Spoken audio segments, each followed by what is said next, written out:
Welcome, teams! Now I would like to introduce Deep Crossing Gaming from Indonesia.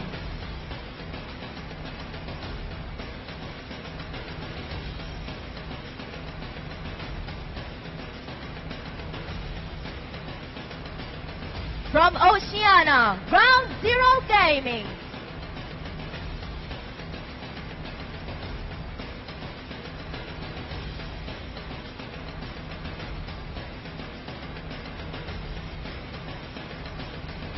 Semperfi Esports from Oceania.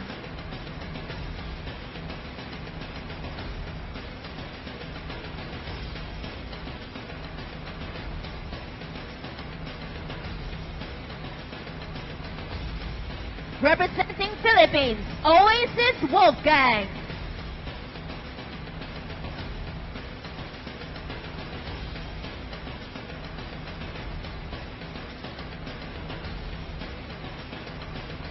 From Singapore, Team Nemesis Asia.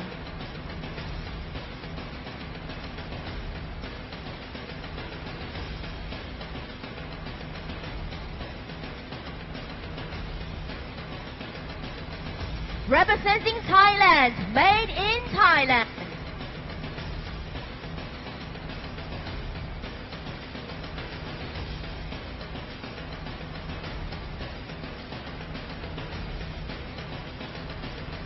Galacticos, representing Vietnam.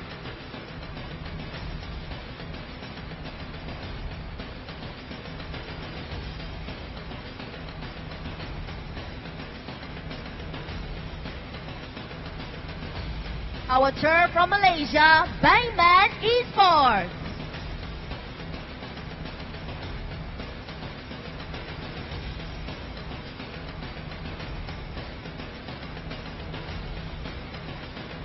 Now I would like to invite Marcus Tan, Samsung Asia, to put the grand trophy on the podium.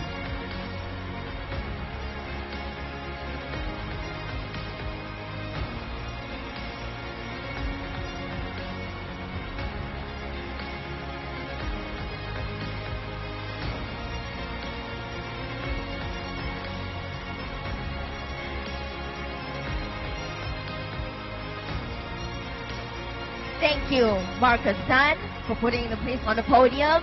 And now, you know what time it is? Let's make some noise! It is time for the Odyssey Cup Counter-Strike 2 Championship. Today is the day, and thank you all to the teams who flew all over from Thailand, Vietnam, Philippines, Oceania, Singapore, and our turf, Malaysia. Today is the day one of them will bring home this glistening champion trophy. Now there is a prize pool worth 50,000 USD on the line. So make sure to tune in live from our Samsung official channels, those who are watching right over there. Hi, my name is Priscilla and I am the host for the Odyssey Cup tournament. Now, our tournament is powered by Samsung. As you know the drill, the Odyssey OLED G6 with 500 Hz refresh rate and 0.03 milliseconds response time. It is clearly the only way to play Counter-Strike 2. And we are staying fueled by Red Bull, which is one of our sponsors as well. We have Pomelo as well as Apple and Grape Muscat, which is one of their few sparkling refreshing flavors. We have to power up our crew, our teams, and everyone here at Quill City Mall. Now, Deep Cross Gaming, as well as Made in Thailand, you guys can start and clear up your gear. Now, we are having them here at live, but we are also having a segment at Orange Esports Cafe Arena, where Semperfi Esports as well as Team Nemesis Asia will be competing. So those who are watching here at the live audience, you can head over there to take a look as well. Now, without further ado, I would like to pass it on to our casters, and it has officially begun. GLHF. All right, thank you so much, Priscilla. And yes, welcome in everyone to the Odyssey Cup Counter-Strike 2 Championship My name is Law Caliber. I am joined here with Trevor, and today we have a set of games that's going to be super, super fun, super intense, all to crown the king of the region here. And yeah, we're going to start with quite the matchup here. Deep Cross Gaming versus Made in Thailand. Kind of topical considering Thailand is hosting the SEA Games, right, this week? Yep, definitely. And yeah, both of these teams, they, I think, know each other like a book. So basically coming into a LAN environment, we will see how both these teams actually match up. For me, I think this is one of the most even matchup in the quarterfinal. So let's hope we'll get an exciting game for this matchup. Yeah, I mean, we were discussing just yesterday how this draw was going to go, right?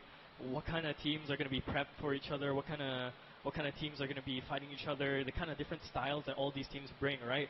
Some of these teams are more aggressive. Some of these teams are a little bit more passive in their play styles, and that could change up in the LAN, right? LAN setting in this beautiful, beautiful arena here over in Quill City. Make sure you stop by.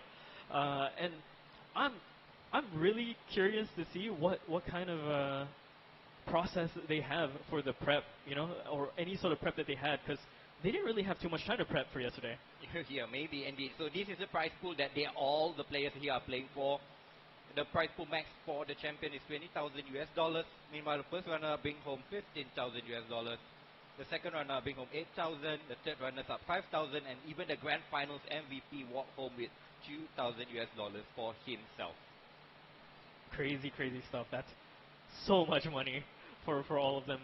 I mean, look, if you're gonna perform lights out and you get yourself 2K just by yourself, that's insane.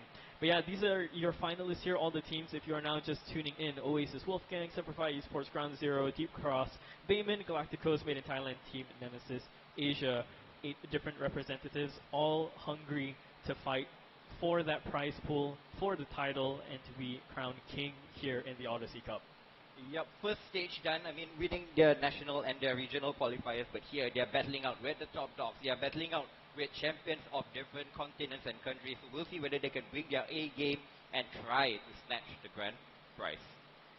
Yeah, so if you have a favorite, I mean, you know, got a lot of favorites to choose from. But almost immediately, we're going to be taking a look into the map ban and pick for the first 2 teams of the day. That is Myth and, of course, Deep Cross.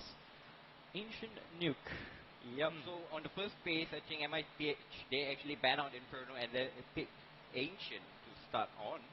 And then we'll be going for Nuke for Deep Cross Gaming pick. And if we have a decider, if it's balanced 1-all after the first 2 maps, we will settle it all on Mirage as the deciding map. Yeah, Mirage as the decider is quite interesting. I mean, that's pretty much where you can go all out, but you have to see if these teams can even make it to that 3rd map, right? It could just end in 2 if these teams want to be blitzing fast into their straight games here. Ancient's going to be really fun, I think, right? A lot of teams have started to pick Ancient these days, especially with, you know, ever since we swapped over into CS2 and Ancient came out, it's become such a staple map, right? It's taken over the Dust 2. Dust 2 is no longer really much of a pick that a lot of the teams even pick these days. Kind of reserved for EMEA, really, right? And in terms of Ancient, there's a lot of strategy you can bring to Ancient. Yes, I mean, you can play aggressive, you can play passive, you can try to even play for map control. Even just going for the middle and the A, you can actually split into both bomb sites as well. So we will see how this is the map choice of MITH, and for me, it's actually not really any surprises, because for me, ever since they are the more aggressive kind of country in this continent, so for them actually picking out Ancient, I think it will suit their profile a lot. Yeah, and then, I mean, Nuke is actually not something you kind of really see in some of these Asian teams, right? I think usually you see the usual, maybe one crazy strat map, and then the other one is more of a, I guess, aim-heavy map, right? Something you can kind of skirmish on a little bit more. Really throw your star players out there to try and frag out, and then you kind of base the plans off of that, right?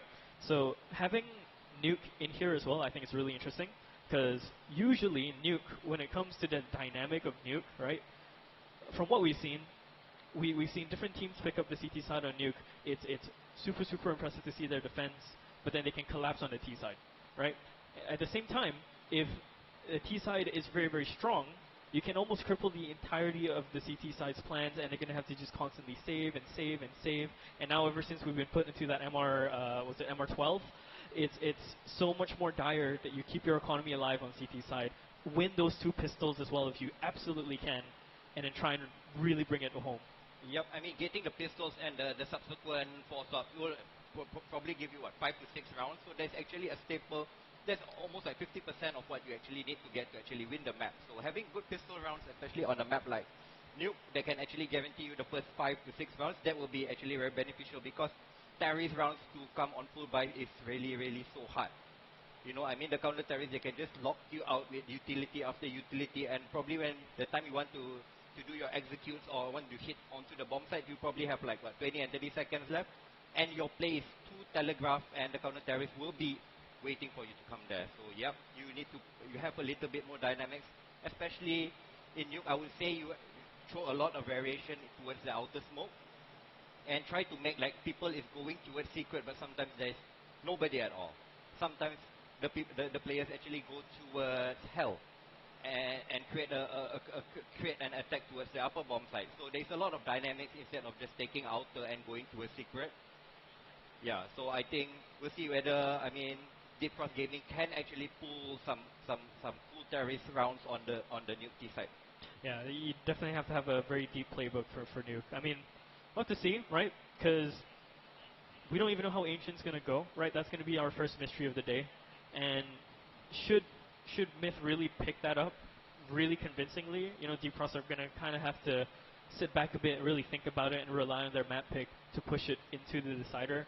It's really dependent on how this Ancient goes as well, because, you know, some of these teams, mentally, that's another battle, right? You're here physically, you're kind of fighting the land environment in a sense, all the senses, it's all the lights, all the sounds and everything, right?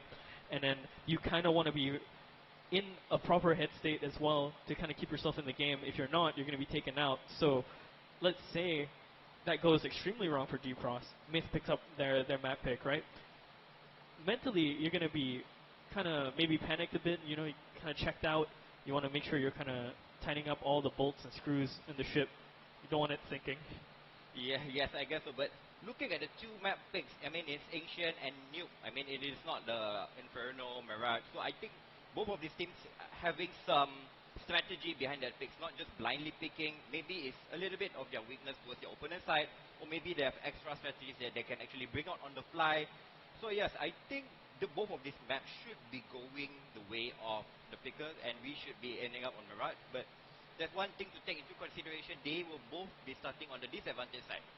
So whether they can rack up enough rounds on most probably the terrorist side to have a solid foundation to actually come back on the second half to actually close the game. Yeah, no, absolutely. I kind of want to bring up the topic we were kind of having a little bit earlier. I mean, we're talking about how a lot of these teams aren't fully the national they're representing, right? This mixed teams, essentially. It's basically our homebrew international kind of way of doing things, right? So for Deep Cross, I believe we have, what was it, two foreign imports? Yeah, they have 2 Indonesian, two Indonesian, 2 Russians, and Filipino of Clyde. Yeah, okay. So quite the mixed roster. And I mean, we talked about the language barrier stuff yesterday, right? How that has to be worked on.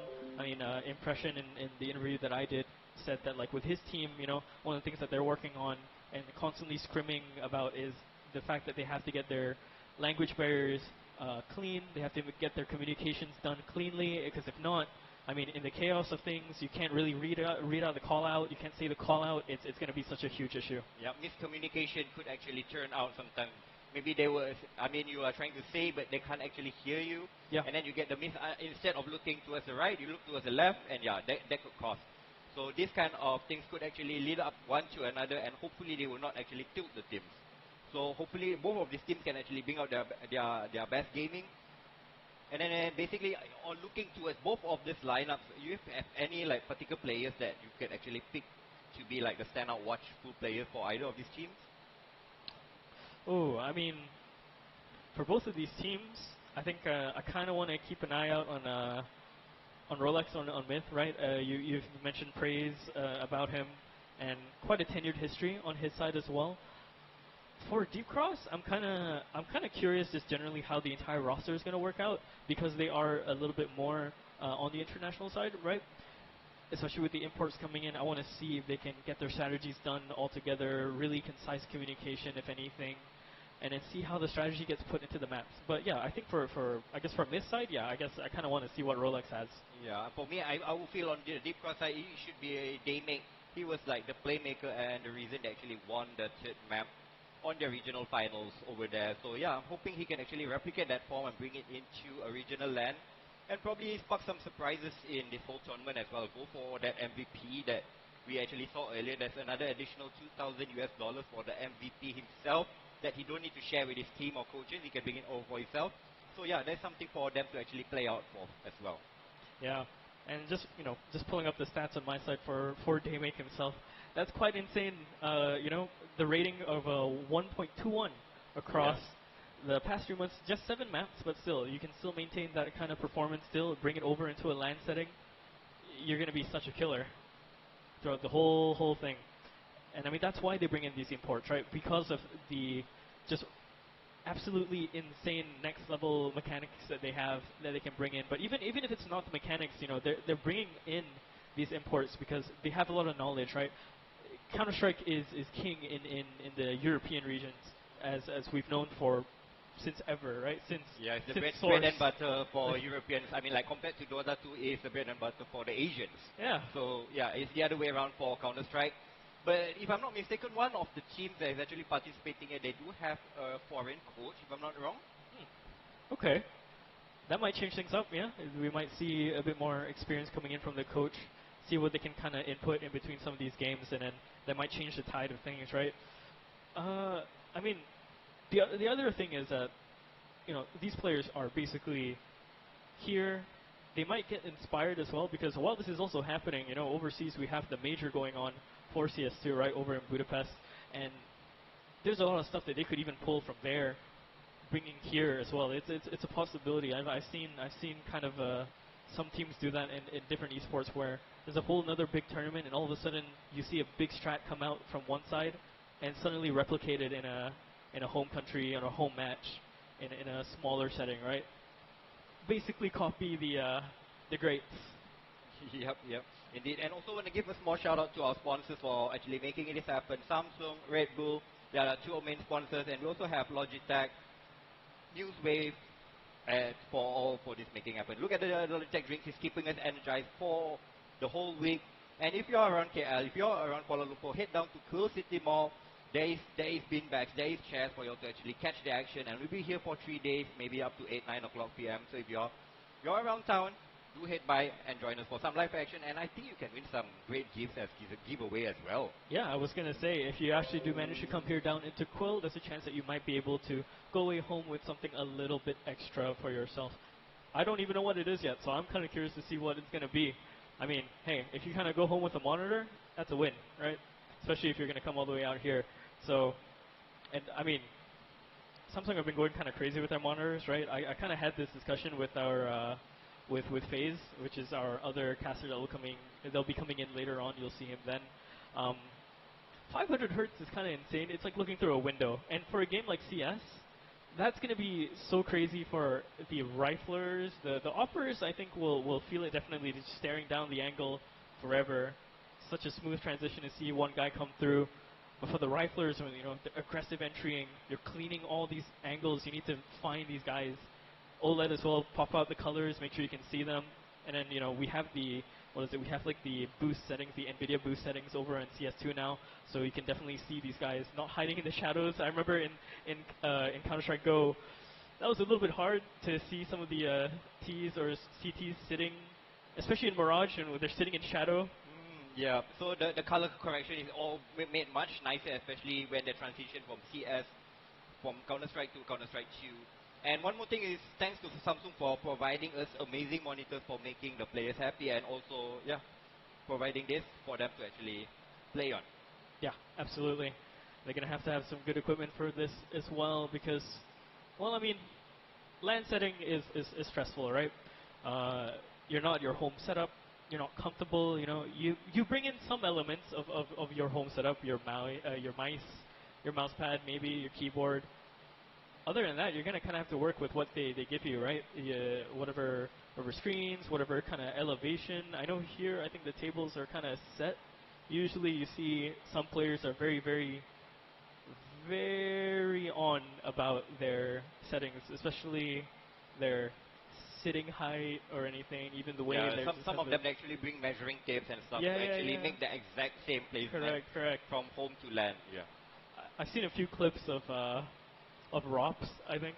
Yeah, he's having one like of a the measuring very tape. particular guy. Yeah. Which is really funny considering every time you see Rops on camera, his forehead is kind of to the screen. I mean, the only other person I can think that could beat him out is like Yukindar. Yeah.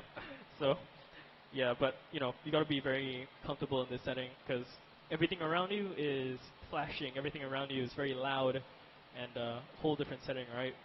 I remember what was it? Faze was mentioning that in the LAN settings, so many different elements come through all of a sudden, right? You throw a grenade, you might feel the boom of the grenade. That might give you just that little bit of information for a team to kind of push through. The age-old thing was that I remember back when even I was competing or watching some of the competitions before when I was a kid, was that especially if the players are sitting in front of each other and they threw a flash, they could see the flash on the other team's like, okay, he's there, I can see him. He got full white flash.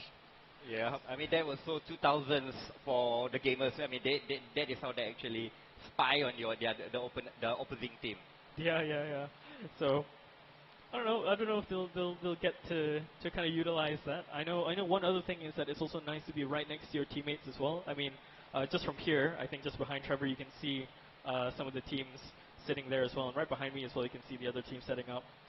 I mean, one thing is that when you're kind of apart, you don't kind of see each other's faces as well. Some teams, when they work through, especially their mental stuff. I remember my old IGL used to say, if you have nothing good to say, don't say anything. Don't even sigh into the microphone, because you might tilt your teammates who are constantly thinking about the game, constantly just trying to rewire the strategy, everything that they're trying to do, everything they're trying to pull out. They're trying to keep themselves in a state of mind. You don't want to throw off your teammates who might be performing, right? Now that you're sitting on LAN, right, you're going to have to kind of deal with, who knows, the ones that might show a little bit more visceral reaction around on the table, right? We've seen the very famous Nico death slams. We put a hole. Hopefully no one puts a hole in the table like Nico did, because I think that's coming out of their paycheck. So they better win the tournament and then pay for the table. True.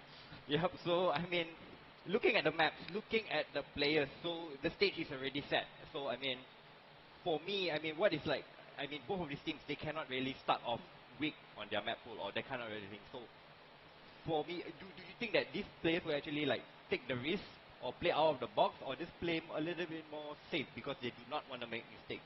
What is the approach for both of these teams will be coming in towards like this kind of game? Well, different teams start off the first days usually very differently, right?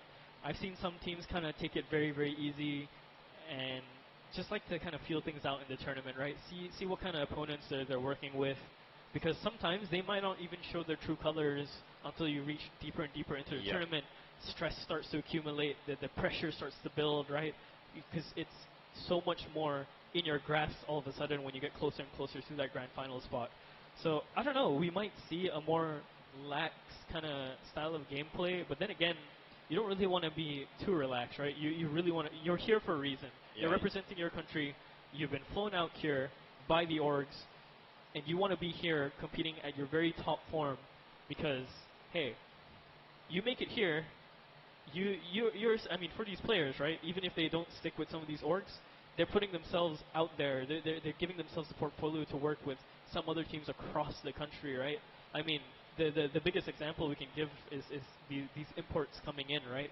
And then, I mean, we also have Kaze coming in for Bayman, right? And we know of his track record since what, 2015?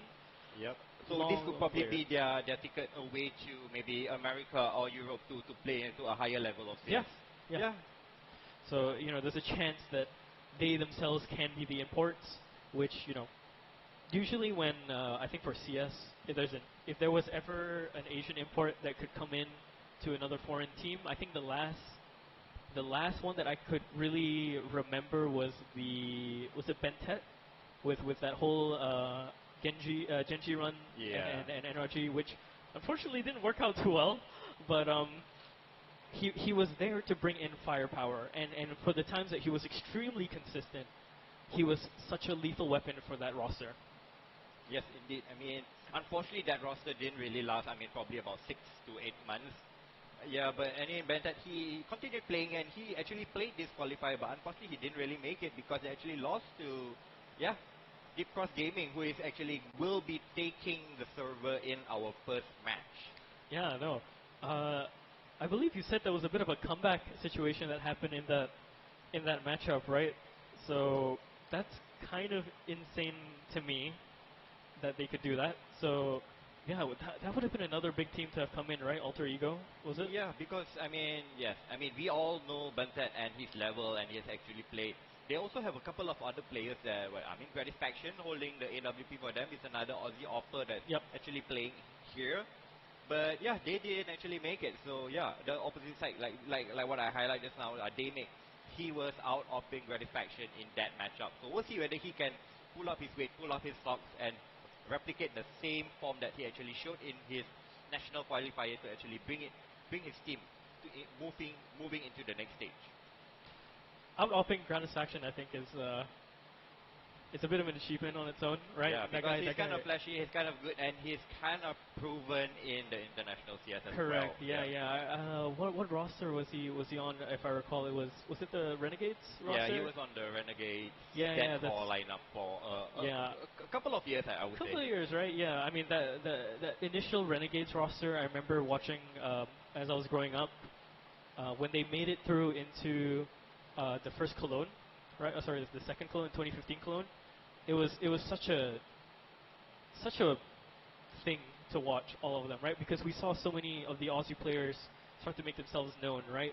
I mean, one of the other players that eventually became such a legend was what was it, JKS as well, JKS, right? And so, you know, it's chances like that, it's things like that you wanna work yourself up to, you know, push yourself into greatness, push yourself into these positions where, who knows, you know, it might lead you into a major.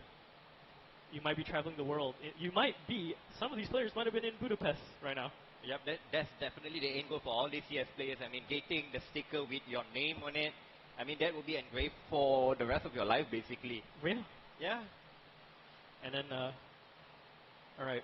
So, I mean, you have your stickers on your name, right? And then, speaking of the prize pool, by the way, talking about this prize pool, you get your stickers up there in the major. This prize pool might look like nothing at some point, but for these players, this is what they want.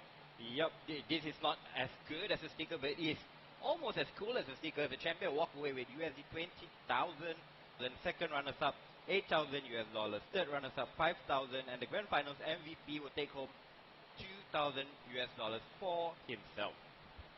Crazy, crazy stuff. Again, this is, especially for this region, this is essentially life-changing money.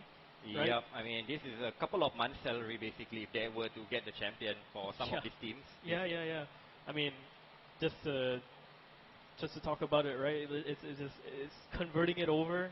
It's crazy. It's a crazy amount for some of these teams, right? So even if it doesn't go to, let's say, you know, supporting their families, which I'm sure it will, it's for some of these players, it's gonna really push forward their professional career, right? Yep, that's their in. Yep, we were actually talking about Deep Cross Gaming and thing for the first game, but yeah, we also have the other teams that's actually participating here. We can see as Oasis Wolfgang, Simplify, Ground Zero, Bayman Galacticos, and also Team Nemesis Asia. Yeah, and I believe Semperfi Esports and Team Nemesis are having their own game as well, right? They're playing on the secondary stage and is off stream. But the match results will be updated through our website as well. So don't worry, you can keep refreshing and keep checking out for the latest scores and update for this tournament. Yeah, I'm so curious to see what's going to be the eventual tally of those two teams, because those two teams are such powerhouses too, right? I was really hoping to see at least one of them here on the stage, but eventually if they make it through, one of them is going to be here on that stage. I mean, if anything, right? Semperfi Esports, they are the OCE representatives. what we know about OCE is that they're loud. So for all you know, if they win a round, we might be able to hear them from all the way here.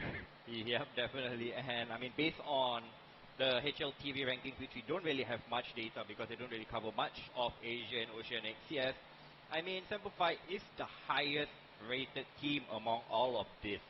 So yeah, I mean, they have kind of the favorite stack pinned onto them. So we'll see whether they can live up to expectations and yeah, make the best out of this tournament. Yeah, pulling up the HLTV stats right now.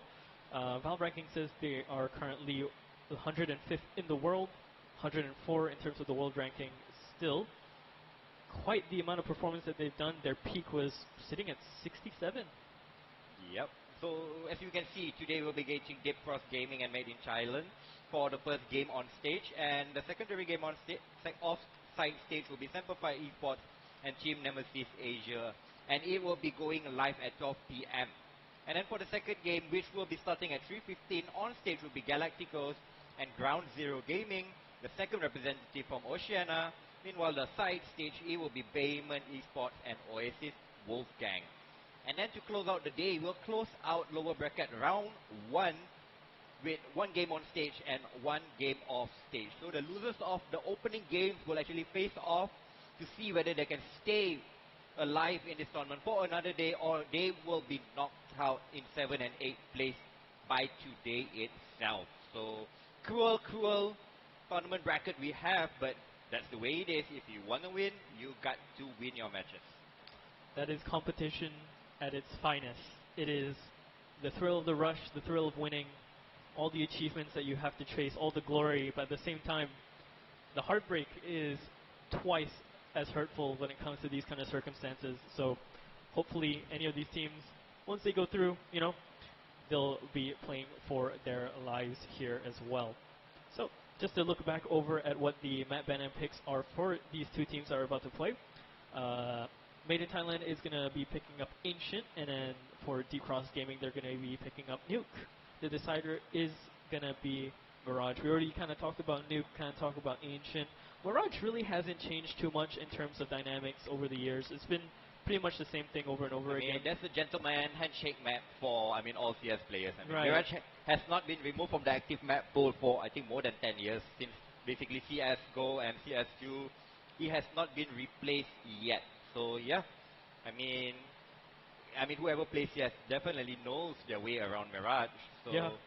I think it's a good decider map to actually aim it. Looking at the bans, MIT actually banned out the common maps, which is Last Few and Inferno, but they actually picked what we actually call the decider map, that normally people will settle things on Ancient. So them, I think, for an aggressive team to actually pick into Ancient actually really suits their profile.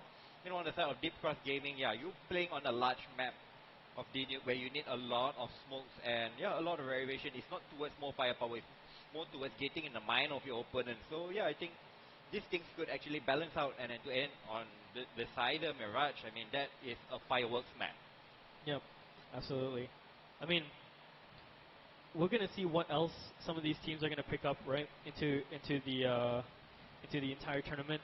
We already kind of figured out that a lot of these teams were gonna pick up Ancient, as it's become the relative staple of CS2 at this point, and it fits so many different playstyles, right? I think initially, just over into the half-year mark or earlier on into the year, right, we saw a lot of teams testing out Anubis, especially after last year's major, once that all wrapped up.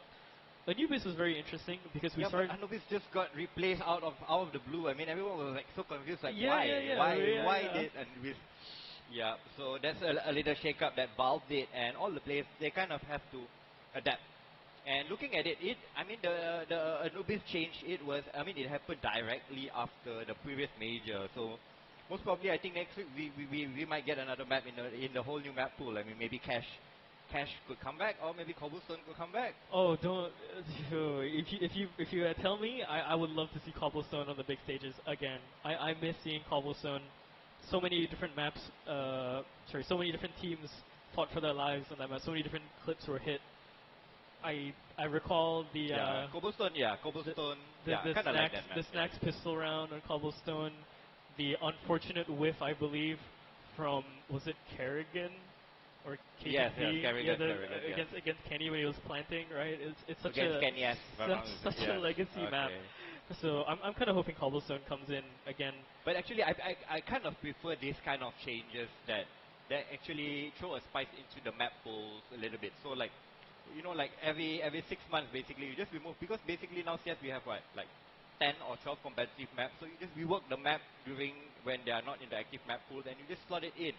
So teams, especially like teams on top, if they want to stay on top, they have to adapt to the new map pools, or they have to learn other maps, not just playing on what they actually know. So yeah, I mean, this is things that, I mean, maybe they could actually look at it and yeah, this is how we should actually spice up the level of competitors at the highest level. Yeah, because I mean, a lot of these teams just generally over how many years of Counter Strike, the different iterations of Counter Strike, right? The maps has always been one of the things that's your wild card in that sense, right? What was it? We saw, I mean, the biggest one that I could kind of recall in my head was during the veto phase in one of the majors. Was it between Liquid and Astralis, and they let the Vertigo pick slip in? Vertigo. That had the whole crowd going, what just happened? Even Adren was like, what just happened? I think we just lost the veto. So yeah, I mean, some of these teams they can put their playstyle in, they can work secretly in some of these maps, you know, adapt it to their style and then see what works out for them. Because it's the same thing that's happening for the other teams as well, right?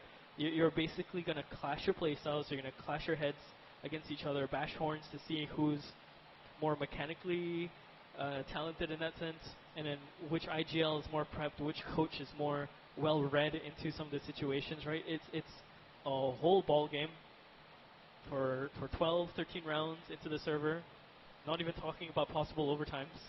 Oh yeah, definitely. I mean, the in-game leader will have a lot of pressure. I mean, first thing first is to think of whether the strategy is correct, and then secondly, for his players to actually understand what he's trying to say and actually to carry out what he's trying to do.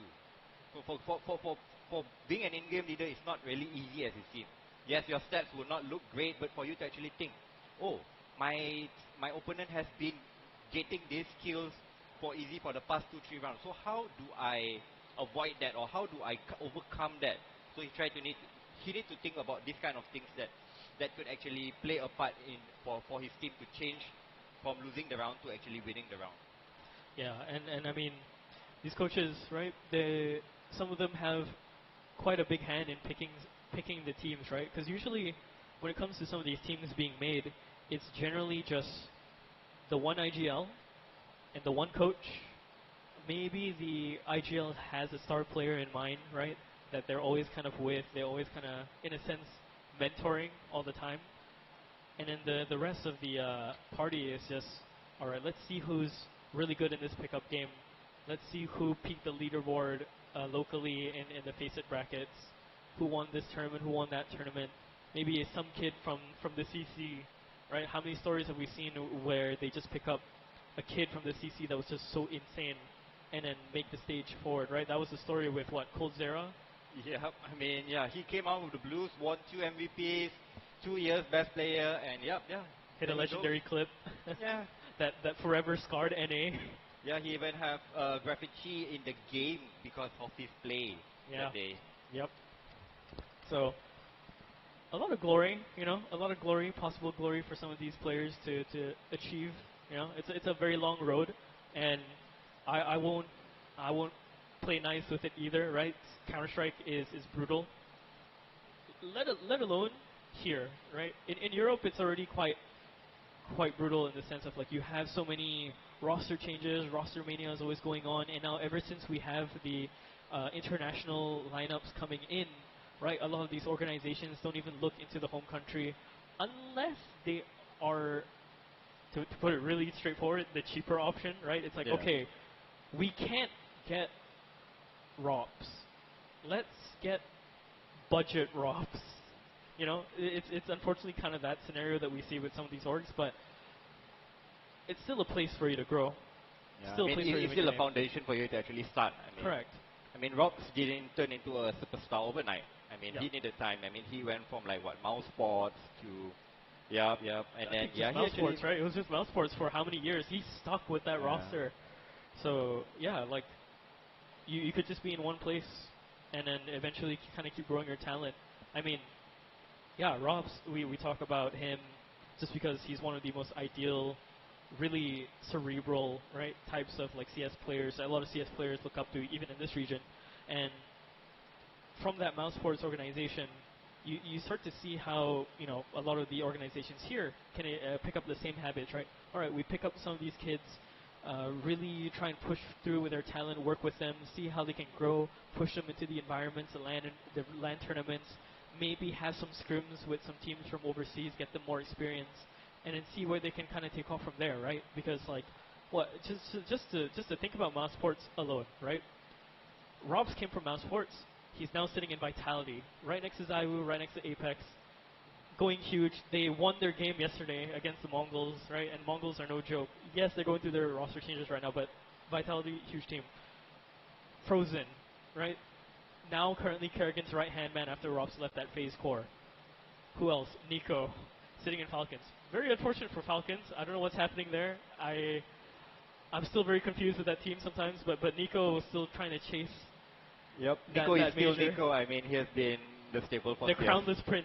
He's the crownless prince, man. It's so heartbreaking to see, and it just got knocked out yesterday again, unfortunately. And that was what, against Spirit? Yeah, Spirit. 14-12. I mean, when I woke up, 12. yeah, when I woke up, it was like 14-12. So I was like, okay, it's kind of over at this point. It's kind of gone. But yeah, I mean, things like that could actually happen in CS. If you actually were to lose focus, like even I would say, in the Indonesian qualifier, they were leading, what, 11 to 6 or 11 to 7, but just one slip up or one overconfident move, the whole game just slipped out of their hands. Yeah. What was it in the Malaysia qualifiers when Yes, we were watching? yes, Yeah, when we were watching yeah. the what is it for on our side on when I was casting with FaZe for the Malaysian qualifiers. We saw another team. I forgot what their name was. It was like Karusi something. So like chair something, right? Can't remember. But they had such an amazing game against one of the other teams. I think it was the secondary Bayman team, right? Yeah.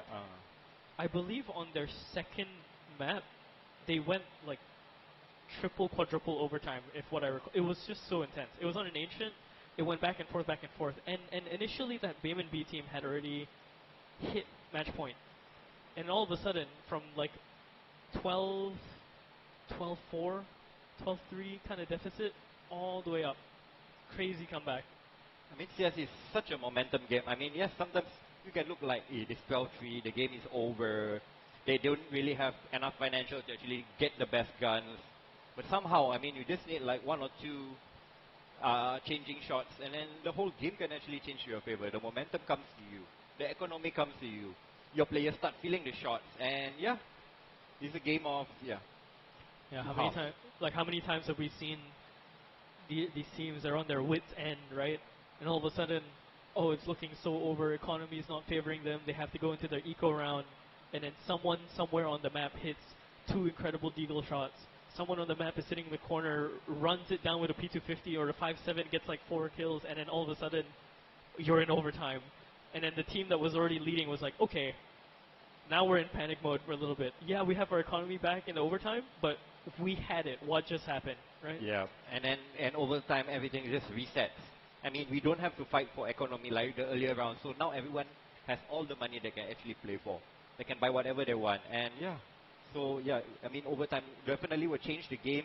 And sometimes if you were supposed to win the game in the regulation and you like throw such a big lead, like a 12-4, 12-5, when you actually hit overtime, sometimes the mind games actually come to you and you feel like, yeah, I should have won this like 20 minutes ago. I should be having like my chill break now and then focusing on the next map. But why am I still in this same game, yeah. same map, right? And that's just like excess energy being used, right? Excess physical energy just from sitting there trying to hit your flicks and everything, especially for the star players. A lot of excess mental energy being used all of a sudden into this map, where it's like, okay, I thought I was chilling, now I can't chill anymore. It's just going and going and going and going until we stop, and then now all of a sudden you have that break, usually after overtimes you have the extended break, and then it's like, okay, still haven't gotten over it. Now we have to think about the new map.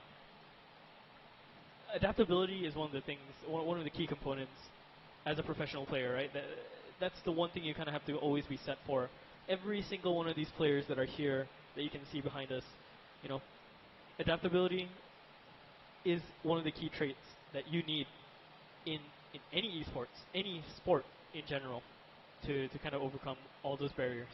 Yep, and for these teams, we'll see how they will actually utilize their tactical timeouts. As for general information, okay, CS is a round of what? Max round 12. So each of them, they need to reach 13 rounds to win. But if we end up in a tight score line, we won't finish the match. We need a clear-cut winner. So we'll play an additional 6 rounds. Whoever gets 4 rounds will actually win.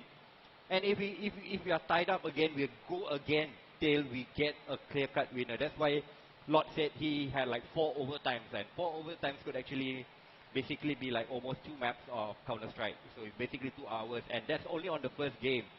So yeah, this kind of game can actually drag for hours if you can actually outplay your opponent. Or yeah, it could just be an easy game for you as well. Yeah, I mean, still kind of remembering I'm having flashbacks of the overtime games. It was a little bit crazy. But yeah, I mean, not too much else to say about Myth and what was it, Deep Cross, because we watch what they could do in the qualifiers. We don't really know how they're going to react in the LAN. Yep. So we're picking up information as we go, even here on the desk. And in the regional qualifiers, no disrespect to the regional qualifiers. I mean, the level of opponents is not as what we have here in KL today. These are 8 of the best playing instead of them finding the national champion. So yeah, this is the level is much higher. The stakes is much higher. The prize pool is much higher. And yeah, so we'll see a much higher level of Counter-Strike being played over the next 3 days. Yeah, absolutely. I mean, initially the tournament's basically like a open registration, right? If I recall. So really any team could kind of come in. So, you know, if you at home were really ambitious to go for set up your team and play, let's just say you're in that level. Maybe you're all face at level 9, around there 10, but you know, some of these guys are face at level 10, but they're like what, 4,000 elo. Yeah, they sit there struggle. and do nothing but play Counter-Strike, right? It's like, okay, those are your benchmarks, right? Some of these guys are a little bit lower, maybe not 4,000, maybe in the mid 3,000s, but still, that's a crazy amount to grind, right? And if you're just kind of here for fun, I mean, we saw some teams that were just kind of here. I'm reminded of the first game in the Malaysian qualifiers where one team was just buying the Zeus over and over and over again. Oh, thank God I did not witness that. Like, there were like at least 3 or 4 rounds when I was doing my notes where like he could have bought a defuse kit, but 3 of them bought Zeus's. And they got a few Zeus kills and they were having fun. I mean, if your idea is just to have fun in the tournament, sure, you know what, go for it. But if your idea is to kind of use this tournament as essentially your own portfolio to work your experience, work your skill, then you better be sat there for a very, very long time. Yeah, I mean, look at the prize pool. It is no joke. I mean, that is basically a full-time job pay. I mean, for certain or most of the countries that's actually participating here, I feel that, yeah, $20,000 say divide by 5, like 4,000. I mean, that is kind of a lot of money, I mean, to be honest. So, yeah, I mean, if you can actually win like maybe two tournaments a month, or yeah, 1 tournament a month, I mean, that would be life-changing. I mean, life enough to satisfy your life for a short period of time, for at least. Sure. I mean, this is not to dump on any of the regions, because this is just generally how our region works, right? That amount of money is more than what some of these teams even invest into their organizations, right? Some of them pretty much just work off whatever they have.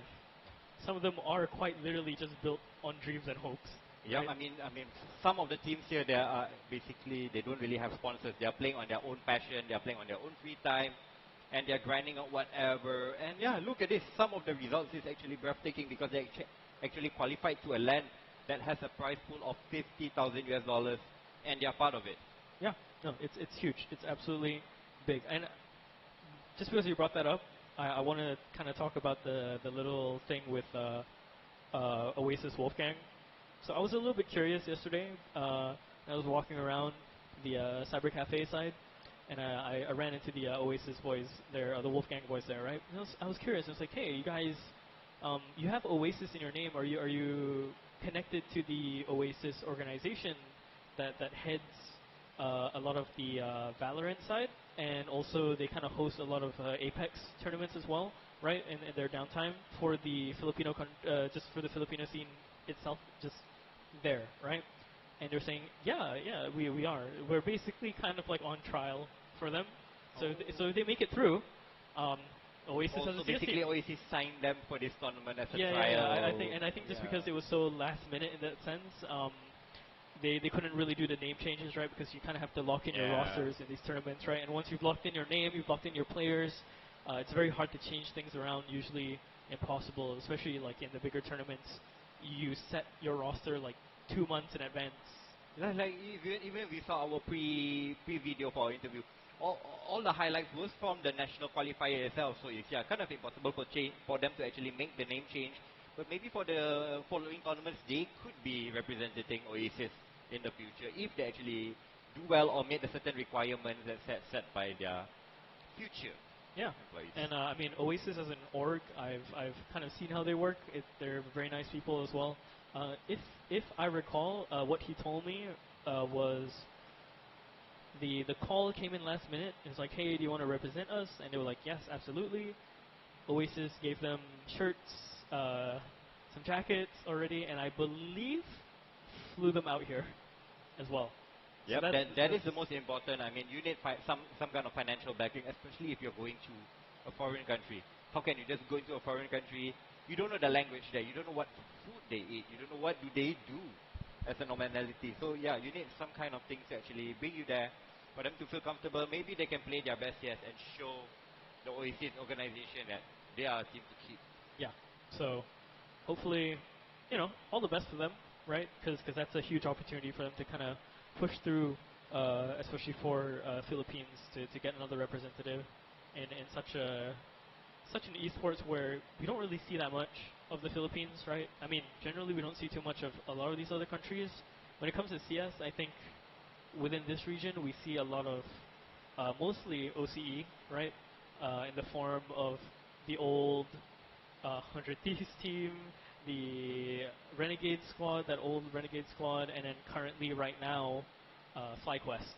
Yep, FlyQuest. And we must not forget the Mongolian hype of our Mongols. And yeah, our Asia flag is still rising high in the international CS. Despite us being knocked out in the quarterfinals last night, we went out to a very strong vitality. That's hard. Yeah, I think it's all good. I mean, probably we'll strike back in the next major. And also, I heard the next year there will be one major in Singapore. Yes, that's going to be so huge, right? I mean, Blast did their event in Singapore, and it was such a success, right? Fortunately, I couldn't go, but I was hoping to go. Maybe next year's one, probably. Yeah, maybe.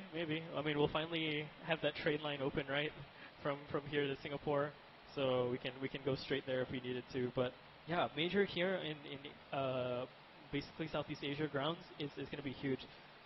Can't really think of too many other places to do it as well, right?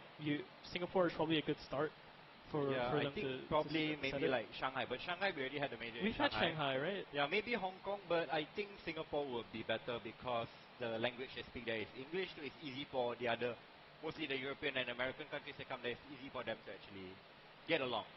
Yeah, I mean Singapore is such a internationally known kind of hub in itself, right? So many different, I mean, sponsors, businesses, just generally just all there. They're all there. Yeah. It's all crossed into Singapore. So I think it's a nice place for them to start. And then for some of these players, I think it's also close to home. They can kind of go there, maybe enjoy a nice holiday, and then see the major there in Singapore.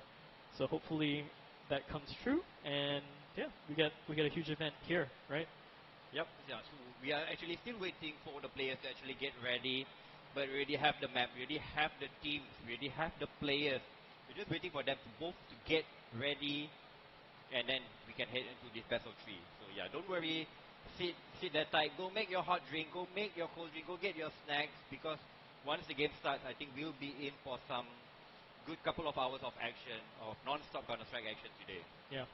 And if you're going to get a cold drink, consider the ones that are shown here on our desk here. Yeah, Or, sparkling Red Bull, yeah, less sparkling sugar. Red Bull, yeah.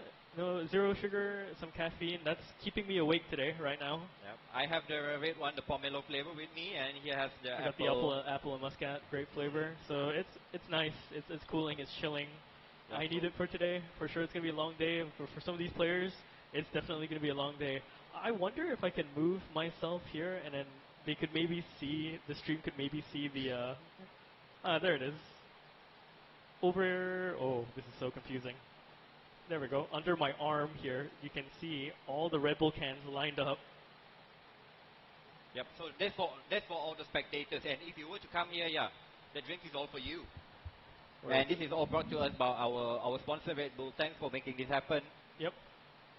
So, if that's one of the drinks you're gonna get those. So, other than that, I mean, kind of went through a lot of the basics, a lot of all the other kind of topics that we needed to in terms of just a lot of these teams, because again, it is going to be quite the mystery until we hit deeper into the brackets, right? Hit deeper into a lot of these other scenarios that these teams are going to be pushed through. Yeah, maybe when we get to the upper bracket finals, or maybe when we get to the lower bracket final. I mean, any of the lower bracket games, because the lower bracket game, if you lose, you're out. You don't really have an additional chance there. So, and all these teams actually come here for one version only. It's only for the prize. It's not to get second. It's not to get third. Yep. They're all aiming for the top. Yep. I mean, getting knocked out early in another whole country, you don't want to be doing that, right? It's already, it can be taxing to already get here in the first place, right? It's something we don't really talk about too much when it comes to these players in this position, in this tier, to be doing, right? They sacrifice a lot just to get here, right? So for them to get knocked out so early, it is heartbreaking, but it is the way competition is, right? And even then, that will either break you or that will either really fuel you to kind of go again and again afterwards. So hopefully, none of these players ever really give up. They just keep fighting for what they want to do, which is, if it's to make it to the tier 1 scene and sit next to one of their favorite players, and yep, or maybe just make it through the RMRs, get enough points, and actually try to qualify themselves for the next major. Yep. Since the next major will be in Asia itself, the second major of next year. So if they can actually set their mind, that is the goal for 2026, getting to the major in Singapore, because it's in our region, and I want to do our region proud. Yeah, that should be the aim and the goal for most of these players here, actually. Yeah, and in a sense, some of these teams are not far off, right? Ever since we swapped to the Valve ranking system, it's still relatively close in terms of like the world ranking system, right? But that is what we're using now to essentially pick up these teams into the majors, right? Through Valve system alone, and they're not that far numerically. Yeah, but theoretically they are very, very far. Like Team 50 and Team 100 are nowhere near the same level, right? Numerically, it's a little bit close considering the amount of teams that do play Counter-Strike. But even Team 50 to Team 70, it's a whole different level of play, right?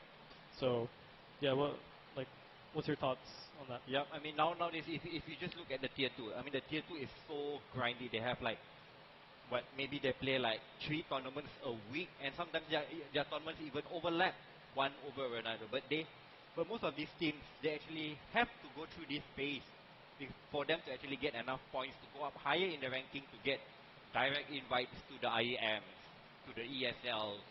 These are the staple stones of all the highest tournaments in Europe, the Blast. To actually get there, you need a certain ranking to be in the top 16 or the top 18 to actually get invited. So for them to actually get these points, yeah, they need to struggle in the lower lands to go and grind out points. If they were to win, yeah, they can boost up their rankings. I mean, that is what I think the current NIP did. That is how they actually barely made it to the major, because just starting for the major cycle, I think they were somewhere out of the top 50, top 60. They were definitely missing the cut, but they managed to cut in the top 20 just on the last week, and they managed to pimp out a couple of good teams. I would say like Saw, which was pro miss out on the expense of NIP, which I think is actually good. If you can actually grind out tournaments and win it, do it on land, that give you more points. Yeah, I think that is the way all CS players should actually aim for. Yeah, and I mean, time and time and again, it's shown that it's possible even here in the home region, right? I mean, we had that one year, I believe, it was just every single Asia tournament was consistently just Tai Lu and Yeah, Vichy, was it? yeah. Just constantly like butting heads for the entire year, and it was either Tai Lu going through and then suddenly appearing in like the ESL like Pro League, right? That usually happens over in Malta, or sometimes Vichy would come through, and I think Vichy has made some appearances before, right? I mean, in terms of all these players, I'm not too sure if you have the statistics. I mean, for Bayman, I think Kaze is like the only one here that has shown himself at a major, right? Yeah, On I the think major he stage. played 2 or 3 majors. 3 majors. Yeah. Yeah. That's He has his own impressive. sticker. You can check it out in store. Just search the name Kaze, Kaze, and yeah, whatever is available, it's available over there. Yeah, absolutely. He was formerly in Rare Atom. Prior to that, he's kind of swapped a lot of different rosters Rare as well. Atom, yeah, he played for Tai Lu at one Tai Lu point. as They well. switched organizations. Yeah. Yeah, so quite a consistent player in our region, right? And I mean, And he's also here playing for the Bayman squad. yeah, he's here playing for the Bayman squad. That's why I brought him up. Just saw him sitting there earlier, so it's quite a pickup actually for Bayman. It's so last minute, right? Yeah, but it's kind of a boost because you have players who has played at the highest level, who has played with the best of the best. And even in one time, I mean, Kaze, he outplayed Kenny S in that Inferno B side, hiding around the new box and stuff. So he actually made a highlight Yeah, he did. against Yeah, he did. the greatest offer of CSGO at that time. So yeah, I mean, having a player with so much experience who has played overseas for more than half of his life, I think that will fit well into the rest of the Malaysians. I mean, yes, they have firepower, they have the eagerness to play, but what they're lacking person with experience and composure. So maybe Kaze will bring this to the team and could actually take Bayman to the next level. Yeah, I'm hoping that's the case too, because when you have a player like that in your roster, you cannot waste it. You cannot waste that opportunity, right? To learn everything that you can from him, take away all the experience that you can, and share what he can as well to the younger players that are in the roster possibly too. And then when he's doing that, I mean, hey, you have a straight shot into, like we said, appearing in some of those tournaments. So yeah, kind of. Hopefully these players are readying up already. I can see some of them already doing their discussions. So Yeah, kind of curious to see how this is talk going to a go. little bit more about the other teams. I mean, we have teams from Vietnam, we have teams from Indonesia, Thailand, Malaysia, Singapore.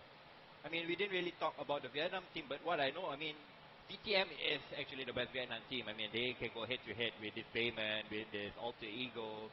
But unfortunately, they couldn't actually be here. They had to pull out for another event. So they actually sent in the second place team in the Vietnam qualifiers, which is Galactico. So they are for them, I think they have no pressure or no expectation at all.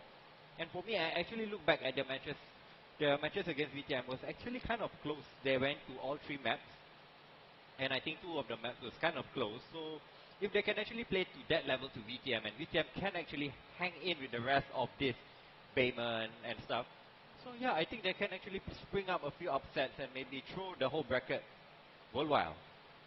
Yeah, kind of a shame we couldn't see the original Vietnamese team, but you know, now that we have Galacticos here, it's a whole different ball game for them. Again, technically no pressure, right, to perform. The expectations can be quite low, and anything at that point could be a positive. You know, you take away maybe a map of your opponent, that might be a good thing already for some of them. But all of a sudden, they're a little bit closer to winning out the tournament if they can make quite the run, right?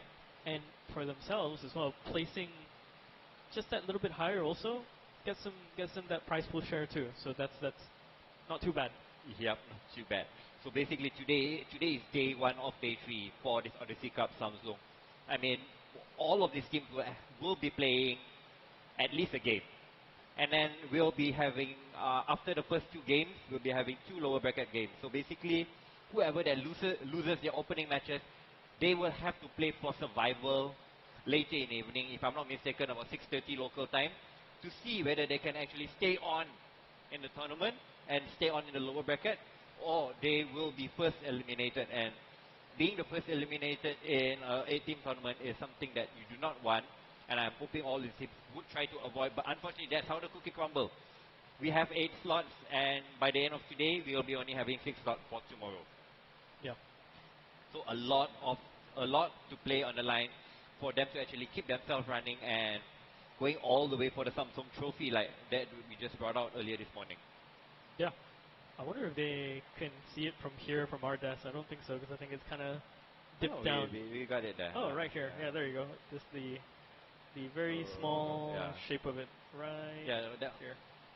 There you go. It's kind of covered over there, yeah. But that's the trophy that they will be hosting on Sunday night if they were to claim victory in the grand finals of the best of 5, which will be on Sunday, if I'm not mistaken, about 5 p.m. or slightly earlier. Yeah, absolutely. And again, beautiful venue for you guys to be in as well, right? Full stage set, everything, lights for these guys might be distracting, but it's there for their walkouts, for their victories as well. Anything that they want to do. So, yeah, I mean, again, I really want to stress the importance of them just making it through into the brackets. So, I'm getting the note that we might be ready to go into this finally. Yep, so let's get into the game and we'll catch you guys shortly after this. So we'll be heading on to Ancient, if I'm not mistaken, right? We'll be starting on Ancient. And then Dust Chew and Mirage. So, yep, production, let's go on to Overpass. Alright, ladies and gentlemen. Finally, welcome into the first day, the first game that you're going to see on the stream for the Odyssey Cup. Deep Cross Gaming versus Made in Thailand. All the players are set, the maps are set.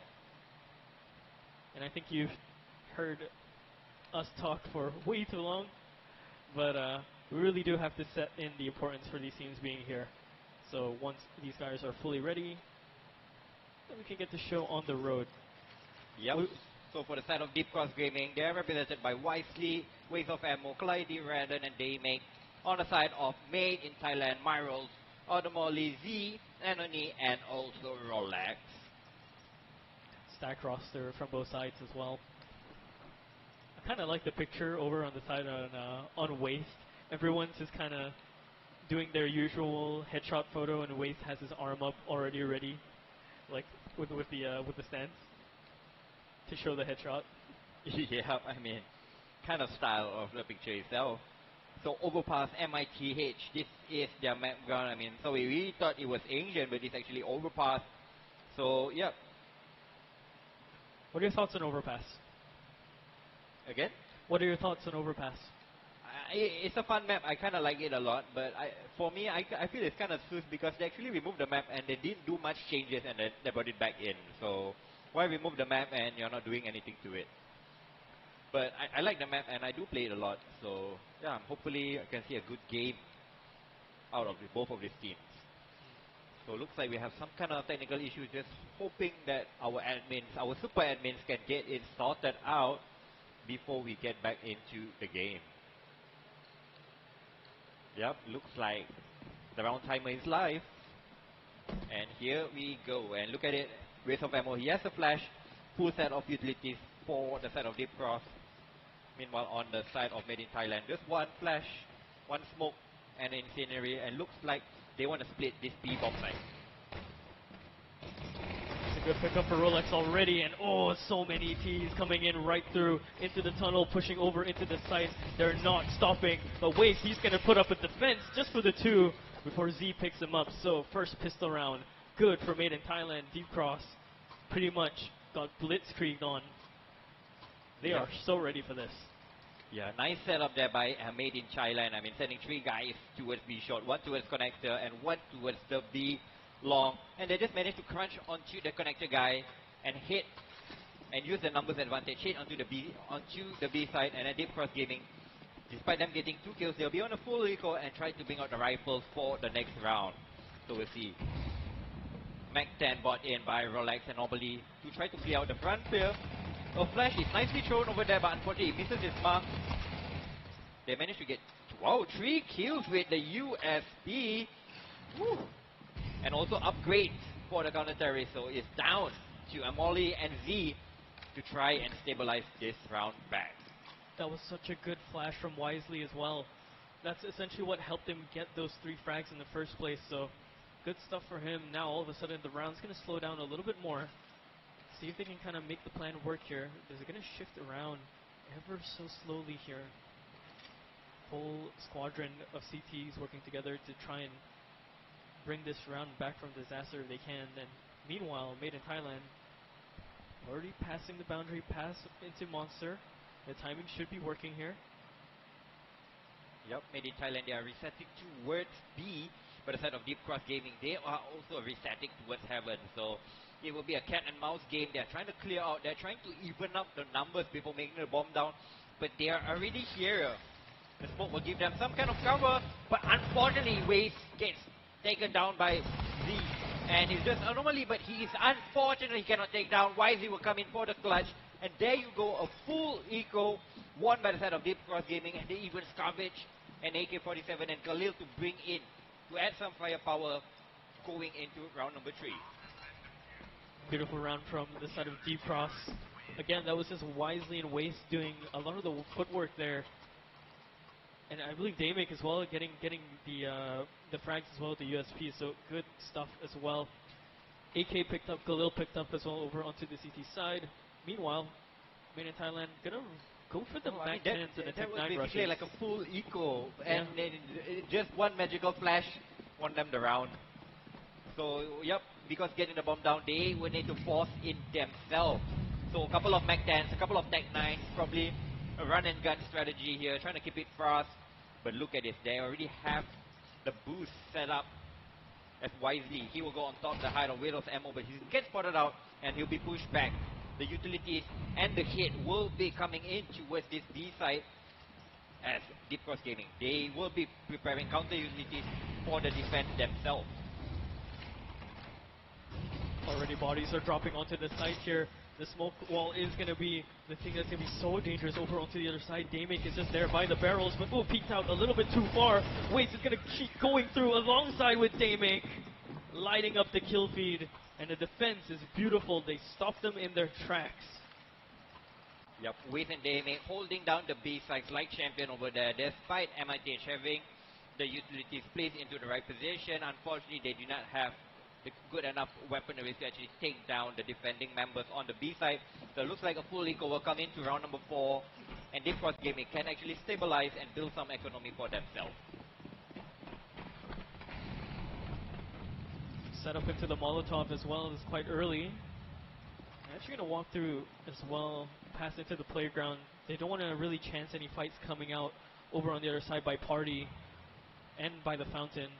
And they've managed to sneak their entire battalion all the way around. So a whole train of T's quietly working their way up now. Jump spot's not going to catch anything just yet.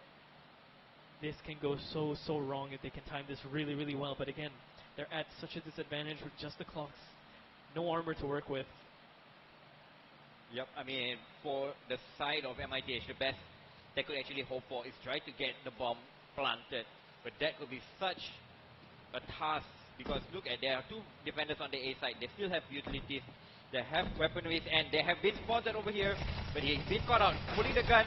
Unfortunately, he gets overrun.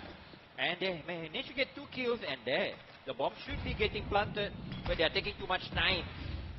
And Waze is already here for the rotation, and he will get the last 2 kills. So despite them getting the 2 kills, they wasted a little bit too much time, and they do not get the C4 planted. But Guns can come out back in round number 5, but they'll be lacking some utility, some flashes, some HE grenades, and that could prove costly, as we will see Daymake bring out the AWP right off the bat into round number 5. Good stuff from them as well. But the fact that they even got there in the first place, it's huge. If only they got the plant down, the defense down a little bit better. Ooh. Up in the hand of Daymake. See if he can do anything with it, not just yet. Space is being lost here, and he managed to just slip past into the smoke, but his teammate is going to get caught out there. Now, up onto this line, is watching for it, but he's looking for it, executes him from behind. That's Rolex making the play. All of a sudden, all these teams can now move up into the site, but he might have just missed this timing just yet. But no, over on the other side, Waze pulls off the same move that Rolex just did. That was such a critical play by Rolex. He thought he had the timing. He actually had the timing, but he did not check to his left there, and Waze was there to actually clean it up. But there you go, and Malay, he will even out the situation, 3v3, and the hit is coming towards this B side. And there's a lot of pressure towards Radan. Waze hitting towards Pit there, and he is calling for reinforcements to actually keep him alive. He will take the first pick, he gets the headshot, drops, hold it down, and then Glidey and Radan will swing. There you go, the defense has been called in. They step up strong. 5-1 Deep Cross Gaming, and because MIT did not get the bomb planted, looks like they have to take another partial or another half buy, and looks like Deep Cross Gaming can extend their lead going into round number 6. Push back into the Tech 9s now all of a sudden for Myth. We do have a scout being bought up for Rolex here, so they might try something a little bit different, maybe push up into party, maybe try and take a little bit of control over towards the left here. We'll have to see. This off though is going to be so dangerous in the hands once they have it up again. Yep, so they're trying going for this half push on towards this B side, between towards B shot and the C4 guy holding towards Monster. But they have been melted with utilities. They have been stuck back. 3 of their players lose almost half of their HP, and they still have not made any ground. No ground just yet. Being a little bit more patient, trying to run down the time a little bit more, and waiting. Yep. And you look at the defense, they're already 4-man strong setup towards this B side, and they're taking double picks towards Monster, gating the kill, and making that another kill by Daymake, taking out Anome. So there you go. But then Rolex, he opens up the A side with a scout once again with his quick timing. But could he catch the player rotating through a bang this time, which is Daymake. He's already here up to the task, but he's just holding a relatively passive angle, waiting for them to cross in towards Optimus. Oh, we will see. Oh, shoulder spotted there. Arrows goes down forward. Wisely picks up the second.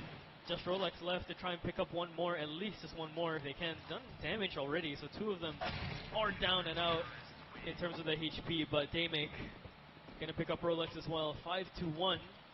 Now Made in Thailand can buy up their guns again, but it's looking quite dire already when you're setting your lead this far, this quick. Yep, I mean, they won the pistol round, and they were actually up against a full eco. And then it's 5 rounds on the trot for the Deep Cross Gaming, so MITH, they really need to put the foot ground, and they really need to strike back in round number 7. They would not have the AWP to play with, but they're sending 3 guys towards Fountain, and 1 guy pulling towards the B side. So we'll see Daymake, he will be challenging, he will be breaking the smoke towards mid, and he will get that instant trade onto Rolex. But Rolex, once again, he managed to open up towards that A side, but that will only split up the defense and only pull a rotation of one of these players towards the A side. Oh, look at this push. Look at this aggressive play by Clyde. And he's punished. 1, 2. Can he get the third over there? Unfortunately, my rolls will punish him, but then the instant trade by Waze, leaving just Anoni with 3 players to find. One good thing, he does have the C4. He has an engagement in front of his eyes, and he takes it with relatively ease. So not losing a HP, but he still needs to pass this line, and Daymake is holding. He has that info, and he has that shot. Daymate, he's not missing a beat right now. 6-1 for the side of Deep Cross Gaming. Yeah, no, absolutely. Daymake is here to play. He's 10-3 already, sitting at 6-1 with his team, right? Good stuff for him. This off is going to be so huge in the whole scheme of things for the side of Deep Cross. And again, Made in Thailand, they're not really finding their way in here just yet. And I know initially we were talking about the map picks, right? So I think there was a bit of an error because we were talking about Ancient and we ended up on Overpass. So it is Overpass. Again. Yep. So MITH, they will be, I think, taking a tactical timeout now, trying to think things over. Rolex once again going with his trusty scout. Oh, eerie funds. He goes for the Deagle. Goes 4 Deagles, attack 9. Slight utility. They have 2 smoke, 2 flashes, and a Molotov as well. Meanwhile, on the side of Deep Cross, 4 rifles and the AWP on the hands of Daymake. Saw the shot come out through the smoke, so he knows his players making their way across. He doesn't want to really stay there either. Make sure the op doesn't fall into their hands. Meanwhile, though, Alert coming in. Just picking up the stairs position here.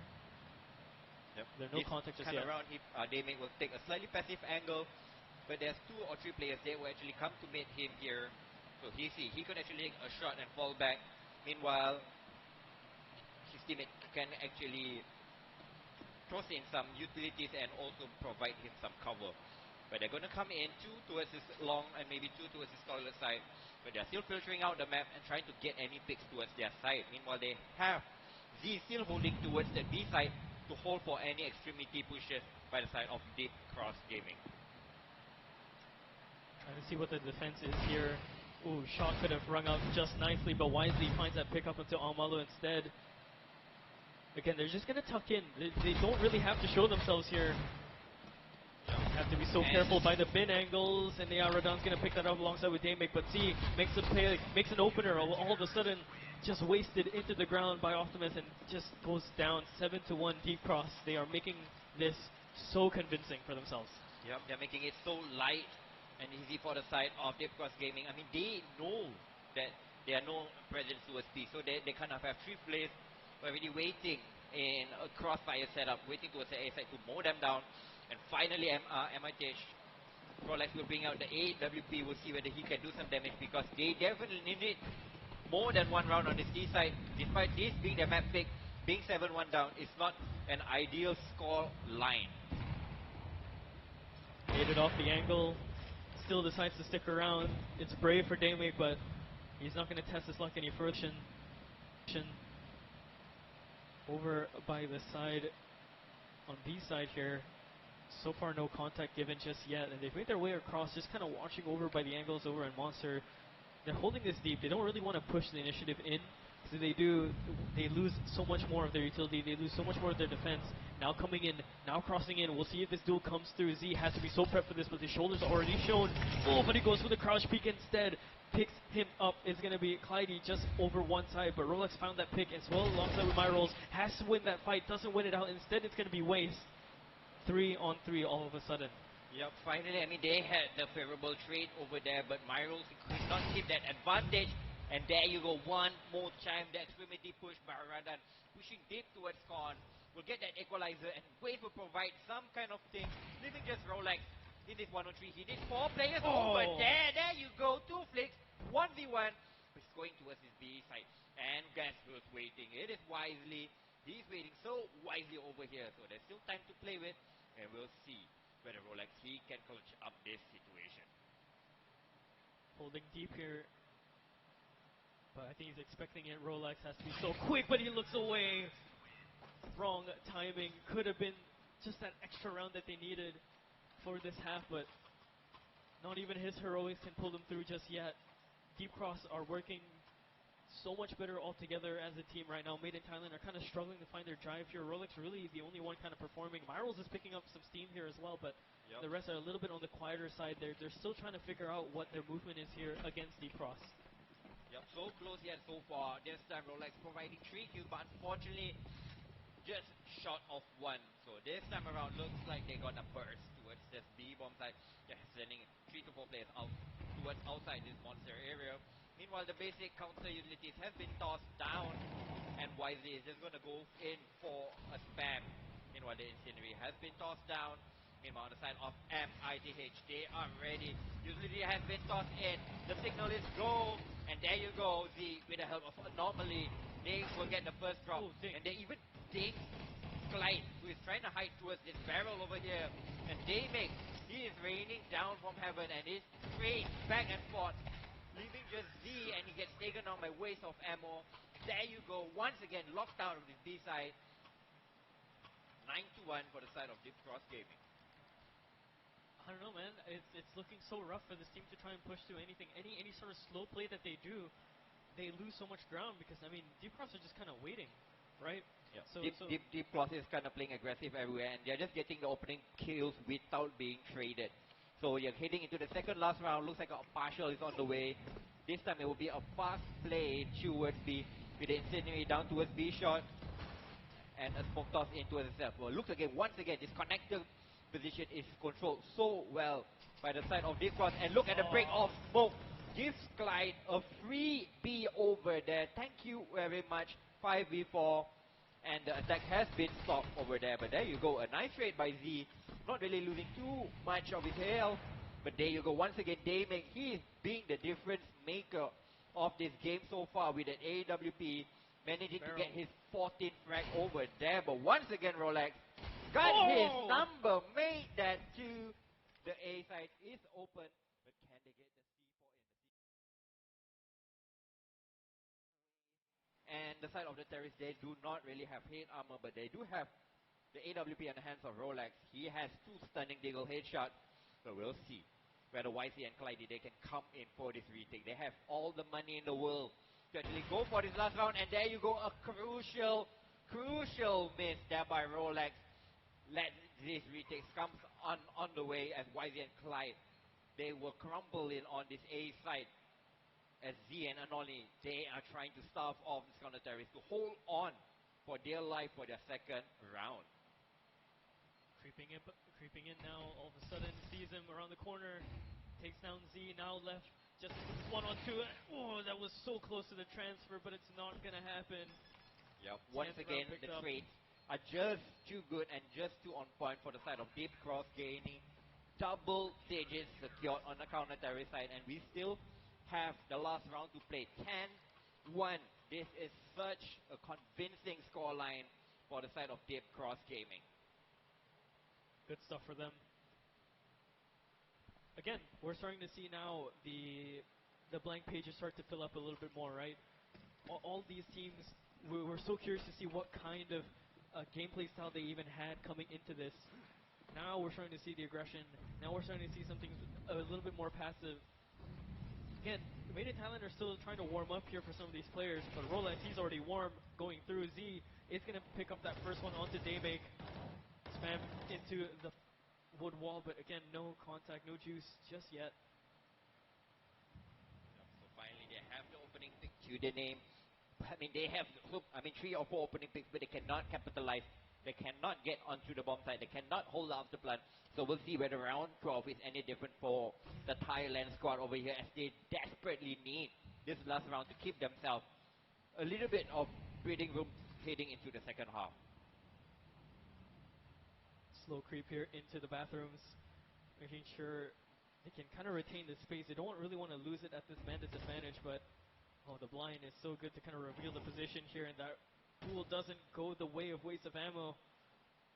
Wisely is still here. He's still kind of waiting for a wider swing to come over on the other side, but he's going to be the one to make the play instead. It's a good pickup.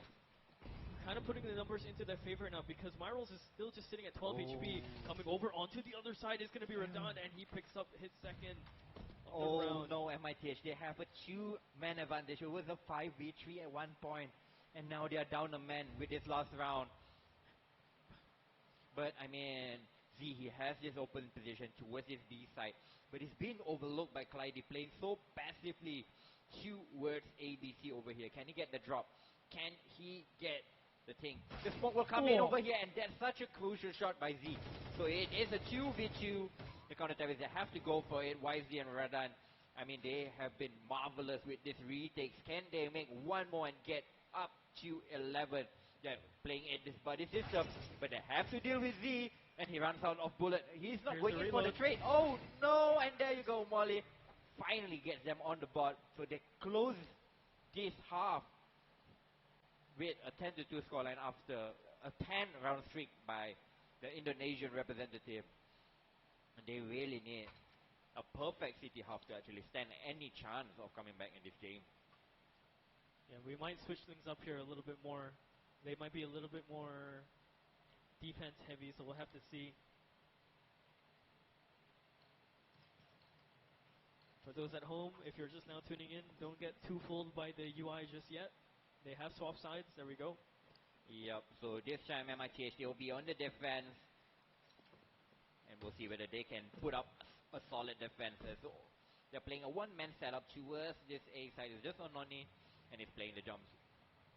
So meanwhile, on the side of Deep Cross Gaming, 3 towards connector, 2 towards fountain.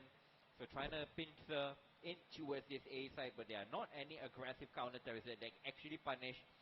So they're just going to slow play their hand. They still have some utilities on the back of Daymake. So most probably once he toss in this smoke and flash, they will just move forward with the execute. Holding it still. Ooh, okay. Finally has the contact, has the information. Flashes are being thrown up over into the air. Has to back out by towards the bank, but he doesn't get wasted. He's going to get wasted himself. Again, they're losing so much space over onto the side. Myros finally picks up that one. They're all repositioning over onto the side. Rodan picks up Rolex as well. He's kind of trapped here by the staircase. Up over onto the bin. Has to find the headshot angle as well for these T's, but their ground is being taken over onto the flank here. Daymake goes down as well. Anoni picks up 2. Gonna pick up a 3rd as well into the pistol. Good stuff for him. Yep, a much needed round there by Anoni coming in with that flank. I mean, they were actually overrun. They were down a man.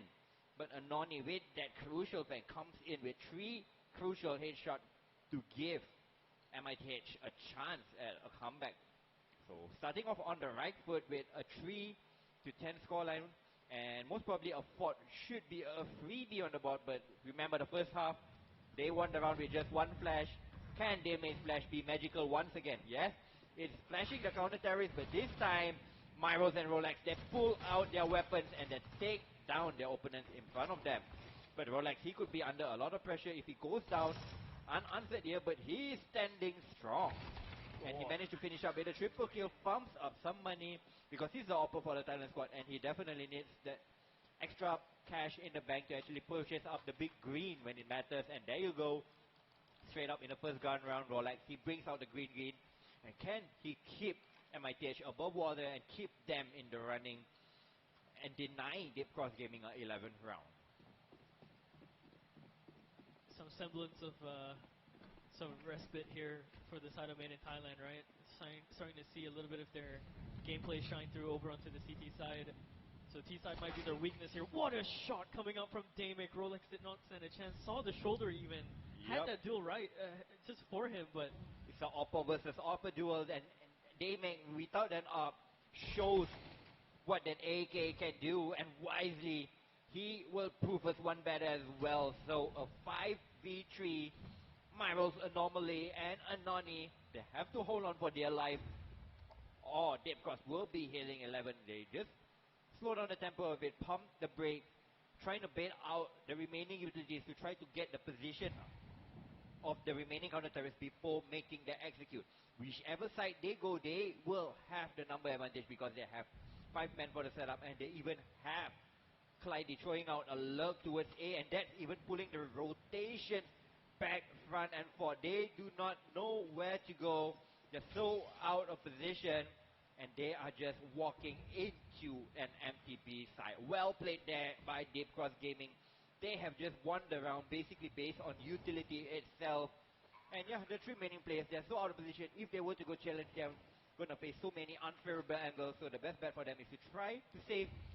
And that is also not a certainty as they've been locked in. But Anoni, they will find a way out. But with so little HP and so much time left, I mean, Deep Cross Gaming can actually send a couple of members to actually go in for the hunt and try to take away all of these weapons from Made in Thailand.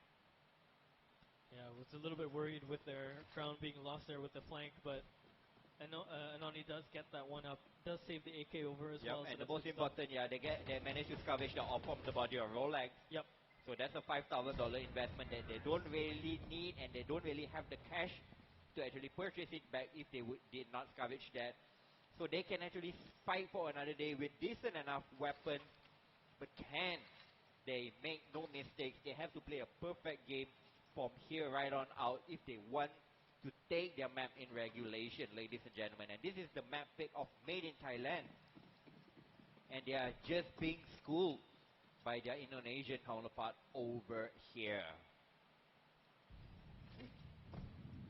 Flash up high as well, but no aggression going to be sent forward into the fountain just yet. A lot of these nades are the usual early nades that you're seeing, just to make sure they can get some ground. But again, the way that they play it out is so much better, right? We didn't really see Made in Thailand do these kind of nades to get the space, right? Yep. Instead, Deep Cross are so ready to kind of push through, really confirm the space so they don't really have to take dry fights all of a sudden in the middle of the map with like no cover or no teammates around. Yeah, one thing I like about Deep Cross is they really emphasize on the control of connector, because if you have the control of connector, you can actually rotate between both the bomb sites if you have the end game. And yeah, looks like they have just controlling, and they are gonna try and head up towards this B side. Probably just slow things down a bit, let the timer kind of count down. Made in Thailand are probably going to get a little bit more uncomfortable as the timer keeps going down and down and down, because you only have so much utility to stave off these T's, right? So once that goes down, then it might be a problem. Starting to hear shots go through, Flash is going to come through, but it's not going to really hit. Palmas is going to go out, blitzing, but it's going to be Z. He picks up 3 onto the defense, looking for more onto the angle, but not going to find it just yet. The lurk happens over onto the other side. It's going to be Clyde finding a Rolex as well. But he has to scramble all the way down past the stairs, and he's not even sure if it's safe yet. He had the idea. He knew there was one more player, but had to second guess it. Yep. So it's down to Dayming in this 1v3 situation. Kind of hard for him to actually clutch this out, but there's nothing much for him to actually lose. He can try to do a little bit of damage, try to take down a couple of members, but we'll see. They will pick him on to the first contact made by Anani. They will actually not even pick him, so he will go for the swing. He will actually get another kill, and most importantly, staying alive. And yeah, the rest of his team will actually force behind this and to try and see whether they can break MITH money once again. Kill them after time too, actually. So not looking too good for the bank on that side either. Alright, we'll see how this works out now for Deep Cross. The rounds are starting to be built up a little bit more for Made in Thailand, and again, Deep Cross are still lethal as ever, but you give them one more window in, and that's their map point secured. We'll have to see. That headshot was so close over onto the other side of the smoke. Yep, that nade is a little bit deep, and this time they're just gonna W through that monster. He is so blind, and Clyde gets a lot of damage over here, and there you go, the trades come in for the side of Deep Cross Gaming. 2v4, Myros and Rolex, the OG members for this Made in Thailand squad. They have to come in big, but look at this, they are locked out behind utilities, and even after breaking the smoke, he gets a nade shot right to his face, losing half of his health points, and looks like it should be a save for the Thailand side, but there is no guarantee itself, and look like there's even wisely holding towards the top of con to try and cut off any rotation, and even with looking at the C4, so there's no way in hell that MITH is going to make this round count, and the best bet is to try and save these 2 weapons and try to drop it over to try to have the best buy to start off match point for the side of DC Gaming. Alright. Map point for the side of Deep Cross. Again, they just needed that one little slip up, that one little window for them to go in. Sets themselves a safety net to take this map away from MITH. Over on their end, though, they're not looking too good either. That CT economy is so rough to work with, especially when you're down and out like this. UMP pot for the side of Anani as well. kind of unorthodox UMP. We don't really see that in everyday CS, but we'll see if...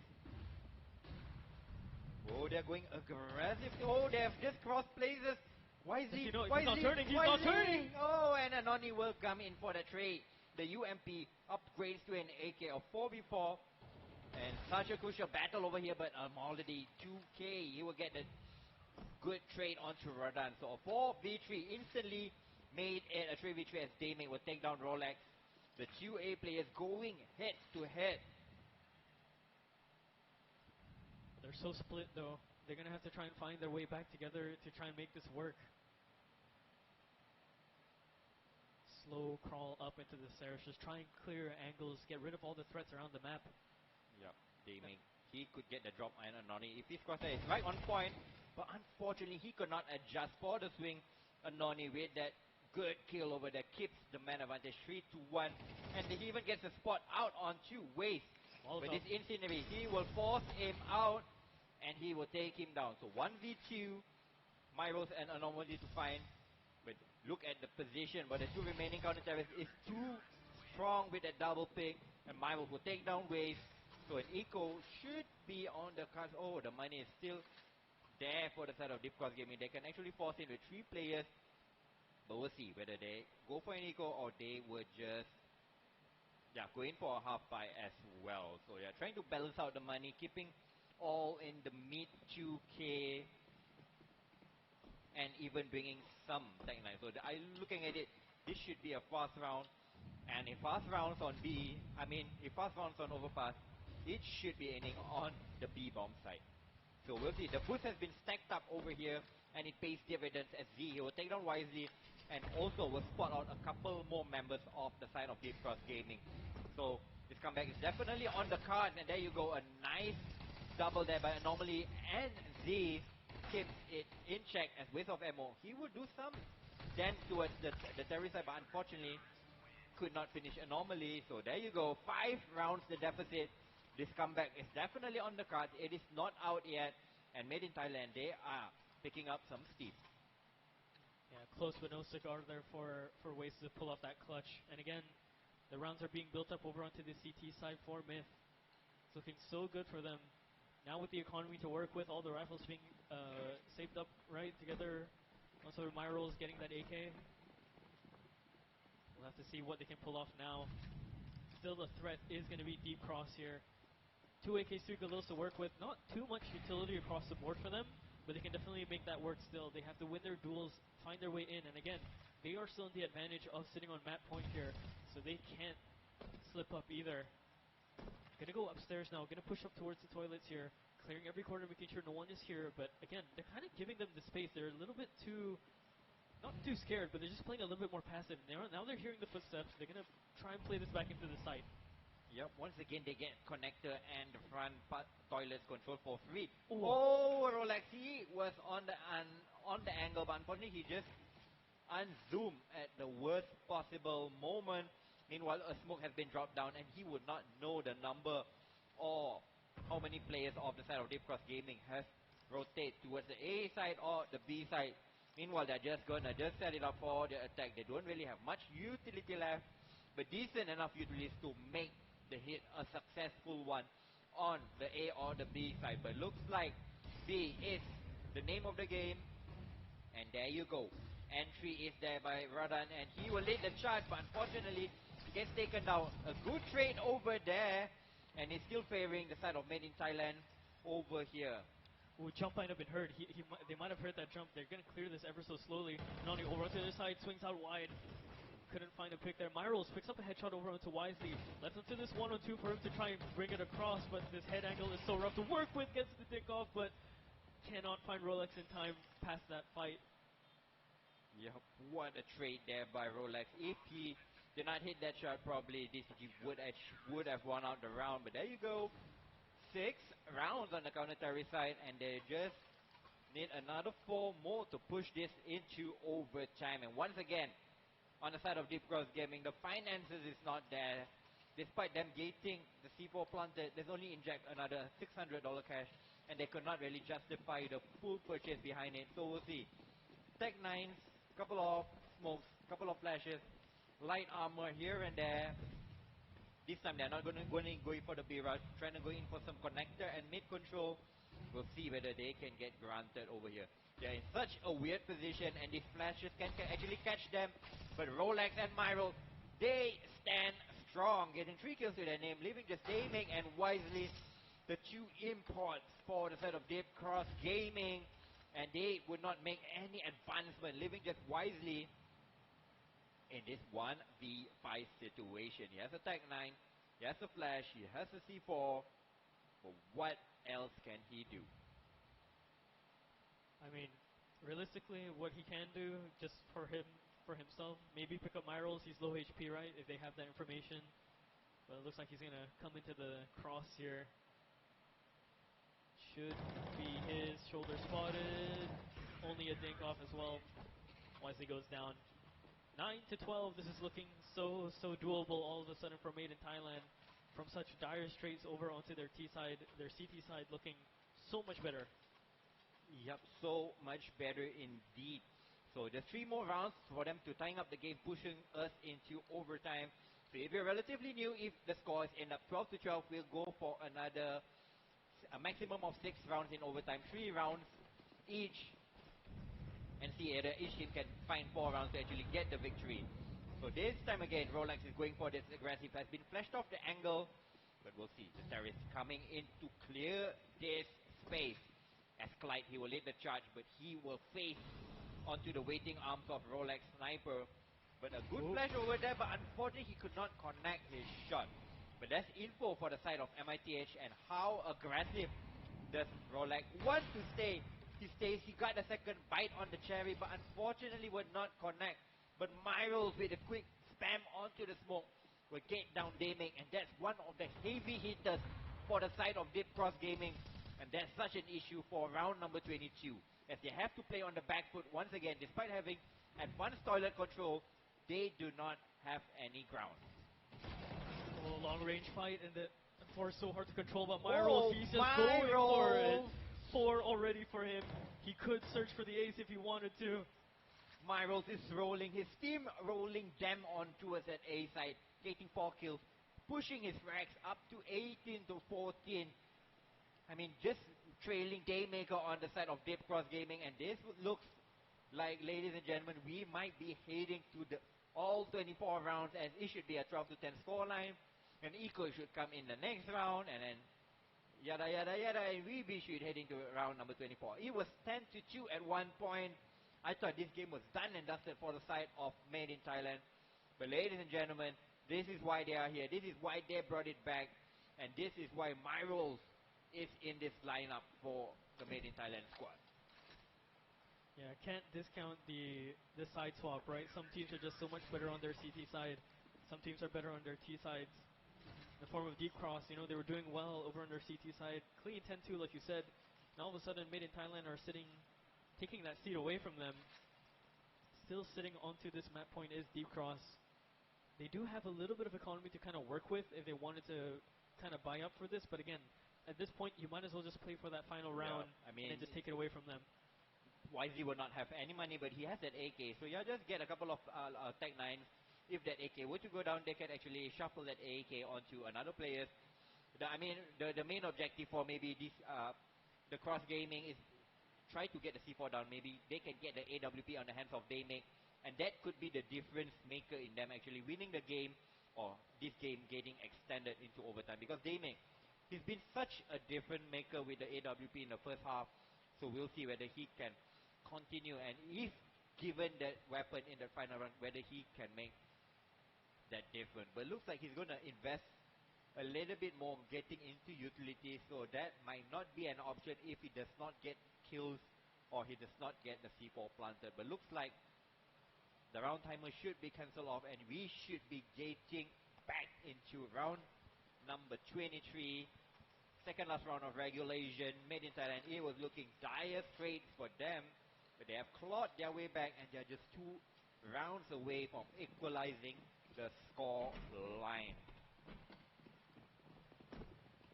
Looking like a full B rush here is what they're trying to plan.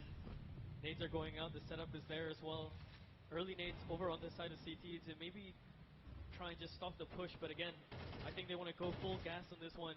You might as well. They don't really have the economy for it, but they do have the armor. They do have the speed for it. They're already there. No, none of the rotations have come in just yet. Oh, Yep. cheeky boost might Once come again, in. connected Oh, what a control, wallbang but coming in from inside. Noni. Look at that spam by Odyssey. And that will even give them more information. There are probably more players towards that position. And look like because I mean, they do not want to wait. And they're just going to move towards that B side. But once again, Myros is here. And we saw what he can do in that previous round, getting 4 kills to his name, single-handedly winning the round for the main Italian squad. But we are still in a 4v3. And they're not going to overplay their hand. But that could be their demise as wisely with that AK will take down 3. There you go.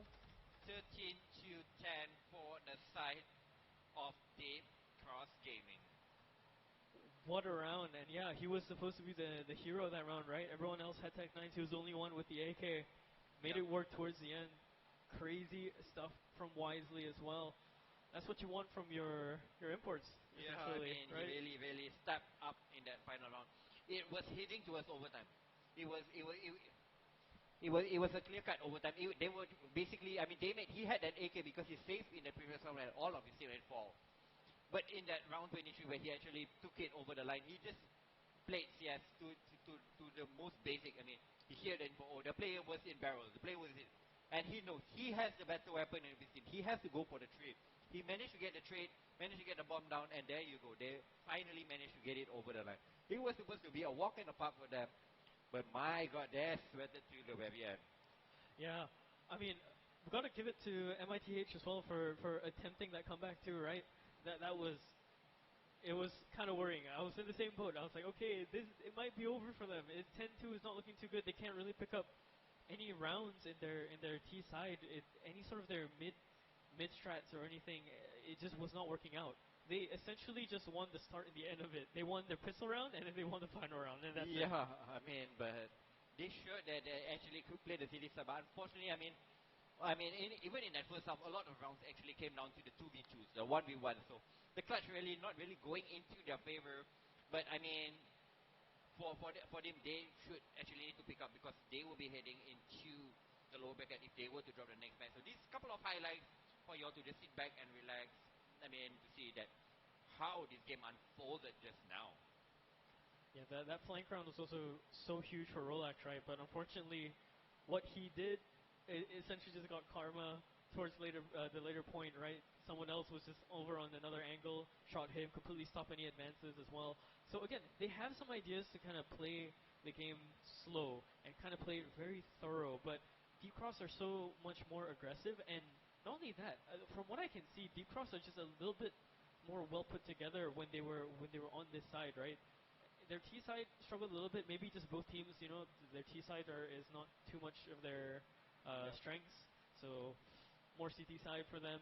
Then they kind of want to chill over onto. I guess MITH, really should have done better because if we actually go back to round number 2 where they actually won the pistol round on the terrorist side. I mean, they were up against basically a full eco. It's just one P250, one Deagle, and a single flash.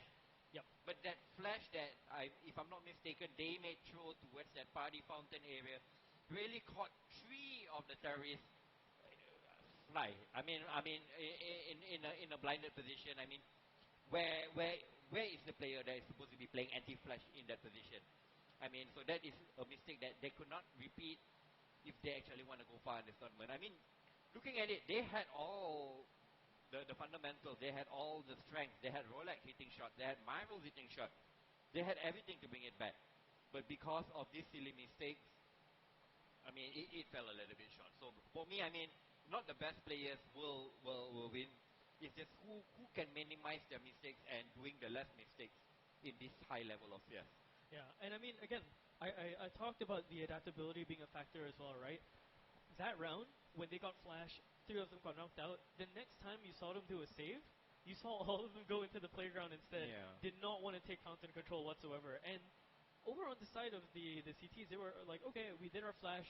That might not work next time. We're going to leave it. That's good discipline from them, right? To not try and push any sort of initiative to maybe overstep their boundaries, right? And then on the other side, the adaptability to send all 5 instead. Yes, just with blocks all the way around. They found their way in towards long, could come into the bash rooms if they wanted to, and then possibly nearly made that round a possibility as well. But again, just a little bit too strong over on the side of Deep Cross, and I think Deep Cross are going to be very happy with that win. You know, just now that they kind of understand what they're going up against, and now MITH basically know what they they're have going up against. one foot over the line for like this game, and the most important thing is they actually won a map which is their opponent's map pick. Yes.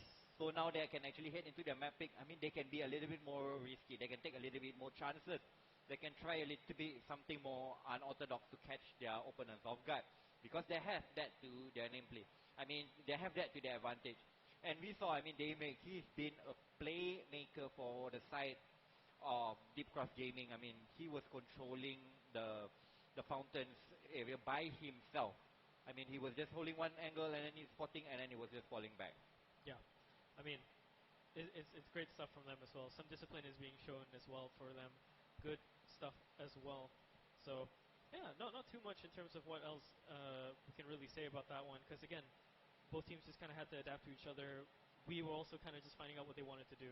Alright, okay, ladies and gentlemen, we'll be going for a short break, and we'll be coming back. We'll be heading on to Didas to the map pick of Deep Cross Gaming. Can Deep Cross Gaming make this a 2-0, or we will be heading to the Mirage for the decider?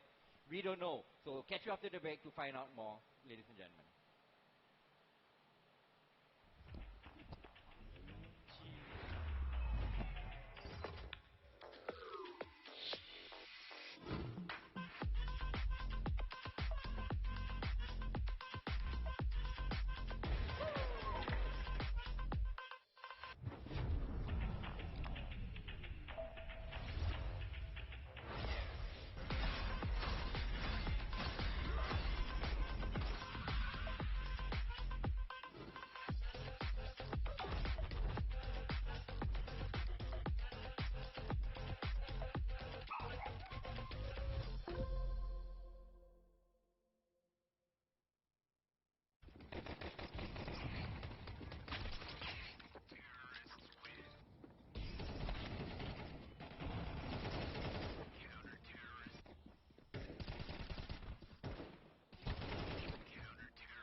a long start, but still a long way to go. My name is Alcalaba. I'm joined here with Trevor. Welcome back to the Odyssey Cup. We just got done with our map 1 between Made in Thailand and Deep Cross Gaming.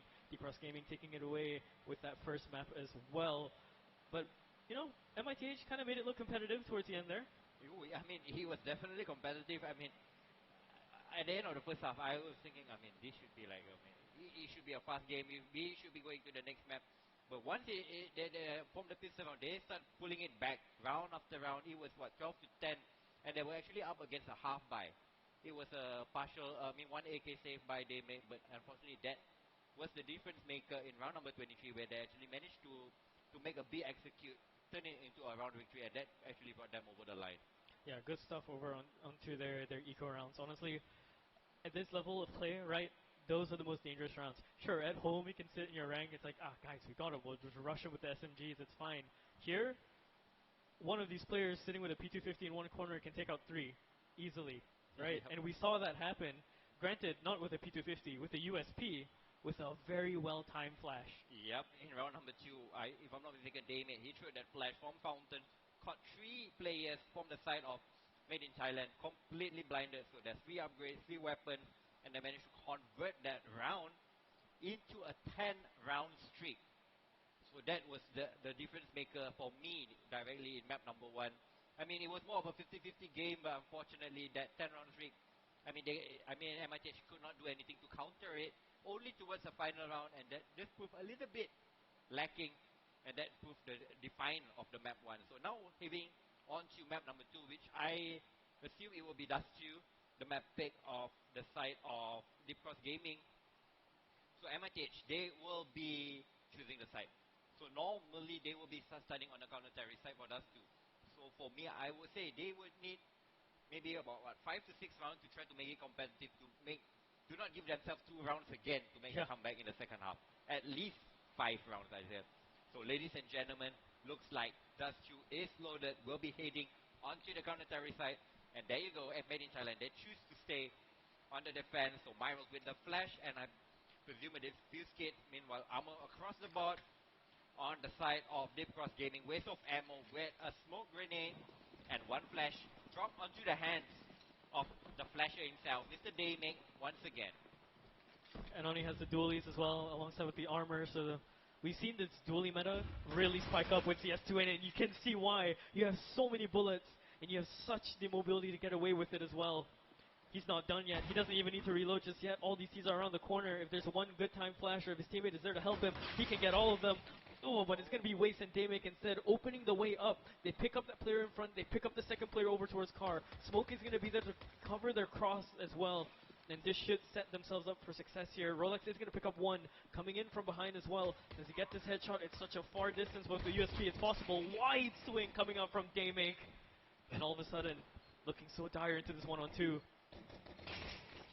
Yep, so Z-Van, this time unfortunately that's taken down. And once again, Daymake proving that he is the main difference maker for the side of Deep Cross Gaming, opening map number 2 with 3 kills to his name.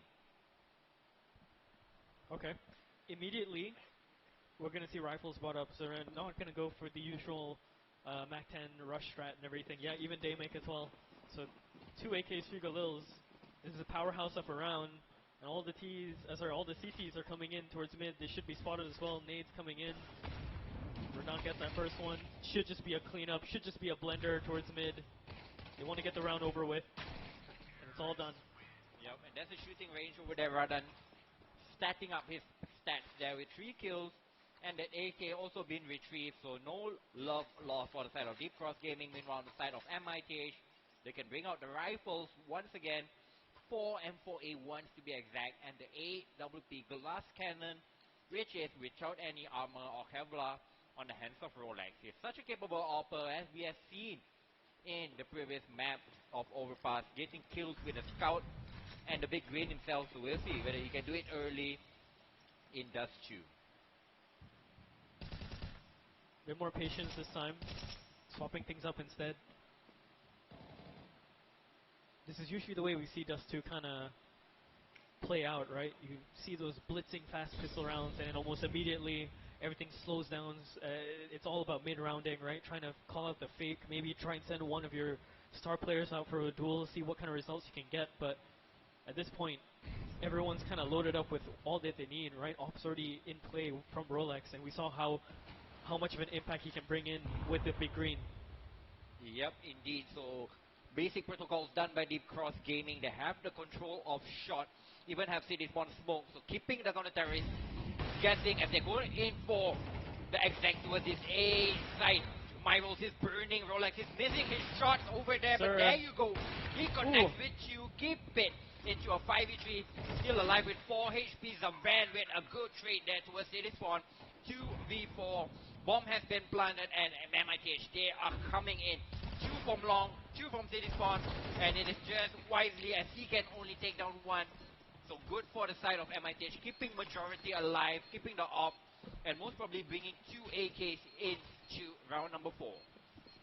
Yeah, this is where they can kind of change the narrative, right? Starting off into their CT side is much stronger for them.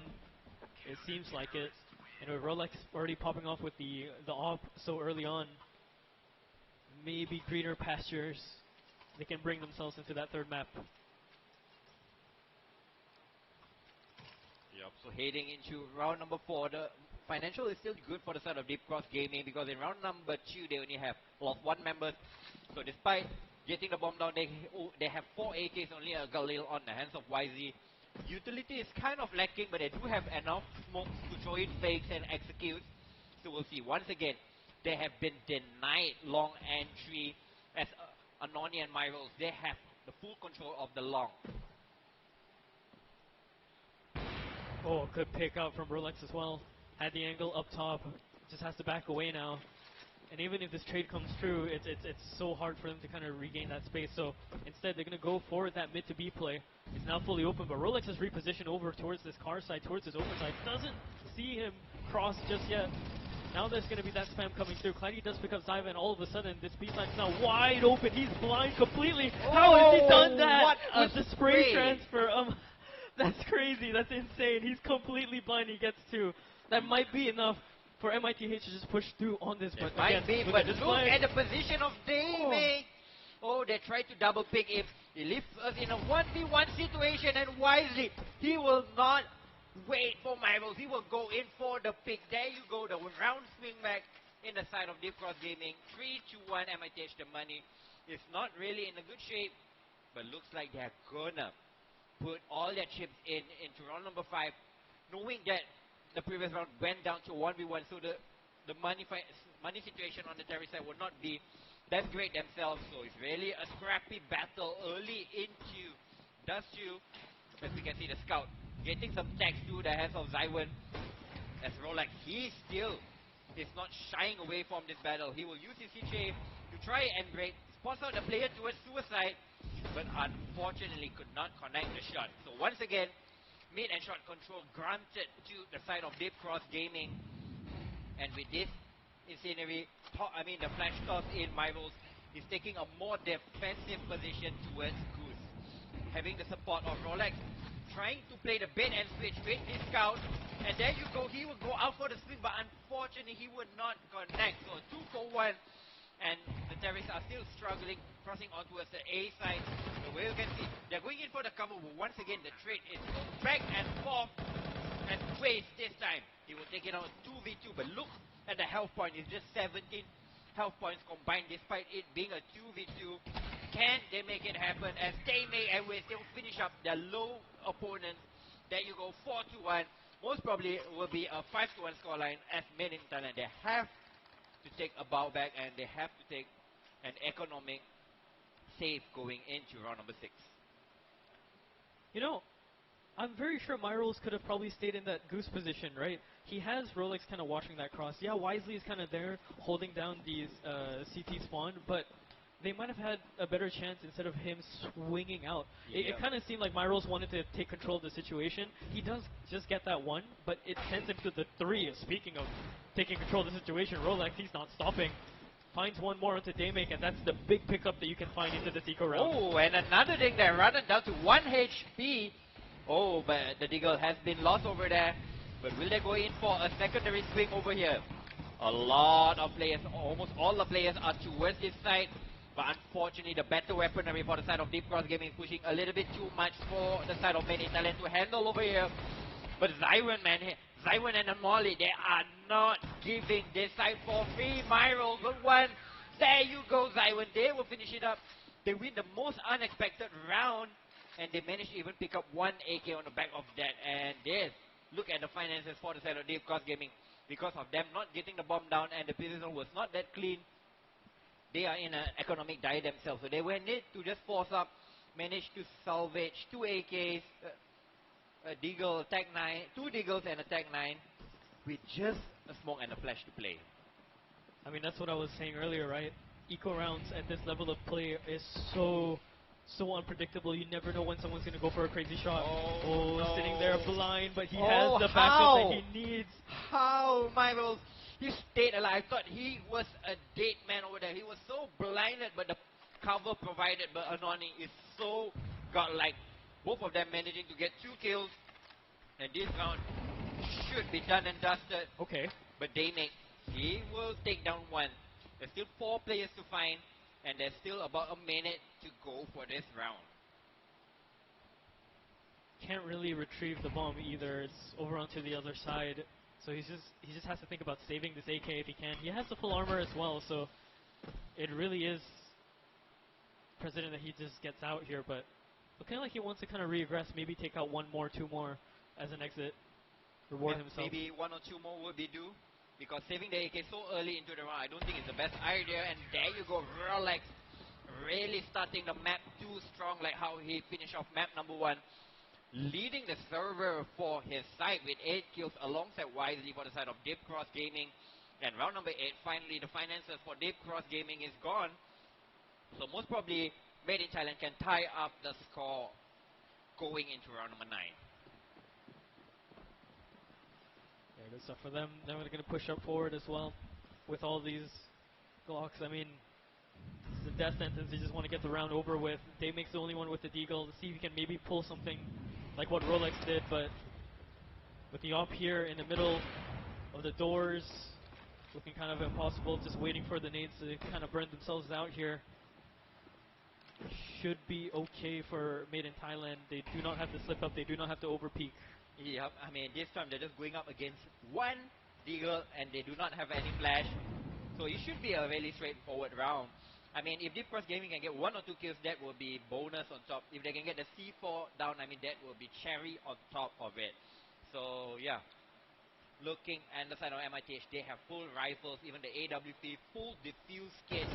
So I don't think this round should be going any wrong for them. And there you go, Myros once again, getting a multi-kill to his name. 3 to be exact, leaving just waste of ammo to admit he has a Glock. He's been tagged down to 9 HP. And Zyvon will finish him off. Made in Thailand, they tie up the score at 4 apiece, heading into round number 9, where financially Deep Cross Gaming can purchase anything they want except the AWP on the hands of Daymek, who has been so crucial in this series so far. Yeah, 4-4, it's equalized now all of a sudden. Good stuff. Again, even with the AKs bought up here, they don't really have too much utility. Look, Clyde even bought an AK earlier, swapped to the Galil just so he can have a full belt. Yep, I mean, that would be better, but they have 3 smokes. 4 flashes, I mean, enough to make and execute happen, but they cannot really throw in fakes or try to bait out utilities on the counter-terrorist side. Meanwhile, the counter-terrorist side, they are picking up some steam, they're picking up AKs on their hands, and look at their key player, Rolex, is playing so aggressive, so mobile, so versatile, moving across, trying to get his team opening picks time and time again. Some patience by the mid doors, trying to see if they can get any sort of reaction.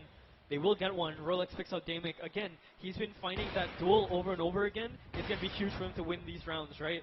Daymek has been such a consistent threat over in the last map.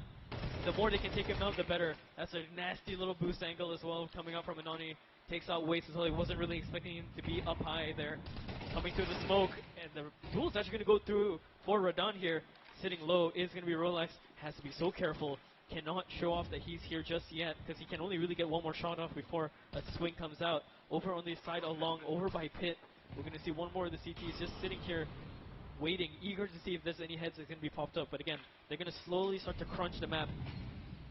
Yep, waiting for the teammates, trying to synchronize this retake. 2 coming in from short, 1 coming in from long, and even a late man coming in from that city spawn as well. So they're crunching into us with the ramp, and there you go, 3 kills unanswered. A perfect retake there by the side of Main in Thailand, and they even scavenge AKs to bring around to play with. So there you go, keeping 4 members alive, keeping the economy safe, and most importantly, Dave Cross Gaming, they cannot really fully justify getting the full buy-in. So most probably a partial on the bots, maybe for a map like Dust to probably get a scout, probably get some diggles, or maybe just go for the classic beer rush.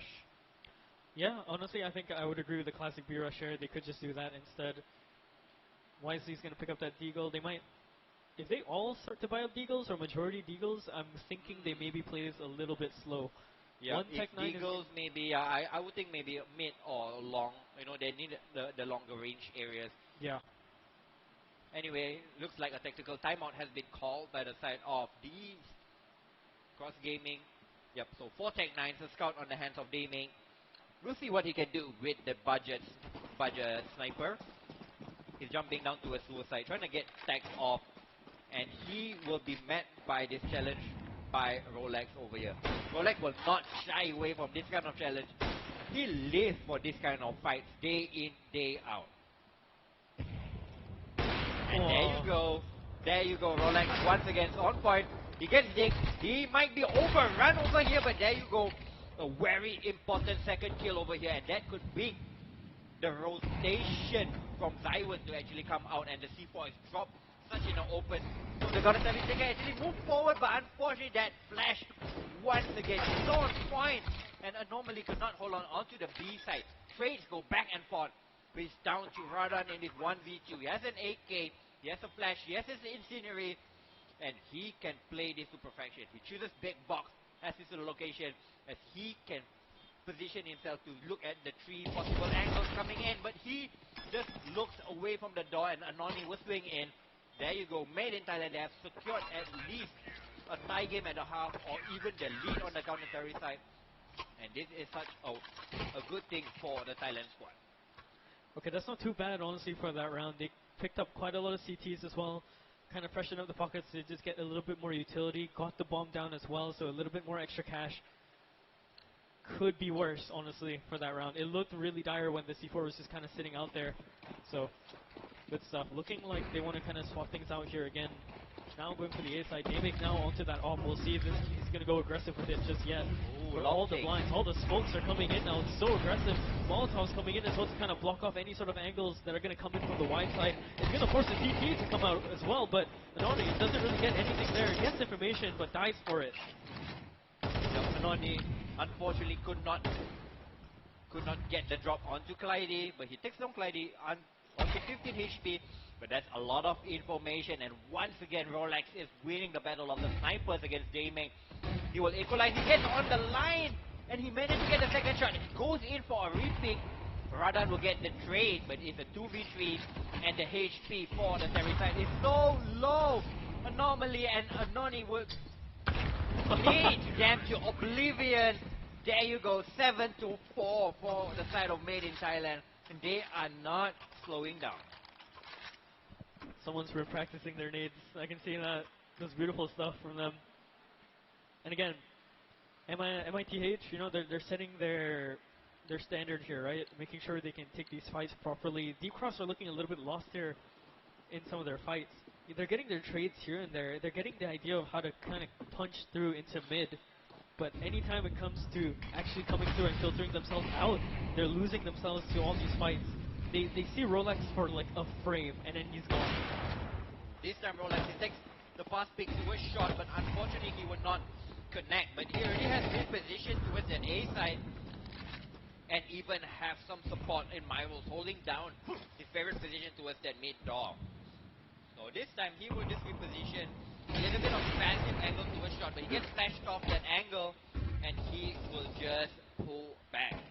So a 1-player setup towards Goose, 1 towards long, 1 towards mid door, and 2 towards that B side. So really anticipating that Deep Cross Gaming will finish this play towards the B side. As we can see, utility has been tossed down. as Myrol. He is going aggressive, and there you go. There's 2 players in front of him, but gaming with that trade.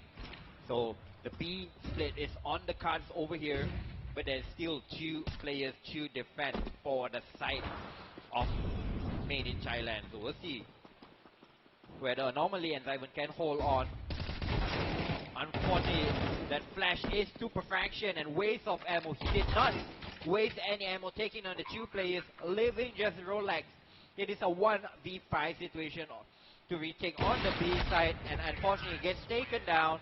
So 7-5 for the side of MITH. Gating 7 on the defense on Dust 2 is pretty decent.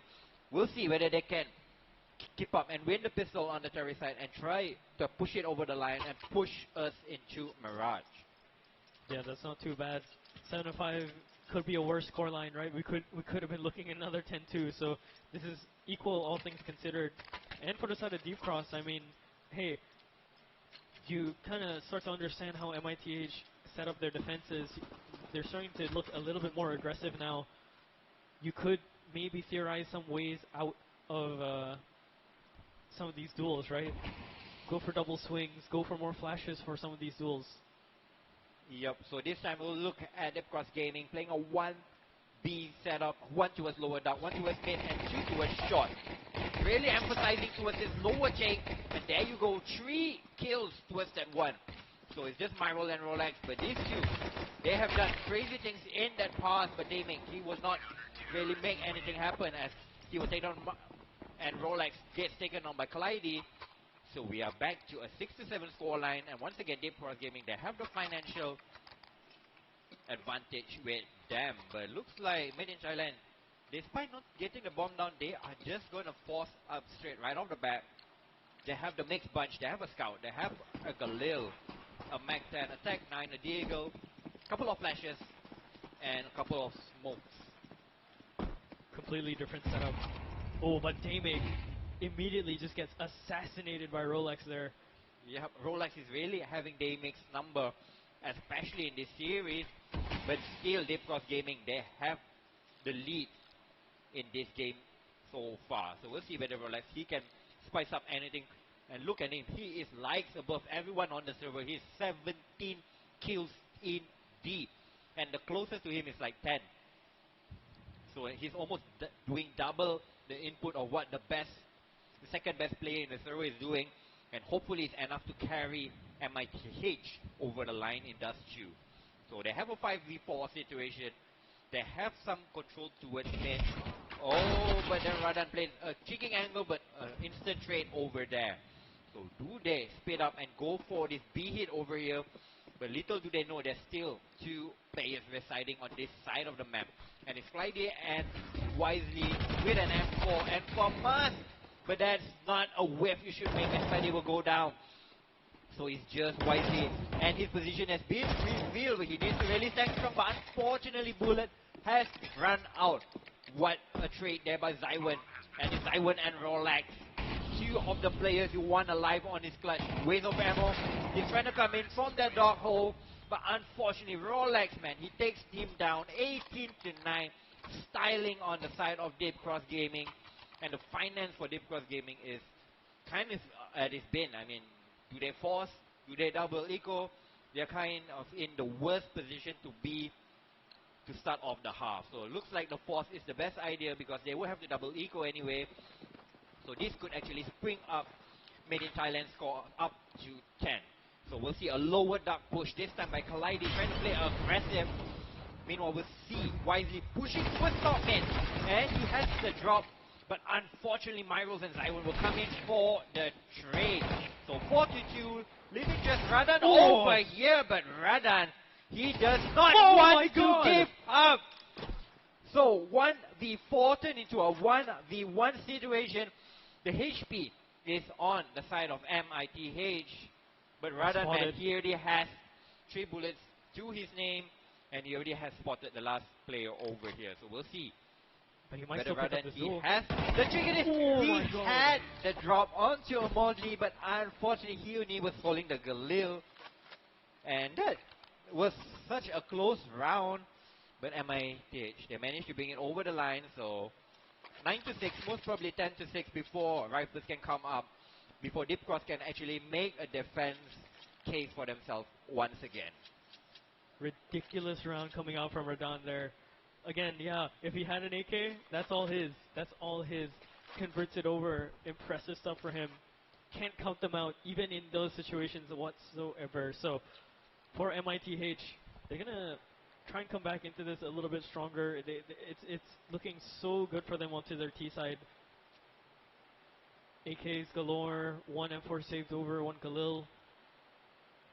For the side of DCG, though, they have to kind of discuss about what's happening, what's going wrong here, right? How are they losing so much space? Why aren't they peeking some angles together? It's kind of falling apart a little bit for them. Yep, kind of falling apart, but they still have time to actually make this comeback. And one thing good is Damic, he has that magical $200 flash, and this time he has two of them line up to a catwalk. Can it be as magical as the flash before? We will have to see.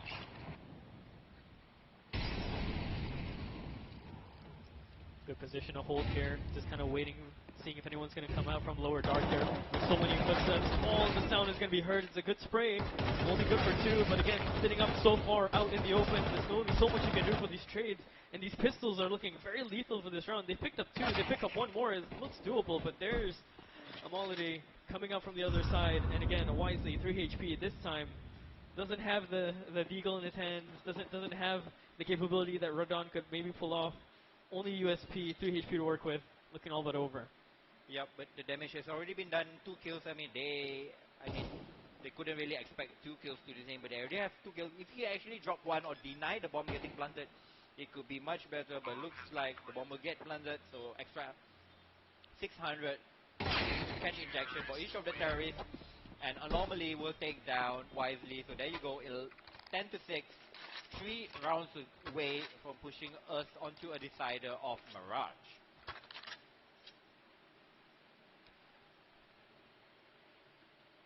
Last time we saw MITH kind of struggle over on their overpass here.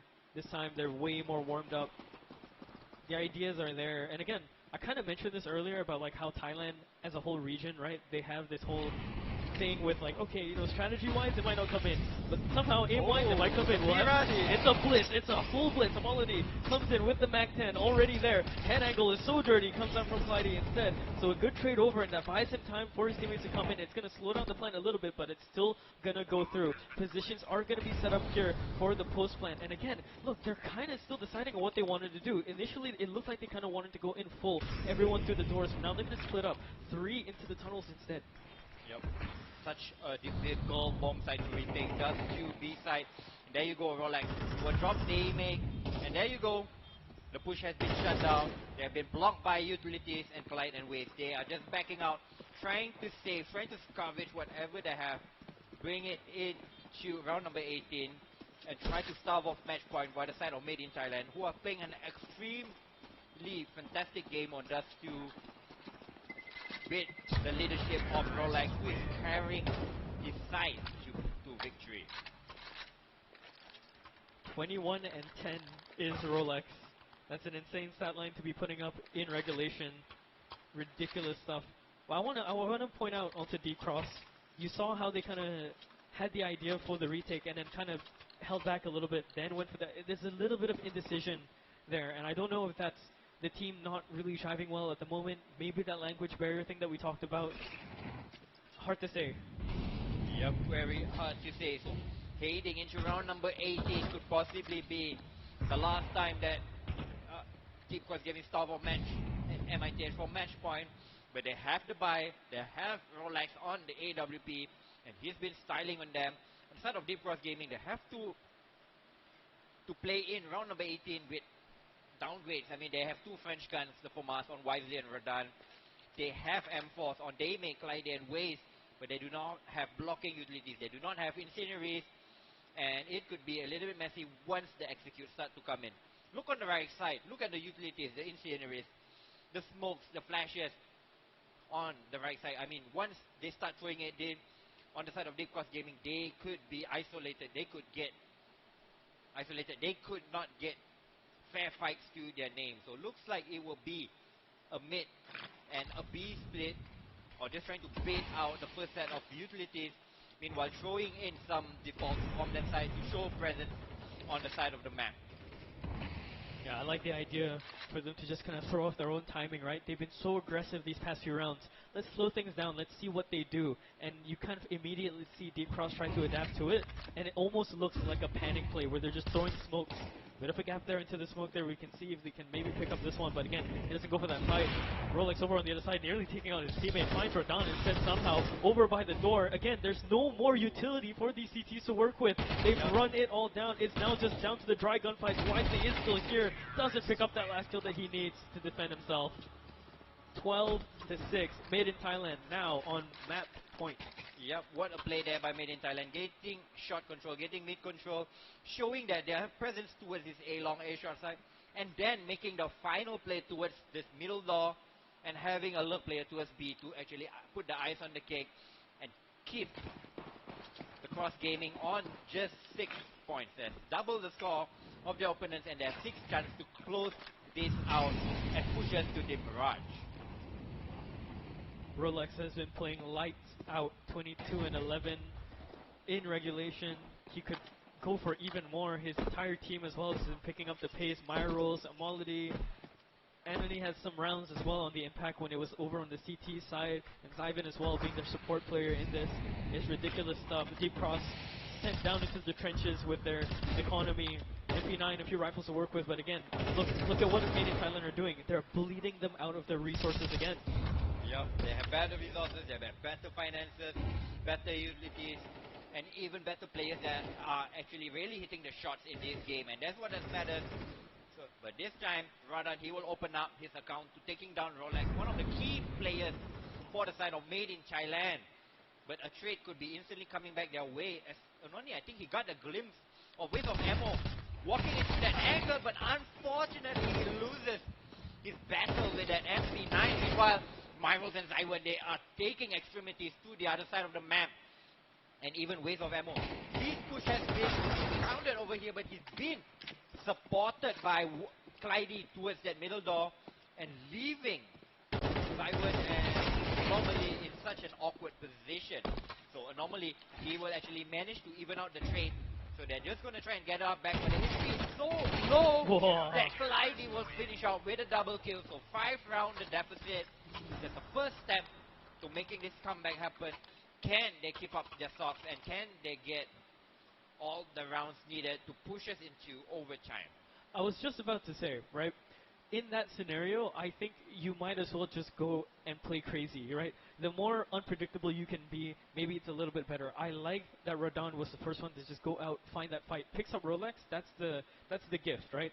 The team following up by going super aggressive afterwards and just taking the space, just taking it away from MITH, making sure they can't get their setup is exactly their window in, right? You can't stay too passive on CT side, especially when you're at such a disadvantage in the guns.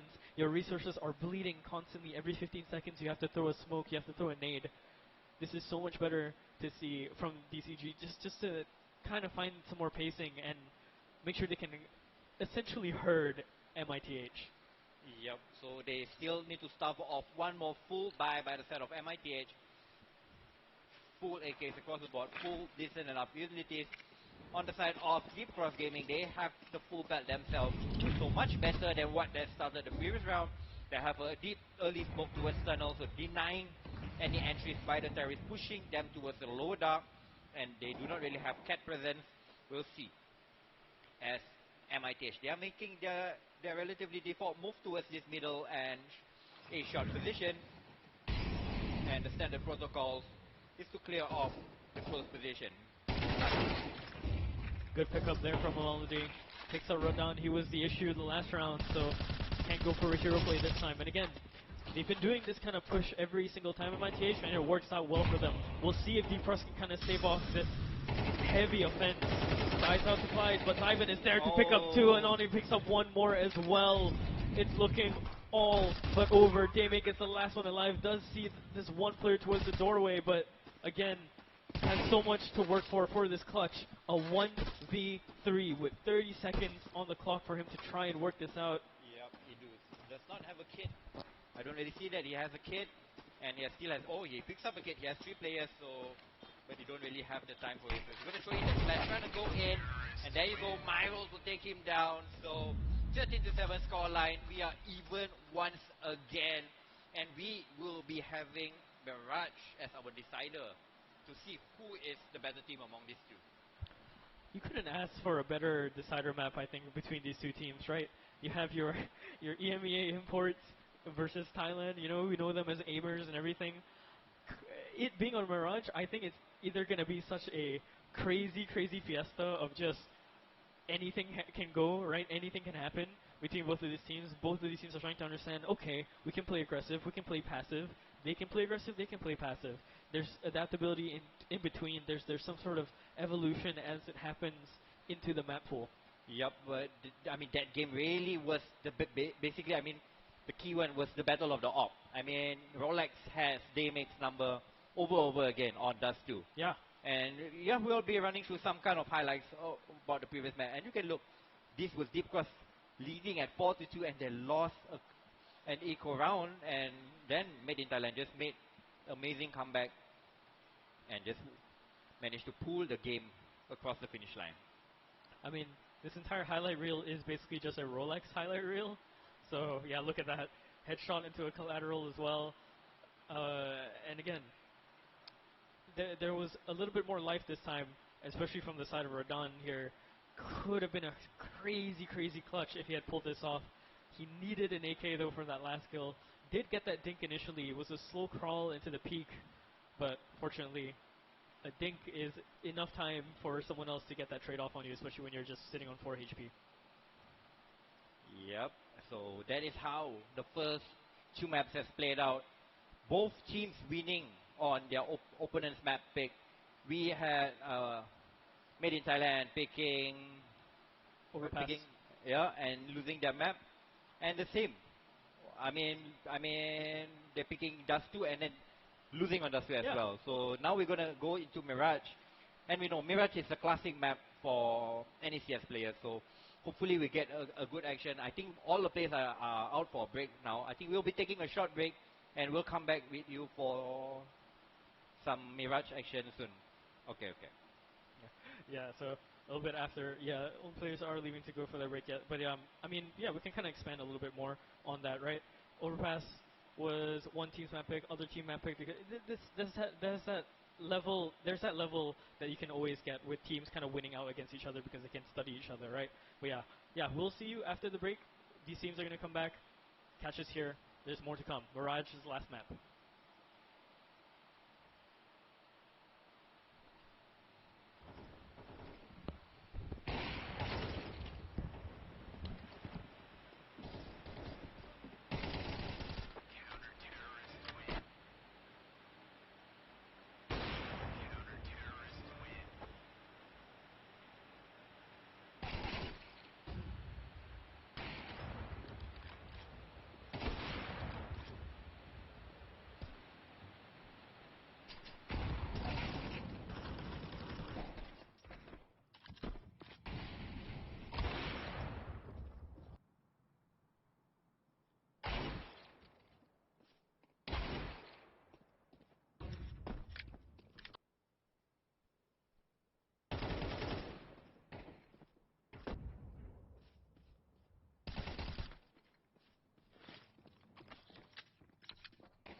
All right, hello everyone, and welcome back to the Odyssey Cup Counter-Strike 2.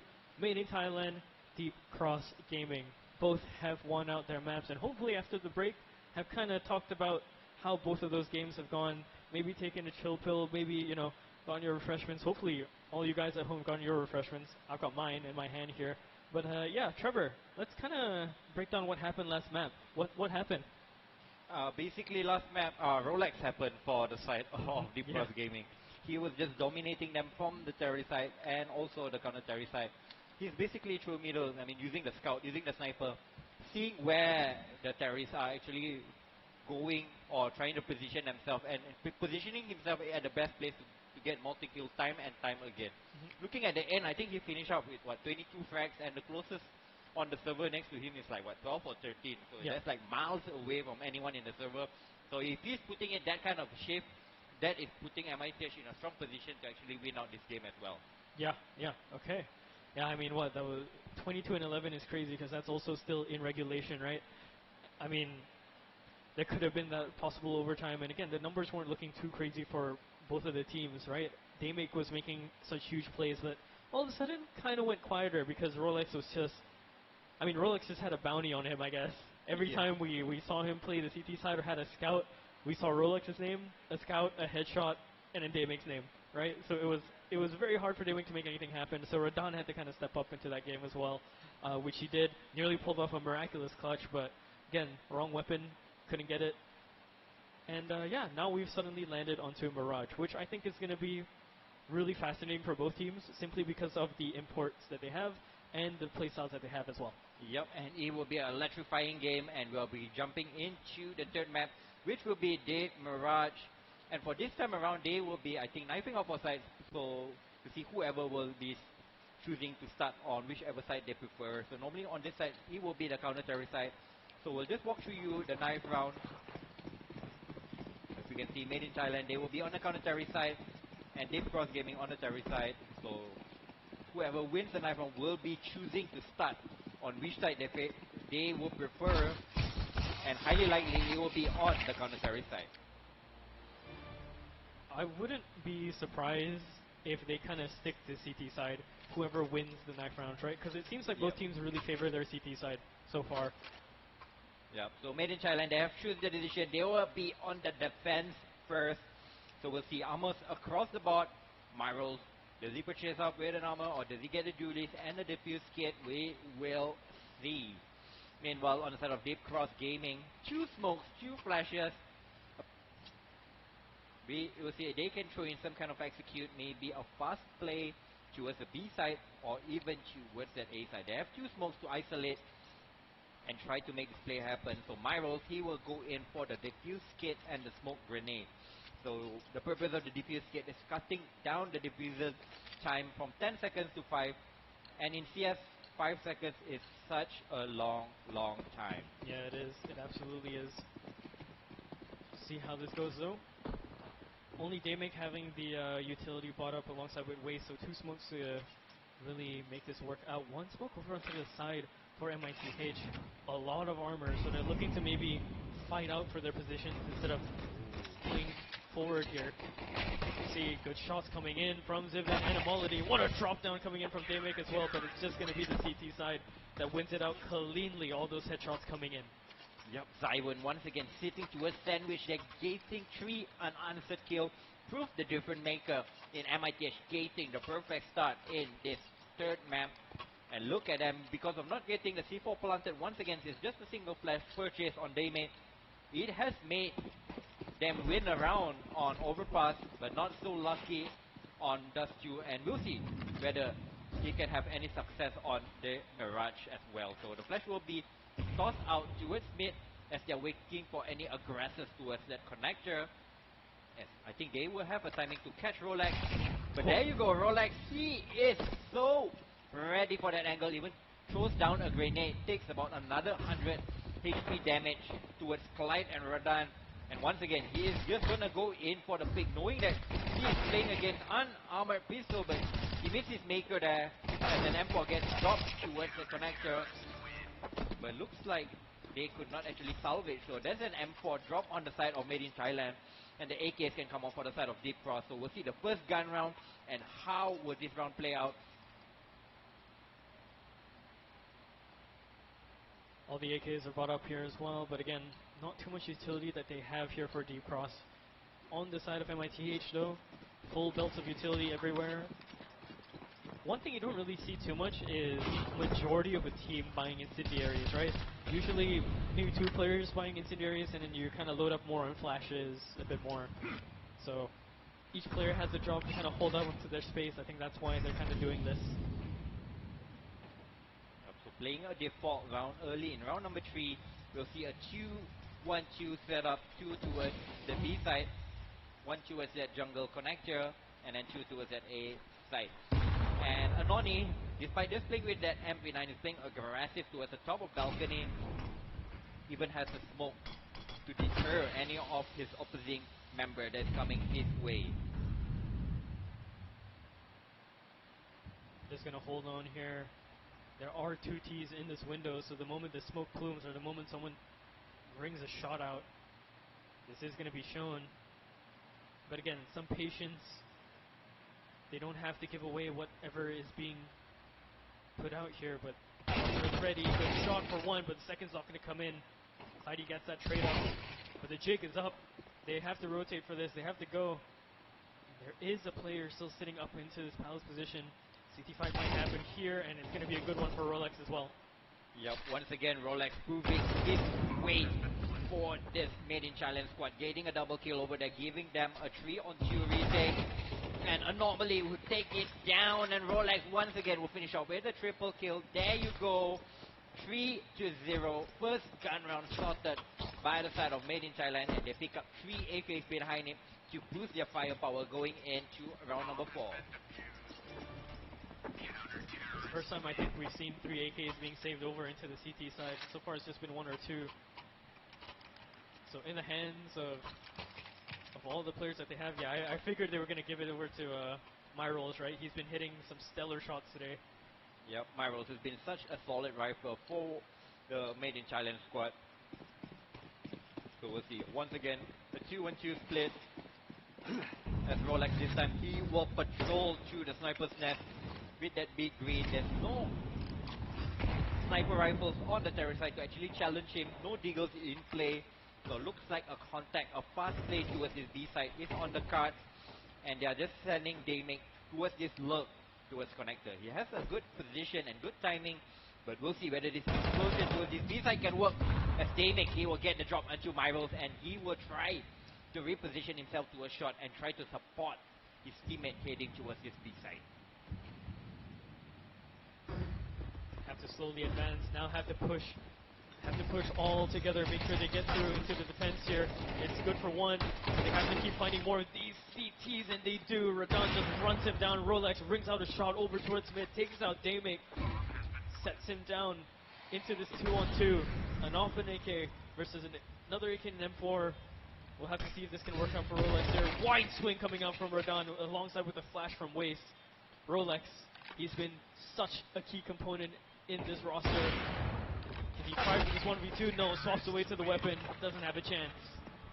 Yep, a good partial victory that converted by the side of Deep Cross Gaming onto the side of Daymate, who actually make that play towards connector, getting the kill and pulling the rotation out from that B side. Meanwhile, the side of Deep Cross Gaming, that hit towards the B side when there's only 1 player defending their side, and that proved a little bit too much for the side of Made in Thailand.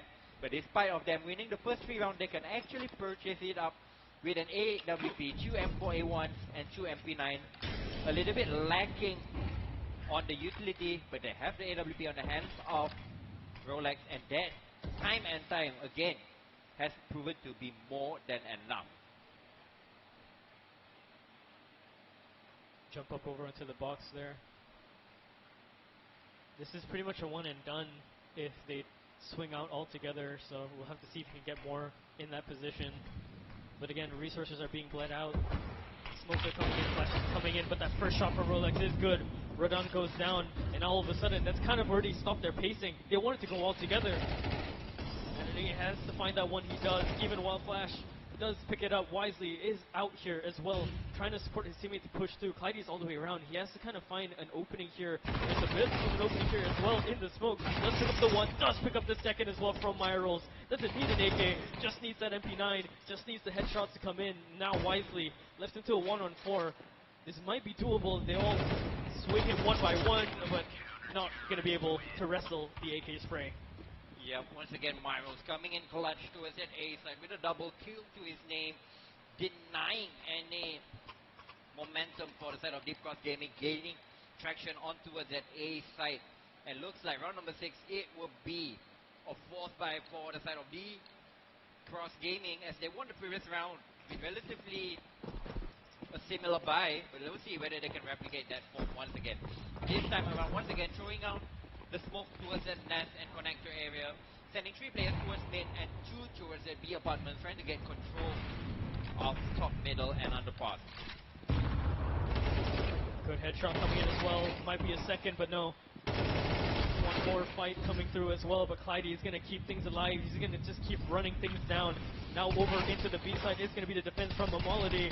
Does pick up another one as well. Has to swap over to his secondary. And look at the spread coming out. Rolex is the one to pick him up past the smoke as well. So initially that threat from Clyde, now shut down. Left into this 1-on-3, now 1-on-2. Has to find the other shot. It rings out. He hears it, but there's a plume in the smoke. And he gets him right through. Yep, once again, Rolex being the clutch maker over there.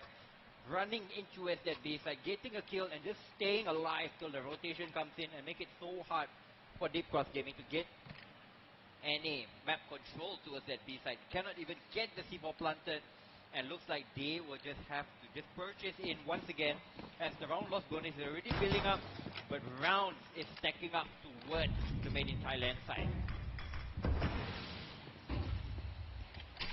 Going for the smoke break here. He might get one. Ooh, what a flick from Rolex. He hits that actually. Ridiculous. Barely saw him in the smoke, just saw him on the peripheral. Yep. All the losses coming in, these are the key players. Rolex is out, Gaming is out, Clyde is out. Waste finds that opening onto Amality. This side is open, but the jump up is so lethal for him. Now Myrals is left 1-on-2. This can still be doable for him. Full belt utility, 68 HP and a kit. But the crouch into the hole, all the death. Yep. Unfortunately, their wifey will get the final kill, and they finally get around to the name. But MITH, they still have money in the bank. They still have the AWP on the hands of Rolex. And we saw previously in round number 5 what it can do. This time, they do not have 2 M4s, but they have a Max 7, they have an MP9, a 5.7, and also the M4 on the hands of Taiwan. Max 7 is going to be the interesting one here. He's already kind of closed the distance. Over into mid as well, there's presence confirmed by the boxes, and they can kind of push out knowing that the op probably has to reposition. But this is going to be the dangerous fight. If this goes through, they lose A. If they don't, then they can kind of hold on to it for a little bit longer. So it's all on Anony here. Yep, Anony is pulling the weird gun, and this gun is he turns around, but he turns at the wrong timing. Meanwhile, Brandon and Wisely will come in with kills of their own, and the A side is falling as well. Like he missed a sitter over there onto Daming, and looks like Deep Cross Gaming has got this defense figured out for round number 8, as they have a 4v2, and Zywin and normally they are out of position in making this round turn into their favor once again. Oh, that's so rough. I don't know if that was his teammate calling for his help, right? Maybe just to ask him for a little bit more util. And then that just caused his death. He swings out as well, giving him the perfect kill. That's so unlucky. He's sitting there the entire time with his Max 7 buy, and that's how he goes out. Yep, that's the what we call the typical CS2 timing. You can aim for that angle for like 30 seconds, he don't comes up, and the moment you just turn away, he just shows up. And once again, Daming, he will take down normally towards the ending of closing of round number 8, and that's just one rifle save in the hands of Zywin, so they cannot really force up. Most probably they will just have to play along this M4 and try to make Zywin get some kills or set him up for success. I think a timeout has been called here a little bit, looking like it. It's kind of want to talk through the round, see what else they can kind of do here. Because so far, both teams are looking very alive now on Mirage, right? And I think we kind of expected that, considering how these two teams play. It's kind of just generally their style to be this aggressive, and the player performances individually are starting to now pop up fully. Yeah, we are looking for this back and forth game, and finally we have it on Mirage. MIT still hold a slight edge in the scoreline, but it's 5-3, and the financial is with Deep Cross Gaming for round number 9 and moving forward. So we'll see. This time, 2 set up towards Palace, 2 set up towards A main, and Living Gaming once again to solo lurk towards this connected position. He has gained much map control in such a short period of time, so the A hit can actually come in. The smoke will be thrown in for Rolex from under Palace, so he can actually stay alive, but Zywin, he gets taken down, and that's the only threat really gone. And there you go, they just steamroll the A side, 4-5, Deep Cross Gaming. They are making a comeback in this first half of this final match. Yeah, they had the right idea there to stack up the site, but not really the weaponry for it. One thing that's been quite interesting is that we haven't really seen a 5-7 across these teams, huh? Because usually you see the 5-7 kind of come out maybe for a more aggressive play, right? Maybe into a Palace push to kind of minimize that distance, and it's way more lethal. 20 bullets in it, armor pen all the way, but no 5-7. Yeah, most of these teams, they're going for the deagles. They're going in for the one-shot headshot. And I see a couple of Tech 9s pull out. 5-7, not really a favorable pistol maybe in this matchup or maybe in this map. But I guess we will see more of that in the days or in the matches to come. So heading into round number 10, a full buy is on the card. Anomaly is towards this B side and is holding the FOMAS, but a nicely timed incendiary, and the kill by Rolex once again will give them the advantage. A jump spot, and he will spot all the players coming towards his name as Clyde. He will take down Zywin, and Clyde will come in for the trade. So a 4v3 will be on towards his B side as Rolex, once again, he's coming in for the trade, and he comes up with a nice trade timing over there, keeping his team in a 3-on-2 advantage for the time being. Spam's not going to hit anything either. Oh, but the positioning so rough by the window as well. Wisely 3 HP for him to get this clutch. Here's the footsteps over to the other side. It's now waiting. This is just a waiting game. Both players 1 HP, but he lands that headshot instead. Good stuff from Wisely. Only 3 HP to work with. Finds both players. Sets it to 5-5. We're all tied up. Yep, 5-5, all tied up once again. I mean, Wisely and Zywin, both of them, they were just 1 bullet away from death.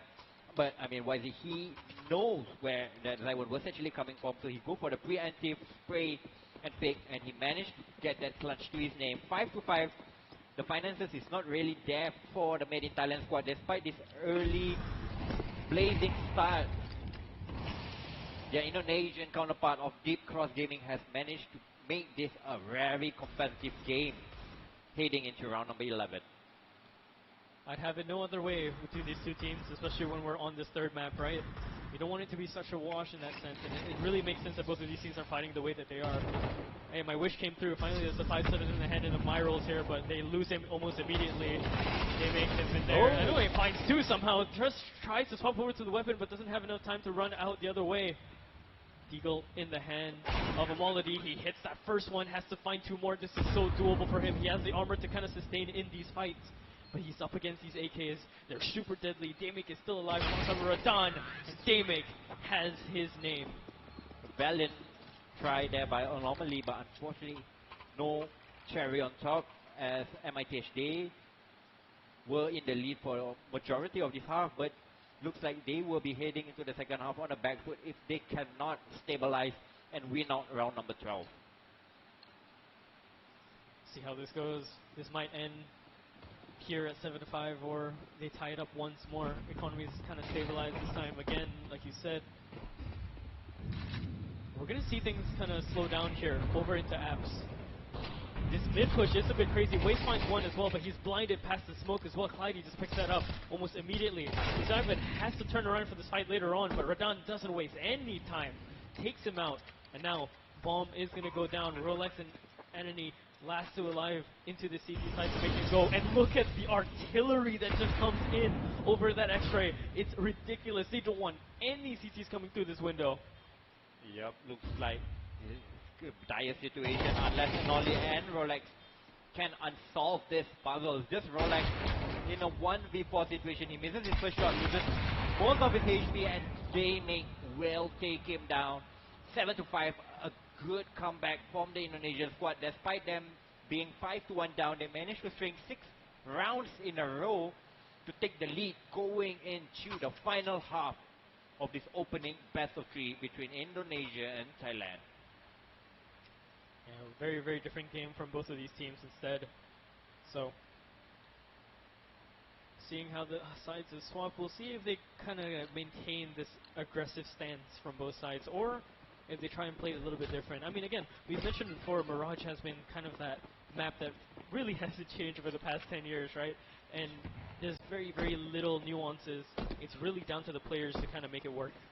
Yep, so this time around, MITH, they will be dictating the offense.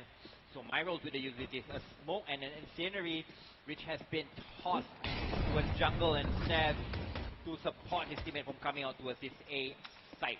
We'll see as wisely he's been gushed down to 29 HP, so can't really take the challenges, but he will take down Myro, so it's a 5v4 situation, but the A site is lost. I think he heard a lot of those CTs going into the spawn, so he should be able to call out the rotation as well. And yeah, there we go. But they still have to watch over this window. They know that this is still a threat coming in, and Zyvan spots him out immediately. But over onto the other side, Clyde goes down, coming in over onto that retake, and the Glocks are just winning out all of these fights. It's so scrappy, and the CTs can't really find any sort of safety, any sort of paradise in the middle of this site. They're going to have to try and go for the defuse into the smoke, but even then, just rush down, run down, and deep cross. They take the pistol instead. Yep, a nice play by MITH, going out towards that A side, throwing a smoke down towards jungle, throwing the incendiary towards that stairs, and just scaling out towards that A side. Despite them even losing the first player, they just managed to plant towards that connector and jungle side, control that area, and let Deep Cross Gaming walk into their after plant crossfire, and they just managed to solve the round. So heading into round number 14, a full eco should be on the board. This time, no flashes for the side of Deep Cross Gaming, and we should be looking at an even scoreline once again. The blind kill, and Rolex just goes through with the spam Myrals, and there's a help out as well. All those CTs just gone in an instant. Yep, once again, Rolex is styling on Deep Cross Gaming, 16-8. I mean, we have been saying this for, I think, the past map or so. I mean, he's been lights out, and he is proving again that he won to carry MITH across the finish line. 7-7, tied up, as we said. Window smoke is going to come in, but a little bit late, and we already see the immediate jump out. Ooh, and he eats a chunk of nade grenade over there, losing 44 of his health points over there. And looking at it, the utility for Deep Cross Gaming is so limited, and the most importantly, they do not have a defuse kit. So if the C4 were to get planted, they need to be in good position or get good kills quick. They want to have chance winning the round. They're going to try to crunch onto his middle, throwing that flash and this incendiary to an underpass, but unfortunately, they could not punish Zywan as he will fall back a little bit back and not in the firing line of his opponent. Yeah, looking like they kind of want to re-strategize for this round instead. But again, Deep Cross don't really have anything to hold them off in terms of utility. They're pretty much bled out, dried out. It's only just guns now. They have to rely on real firepower in this last 30-40 seconds for the hit. Meanwhile, on the side of Made in Thailand, look at it. They still have smokes. They still have incendiaries. But Clyde, he has the kill. He has connector control, and he kind of can signal that the hit is coming towards A. So his base will try to play in front of the smokes and choke point, but Myro is coming in for the trade, and they wisely will come in. There you go, keeping 4 alive, picking up AKs to bring into round number 16. Meanwhile, on the side of Made in Thailand, they still can purchase, but this round could be the determining factor on whether we still get a close game or DCG could just keep their head above water and try to cross this over the finish line. So the buy would not be fantastic for the side of MITH, but they do have sufficient utilities and firepower to make this work. Yeah, that last round looked a little bit weird. It looked like they could have just pressed the initiative and maybe made it work, right? The moment you're out of utility, that's when you can start to get aggressive because that's the only way you're going to win this out. Into the mid fight now, and look at Rolex go. He finds two. That's Damic and Rodon, the two most valuable players that you can find in this fight. Clyde has been performing really well alongside Wisely, and there they are. They come in now. They make their names known. Simon, Anthony, now have to try and scramble the other way. I mean, they lost the first two players to Rolex, we think. But they wanted to clear out mid, and look at it. They flashed and clear out mid, and they managed to get 3 kills unanswered. And now even adding a fourth. So leaving just Anoni in this 1v3 situation. Yes, he has the whole of the A side, but the C4 is not with him, and he still has 3 counter terrorists to find. He could probably get a free drop over one of the players, but unfortunately he whiffed his spray over there. 9-7, they've crossed. They are having some kind of a breed over there. And most importantly, look on the right side of the screen, the finances for Made in Thailand, they're below 2005, 2001. They could not really justify a purchase up into round number 17. So it looks like Deep Cross Gaming should be extending their lead for at least another round. So I mean, the best MITH could actually hope for is try to get onto a bomb site, try to get a couple of kills, try to get the C4 down, get that extra $600 injection for each player, and probably the kill bonus that will be spread out if you get kills. And you know, they're evidently just kind of talking things out right at the moment. It really did seem that the indecision that they had 2 rounds ago has already slowed the momentum, and you really don't want that. Not when D-Cross are starting to fire up like this. Rolex is still going. He's still firing off on all cylinders here, 18 and 10. But he needs everyone to be on the same page. To mid fight, a lot of T spotted here, so they can kind of pull the forces in. It should be a relatively safe round here, unless they start to catch all the ground. And Rolex finds that headshot to Clyde. It's a clean sweep so far, but Rolex again, he just keeps finding frags out of nowhere. How is Rolex getting kills with just like Glocks? And, I don't know, man. Somehow he's just getting multi-kills over multi-kills, but multi-kills will not prove enough as DCG is already on double digits and they are closing in the magical score of 13 rounds. So heading into round number 18, they have the AWP on the hands of Daming, they have diffuse kits all across the board, they have 2 AKs to play on the hands of Waste and even Wisely.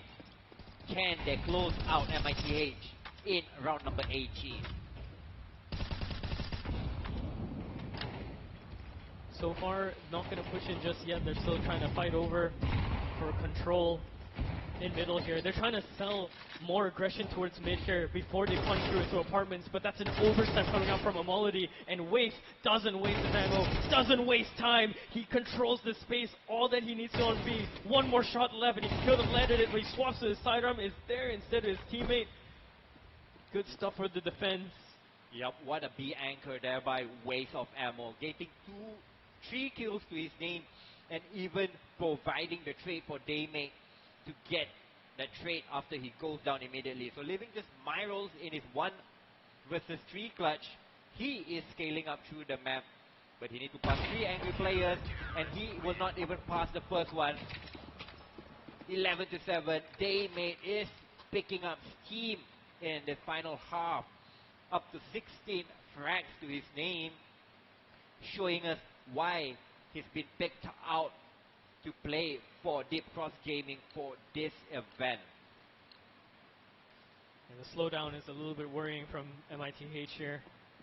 We'll have to see what else they can kind of cook up here, because it can't just be raw fights, because it seems like Deep Cross is winning out every single one of those. And again, Myrals is kind of quieting down here. Rolex is still the only one that's performing lights out. Everyone kind of slowing down.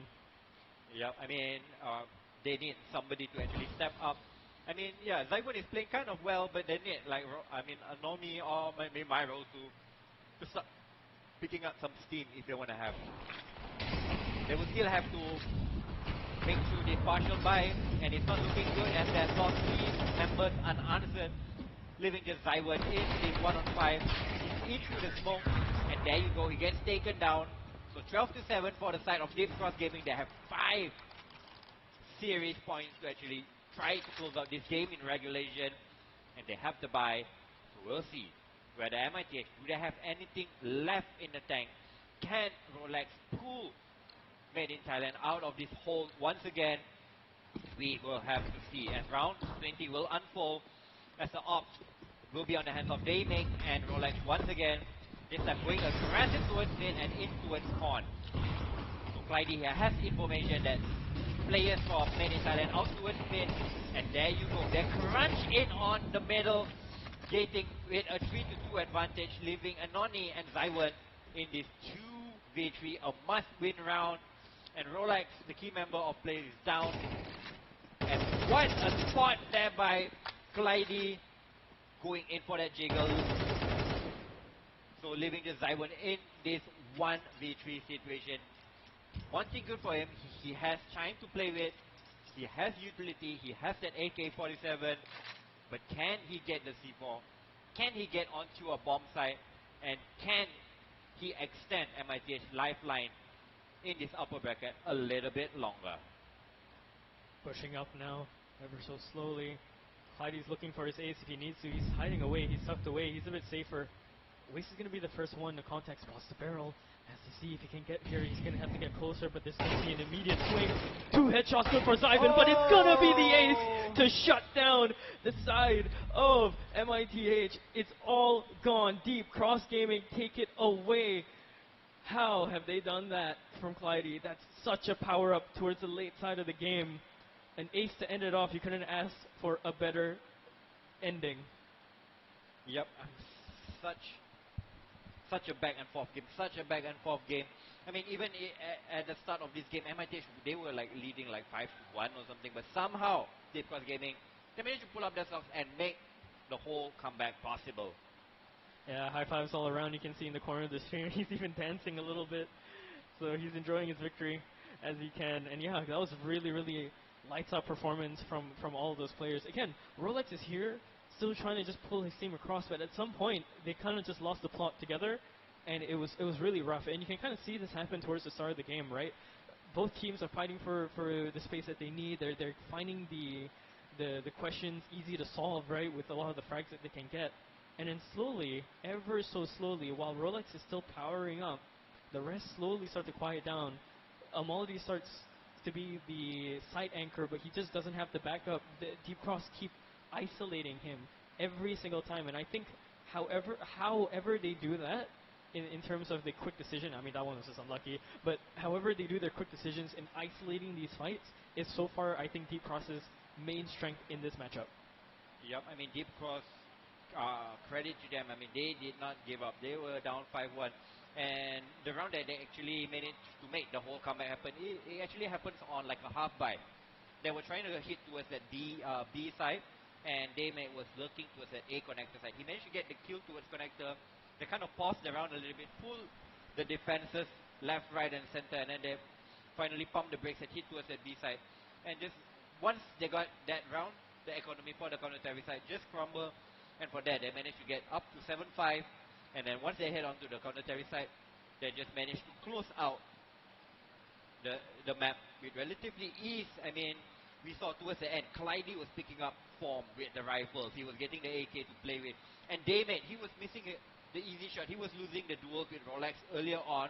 But in that second half, in that final half, basically, he really stepped up. And he stepped up and he showed that he is here to play, and that is why they are the champions for Indonesia.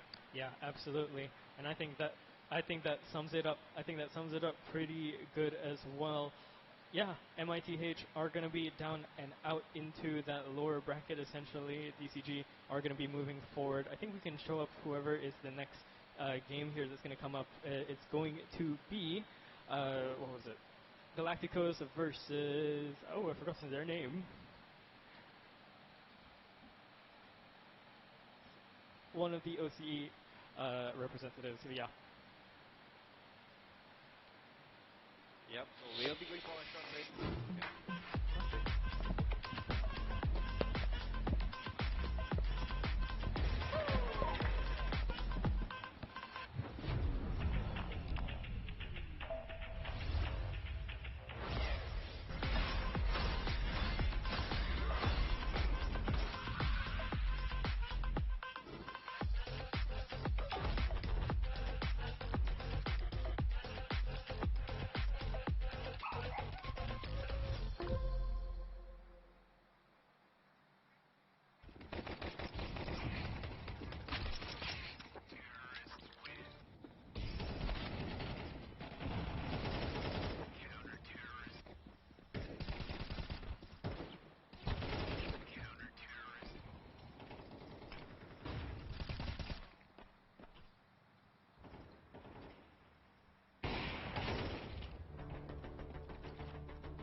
And we are back here at the tournament. Wow, it was a very, very exciting match just now with Deep Cross Gaming maintaining at the upper brackets and Made in Thailand going down to the lower brackets, but they might still make their way up to the upper bracket and towards the grand finals. Who knows which is going to happen in the next few days.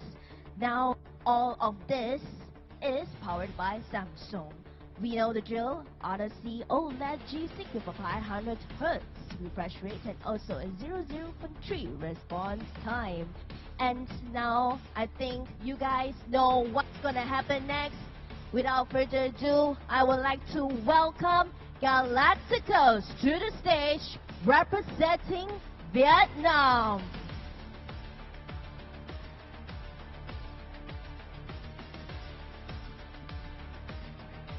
They are ready, they are amped. They know what to do now with their equipment ready later on.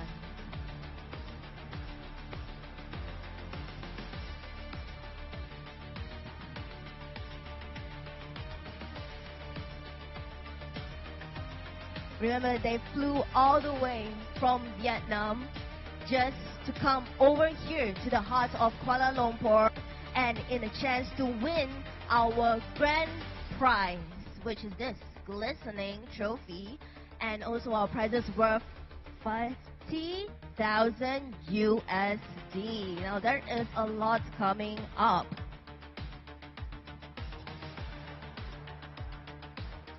Thank you, players, and to the next one.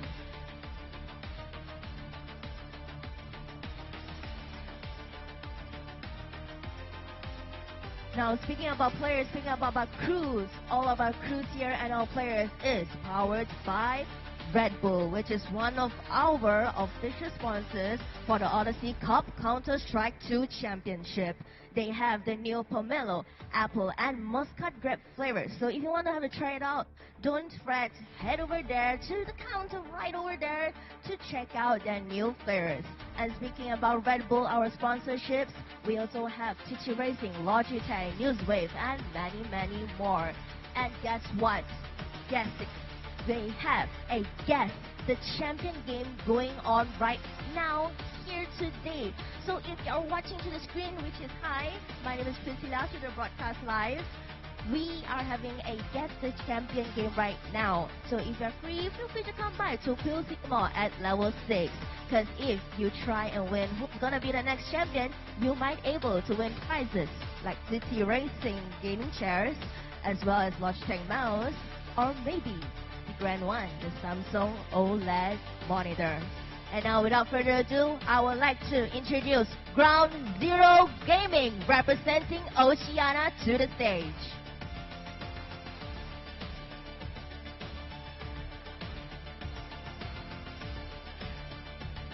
Ground Zero Gaming from Oceania, Australia. I saw all of their family members actually came around here to support them. And I'd say, may the odds be ever in your favor, teams.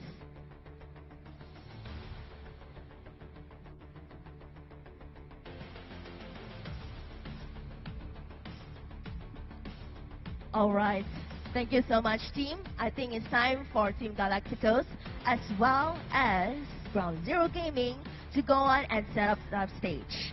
Now, speaking about stage, we also have a side stage going on at Orange Esports Cafe Arena, which is Bayman Esports versus Oasis Wolfgang will be competing over there. It is Malaysia against Philippines, guys. So if you guys are right here in the audience, come on, make way and show some support to them at the Orange Esports Cafe.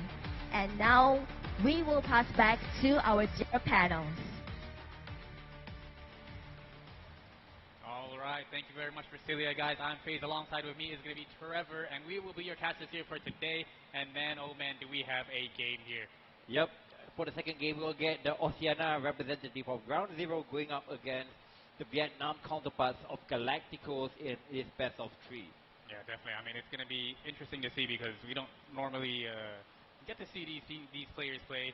But yeah, Vietnam. I mean, these guys, just speaking about Galacticos, they're actually not the ones that are meant to be here. VTM actually won out the Vietnamese qualifier, but since they could not make it, of course, Galacticos came instead as a replacement. But they are not a team to be messed with. You know, they were actually able to put a pretty decent fight up against the likes of VTM. It was a 2-1. Yeah, if I'm not mistaken, the grand final score was 2-1. Not too sure about the scores, but I mean, looking at it, they can hang in with VTM, and VTM can also hang in with like the likes of Bayman, Alter Ego. So I mean, they don't really have any expectations behind their back. And looking at their first match, they're going up against like Ground Zero, one of the basically the top 2, top 3 favorites to actually take it all the way. So if they can actually like maybe win your map pick or maybe win the series, it would just really turn this whole bracket around. Yeah, definitely. I mean, a lot is on the line here. This is the upper brackets. This is their first game here of this this tournament, you know. But it's just too much here on the line. You can see it right here on the screen. A total prize pool of 50,000 USD. That is a lot here. 20,000 USD going to the champions. First runner-up getting 15, 8,000 here for the second runner-up, and third runner-up, the third runner-up as well. That's fourth place. Yeah, they even get a little bit of something, some love, you know. Yeah. But of course, if you are the grand finals MVP, you get an extra 2,000 USD here in your pocket just for yourself to enjoy. Insane amount of money here on the line. Incredible stuff, man. Just all of this is brought to us by our sponsors that make it happen. So mainly Red Bull, Logitech, TG Racing, and Newswave for making the Samsung Odyssey Cup 2025 happen for the best of the best of this Oceania and Southeast Asia representatives. Yeah, definitely. I mean, it's all the way. I mean, Australia is very, very far here. Well, not exactly that far, but you know, you're not playing in your comfort zone. You're not playing from home. You know, you are in a completely different country. You know, people, you don't speak the same language around you maybe, but yeah, that's something that you have to kind of take in account. You know, this is not your home setup. This is not what they're comfortable with, and that might affect their gameplay. Yep, definitely. I mean, we saw like what happened to MITH. I mean, they were decently good side, but they came in cold in their first map, and that what proved them to make them go towards the lower bracket. As you can see, for the second game now we'll be having on stage is the third one is Galacticos against Ground Zero Gaming, and we'll have another match going on simultaneously, which is our Malaysian representative of Bayman Esports going up against their counterparts from the Philippines, which is Oasis Wolfgang. Yeah, definitely. I mean, while the first series was happening, Semper Fi Esports actually winning out against Team Nemesis Asia 2-1. So that is very, very big. Team Nemesis Asia, one of the teams that I was rooting for, but yeah, Semper Fi was able to take it away. But these are the map bans and picks. A ban from Ground Zero Gaming, as expected. I mean, that is just insane because that's one of the better maps here for the Vietnamese side. But yeah, first map going to be Dust 2 picked by Ground Zero Gaming. Second map being Ancient here, picked by Galacticos, and of course the decider, the classic Inferno. Yep. Inferno would be a good map to decide if we end up in an even scoreline once again, as our first two matches already has proved to be following that same scoreline, with the Australian pick and also the Indonesian squad picking up the victories in their first games. Yeah, definitely. It's going to be interesting to watch. We did see some Dust 2 earlier today, but this time around, two different teams. And just speaking of GZ, you know, GZ is one of the top two teams here from OCE. They were actually able to beat out Semper Fi 2-1 in the upper brackets. And just speaking of Semper Fi, they're actually on a 6-0 win streak against GZ. So there's a little something brewing here from the likes of Ground Zero Gaming. They might be able to kind of just go all the way through because, as we said just yesterday during the panel, I think the OCE teams are definitely the ones to watch out for here. Yep, and for Ground Zero finally picking up the victory over their Semper Fi Nemesis. I mean, if they can actually replicate the same results again, that will spring a bunch of confidence towards their players and probably even go all the way in this event as well. Yeah, definitely. I mean, that is a big feat. You know, they're the arch rivals, I guess you could say, and that's definitely going to give them a confidence boost heading into this tournament. And I think they did have their qualifiers about 2 weeks ago, So it's still pretty fresh, you know, unless they had some scrims here while they were here. There could have been something different, but yeah, these 3 maps, super excited to cast these. Ancient, one of the maps that I'm looking for, and I'm excited to see how Galacticos can kind of tear it apart. Yes, indeed. So basically, we'll be starting off on Just 2 itself. So ground 0 pick. I mean, we finished Dust 2 on the previous series as well, so we can see it will need a lot of mid control and basically your sniper to be patrolling the right side of the map, getting the pick, getting the information on where your opponent is actually heading. So for you to actually minimize the situation, you need your opponent to be very mobile and try to get as much info before the terrorists can actually do their final execute. Yeah, definitely. I mean, having that op in their hands is definitely going to be a beauty. You know, there's a lot of different spots you can play. You can either play A, B, or towards the middle. But honestly, a lot of more players tend to play towards A long because obviously there's such a long walkway from A long towards the A side itself. That's basically the most perfect position to play it. But yeah, that's one of those weapons that can really change things up in the game. We saw Rolex going insane. One of the Thai players as well. I'm not sure if it was Rolex when he had the op in his hands. It was a bit dangerous. Yeah, I mean, Rolex, he was lives off the player of the previous game. Unfortunately, he was not enough to get MITH across the line. I think. Yeah, but that's how disgusting an op can be. You know, a lot of these teams, they tend to bring out the double op. It is definitely something we're going to have to watch out for because I haven't really seen much double op here recently. But we'll see whether or not the GZ team can bring it out. Yes, indeed. So, I mean, for both of these teams, I mean, especially on a map like Dust 2, Ancient and Inferno, you really need your oppers to be mobile. I mean, you really need, for your oppers to be mobile, you need the financial, you need to be winning rounds, you need to be winning rounds cleanly for your oppers to actually get his preferred weapon and also get like some utilities for him to actually make a play or to actually fall back or to make an aggressive move if he doesn't spot anything. So keeping the finances good is also important to actually supply your opper the best possible outcomes.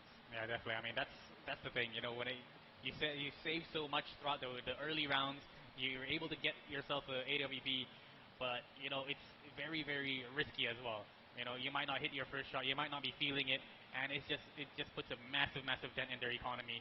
But yeah, it's high risk, but at the same time, you know, high reward as well. And that's something I want to see how what these two teams can do up against each other. I'm not sure whether or not they faced off before, you know, but it's a whole different experience when you're in a different country. Yeah, and especially, I mean, for basically Galacticos, I mean, they probably would have been sparring or having some practices against the Southeast Asian teams. But this time, playing against a team that is totally different from not your region. So I think it will be a little bit different for them to actually anticipate. The timings might be a little bit off, a little bit faster, a little bit slower, and this might just catch these players off guard. Yeah, definitely. I mean, but this is a best of 3 as well. I mean, just looking at the qualifiers that both these two teams had to go through, GZ actually won up against Semperfi in the OCE qualifiers. It was 19 to 16.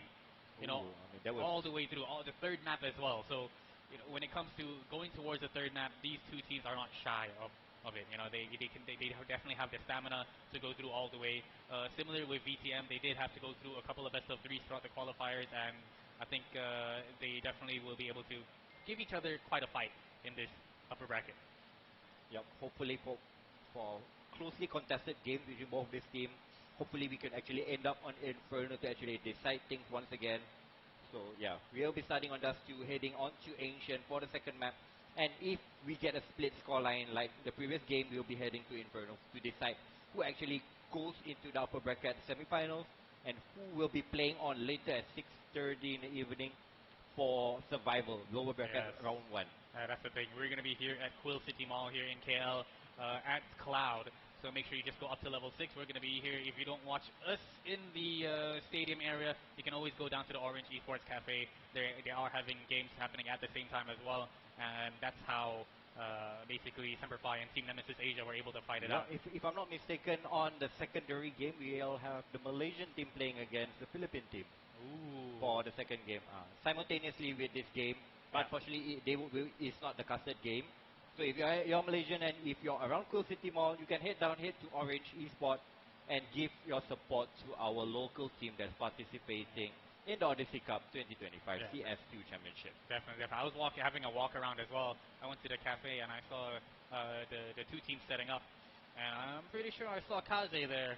Yeah, I getting mean, ready. he is playing. He's coming in, playing for Borosto, if I'm not mistaken. So he will be playing alongside Anastasis, and they will be leading the Bayman squad. Hopefully, they can lead our team to greater things. Yeah, definitely. So if you guys are a fan, you can definitely come down here to Cool City Mall, watch those games, or come here towards the stadium and watch us here as well. It's going to be an interesting, going to be action-packed, fun 3 days.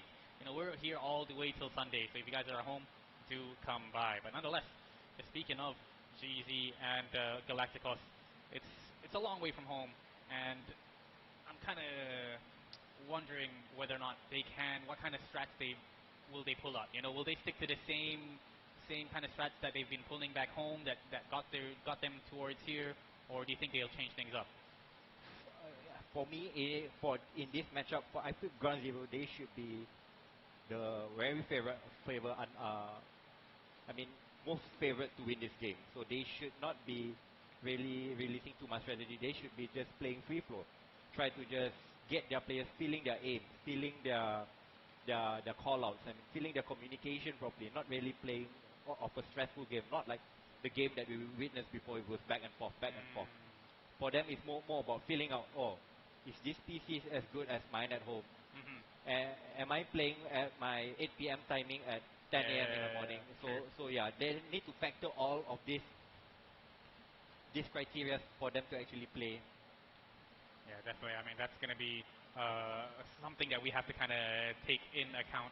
But nonetheless, it's, yeah, like you said, it's interesting because they're expected to win because VTM could not make it. You know, another team was sent here, which is going to be Galacticos, the second best team here in Vietnam. But they did give VTM quite the fight. So, you know, they might be able to pull a little magic trick here. But just a reminder for you guys, this total prize pool of 50,000 USD. Yep, and that is why these 8 teams are battling out for this prize pool. So the champion will walk away with USD 20,000, while the first runners-up with 15,000 US dollars.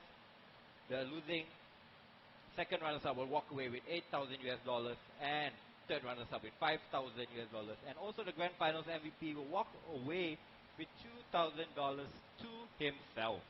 Yeah, dang, that's a lot of money, you know, especially if you're Malaysian or Vietnamese. You know, our currency ain't that strong, but it's definitely gonna help us out. You know, give us a couple of months' salary here in our pockets. But yeah, this is what's going on. Down below, you can see the loser of the first 2 upper bracket series, MITH up against Team Nemesis Asia. That is gonna be happening later on today. Yep, so the last game for today, 6:30, we have both the lower bracket round 1. So MITH and Team Nemesis Asia, Singapore versus Thailand battle will be happening on the lower bracket round 1, and we'll have another game between the loser of Galacticos and Ground Zero going up against the losers of Bayman Esports and also Oasis Wolfgang. Yeah, definitely. I don't know. Anything can happen. You know, these are the top teams here from different different countries all around Southeast Asia, as well as OCE. So, you know, they want to be able to send the best representatives. They want to be able to perform their best here. And at this point, you know, as long as you have the will, there's definitely a way here for you to go all the way through. But yeah, down here you can see this is going to be happening later on today. Team Nemesis, MITH, both these 2 teams, they put up quite a fight, going all 3 maps for both their series earlier here today. But man, oh man, it's tough. I don't know who I'm supposed to choose between these 2 teams. Both of these teams, they will actually will give a good challenge. Like we saw, both of these teams, they actually barely lost their games. Both also, they managed to win out at least a map from the best of 3 series, but unfortunately it was not close enough to actually get them over the line and stay in the upper bracket. But this will be a do or die for both of these teams. They do not want to be going home early, telling their family and friends, oh, we'll finish in that last place. But, you know, I mean, they put in a valiant effort, so hopefully the best team will actually win out this game later on. Yeah, definitely. I mean, that's the thing. You know, to be taken out on the first day, it sucks, but it has to be done. You know, that's the way the cookie crumbles. Someone has to go home. Yeah, exactly. Unfortunately, today, I think that's two people have to go home. Two Yep. teams have to go home. It's tough, but you know, at least you have another 2 days to kind of experience Malaysia, I guess, if you're not from here. True, true.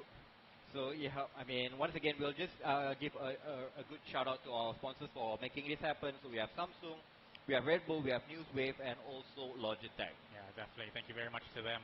I mean, they can see what they provided here for us today. We actually have a Red Bull bar just behind here. You just got to scan them, make sure you follow the social media, and they are definitely give out those nice cold Red Bulls. I mean, I'm not going to lie, I brought a few home and may have enjoyed a couple through the night.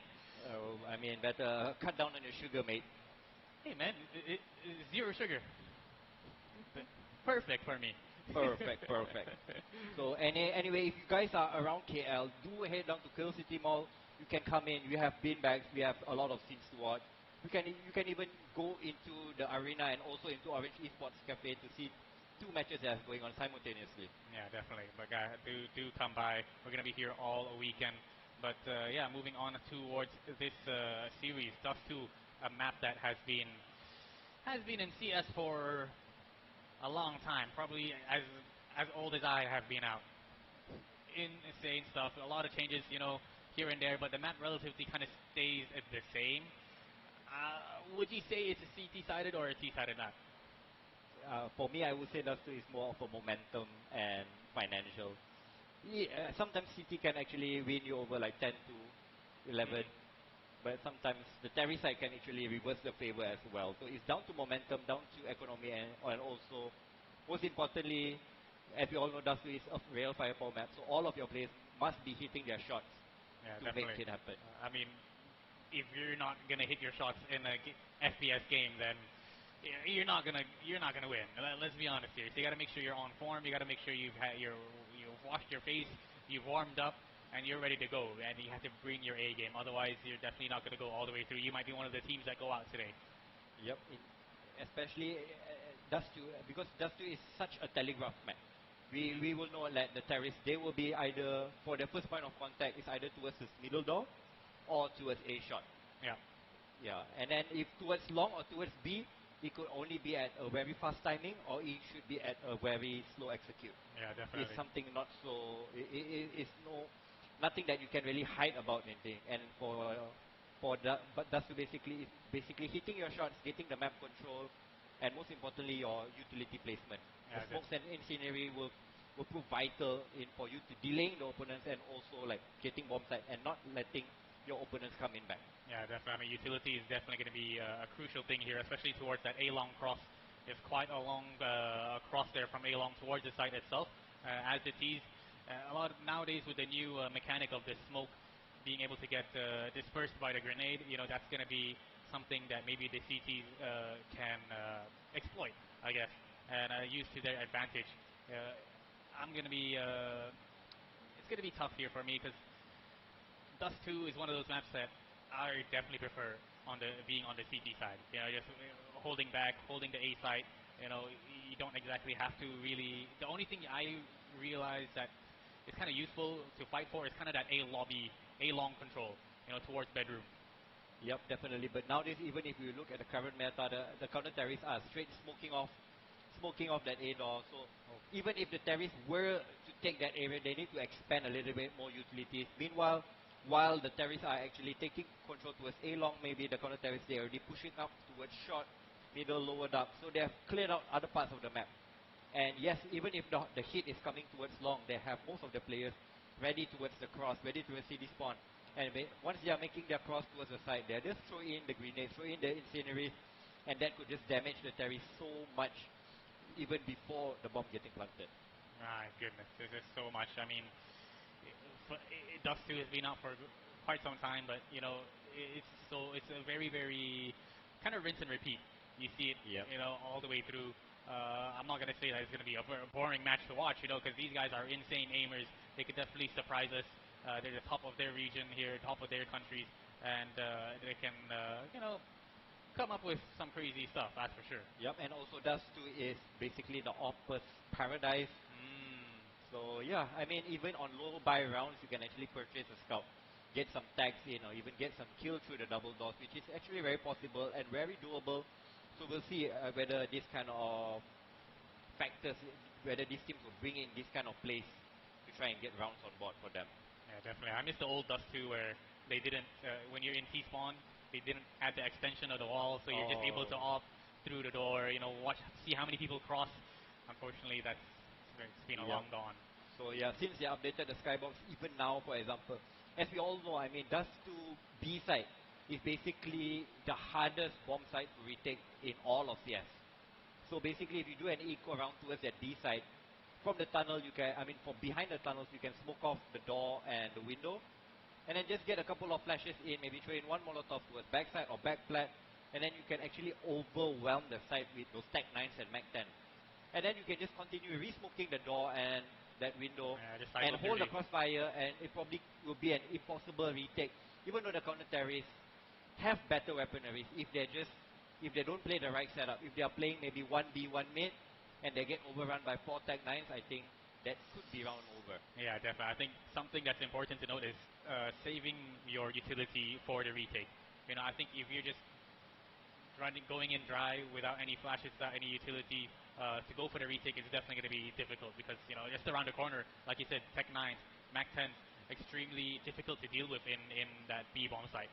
There's so many close quarter angles, a lot of different hiding spots that they have to watch out for as well, so make sure utility is definitely going to be the key here for that retake. Yeah, especially for a low buy, if the terrorists will actually make it to the big side, there's so many places they can hide. They can hide towards closet, they can hide towards big box, towards back end of plat. Yep. Even under that window hole is such a cheeky spot to actually clear out. It's so hard for them to actually clear out, even if they have incendiaries and flash. It's so hard to actually go in and check directly under you. Yeah, that's like the worst thing to do because you have, as you're entering towards window, you're exposed to so many. You're basically exposed to the whole damn site. And the first thing you want to check is down below you. The first guy going in for the retake is definitely going to be dead. And then when you actually look down towards there, people from the big box or from the far end, they will actually swing you. So yeah, that would definitely throw you off. But that being said, I mean, yes, B could be the hardest bomb site to actually retake, but it's actually not really easy getting in also. Because the only entry towards the D side, if you don't have middle door control, is towards that tunnel. And anything coming from that tunnel is very telegraphed. Even the smokes, the flashes, it will come from on top. So if a smoke or a flash come from on top, you can just throw down a timely incendiary. That would delay and call for backup. Or even throw in a smoke and hide towards the right of the smoke. So yeah, a lot of things that can be done to actually deny the entry of the B side. But once the B side has been taken, if you have even numbers or even man disadvantage, I think the terrorists would have slight advantage of actually closing the round and converting it into a victory. Yeah, definitely. I think having that man advantage is definitely going to help you out. And that's where the op can come in. Finding an opening pick early on in the round before the T side is actually able to get the execution. Maybe that's definitely something that the CT side is definitely going to have to look out for. But yeah, Dust 2 is just a classic map. But yeah, I guess he's been in the map pool like about 15, 20 years for the entirety of CS. I mean, not like in CSGO. Crazy. He's been in the CS version before even CSGO, 1.6, CS Source, you name it, you've got it. I mean, Dust 2 has been a staple of CS for the entirety. So what a great way to start off our second best of 3 with Dust 2, picked by the side of Ground Zero. Yeah, definitely. After that game, it's going to be an ancient map pick there, being picked by Galacticos. So, ancient, one of the, I wouldn't say newer maps, but definitely something a little bit more different than what I'm used to. I'm used to the Inferno, the Mirage, the Dust 2, Overpass is alright with me, but Ancient, just one of those maps that I find pretty interesting and fun to watch, I guess you could say. Alright, ladies and gentlemen, we are heading straight to the game. Is this knife or is this pistol? So, yeah, Galacticos, they'll be on the counter-terrorist side. They have one defuse kit, a smoke, 2 flashes. Meanwhile, on the side of Ground Zero, 2 smokes, a flash. And look at the positioning all the way in towards lower tunnels. Do they expect this at all? That is the question. Pushed up such a strong position here, such a strong hold towards the middle. Damio going to be able to find Sora, picks up the duelist, looking for more action as the rest of the squad kind of playing it very, very slow. A nice little smoke towards that CT spawn to kind of force or fake this B wrap from middle. But no one is budging. That's going to be a great shot there from Talent. Great stuff here so far, and they are just holding things down. Yep, a nice return cracks there by Galacticos, giving them the man advantage in Ground Zero. They are pushing their way out towards long. They're going to try to take this towards it, but unfortunately they will lose one of the players towards themselves. And they are down to a 3v3, but Kush has been hit all around. Oh, shots here, left, right, and center. A 1 versus 2. Can 21 forever make this work? He does hear the plant being taken down, but can he creep around towards ramp? Gets goosed instantly. Can't do much about that. Down to low HP, and that's going to be the first round here for the side of Ground Zero Gaming. Yep, a good double kill there by Vision and Apple to actually open up the A side for the side of Ground Zero Gaming. Despite getting the opening kill, they lost 2 members back to give the advantage to the side of Galacticos. But Uppercut and Vision, they managed to stabilize the round and Scout to a 1-0 lead. Yeah, already the Scout coming up here from TV, holding things down. Good shots, tons of damage done here. On towards 21 forever. That's how old I could be forever, I guess you could say. But look at the stack here towards long. You know, it's going to be a little bit difficult to deal with. Yep, they have 1 flash on the hands of Soi Chan Ban. So we'll see whether that flash can work magic. But there's only 1 player actually holding the A doors in the form of Omichela, and he's not really actually engaging. He gets dinged down to 23 HP, and that's his cue. Get the hell away out of A hall. Yeah, definitely so much information being given. They know for a fact that they did send quite a few players towards long, so they decide to wrap, make it towards this B site. A little bit of P250 damage here from Talent. Oh my word, picking up 2, and look at them go. This is going to be a difficult map to deal with, but they are making it work somehow. PZ picks up 2 with his own P250, and it's a 1 versus 2. Scout does damage. Sylvain, can he make it work? Both these 2 players extremely low. A USP can definitely help him out, but they do not want him to get a gun. They do not want him to pick up a weapon here, so they are just holding it down this angle. Apokdud, 28 HP. Sylvain with the Scout. A little bit of a fake off here. Very, very much just the mind games being played here by Apokdud. Does not want to allow the space to be given to Sylvain, and he's even got the AK in his hands. And it's expecting the kill, expecting the peek, and Sylvain with a 4K. Incredible. Wow, what a play there by Sylvain, getting the kills necessary to actually take it over the line.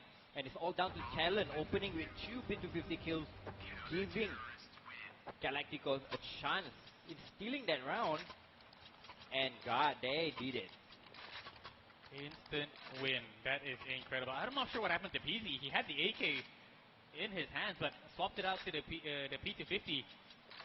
Must have ran out of bullets, but man, that is quite the round to win. You know, Galactos, all the way from Vietnam, here and ready to win it out. Scout again in the hands of PZ. Can he make it work? Looks like they're going to take some mid and shot control. And with Omichela leading the lead, he has an AK-47. He has the best gun, but he's going to face with 3 players in front of him. Unfortunately, he could not mess up the frame. But there you go. The train wreck has gone. 4v2 situation. Sora and 21 forever. They are in this 2v4 situation. They could actually bomb out Uppercut, as he is the C4 planter and he should be gating there. But unfortunately, they would not throw in the grenade. They're going to try and walk behind this smoke. But it's been watched by all angles by the Starries. This could get so messy over there. And there you go, Daniel. Takes down, leaving just Sora. And he's managed to get 1. Unfortunately, instantly traded. And there you go. 2-1. Ground Zero picked up the 4th buy once again. Yeah, they win it back instantly. But look at the purchase in the hands of Sylvain. I'm not sure about this one. He's got the AWP in his hands. The rest of the squad just going to be forcing up Deagles and an MP9 in their hands. But can this lonesome help things out? Already being rung through towards middle. They have the information. They know there's an off available here in the hands of the CT side. That's definitely going to be something that they need to watch out for. Yep, Galacticos, they are not going to take the white flag. They are going to force into it. One AWP, couple of Deagles, MP9, P250. We'll see whether they can make Sylvian work magic with his AWP. So currently he's playing towards his middle door, having some support from 21 for Arrera, who's closing that close middle door. Meanwhile, on the side of Ground Zero Gaming, they are still just clearing out top mid. And with Damio leading the charge, they're just going to clear out lower tunnels together.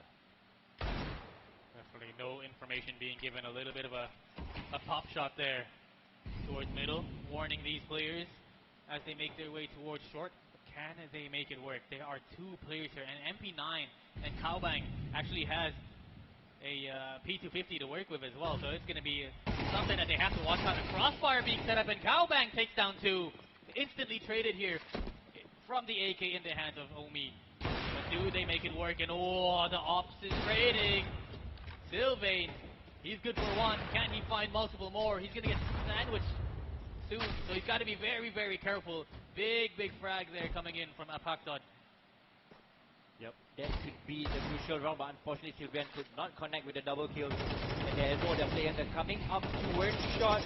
As Samuel, he will hold the rotation, picks up and off, and the Incendiary will deny Sora from advancing any further. He has a Deagle, he has a defuse kit, so he has time to play, but he has been locked down by Damio, and Damio will get that AG shot. 3-1, the finances for the Vietnamese side is gone, and looks like they will be taking an eco into round number 5, and most probably will be extending the lead heading into round number 6. What a round. The crossfire there between Kaobang and one more of their teammates. Just insane stuff. They were able to take two, but of course, when you have the AK in your hands, the trades are definitely going to be coming in. But nonetheless, interesting strat there from the side of the Galacticos, you know, bringing up the AWP and having the rest of your squad with, just upgraded pistols. Definitely something to watch out for here. Something that Ground Zero has to keep in mind, that they are not afraid to come up with some crazy strats. USB here now, great flash. The trade does come in, and there's something that you notice. Galacticos always kind of playing together as a squad, going for these stacks towards A long when it comes to these half buys. But numbers are even. They want to go for the rotate. It's going to be a big nade. It does tons of damage there towards Kaobang. Yeah, but look at the rotation made by Ground Zero, knowing that there's more than 2 or 3 players towards long. They are setting up towards this B side.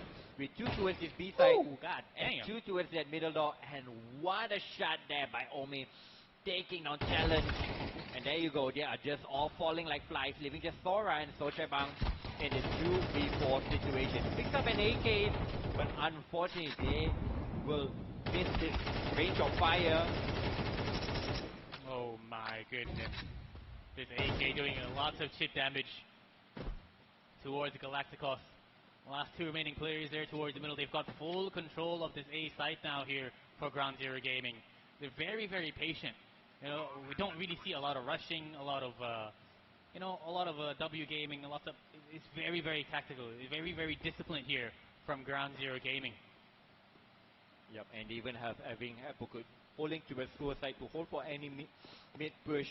Meanwhile, on the side of Galacticos, the best bet is for them to try to keep Sora alive, try to keep this AK, bring it in to round number 5, which I think it will be a success because none of the terrorists are actually going on the hunt. They are just happy with a round victory and keeping 4 members alive for themselves. Yeah, definitely. You got to keep the economy strong. 4 players staying alive, that's definitely going to help things out. We've even got the AWP in the hands of PZ. We saw him earlier in the earlier rounds. You know, he always being able to buy the scout. This time, AWP in his hands, not afraid to use it. We'll see whether or not the CT side are able to buy an AWP. A little bit of money here in the hands of Kaobang, but I'm not sure whether or not they'll pick it up here for Sylvain. Nonetheless, that's going to be a timeout call here, assuming for Galacticos. Yep, a timeout call in. Seems like Galacticos do not want to let Ground Zero Gaming get off to a much better start than this. 4-1 is already not really a good start. So hopefully they can actually pick up steam. I mean, they don't really have the money to actually purchase the AWP and give it to Sylvian. So Bang can actually purchase the op, but he will be operating without any Kevlar, so I don't really think that's the best option for them. Yeah, so we'll see what kind of buy they can actually muster up. Most probably rifles across the board and try to deny Ground Zero from getting further rounds in. Definitely. I mean, just the way Ground Zero Gaming is playing, you know, very, very, very tactical and disciplined. You know, they know for a fact that Galacticos they like to set things up. You know, they kind of saw this early on.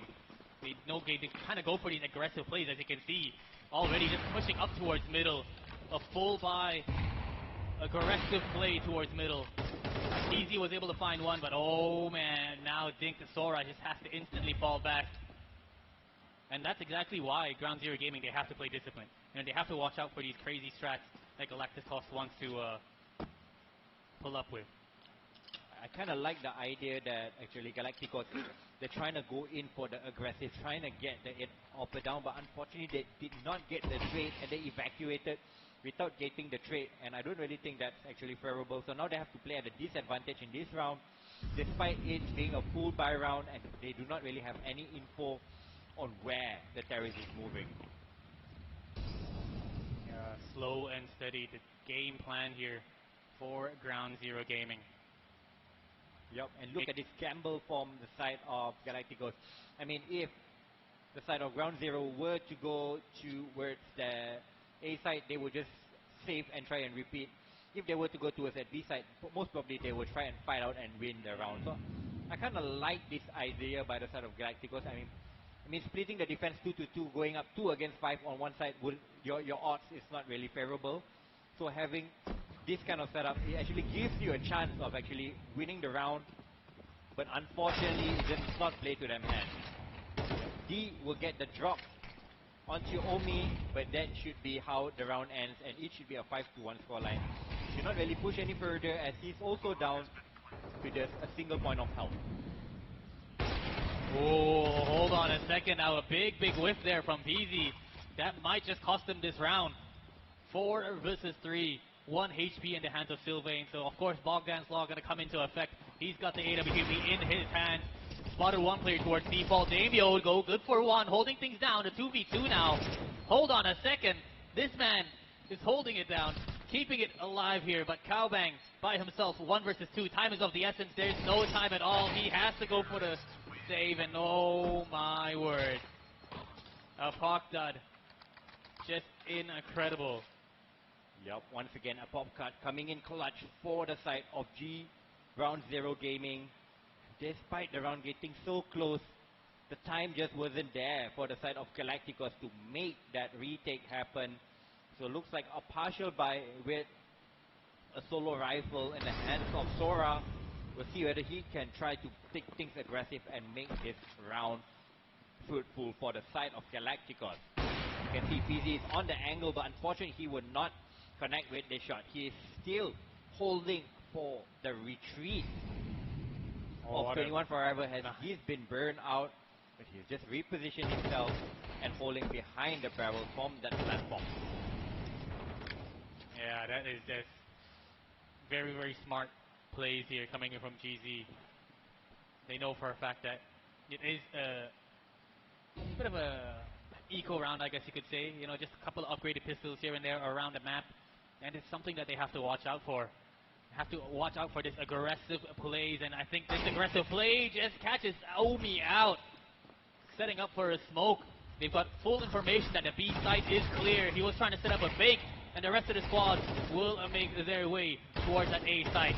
They've got to push, they've got to win these fights. Vision good for 1 towards A long, but the P250 is here in the hands of Cowbang. What a shot. 2v3 again. Oh my word, make that a 1v3. PZ by himself, AK in his hands. They've got 2 rifles to work with. But man, oh man, the man disadvantage not in his favor. He has to find a 1v1s, and Cowbang coming up big. Big frags here. to keep Galacticos alive.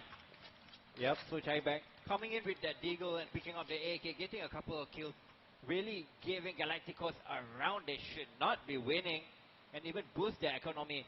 Picking up 2 AKs, the AWP, having most of the utilities, and even having some bank to go back even if they were to drop. On the side of ground zero, despite them winning 5 of the last 7 rounds, look at what buy they have to play with. 2 AKs, a Galil, 2 Tag 9, but looks like it is just gonna be a B play off the card. Wow. But that nice there by Sora getting Shu. Oh my goodness, just a full shutdown here towards the B side. Shredded GZ. But now they did manage to get the trades. It is a 1 versus 2, and he has quite the amount of time to work with. 33 HP, not the best health to have, but he can definitely make it work. Yep, he has all the time in the world, but looks like Galacticos, they are playing it the correct way. They are playing it the buddy system. They're playing both towards middle, trying to get the information on where PZ is before actually making a move. So not really committing to a side and putting all their eggs into one basket. But look at their position. They are so out of position and they won't even catch PZ crossing. So he should be getting a free plant over here. He has an incendiary. He has a smoke to actually play with. And we'll see how PZ play out this plant. So tossing in the smoke towards City Spawn. But there's a gap. Wow. And there you go. So Chaibang with that spray will take it down. 7 kills to his name. 3 rounds for the side of Galacticos. And they are keeping it close. Yeah, Cowbang, incredible start here so far in this first half. 7 frags here, 5 deaths. And he has just been lightning fast here with his reactions, with his shots. Definitely on form here, on towards the stage, keeping Galacticos alive. Oh, a tough one there for PZ.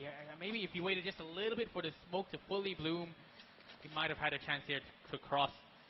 But I mean, he only had, 33 HP to work with anyway. But damn, look at the money. Yep. GZG, the economy not looking great at all. So after losing 2 rounds in a row, looks like round 0, they will have to take an eco. So it looks like they have called a technical timeout to try and figure things out.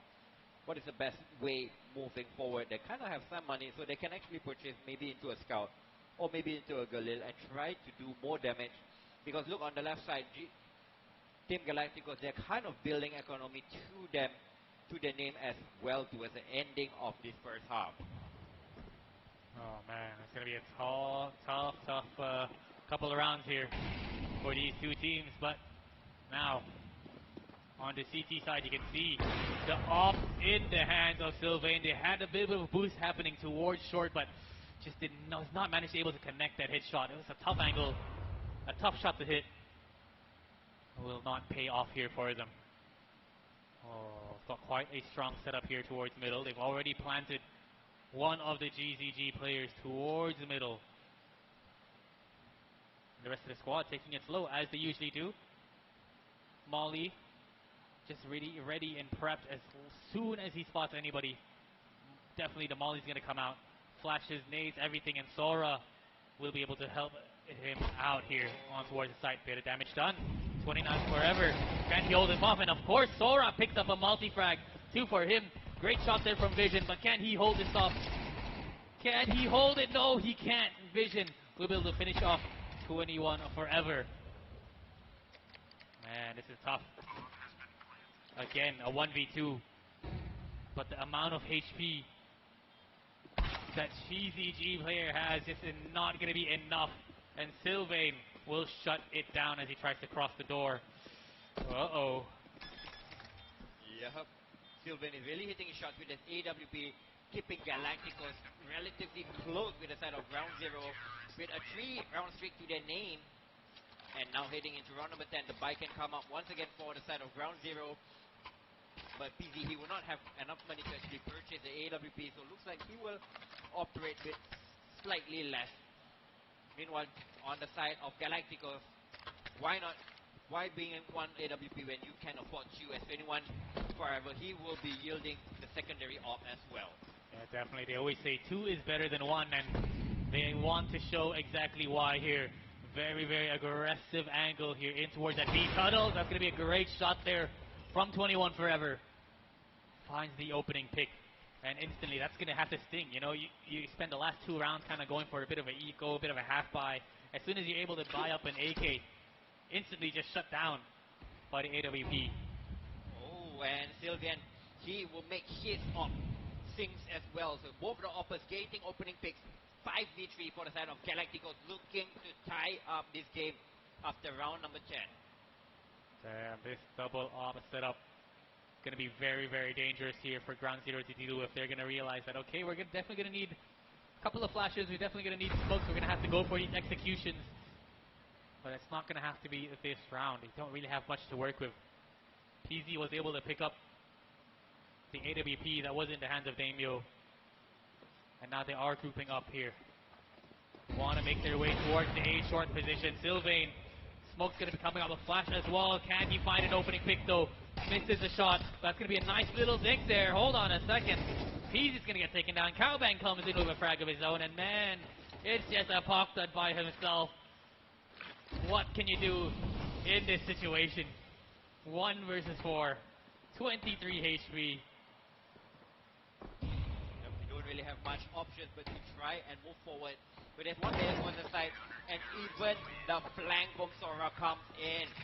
5-5. Vietnam has tied up the score once again. And we even have some fans in the crowd for the Vietnam side who's getting a little bit loud after the team has equalized the score at 5 apiece. Yeah, definitely. I mean, this was the map pick of Ground Zero Gaming. You know, we expected a little bit more from GZG. I mean, we can tell from this first half. I mean, they're on the Terry side. They're not yet on the counter Terry side. So, I mean, 5 is a little bit quite good, to be honest. But if they can actually get 6 or 7, it will be cherry on top. Meanwhile, on the side of Galacticos, I mean, they should be aiming for 7 because they have won the last, 3 to 4 rounds relatively convincing without the C4 even going down. So, for them to actually ending up this first half on a strong note, getting 7, getting the lead despite being so far back early in this half will be a fantastic recovery half for them. Yeah, definitely difficult. Galacticos, they've got the momentum in their hands, in their favor. And GZG, you know, they have to go for a bit of a half buy, a couple of upgraded pistols. Tech 9's Deagles, definitely not something that you want to be going up against in a very, very slow playstyle team as GZG. Now, oh, I like this setup by the side of Galacticos, playing 3 towards this B side, and then playing 1 towards short, 1 towards long. So they kind of have an anticipating that a mid play will be coming this round, as we can see. And they really leave out this mid door is quite wide open. Galacticos, they don't really have many players here usually, but there we go. Smoke towards that CT spawn. The B-Rap is going to be coming in hot. 3 from mid doors, 2 from the tunnels, and they just hold things down with ease. A completely shut down GZG. A flawless round. What a play there by Galacticos. I mean, they really wanted Ground Zero to walk into that B side, and certainly Ground Zero did exactly that. I mean, they were luring in for the mid to B. And once the play was out, they would say, okay, let's just come into B. And little they know there's 3 players marking from all the side of bomb side and did not even get a single kill. So Galacticos, despite being 5-1 down, they have the lead going into the last round. Big kill. Woo! And Sylvian, what a stylish shot, jumping on towards that Xbox, gating the pick onto the offer of the Australian side, PZ, and that gives them such a strong foothold of gating the 7th round that they need. Man, oh man, down towards the last round here of the half. 7-5 would be a dream, like you said. Galacticos to keep the ball rolling. 7 is the number. But now, we have a 1-man disadvantage here for the side of Ground Zero Gaming, all stacked up towards the middle, trying to find an opening pick, trying to see whether or not Galacticos wants to get itchy, wants to find information. They are just holding it down, running down the clock. Oh, nice little cheeky angle here from the mid player. And spotted here on me through the smoke. Just spots out the head of Talent. And we'll take him out with ease. Evening things out. That's going to be a big advantage here for the Ground Zero Gaming because that forces Galacticos to kind of split the defense. 2 on towards each of these sites. You can see they're slowly walking up here towards A long. They hear the footsteps. The flash should be coming in, but they don't have anything to do to work with. He's just gonna go for the dry peek. Good for one. Sylvain, can he find a second? No, Vision will shut him down. And they have found entry on towards the A site. But the rotation is already here. What a shot, 21 forever. Good opening pick, 2 versus 2. Sora finding another one. Can Vision hold things off? Good for one. It's a 1 versus 1, but let's not expect 21 forever in that smoke. A 7-5 lead here for Galacticos. Yep, a very good comeback by the side of Galacticos. Going on 5-1 on the opponent's map pick. But once they had the economy in their hand, once they had the op on the hands of Sylvian, they managed to get the rounds needed and managed to win 6 of the remaining last 6 rounds to get the edge. 7-5 going into the second half. So heading into the second half, looking at the buy, Socha Ibana will be getting the smoke and the flash. Meanwhile, Sylvian and Talon also has a smoke and an incendiary to play with. Meanwhile, on the side of Ground Zero, there's only just flashes and a dual Berettas to play with. But Vision, man, he is so clean with that haze shot. Gets the first drop onto Sylvian and he will fall back, letting know to his teammates there are more presence towards that long. And look at that smoke. Missed by a mile towards the top of the roof and it would not go any easier as Applecut comes in with kills of his own, leading the charge with 14-9 and leaving just Socha Ibana on his lonesome towards his long. Haven't even made the cross and does not really have any chance of making this round going into his favor. Goodness gracious me, oh my. Kaobang just staring down a firing squad. And Apocdot, just an insane hold there with the USB. Alongside Vision, of course, being able to hold things down towards that A site. But man, if that's going to be a sign for what's to come, Galacticos, they're definitely going to have to buck up. They may be down, but they're not out just yet. Ooh. Yes, indeed. So, I mean, Galacticos, they did not have the C4 planted, so most probably they would just take an eco, most probably tying up the score once again to 7-all before they can get rifles out back. Yeah. I mean, not too shabby.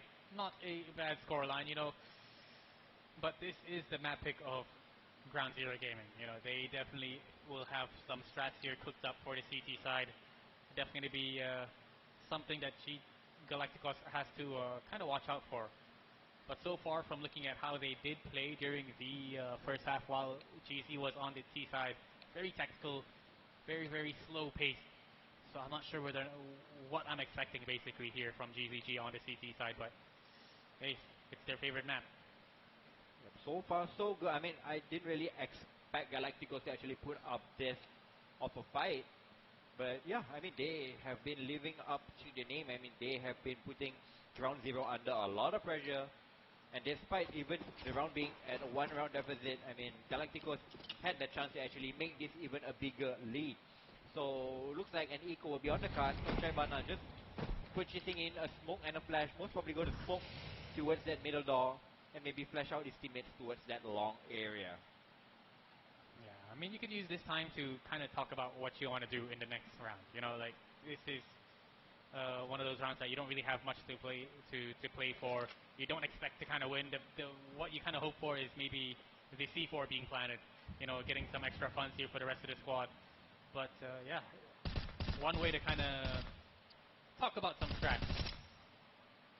Yep, I mean, some of the in-game leaders actually do it to actually, get some extra time to say, guys, we are not going to win this round. Let's just think what we're going to do for the next round. Do we want to play safe? Where's the weakness? Where's the attack? Meanwhile, we can see Applecut. He is holding on towards mid door. He has been the rock for the side of this Ground Zero Gaming, keeping them close with Galacticos with a 15-9 scoreline. Oh, tried to go for a bit of a cheeky ninja play there, dropping from short. They will get the bomb down. That's going to be, you know, the goal. That's exactly what they want. If they can get a couple of kills as well, that's definitely going to help them later on. But man, already overrun. Nice quick little retake there. Yep, It's I going to think be 7 to 7. mission complete by the side of Galacticos. I mean, they only came in with Glocks and maybe a couple of P250. So getting the C4 planted, an extra 600 injected for each of their players. And that could actually prove whether they can get like decent enough utilities. Maybe the AWP if they really wanted, but looks like the finances is not there. So AKs across the board for the side of Galacticos to start this first gun round of the second half. Definitely, slowly but surely, GZ, they're building up their economy, being able to keep basically all of their players alive in the previous round. If they wanted to, and Op can definitely come out for the next. But look at this aggression coming in from Damio, pushing up towards middle, towards short as well. Vision joining this aggression towards middle. Can they make this work? But it's going to be a beautiful flash here coming in. Trade, can he make it out alive? That is the question. By himself, Damio comes in the firing squad. It's just so much happening towards middle. And it's a 3 versus 2. Yep, back and forth towards that middle door. Despite it being a 3 versus 2 for the side of Galacticos, look on the HP left on Sylvain. He's basically a walking wounded person right now. He can't really do much. Meanwhile, on the side of Ground Zero, they know that one player is low here. They're going to try and clear him out. So we will see as talent. He is holding for the exact same thing, and he jiggles. He spots out PZ, and there you go. The swing from Sora will come in at a perfect time. Galacticos, they take the lead once again. Dang, what an aggressive play. Something, definitely thought out of from the side of GZ. The push from the towards the top of middle. A couple of players from short as well. Apoctod was there, but of course the trade had to come in, but it could have gone either way. But nonetheless, some nice little strats there being called in the previous round. Yep, so Ground Zero really emphasizing long control for this round, sending 4 players early towards the smoking off the A-long doors and having even 2 players to actually replenish and take full control of this door. Meanwhile, on the side of Galacticos, they have 2 players towards this A door. They look like they want to take this position, but unfortunately they have been blocked out by utility. Even Talon is holding some flashes, trying to help his teammates get out of position, but they are still waiting for the utility to dissipate before making their next point of attack. So much utility being given out to the expected player in towards pit. Beautiful flash there coming in from PZ. Vision holds things down while the rest of the squad are trying to make their way on towards the A side from short. They do have Sylvain trying to find a little bit of something. It's just towards the edge of the smoke. He has been spotted, but he needs to find some picks. He has to kind of equalize the numbers. They are 2 players down. Trying to find a little something, but Apoctod finds it for himself. PZ finds another, and just slowly the numbers are dwindling here for the side of Galacticos. Ground Zero Gaming, they want to tie things up. Oh God. Oh, Talon managed to burn out PZ over there, but I don't really think he could actually accomplish much in this round. As once again, Apricot comes in for the flank. He's up to 20 kills, and the finances for Galacticos is once again dire. Yeah, Apoctod is having a banger of a game. 20 kills there from him. I mean, the rest of the squad not really looking too good here, but this man is up and running. He's keeping GZ in this game. If the rest of the squad can kind of start, waking up. Yep, he's kind of singling out that he's one of the front runners for the MVP, I guess. Meanwhile, there's a tactical timeout call on the side of Galacticos, who's probably trying to talk things out. I mean, they're still early in the second half. The call is still relatively close, but the previous round, I mean, round number 16 is kind of a swing round. Looking at the counter terrorists, they did not have much funds to start the round with. And then ending up victory and having 3 AKs to bring into round number 17. Meanwhile, on the terrorist side, they only have 1 AK to play for themselves. So if this round goes against Galacticos, they are looking at a deep hole to make this comeback happen. So we'll see. The smoke toss out towards this middle door to deny any vision for free from the counter terrorists. Meanwhile, the terrorists play out their default. Oof. A bit of a chunk there done towards 21 Forever. Have to find some picks. make your way across the map, see if there's any sort of aggression from the side of GZG. Nice little setup. Bit of a skewer setup towards that B site. He can definitely take down Omi, but the second player behind him, Damio, has his back, that's for sure. They've got a single flash, a single smoke here for the side of Galacticos. Yep, utility so lacking. Just a single smoke and single flash, so they can't really have any fix, or they can't really delay it, so they have to go on the first point. And what a block smoke over there. Does it give him a kind of gap to play with? I don't really think so. They toss down to a shot, but they are already out. Nades has been tossed in. As we can see, he should be getting a couple of kills with him, but he gets taken down so low. He has some cover towards the top. His teammates are rotating in, but he might be open towards long. But unfortunately, his teammates is flying like flies. And the last remaining player, 21 Forever, he's nowhere to be seen. And a nice shot there towards Vision, but unfortunately, that's all she wrote. SPZ will come in for his 12th kill of the round and giving Ground Zero a 9-8 lead heading into round number 18. Yeah, man, that was a bit of a tough situation for PZ to be in by himself. He hears all these footsteps being provided by Galacticos, the bomb being planted as well, but Vision from A long, deep A long, providing overwatch, providing the cover to assist PZ into holding it down. And now PZ, AWP in his hands, brings it towards that A site, instantly just rotating. Yep, and once again the B players are having the same setup, having a double pick towards tunnel. Meanwhile, on the side of Terry Sora, he's not really playing. He's playing for any pushes. Meanwhile, letting his teammate work out towards the middle door and catwalk position first. Ooh. You're up. The shot has rung out. They know for a fact that there is an op towards middle, so they have to watch out on where could he possibly reposition next. Makes his way towards A, and utilities. This is exactly what Galacticos want. They want to allow all these utilities to kind of be burned from the side of GZ. They're taking it slow. You know, as soon as you try to send a flash towards A, short towards the A side, the Molotovs are going to be raining in here from the GZ side. Oh, it's going to be a nice shot there, not blinded at all. 21 Forever, down and out for the count.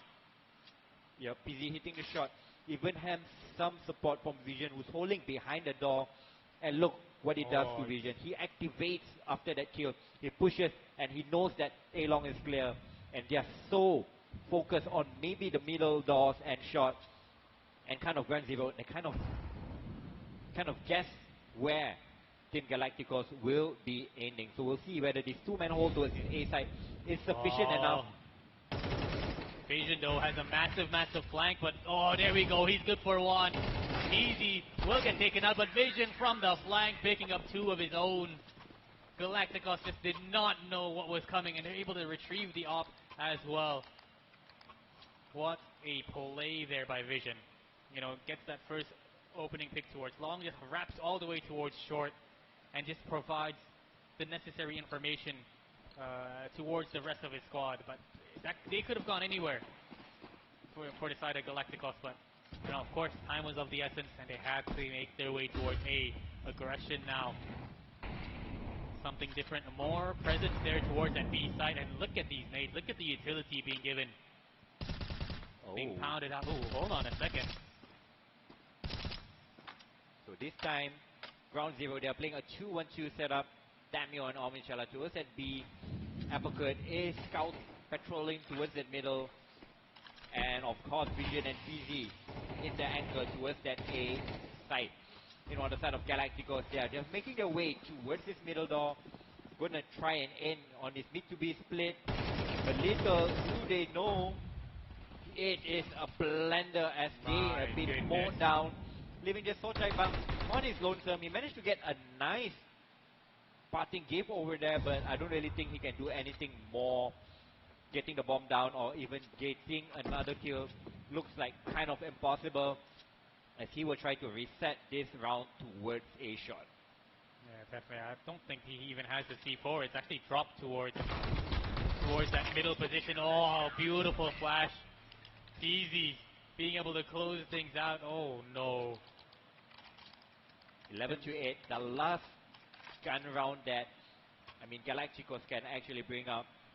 Sylvian, he will have the trusty AWP to his name, but he's lacking a little bit of utility, does not really have flashes, does not have the incendiary, does not have head armor, so he's kind of vulnerable to the M4A1 hold by Damio Vision and Applecut as well. It's tough. Already A-Long in the hands of Galacticos. That's going to be a nice opening frag there. 21 forever. Did take tons of damage, but they do get the man advantage here for Galacticos. Can they make this work? Oh, that's a very, very smart rotation here from the side of Galacticos. They knew the information was provided. There's a lot of players towards Long. He hears a lot of different footsteps. And now that they did manage to find the kill, they're going to have to force, you know, a couple of extra players towards this A site. But GZG, they are not biting it. They expect this. Yep, and Galacticos, they can just park talent towards that A door and him for the rotation. Meanwhile, look at this info play by Damio. He will get the kill and he will know that majority of the players are heading towards that D side. And that just frees up PD to be more alert and aware of the upper tunnel push. And he managed to get 2 kills, leaving the So Chaiban and Challenge in this 2v5. And they are so separated that I think this round could be done. Oh man, 1 versus 3, Cowbang by himself. It's going to be difficult, but what a mid-round lurk there by Damio. Being able to shut that down, being a, you know, a nail in the coffin there, right there, and TZ picking up 3 of his own with that off. Finally, the rest of the squad, you can see from Ground Zero Gaming, kind of a little bit more fired up on towards the CT side.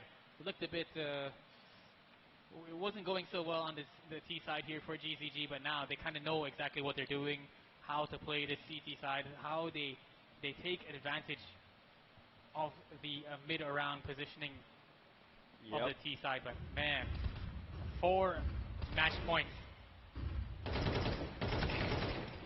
Oh, Lord. Where Galacticos go, but they have lost a member of Sora, but they managed to get a straight onto Damio and Vision, so they still have the man advantage, but they do not have much utility. They only have 3 smokes to cross, and little do they know, PZ is hiding towards Car. Oh, they have the information. They know he's here somewhere. Knife is out, and there we go. Sylvain finds 1, but Omi is here to close things out. 2 versus 2. Remaining players of Galacticos incredibly low. Big nade. 5 HP. Oh, beautiful stuff. Apoxod, Omi finishing things up. 13 to 8 victory there for Ground Zero Gaming. 13 to 8. I mean, Ground Zero, I mean, they were down after the end of the first half. They had such a tremendous lead, 5-1, and then they were down 7-5. Yep. But they managed to pull up the... Sorry about that. So they managed to pull up their socks and strengthen their counter-terrorist defense and managed to win out the half 8-1. Yeah, definitely. I mean, just to come back, it's not easy at all, you know, especially when you're on the CT side. You know, things cost a lot more when it comes to the weaponry. You have to buy the weaponry, the incendiary.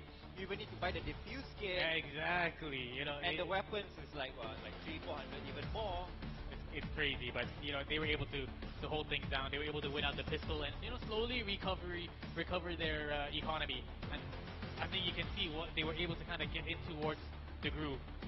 How they usually play. You know, in the scrims, you get aggressive, go for some crazy lurks, and we're just not allowing Galacticos to kind of catch them with their pants down. I mean, Galacticos, not a bad round. Yep, not a bad start. But, yeah. I mean, these are some of the highlights of the game. I mean, for me, the real standout player was basically Applecut with like 22 frags. Meanwhile, Vision and PZ also played well with the AWP for the side of Ground Zero. Meanwhile, on the side of, I guess, Galacticos, it was basically Sylvian, man. I mean, Sylvian was good. He really showed up, but unfortunately, he could not really get his whole team going with him. Yeah, Cowbang as well. You can tell that Galacticos is a bit of a team that they want to get aggressive. They want to take the initiative. Yeah, I like the idea even in that fourth round. We could see them just placing one on A, one on B, and three guys just pushing to a space. Yeah. So they want to get the info early. They want to take the challenge before the challenge comes to them. So I like the initiative that is shown in by the side of Galacticos. But unfortunately, I mean, Ground Zero Gaming is a bit higher for them. Yeah, I definitely agree with you there when it came to that stack towards that A side, or was it the B side? I'm not sure which one, but yeah, very, very smart from them. I think if the player towards the middle did not get that initial kill and to even out the numbers, then maybe they probably wouldn't have gone for that retake. But since that guy got the kill, they decided, okay, this is definitely possible. But yeah, it's things like that can definitely catch Ground Zero Gaming off guard, and it can definitely make it work there. Just Sylvian just walking behind us. Yeah. Incredible player, great AWPer, but yeah, Peasy as well. Once he had the AWP in his hand, it was a little bit difficult to deal with there for the side of Galacticos. But yeah, we're going to go for a quick break, and after this we will have Ancient here for map number 2. We'll see you guys in a bit.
Alright, welcome back, ladies and gentlemen, here to Game 2 between Ground Zero Gaming and Galacticos.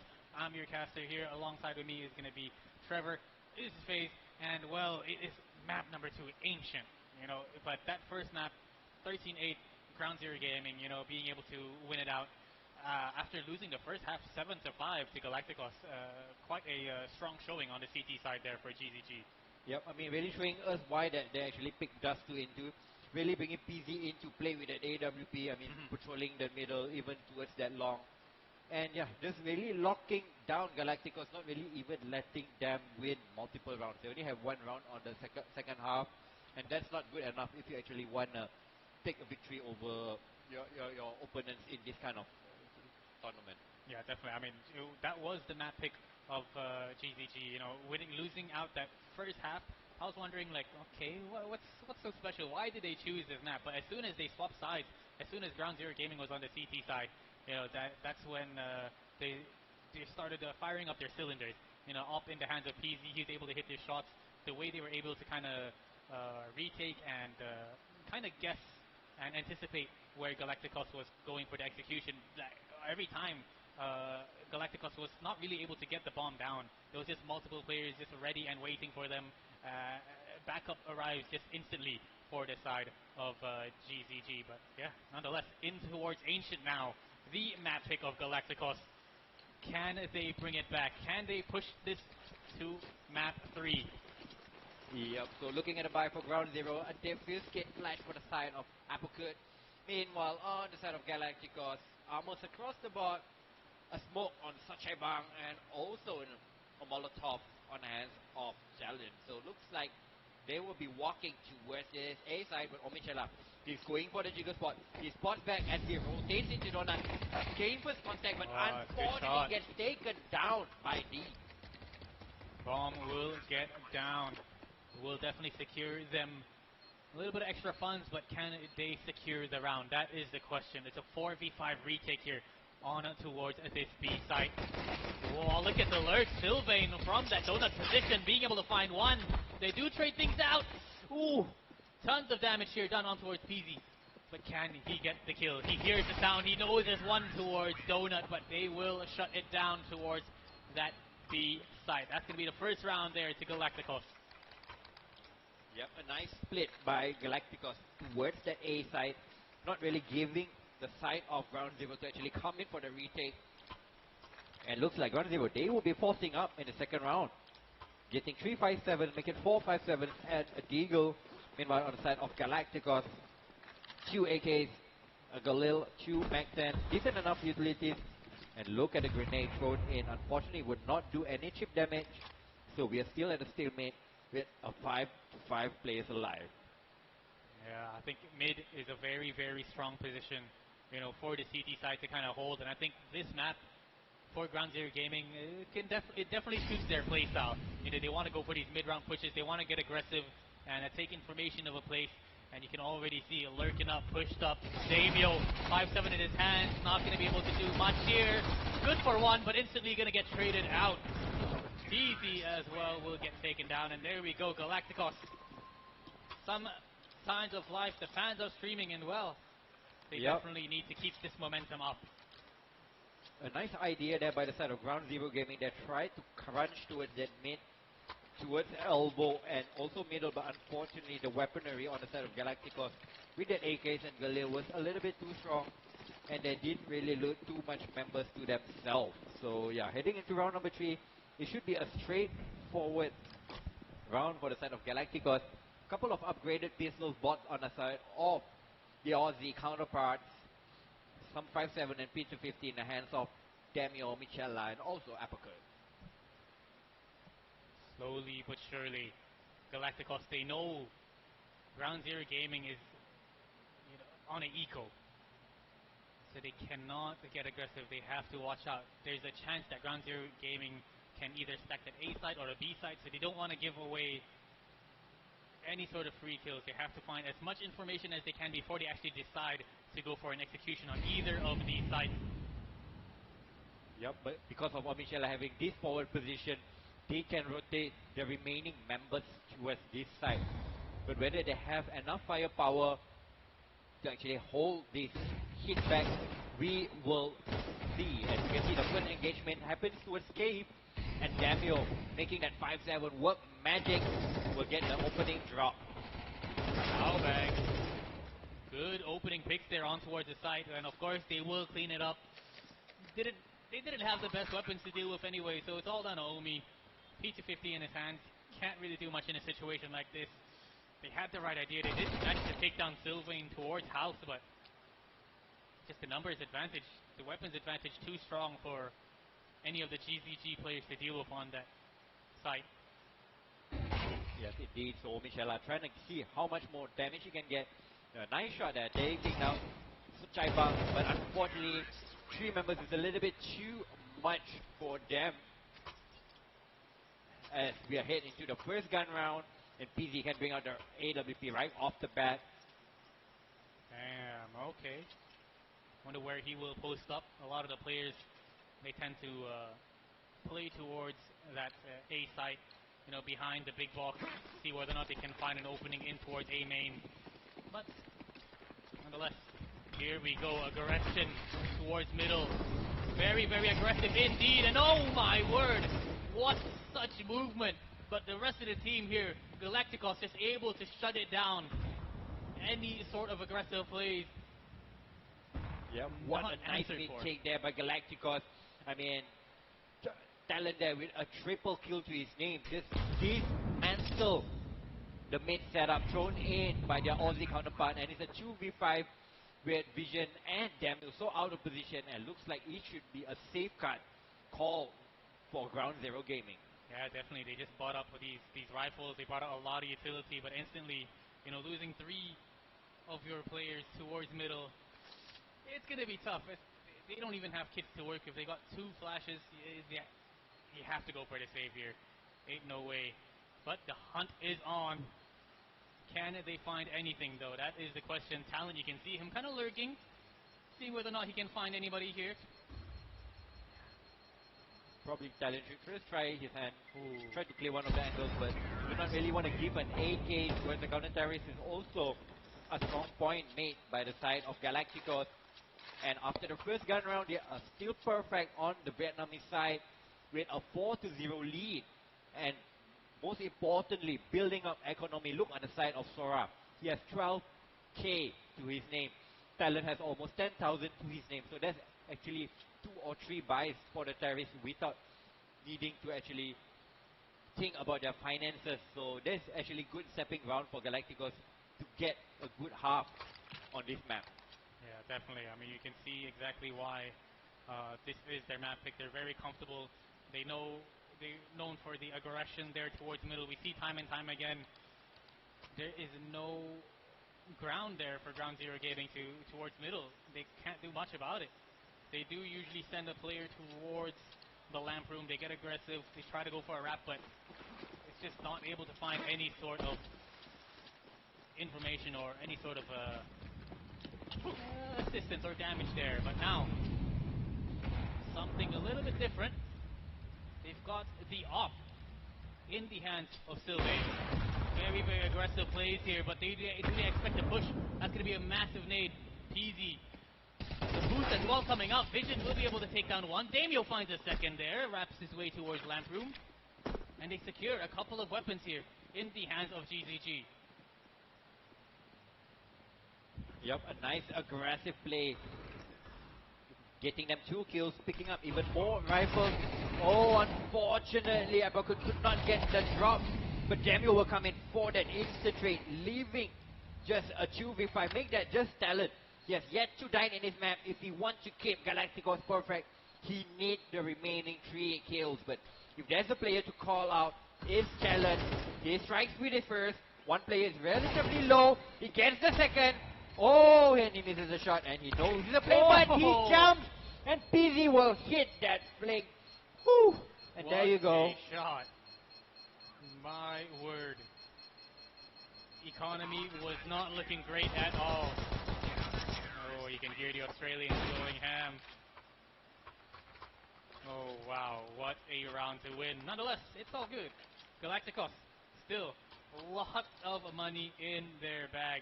They'll be able to buy up for maybe one more round after this. But winning this round against GZG will definitely maybe shut down their economy just a little bit. Yes, indeed. So looks like a tactical timeout has been called, most probably on the side of Galacticos, knowing that the finances for Ground Zero Gaming is not perfect, but they will have certain and decent enough weaponaries to play with, because they actually won round number 5 with just the 2 safe M4s and a couple of upgraded pistols as well.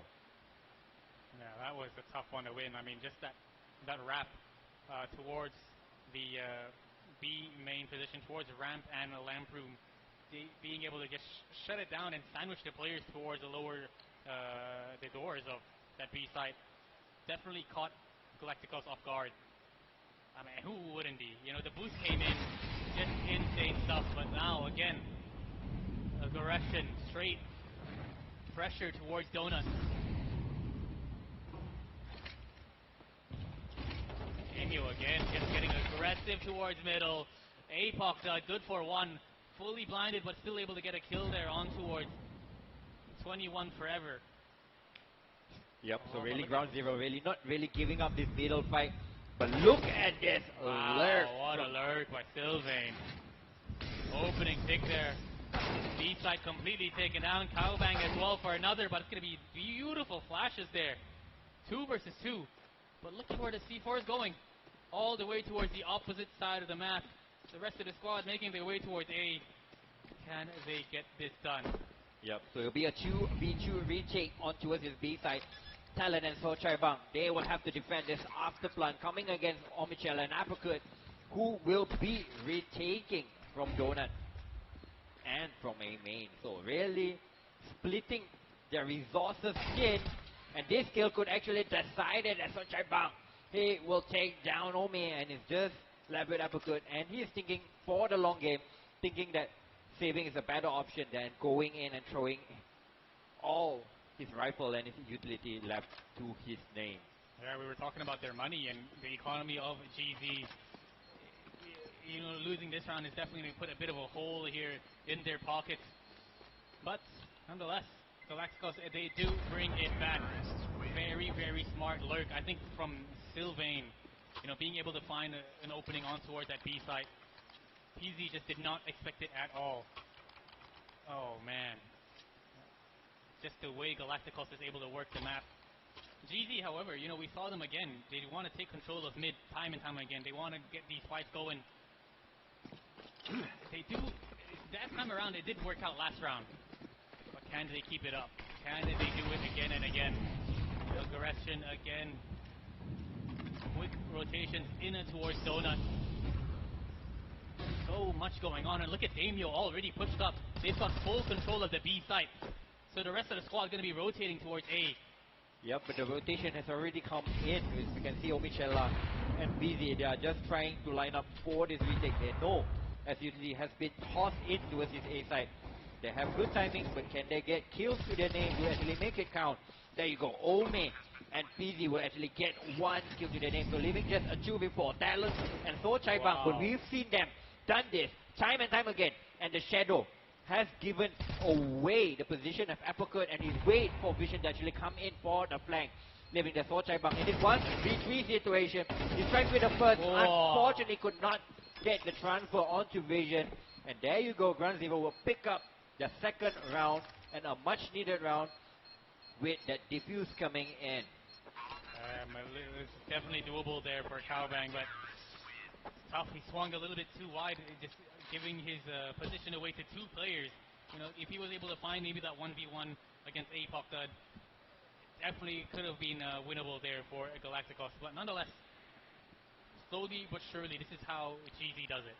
In the previous map in Dust 2, they were down 7-5, and they were still able to kind of bring it back in towards the next half. So we'll see whether or not they can do that again.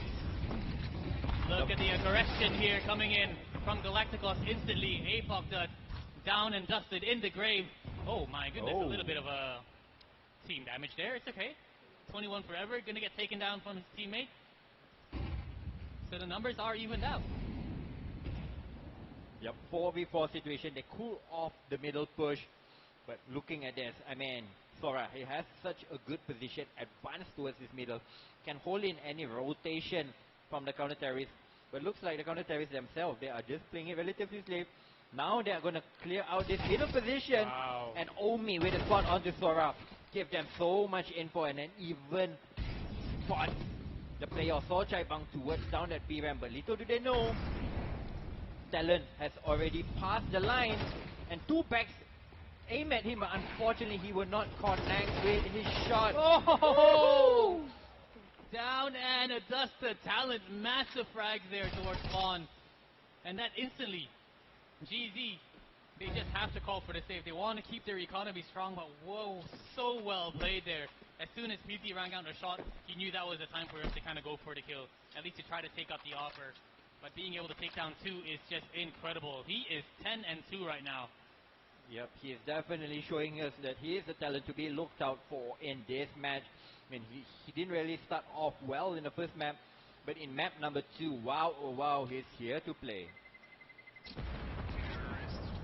Oh, wow. Incredible stuff. Slowly, Galactica is crawling away. Just looking at the money now, looking at the economy. 18.6k in total, not looking great at all, but they're trying to... They will be able to get at least 5 rifles all across the board. A FAMAS here coming in hot. It's going to be enough. They have the right idea though, they're doing the right things, you know, getting that opening pick, finding a mid-round kill towards middle. But man, there's just some talented players on the side of Galacticos who just turns it around when they need to. Yep, so heading into round number 9, the bike can come up once again for the side of ground 0, but they're kind of lacking of incendiaries, lacking of head armors. I mean, it's not really going to be a factor in this round as there's 4 AKs and AWP into play, but still, I mean, having incendiary could be so much for them to actually clear out the angles. As we can see once again, this time Galacticos is trying to scale up towards middle, but unfortunately met by some resistance of Apricot and Omichella towards that donut position. And meanwhile, they're just gonna gather back towards this cave and try and burst on towards this B site. Oh, it's gonna be a big shutdown there from Damio, taking down 2. He had some assistance here from Vision. And Galacticos, now they have to rethink this execution. They did not expect 2 of their players to at least get taken out. Insane hold here. And time is running out. What will Galacticos do? Molotov does come in. And we've seen time and time again, Damio always pushing Lamproom, always pushing out. And this time, not able to hold it, but he was good for 2. Talon comes in, and another massive frags here coming in from PZ. 2 kills of his own, and the trade that comes in from Omi. 6-3, slowly but surely. GZ trying to bring it back. A much needed round by the side of Ground Zero Gaming, but the most important factor for them is can they string rounds together in this map. So far they have not won consecutive round, and that has been the reason why Galacticos is still having a 6-3 lead. The finances for Galacticos is almost depleted, but they still have a pretty decent and solid buy behind round number 10, having 3 AKs, a Galil, Tech 9, decent enough utilities to make an exact or even execute happen. So we'll see how the Galacticos want to switch up their play for round number 10. Yeah, slowly is something that Galacticos have to kind of keep in check. You know, yes, they are up in the lead, but we saw what happens. GZ can easily take over a game with ease, you know. Something Galacticos definitely will need to reconsider here. They got to start locking in. They got to start closing things out here to bring it to map number 3. Otherwise, GZ will definitely be happy to take it away here from you, and that's going to be a massive, massive kill down from Apoc Dud. Big shot on towards Talent, one of the top hitters here for Galacticos. The rest of the squad making their way towards B. They do have the op here, and PZ will find Sylvain. They've got the advantage. Can they hold it? Can they? And yes, they do. Damio finding another one on towards that site. making it look very, very easy. Slowly shredding down the numbers of here of Galacticos. Big kill from Powerbang, but 1v4. What can you do? Tech 9 in your hand. Good for one, but he's burning, and he is down and out. 4 to 6. What a hold there by the side of Ground Zero Gaming, and this could be the way for them to actually come back into this half. So a full eco is on the board. Most probably a 5th round should be easy taking for them. But we'll see whether they can close out the half on a strong or whether they can get the 6-all scoreline that they desperately need. Yes, sir. This is difficult. Just a couple of upgraded pistols here and there for the side of Galacticos. They're going to have to find these 6. They're going to have to find something with these Eagles. Can they find it? That is the question. Very, very patient from Ground Zero. They'll be happy to wait for Galacticos to just walk in towards their crosshairs. Up, on towards the other side of the map, on towards A side. Omi, good for one. Yes. O'Damio going to be finding the second, and they just set up a grinder towards his B side with ease. It's all talent by himself now. Like you said, Ground Zero, will they bring it 6 to 6? Or can Galacticos take it? 7 to 5 next round. Yep, a very good comeback by the side of Galaxy. I mean, Ground Zero over there. But Talon, man, he is lights out in this first half. Well, let's see whether he can actually get 1 more or 2 more. Get the 2 down. Tries to go for the bait and switch, but unfortunately, they will not really pick him. So there you go. 5 to 6. As close as we can get for the whole day of this game. Can Ground Zero Gaming tie us up, or will we be heading into our halftime with a 7 to 5 scoreline for the side of Galacticos once again? Oh man, I mean, looking at the money Talent has, 3.6 in the bag. We're able to buy all the rifles that they need, but look at the utility that they have. It's not really much, especially when you're on the T side. You want to be able to have everything, flashes, your nades, your Molotovs as well. Super important to clear out all these cheeky little angles towards both the sites. But now, double op setup. Omi and PZ are ready to just whip out a fury of damage here to GTS. But can GTS bring it back? Can they get the 7-side scoreline?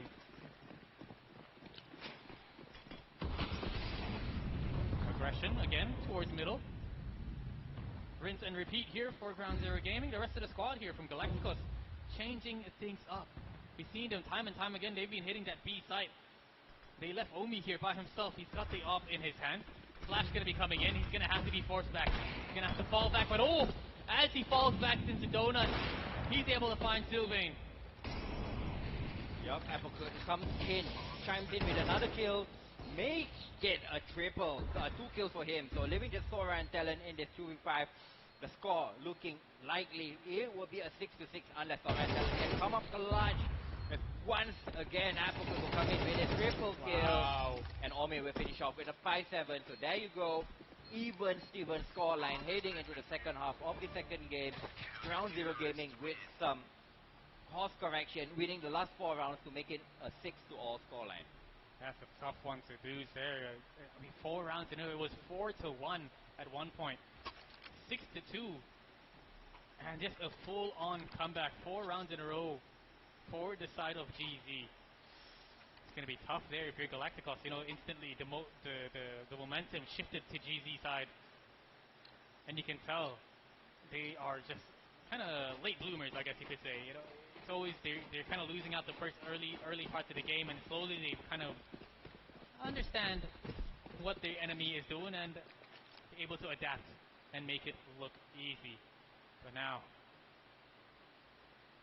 tons of aggression and execution on towards this B side. But look at the positioning from 21 Forever. Not going to work out there. He tried to find an opening pick, but instantly will get punished for it. Oh, Sylvain! Nice little one tap. Heads back in towards the cubby, but Talent is here. to hold things up. Oh man, the bomb is down. 1v3. Apoc does. Can you make it work? And it's a swing coming in from Sylvain. And that's exactly what Galacticos needs. Yep, it was looking like a ground zero round until, I mean, Sylvain came up from the Kirby, getting a couple of headshots unanswered. And there you go. Galacticos hit out with a 7-6 lead starting off this second half. So with the C4 not going down, look like Ground Zero Gaming will be taking an eco and will be saving for the AK to bring in into round number 15. Look like a straight rush towards the east side. And he is manned by Resistance over there. 21 forever and Sylvain. Oh lord. Get a couple of kills to their name. Managing to still lose 2 members, but the C4 not going down. And that's what matters. So 8-6, 2 round late for the Vietnamese squad. Can they push us onto a decider of the Inferno and try to close out this game? It's completely different, you know, because last map on Dust 2, when there was a full eco for the T side, they, they spent like the first minute kind of just waiting and spawn. This time around, GZ is like, you know what, let's do it. Let's just run it down B, get this round over with, let's get our weapons out and start things off.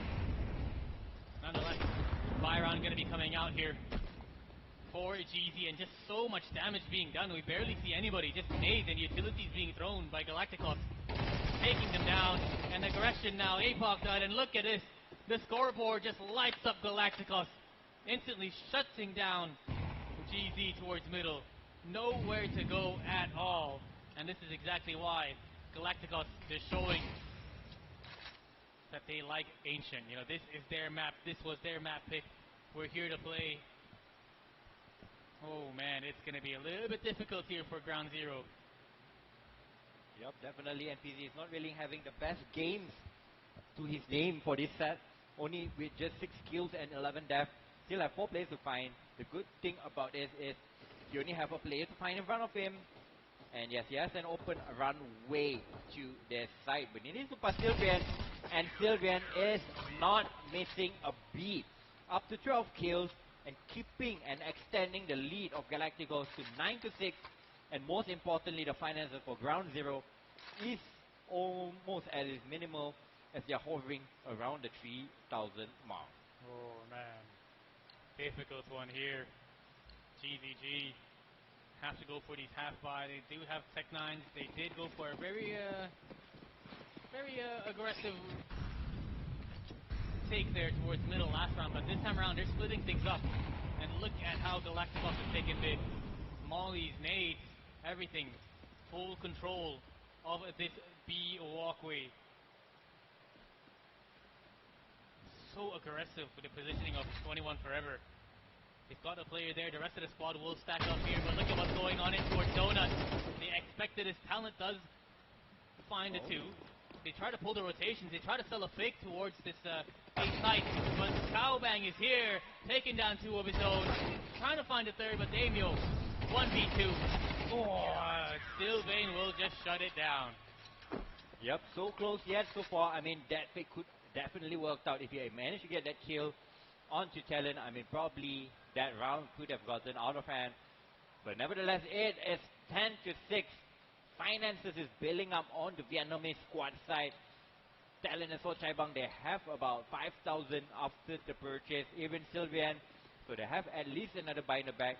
Meanwhile, on the side of Ground Zero Gaming, they are buying towards the down towards the bottom barrel, and they have not picked up a round in the second half after 4 just yet. Exactly, just insane stuff. Not exactly sure what's going on here, Mr. Observer. We're gonna have to be watching the fights. Thank you very much. So much utilities being used early on towards this lamp room, towards this B site. Nades being thrown in. Apoc down already to about 63 HP. Oh man. Ground Zeroes, they are just taking so much damage before even gating any map control. Gating this B lane or even coming out towards mid, they lose like what? See, in this round they lose almost like 80 HP. In the previous round they lost about 150 HP. So this will not really turn good in the later rounds. And once again, Galacticos, they are playing a double setup towards Cave over here. And even have 21 for Arrival holding towards that ramp side. So 3 strong setup towards B, 2 towards mid, and we'll see the final play for the side of this Oceania team will be towards this B side, with smokes being tossed out towards long and short. Flashes come in, and the hit goes in. Oh, A what a nicely timed flash over there leads Omi to the opening kill, and the B side is lost. Oh, good opening picks here. Look at the way they just swarm the house, swarm that B site, keeping everybody alive. It's all down to Sylvain. He just has to go for the save. What a beautiful flash to start things off. Omi just running it down, being able to find a free frag there on towards site. And the way they just stuck together and wrapped that house position was just insane. You couldn't really do much there as Cowbang and his teammate. Yup, a nice executed round, nice thought out round there by the Ground Zero Gaming, but that's only just going to reduce the deficit to 7 to 10. They still need at least 1 or 2 more rounds to get and make the finances for the side of Galacticos kind of in shambles. So looks like they have to actually weather another bye before they can actually play up with pistol and try to reduce the gap. Yeah, that is a tough one there for GTS to lose.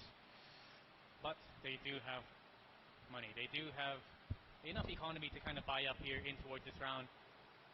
Utilities have been bought. M4s are out. Sora here deciding to go for a Deagle instead, but nonetheless, they only have 3 rounds. You know, it's not a lot. You know, GCG, they've been catching up time and time again. Last map they were down. This time they're down again, but they have that potential to bring it back. We saw it in the first half. It was 6-2, and GZ was able to tie it up 6-6 at half. So Galacticos, if they want to close things out, it has to be now rather than later. Yep. The closer Ground Zero gets, the harder it will get for them. As the money is putting onto the string, we can see this time they have control out of mid, but both teams loses a lot of HP left and right. Damio and Omichelle on the side of Ground Zero, and Talon losing majority of his life for the side of Galacticos. So a stalemate after the opening 20 seconds towards mid. Both of these teams, they were actually trying to reset and try to make their next move. Slowly tactical, that's just how GC moves around the map. We saw this when they were on the C side in Dust 2. They just really took their time. They played default. They tried to get as much information as they could before they go for the execution. But look at what's going on towards middle. Galacticos deciding to get a little bit aggressive here for themselves. They want to find an opening pick. Trying to find something that's going to be a nice shot there from Talent to take down Vision. Again, the aggression. Just being caught off guard here. Omi instantly down and out. Yep, good opening there by the side of Galacticos. They have 2-man advantage unanswered, and they kind of know that the hit is coming towards his B side. They have 3 players strong over here, and Talon and Sora chiming in with kills, leaving just PZ in this 1v5 situation. It's kind of impossible if you ask me, and Sora will make sure it is an impossible situation for him to pull out. 11-7, 2 rounds away from pushing us into Inferno, and to push us into a deciding match. Oh man, this was insane. That mid-round call to take 3 players and push them down towards the middle to get control of that lower B position. Just insane. So well played here from Galacticos. Not something Ground Zero Gaming expected at all. Again, just aggressive. Damio good for 1. Talent and Sora down and out. Two very big names here. Sylvain is here to even things out. He's got the AWP in his hands, wants to look for more. He knows someone is lurking by, but can he find him? Will he get timing? That is the question. Oh man. 4v3 for the side of Ground Zero. Oh, Braxton!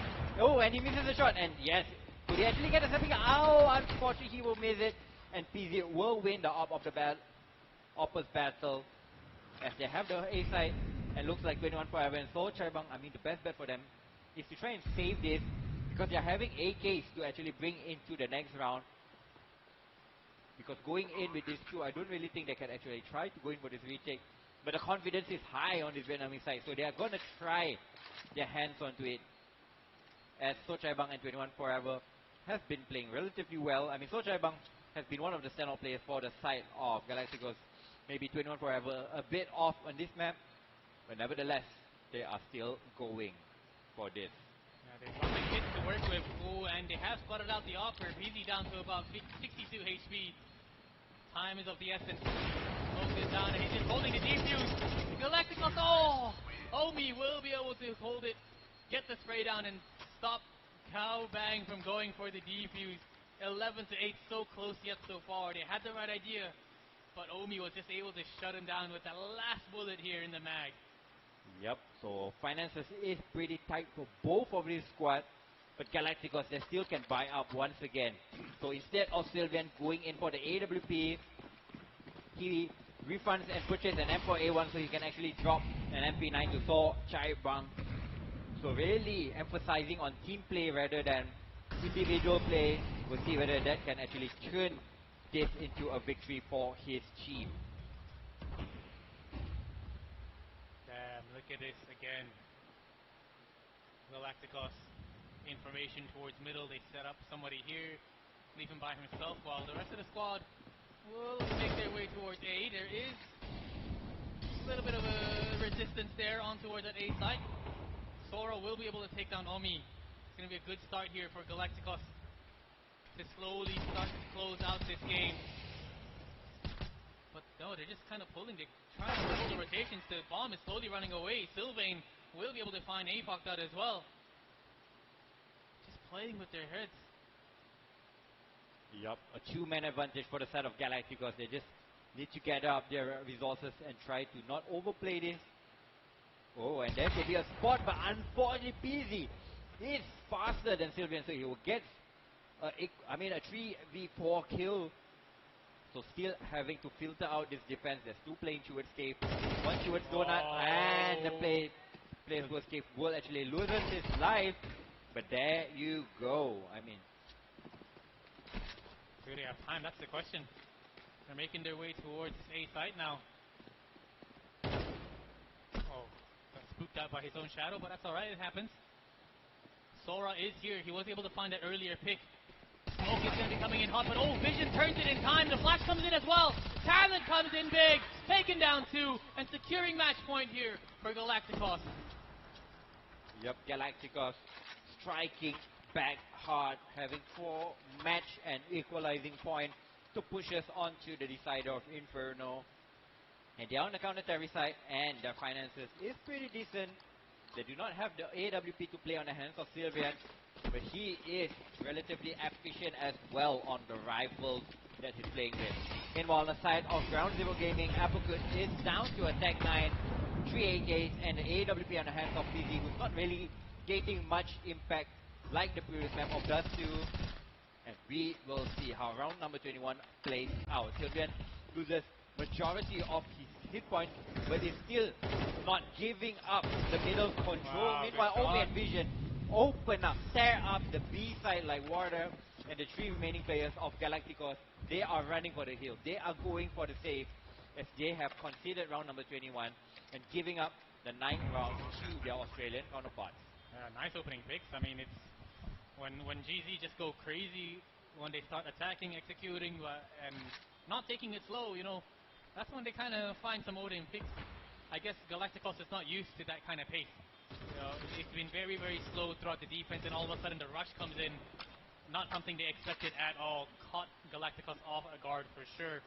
And now, slowly, Ground Zero Gaming, they've got to win another 3 rounds to bring it to OT. Yep, still at least another 3 more rounds for them to actually just push us into overtime. And looking at the finances for the side of Galacticos, with these 3 rifles, they kind of have to buy in the next 4 rounds, so probably can actually drop another rifle or just play with MP9s or 5-7 as well. So most probably taking a tactical timeout to see how they can actually balance out and give the best weaponry and equipment to each of their players to try and push this into Inferno and end this in round number 22 itself. Oh, it's going to be a tough one here. Yeah, because if you were to drop this, it is 12-10, and then an eco coming up, 12-11, and we're already playing for the last round. Yeah, that is crazy. It's all down to this. They've got to close it out whenever they can. But, you know, GTS Galacticos, those mid-round pushes have kind of been working out time and time again. So we'll see whether or not they can pull it up. But, of course, GZ's going to be expecting it. GZ's going to be confident. They've got all the weapons that they need, all the money in the world, but it's going to be a little bit tough Heading here. into round number 22. But it's not perfect for the side of Galacticos Travis, but once again, look at them going for this mid control, and they start it off well with 2 kills to the name. Sora with 2, 3v5, can Vision, Apricot, and PV turn this round ahead, or will Galacticos push us into Inferno? Just insane stuff. That's what they've been doing, rinse and repeat every single round on when they're on the CT side. Galacticos, they push down middle, and GC just, they notice. They can't shut it down at all. Last 3 remaining players trying to make their way towards this A site. It's a very, very passive hold here from Galacticos. You know, they have the man advantage. They don't want to have someone anchor the site. They just have some a safe positioning, I guess. So when it does come to the retake for this A site, they have the numbers advantage. They've got 5 players up against 3. So this player in Donut doesn't exactly have to get too greedy. Doesn't have to go for these frags as long as he gets the information. Get the information and do not let the terrorists take over Donut. That's his main goal, because they know they're towards this C side already. And the terrorists are trying to take some map control. But there you go, Talon. He takes down the AWP, leaving all of them scattered. And there you go, 13-9. We are heading to Inferno, ladies and gentlemen, to decide who will stay in the upper bracket. Oh man, we can tell exactly why Ancient is a great map here. It's their map pick, just incredible stuff. 13-9, and yeah, Inferno is going to be our decider. Just the classic Inferno. But what a map that was here. Talent, you know, showing exactly why he calls himself talented. He's talented. He's got those skills. He's getting multi-frags. He really pulled out his team in that game, and so they live to fight another game. They live to fight another map. And what way to end all of this on our classic Inferno? Yeah, just insane stuff. We saw some great teamwork from the side of the Vietnamese team. You can see it here in the highlights. You know, they were doing very well early on. It was a 4-0 lead. They went up to 6-2, and then eventually they tied it up 6-6 here for GZ. So it was looking a little bit iffy for Galacticos. But you know, as soon as they swapped sides, as soon as Galacticos was able to make their way on the CT side, they were just comfortable. They started getting aggressive. These mid-round calls to go to push middle, to wrap the B site was just insane. And Talent coming in with big frags to kind of keep them alive, to keep the vibes up. Just insane. Yep, massive play by both of these teams. I mean, Sylvian also really stepped up in the off when was really needed to. And like what you said earlier, I mean, Talent, he was really one-of-kind talent in this matchup as well. Really pulling multiple multi-kills on his own that actually give his team the advantage.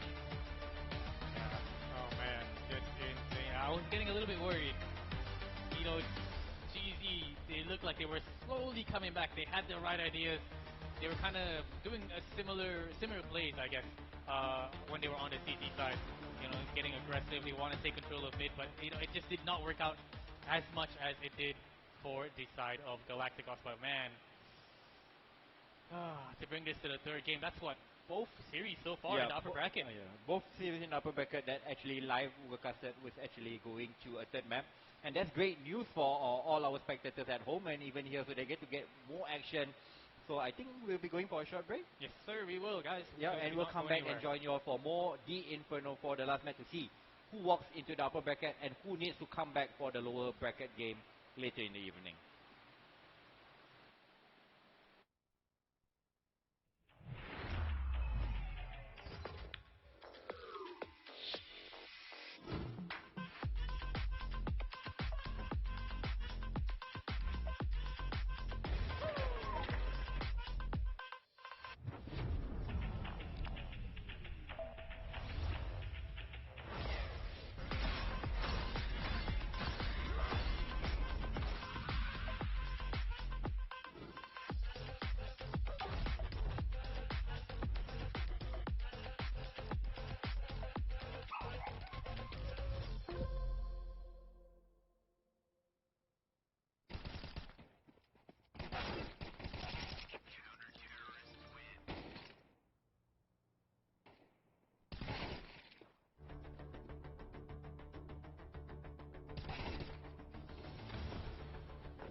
All right, ladies and gentlemen, welcome back here for map number 3. We're going to go to Inferno between Galacticos and GZ Ground Zero Gaming. I'm FaZe, alongside of me is Trevor. We're going to be your casters here for today, but man, oh man, map number 3. It looks like all games going map 3 is insane, and what's happening behind the scenes as well. Team Nemesis, sorry, not Team Nemesis, I think it's Oasis Wolfgang is actually fighting Bayman Esports. Bayman, yeah.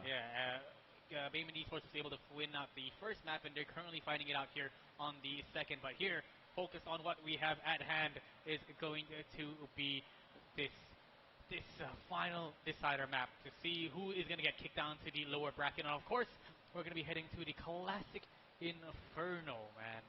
It's back then it used to be the map that was always the decider. Now it's good to see it back here. It's definitely a very, very difficult map to go for when it comes to retakes. Yep, I mean, these past couple of months we have seen the meta shifted more towards the Terry side at the moment because, I mean, it's easier for the Terry to actually get this banana control, delay the counter Terry from actually coming out, and then doing the slow executes once the utility comes around now. But, I mean, both of these teams definitely can play their map. So now we are heading into a gentleman's playground. This is the map that we want to balance. We want to end this victory. I mean, this 9th round will also play a big part on who can actually start off well and get the opening victory to their name. Definitely not. Oh man, if you guys are wondering, the reason they have this 9th round is to allow the winning team to pick their side. Yeah, because basically on the first map is the, for example, if I'm playing against FaZe and the first map is my map, so I choose the map. FaZe will get to choose on whether he wants to start on the counter Terry side or the Terry side. Yeah. And it goes vice versa for the second map. And if for the third map, we don't get to choose because it's a neutral map. So for us to see who gets to choose which side they want to start on, we have a 9th round. And on this case, Galacticos, they have won it and they are choosing to start on the defense first. So looking at the buy, two diffuse kits. I mean, normally we see one on pistol round, so we have two diffuse kits, Sochai Bang and Challenge, and a smoke and flash to accommodate the diffuse kit. Meanwhile, on the side of Ground Zero Gaming, Apple. Oh, big kills. That's a big opening there towards Apps. Already 2 players from Galacticos down and out. Yep, they tried to go for the aggressive stance towards that second mid. Unfortunately, both of their players get taken down, and they still have a lot of PZ towards the B side, and he's trying to spot out how many players he can actually find. So a smoke grenade has been tossed down, and this will only signal for the terrorists to actually move forward towards that A side. So there's definitely one, most probably a second player will be called towards his B side. Meanwhile, on the side of the terrorists, they are just gathering up towards the furthest rotation part from the B side, which is the apartment. And the fella who create that distraction towards that banana side, PZ, is gathering up towards mid to lock out the rotation from Arch. Yeah. So a well-calculated round by the side of Ground Zero Gaming. They should be clearing out this round. Meanwhile, on the side of the counter terrorists, the best bet for them is to try to save his armor on 21 Forever and try to go in for the 4th buy in the following round. Yeah, I mean, that's just the way GZ plays it. They're very tactical, they're very slow when it comes to their T side. They're making sure they get the opening picks, falling back and slowly crawling, making their way up towards either that A or that B side, getting as much information as they can and sticking together. So we're going to be seeing a lot of that slow-paced Ground Zero Gaming rounds throughout this map. And well, it's going to be a little bit difficult here for the side of Galacticos to deal with. They're just instantly not even going to try bother, and that's the thing about this map, Inferno, especially that A side. It's so difficult to go for the retake that most of the times, as the CT side, you just have to go for the save. You just have to allow the bomb to get to explode. So they didn't really save much. 21 Forever managed to save that armor, bring it into the next round, and look like the second round force will be on the card for the Galactical side. 5 of them purchasing up smoke grenades, so they can definitely delay the terrorists if needed, and even have the defuse kit on Sochai Bang, who has been brought the defuse kit forward from the previous round. So having 5 smokes, but really stacking up the smokes towards that B side, leaving all to Sochai Bang to try to defend this B side alone. Definitely easy. trying to lead the charge here. They've got full control of Banana, and look at what's going on towards that A side. Just stacked up 4 players. Cowbang by himself. He's got the MP9 to work with. Definitely going to assist him. Probably one of my favorite SMGs here. But can he make it work? He's the only one with a kit. He's the one with the smoke, so he has to be smart. He has to die in a position where the kit is available to be picked up. Smoke going to be used towards the cross. And yep, the smoke is a little bit deep, so we'll see whether the terrorists will want to wait for the smoke to dissipate or play in front of it. So waiting for the smoke to actually dissipate. I'm not too sure whether Sochaibang he has another smoke to his name. Looks like the incendiaries and smoke has been tossed into the things, and the terrorists, they will be heading in towards this side. So there's only the Sochaibang to defend this side, and the 4 remaining counter-terrorists on the A side, they are not moving a beat. So most probably save the weaponry, rinse and repeat into round number 3, because they will have to take a full eco before they can actually bring rifles into round number 4. Exactly. So, I mean, armor is expensive. You know, the Eagle's expensive. So you're just gonna have to save. It's difficult, man. It's infernal. It's exactly what we expected. Not the best to watch, of course, but it is what it is. They're here to win. They're here to stay in the upper brackets. 50,000 USD total prize pool. Playing it very, very smart. We don't normally get this kind of round alive. We call this the unicorn round, where 10 players actually stays alive and no one dies. So the objective is won by the terrorists, just planting the C4, and the counter terrorist not even going to challenge or going to throw in any death. So really preserving what they actually brought into round number 2, so they can actually carry forward to round number 3. So we'll see whether Galacticos can make slight of a dent on the side of Ground Zero's economy in this round. Oh, it's going to be difficult, but they have the weapons to work with. But if Galacticos, they want to win, they've got to start something here very, very soon. Next round is definitely going to be it. You know, once they have the weapons, APOC done, finding an opening frag there on towards Sora. This gets a wall bang, actually. Catching the player off towards Apps. APOC done with ease, knows the lineup. And 21 Forever now is holding things down. The rest of the squad, GZ, just taking it nice and slow. Bits of damage done on towards Vision. He will be falling back. It's going to be a nice little boost. Taking down Cowbang. Oh man, just the way Ground Zero, they're working this map. Keeping Galacticos guessing. Galacticos just don't know where GZ is going to end up. Yep. Sylvian is here playing with the B side, but he gets found out in that smoke. Gets taken down even without even releasing a bullet. So looks like it should be a clean 3-0 there. The best for 21 Forever is trying to save this rifle, but knowing that he drops the rifle onto the hands of 21 Forever, the terrorists, they should be going on the hunt to remove this rifle from his play. Definitely, I mean, 3 rounds in a row. They just have to go for the save. No retake attempt at all from the side of Galacticos. They want to find this AK. They want to go for the hunt. I mean, the most obvious place is, at this point, he's going to be in towards T-spawn. You can already see they're closing in, but, you know, time is of the essence. Easy, he's got the Mac 10. If he could go for a free upgrade, it would be nice, but there's no time at all, and that is 3-0. But now, Galacticos, they've got the weapons, they've got the money, the utility, everything that they could ask for. Getting shut down here would be a big hit to the gut. Yep, they really need to put their foot down and start getting rounds on the counter-terrorist side, because this is kind of the harder side to actually get rounds in. So for them to actually start with a deficit of 4-0, it will not look good. So we'll see. Banana control being denied for the early time being, as Sochaibang and Talon, they managed to lock out Banana with smoke.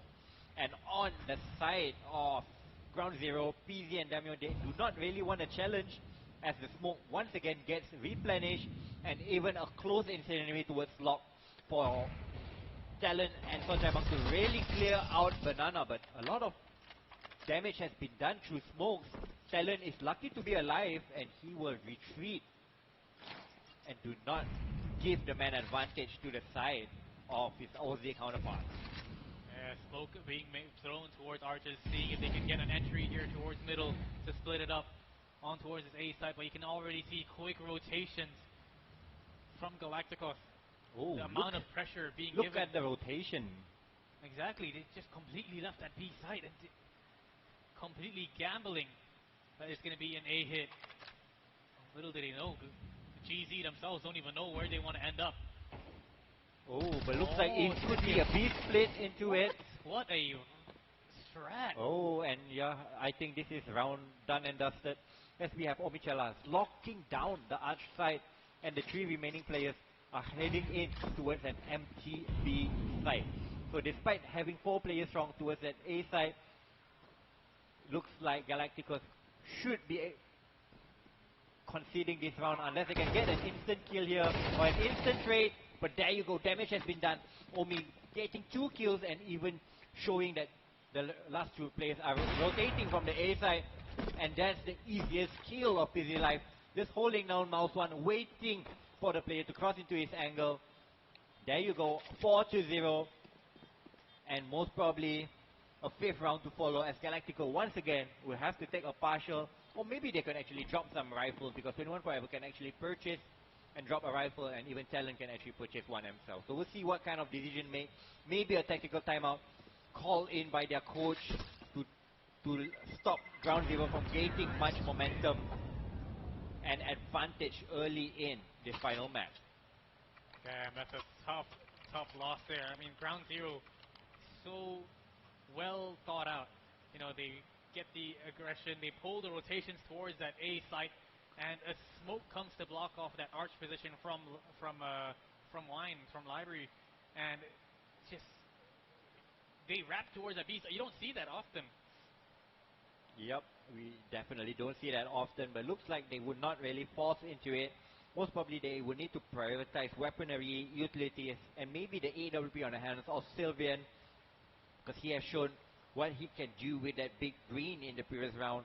So just taking a partial, getting some upgraded MP9s and Deagle 5.7s here and there to supplement the AK safe from round number 4 from 21 Forever. So we'll see whether 21 Forever can actually make an aggressive gameplay and give his team an early advantage they can build out on. Oh man. They have to find something. They've got to find an opening pick. But GZ is always ready for it. Insane stuff. Lots of damage being done. On towards the side of Vision and both Sylvain as well. They've got that single AK, but can that AK do wonders in the hands of 21 Forever? That is the question. Yep, once again, Sojaibang solo towards this What B a side. shot. He gets taken off, trying to get information towards this middle.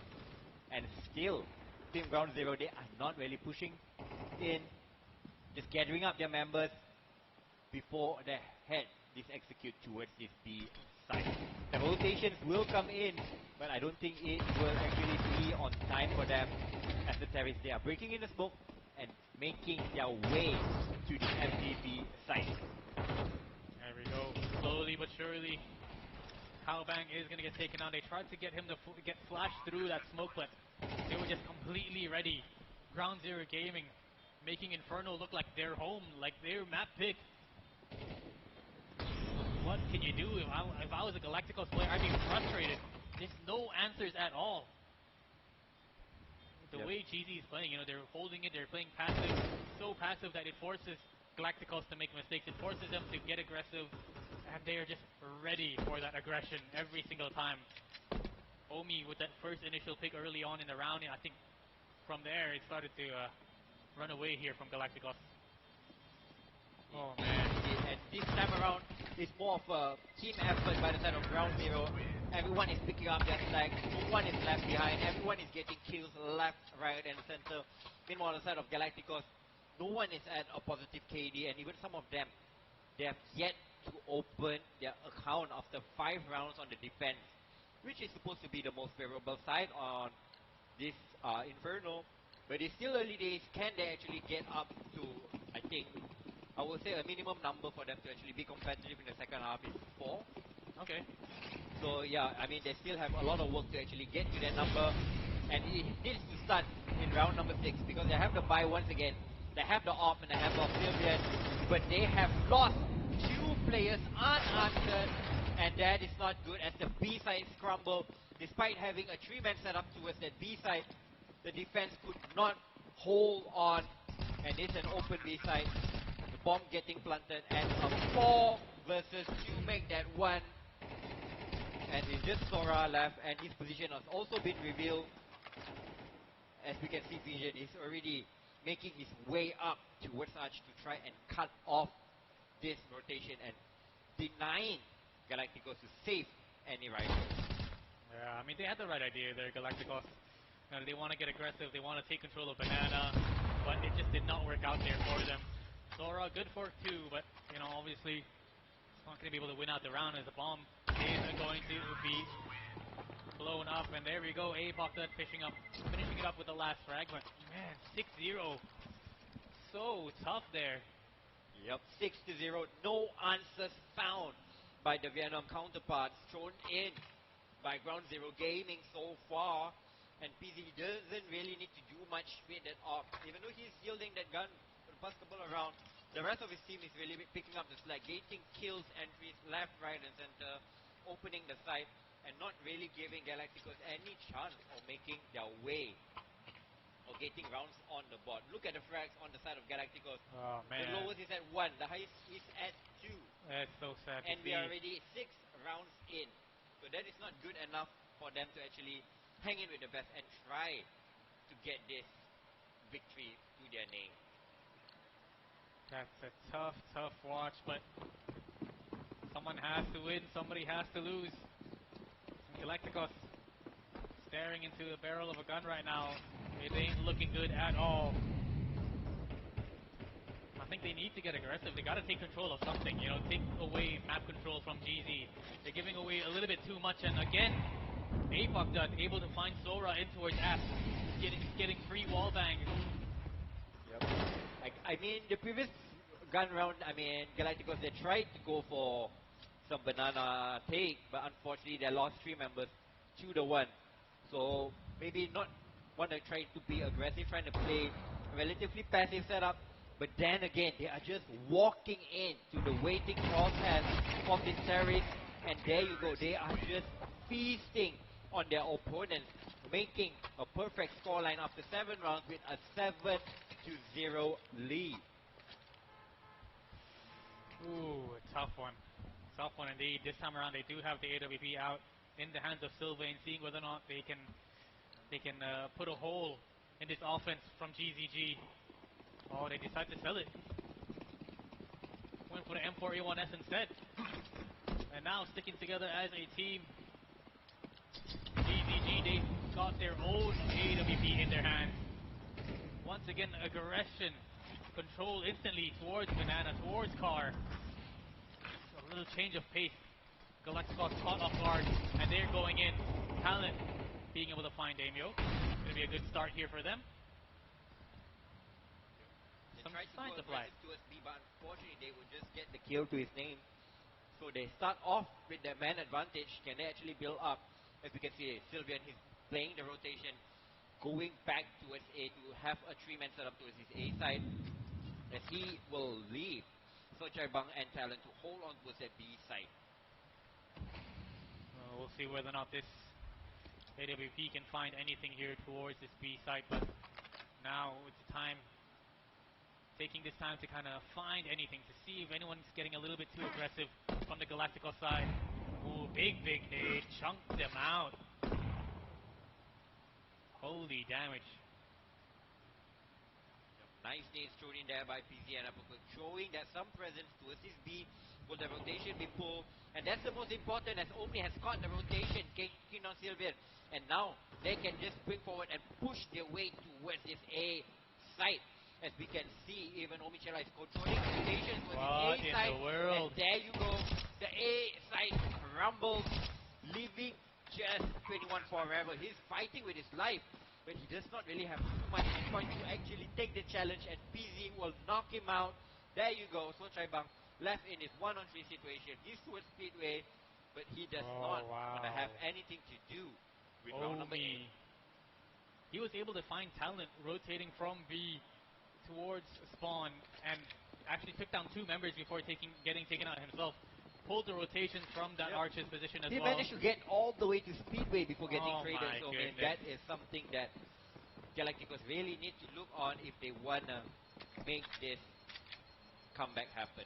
Definitely not something you see very often, but he just makes it look so easy. 8-0. They are running away with it. Off in the hands of PZ. This guy's reaction time is too quick as well. He can't do much. He's 7-0 right now. He Has has not to push like died. KD after 8 rounds. Oh, Wow. Lord. This is tough. This is very, very difficult. What can you do if you're Galacticos? What would you suggest them do? I mean, they tried the banana setup. Most probably, maybe try go aggressive towards mid and banana as well. Try to push down, maybe get opening kills, and then you fall back. Yeah, we haven't really been seeing much mid control. You know, a lot of teams, they tend to throw nades towards middle. This time around, Galacticos very, very passive with it. Nonetheless, it is an even trade there towards middle. We've got 3 players here on towards this A side, but look at again the position. Yep. Once again, Applecoot is already towards city spawn, wrapping towards library. And yeah, they are just waiting for Applecoot to actually make his move. Meanwhile, the C4 is on the back with Damio. He's just waiting as PZ will get his 2nd kill of the round, leaving us in a 3-on-3 situation. But on the side of Galacticos, they kind of know that somebody could have slipped the net, and the only remaining player towards his A side is Sora, who's playing kind of aggressive towards his boiler position, and he's not really hearing any cues. So it's still a cat and mouse game over here, as now the cards is on Ground Zero Gaming to make their final play on how they want to end round number 9. They're so methodical with this. They know for a fact that there is a possibility that someone is playing in towards Art, in towards Abs, and there we go. They clear him out. It's a 2 versus 2. Finally, a little bit of something for a possible retake here from Galacticos. And they do have the kit in the hands of Talent. Both of these players, they've got the rifles to work with as well. Single nade and a flash in the hands of Vision. Can they hold this off? Can they keep this streak going? Footsteps being heard. Molotov has been thrown out. Shots going to be coming in from PZ. Talent is down and out. Cowbang, can he win it? Can he pick up the first round? Good for 1. Where is the second? Giving away the position. He has no kit. He has to go now. And Vision with the jumping shot. Oh, man. Vision with that jumping AK headshot. I mean, it's turning from bad to worse for the side of Galacticos. They kind of had that round. They kind of know that information on the last remaining player. But unfortunately, the smoke. And he just hit in the smoke, and it's 9-0. It is gating from bad to worse for the Vietnamese squad over here. They put up a valiant attempt in the second map. But unfortunately, it's a little bit flat in this third map. 0-9 heading into round number 10. They can buy up once again, but money is not an issue. Guns is not an issue. The issue is gating rounds on the board. And gating kills is the most biggest issue for the side of this Galacticos for this third map. Definitely. We've seen how they can play. They can definitely play. They can shoot, but they need to right now reset mentally. Taking this time out, gotta make sure the coach is saying the best words to them. The IGL is helping them out here, making sure that everyone is in a good headspace, that it's okay, that it's still possible to win from this scoreline.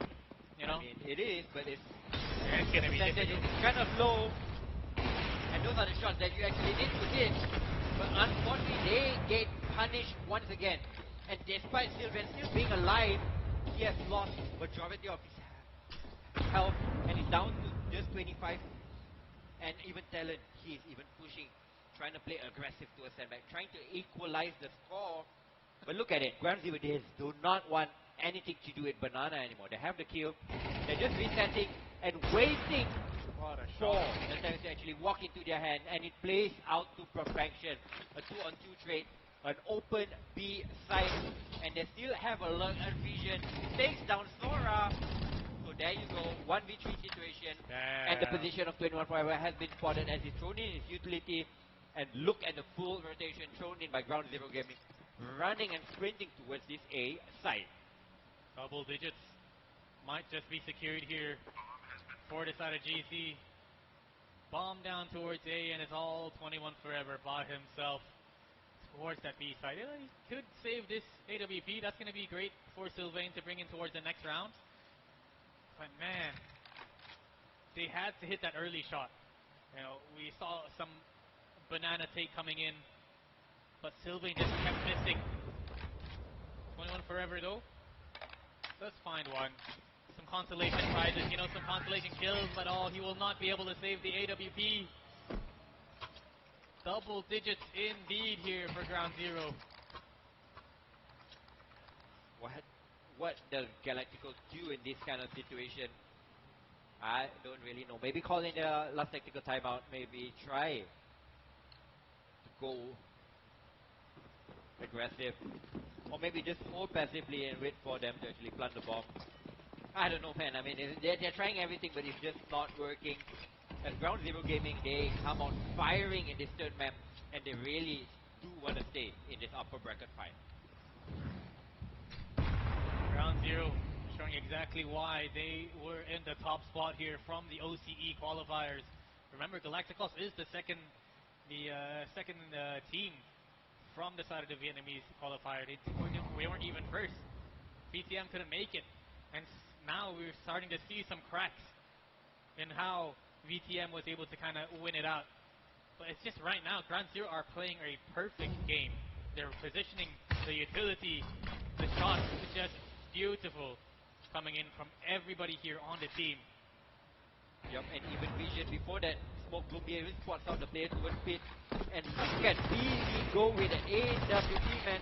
He is not giving up, and so Chaibang, he needs to get that kill. Unfortunately, he will not get, but somehow the trades come in for Sora and Sylvian, so we'll see whether they can actually step up and get Galacticos on the board. Hey, Bogdad, oh lordy. Alongside Vision, opening things up on that A site, and again, Talent just got to save this MP9. Yep, I mean, dropping an MP9 in the next round rather than your teammate playing with a 5-7 or Deagle is slightly better. It will give you a slight of a chance to actually get the round on the board. But it is all hopes, it is all promises, fake promises that we are actually trying to buy a story for Galacticos, but it is still not happening over there. So, yep. Tough. I mean, we saw Cowbang just whiff completely against PZ, who made his way in towards the spawn. You know, he had the better weapons. The op was out. He missed the shot. PZ was able to take his time to whip out the Tech 9 and kill him. So I think just something internally, mentally is just not clicking here for Galacticos.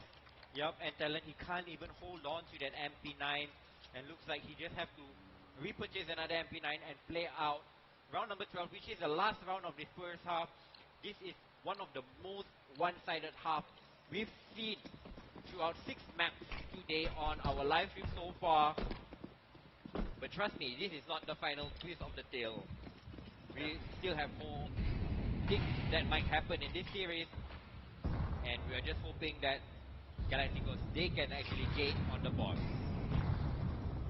Definitely, just get one point at least here for Galacticos would be a dream.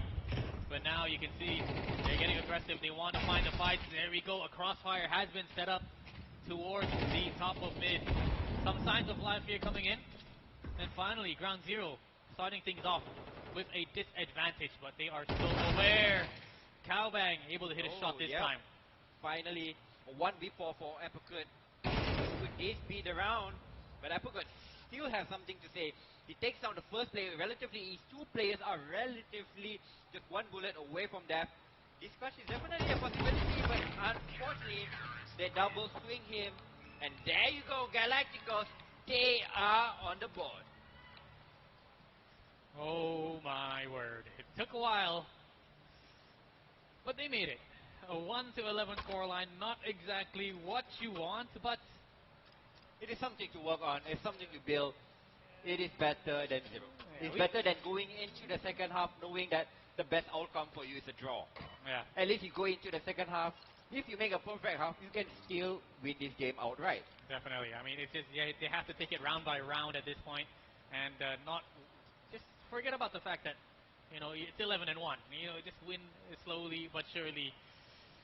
Oh, but it's a big, big hill to climb. It's a mountain to climb here for Galacticos. Yep. But if anyone could do it, I think they could do it because even in the previous map, we saw how they actually close out their ancient on the counter-terry side. First things first, they need the pistol round, which is essential. Getting the financial behind it and just taking it round by round. So I think one of these teams is actually using their tactical timeout to try and figure out what is the best plan for Galacticos to actually strike blood first in the second pistol round. Definitely GZ now starting it off here. On the CT side, Galacticos on the T side. Getting quite a few players here towards Banana, but oh no, instantly getting shut down by the Doolies in the hands of Damio.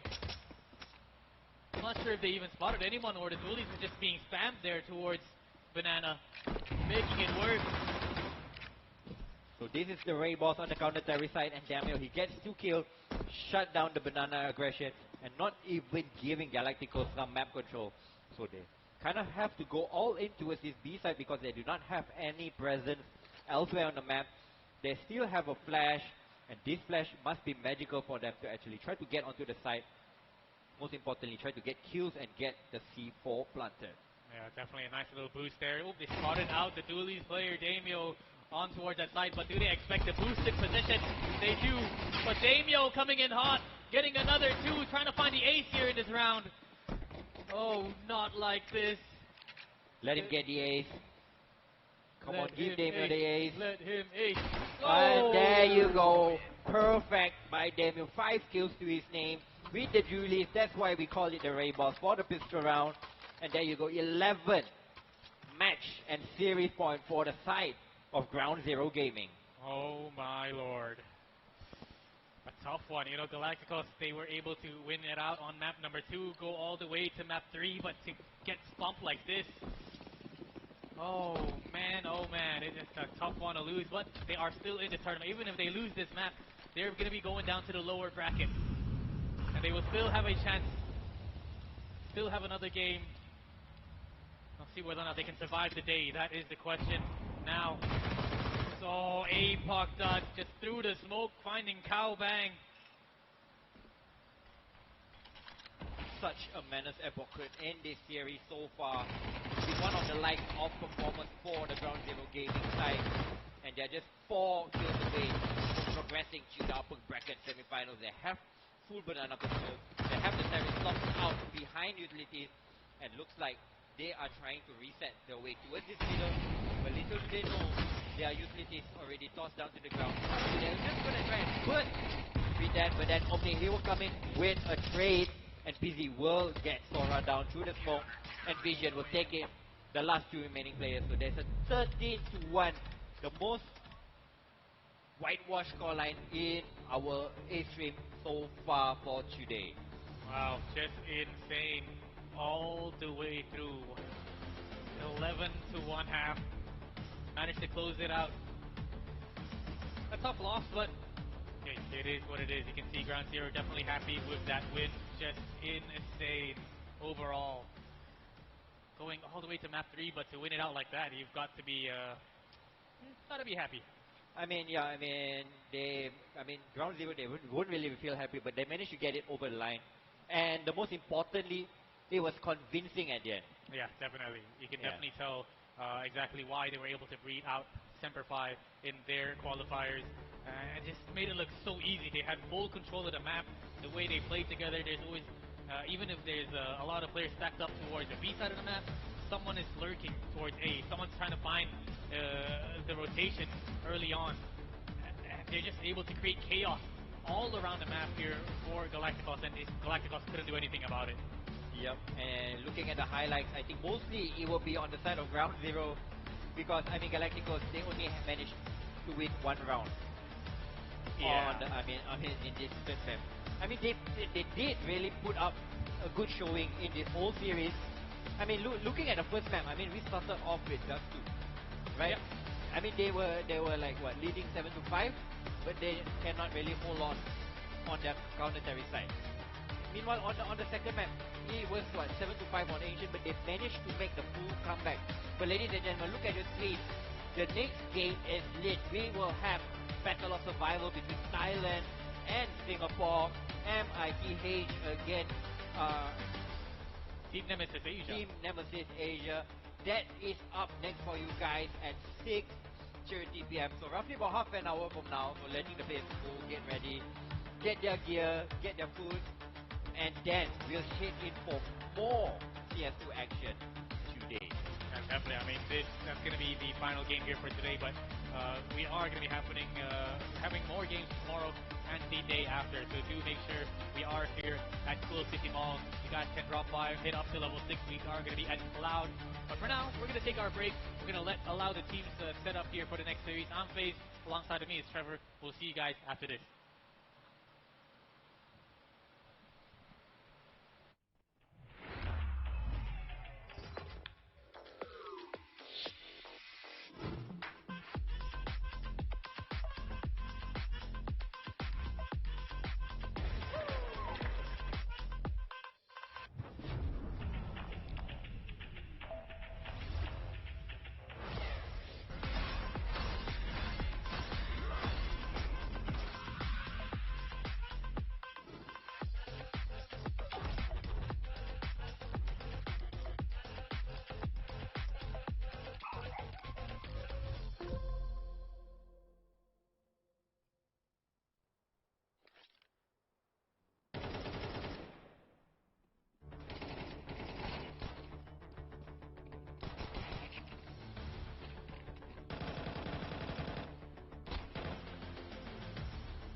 It's been 30 minutes and welcome back from the break. I hope you guys have managed to get time to take a quick toilet break or maybe grab some snacks and get comfy because audiences enter the live right now. We are going to start our very first round of the lower bracket. And I would like to thank you to Fast and Trevor for the last match just now. They did an absolute amazing job. And now for both teams are very, very strong. But there will always be a winning and a losing side. So with Ground Zero Gaming remaining at the upper bracket, as well as Galacticos at the lower bracket. And now, speaking about the lower brackets, we are now doing the first round of the lower brackets. Hi, right there. And my name is Priscilla, I'm the host for today. We now want to introduce the first team. Let's give it up for Made in Thailand.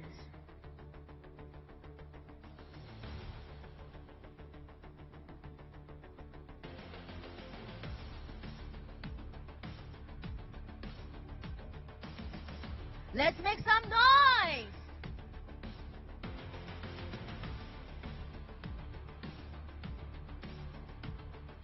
Now, Made in Thailand, they were strong right just now. And let's see whether they can continue to the lower brackets or go home. But we wouldn't want that, wouldn't we? Because we have a 50K worth of cash prizes.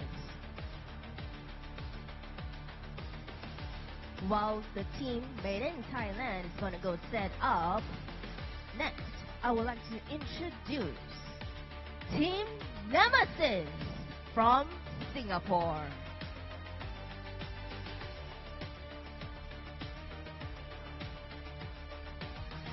Now speaking about the game, we are produced and give it up for all of the teams right over from all of the countries from Southeast Asia as well as Oceania. They flew all over from Thailand, Philippines, Vietnam, and a lot of places.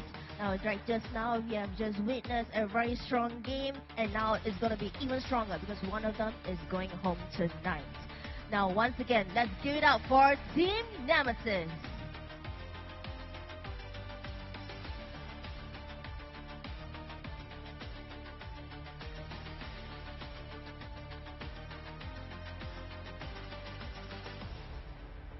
Team Nemesis came all the way from Singapore. I wonder if they had tried out our Malaysian nasi lemak yet. So, is Singapore nasi lemak better than Malaysia or not?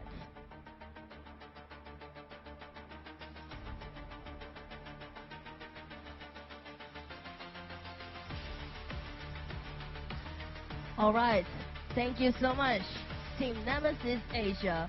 I think it is time for us to now let Team Nemesis Asia and Made in Thailand to get ready and set up their game, because it's gonna be a tough night. And make sure to the audiences live, we are also doing a guess the team who is gonna win, because if you guess it right, you might stand a chance to win Logitech equipment, gears, or maybe TT racing chairs. And now, without further ado, I would like to pass it back to our dear panel. All right, thank you so much for that, Priscilla, and welcome in Made in Thailand and Team Nemesis. Unfortunately, in the lower brackets we go after a very, very long day for both these guys and even the guys playing off the stream, right? Oh, yeah. It's 3 map affairs all the way. Anyways, if you didn't see the names, my name's Law Caliber. I'm back from the cast. Hi, hello everyone. Joined to me with, wow, I've messed that up. Joining me is FaZe. It's been a long day. It's a long day. It's a long day. You know, it's a long day. I had to kind of rush that side just to watch the Bayman Oasis game. I came back here to cast this one. So back. So I didn't really see the last game that was casted from you guys, but I heard it was 3 maps. Last one was kind of crazy. Was it 13-1? It was 13-1 for the previous one. Yeah, exactly. It was Galacticos versus GZ, and you know the first map, of course, Dust 2 for the side of GZ. They were able to win their map pick.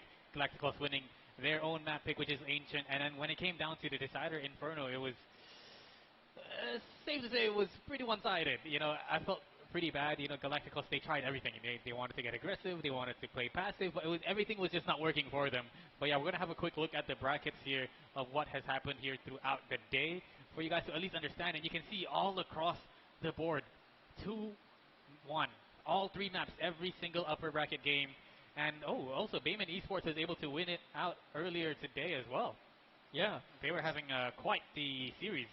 they were, yeah, actually. So earlier on, I believe on their nuke that they were playing for their first map, it was, I think, a double, triple overtime affair. Oh my goodness. So, Not so- only 3 maps, but overtime as well? Yeah, yeah, Oh, yeah. God. So multiple teams have been going through overtime. Multiple teams, all 3 map affairs. It's the full stretch. But in a way, I wouldn't have it any other way for these teams in that sense, right? Because you're here for a reason. You're here for that. You're here for that $50,000 prize pool. 20,000 goes to the champ.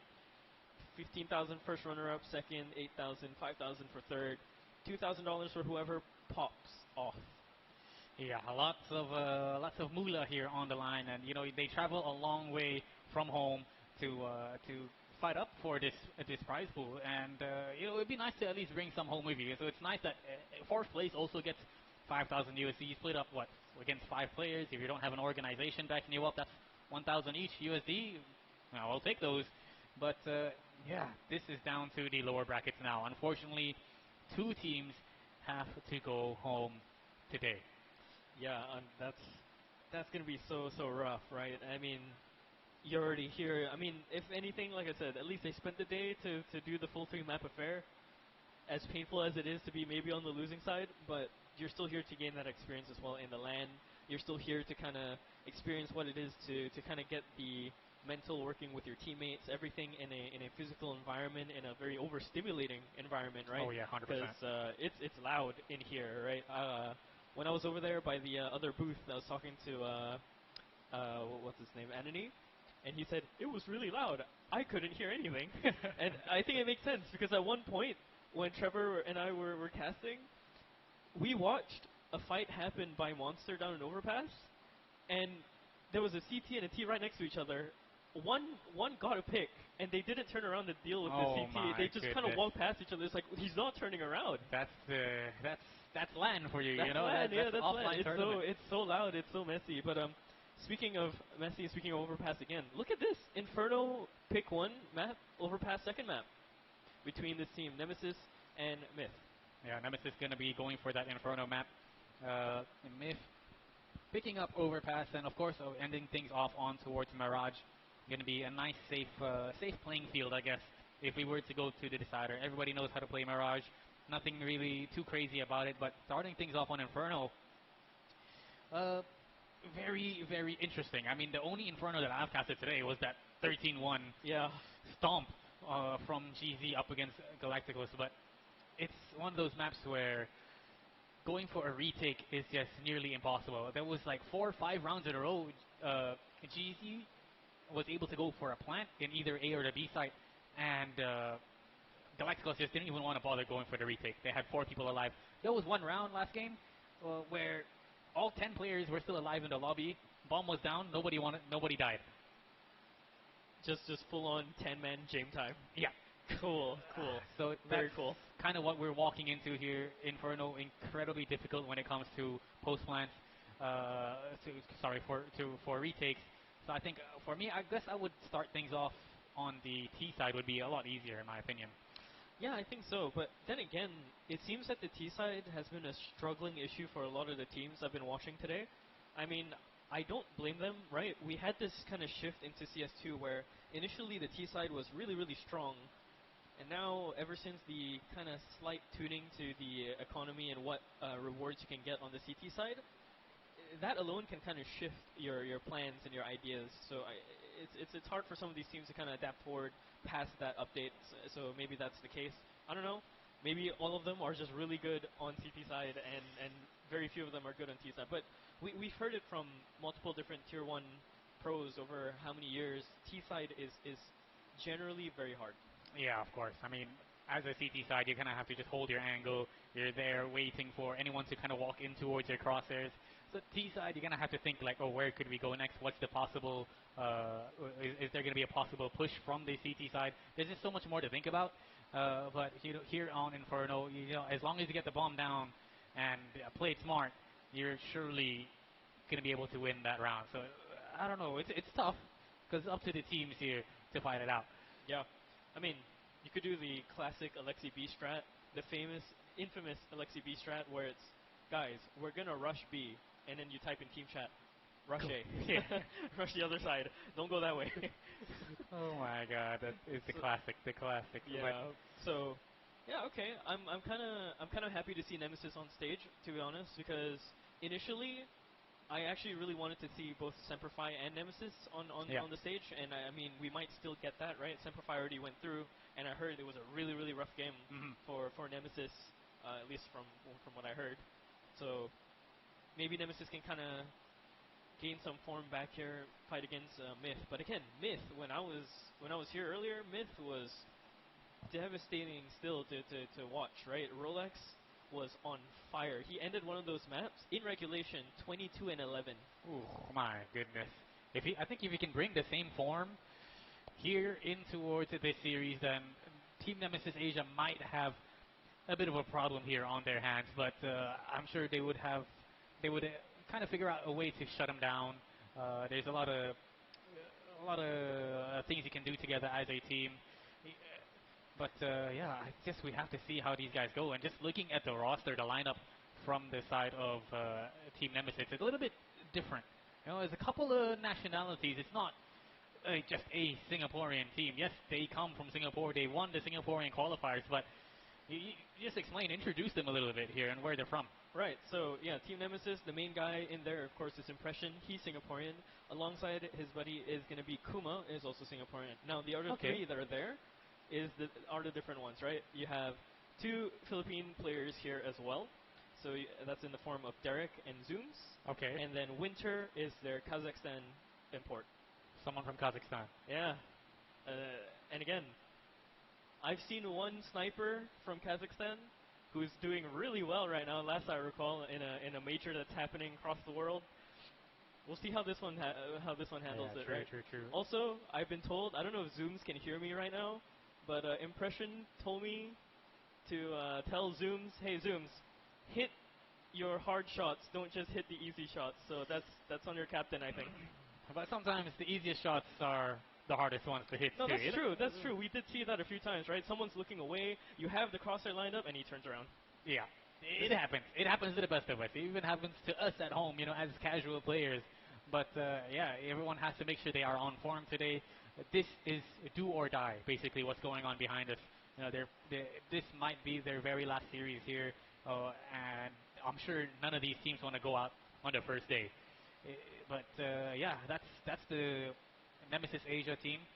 Very, very interesting to see, like 3 different nationalities in one team, and I think they're very, overall, individually, incredibly strong. They were able to go 3 maps against Semperfi as well, so that shows that they're here to play, and they're not a team to be messed around with. But yeah, moving on to the Thai team. We got My Rolls, we got Rolex 7, we got Alma Lady, Anoni, all different beasts. We saw Rolex going incredibly ham. My Rolls was there as well. Those 2 names already legendary in the the Thai CS scene, and I haven't seen it for a long, long while. So it's good to see these guys come back and give us a show.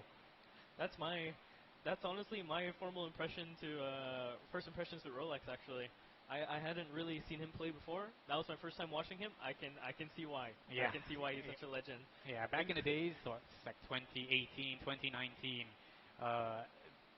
the Thai players were just known for their aim, known for being incredibly cracked.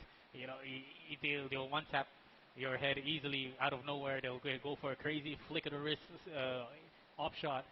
And you're like, oh, okay, yeah, he's from Thailand. Yeah. Yeah. I mean, and they're here. If it's really from back in the days, you would know in the halftime when we used to have the voice comms come through, and then we would start, when all of us would start talking smack to each other, that's right? Way back in the day. That's way back in the day, but it was so prevalent then, right? Yeah. It's like, yo, come on, man, what are you doing? And then it's a Thai player speaking on the other side, just talking trash to you. It's like, I understand now why I got destroyed the way I did. You always say the nicest things you can about the enemy during that voice break, That's true, that's true. Just complimenting their mothers. Good half. Yeah. Just good half. Not GG, good half. Yeah. But yeah, that's what is going on now. Hopefully that we could see that Thai firepower being brought in towards this series as well. I mean, it is going to be Inferno, the map, so it is going to be pretty hot. Yeah, no, absolutely. I mean, usually we're keeping Inferno as like a decider map, right? And you're so proud for that one. I barely go for these puns. Yeah, you know what? It's fine. If I landed the first impressions joke yesterday, I think I can let you away with the Inferno. It's fine. It's fine. It's okay. Impressions might hate me for it though. But yeah. I mean, Inferno, right? Historically, we've seen it as the quote unquote the decider map. Yeah. For so many tournaments, right? So many teams don't really pick Inferno off the bat. We're starting to see it nowadays because, well, you know, Mirage is not really the one that players kind of want to be stuck on per se, right? It's a choice, it's there, but it's very neutral ground, yeah, right? Dust 2 used to be neutral ground, not really, not anymore. Now EMEA kind of has their hands back onto Dust 2, and Ancient has become the staple map pick for all of these teams. But we're not even going to get Ancient here, right? We're going Inferno and then Overpass, which is quite the switch, right? Yeah, very, very interesting map picks. You know, I'm used to the old Mirage first map, second map like I guess like Train, and then Decider Inferno. But this is all switched up now. It's a whole different year. It's 2025. I'm getting a little bit old. It's been a while. I've been away from the scene, but yeah, just super interested, super excited to see these two teams play it out, and everything is on the line. But guys, before we head into the game, actually do a quick shout out to our sponsors, TCP, Red Bull, and Samsung as well. They actually want to showcase a couple of their monitors here. They do have the OLED QHD 500 Hertz monitor. So I think if you guys are in the market looking for a monitor, you can go for that. It's just, like you said, looking through a window. 0.03 ms in terms of the response time. That's ridiculous. Yeah, I would like to experience it. You know, I'm sure that would be something. Yeah, no, I'm sure. It's. I mean, can you imagine running 500 hertz on your tournament day? I mean, you'll feel better than Nico. Yeah, for sure. definitely. Doing some of those. I mean, I think a lot of people are feeling better than Nico after yesterday. Falcons did go out yesterday of the major. That's the uncrowned prince of Counter-Strike. Unlucky. Unlucky indeed. But yeah, I mean, like if you guys are playing at home, you guys have a 60 hertz monitor, and you're like, I don't need an expensive monitor. You know, I don't need a 500 hertz OLED.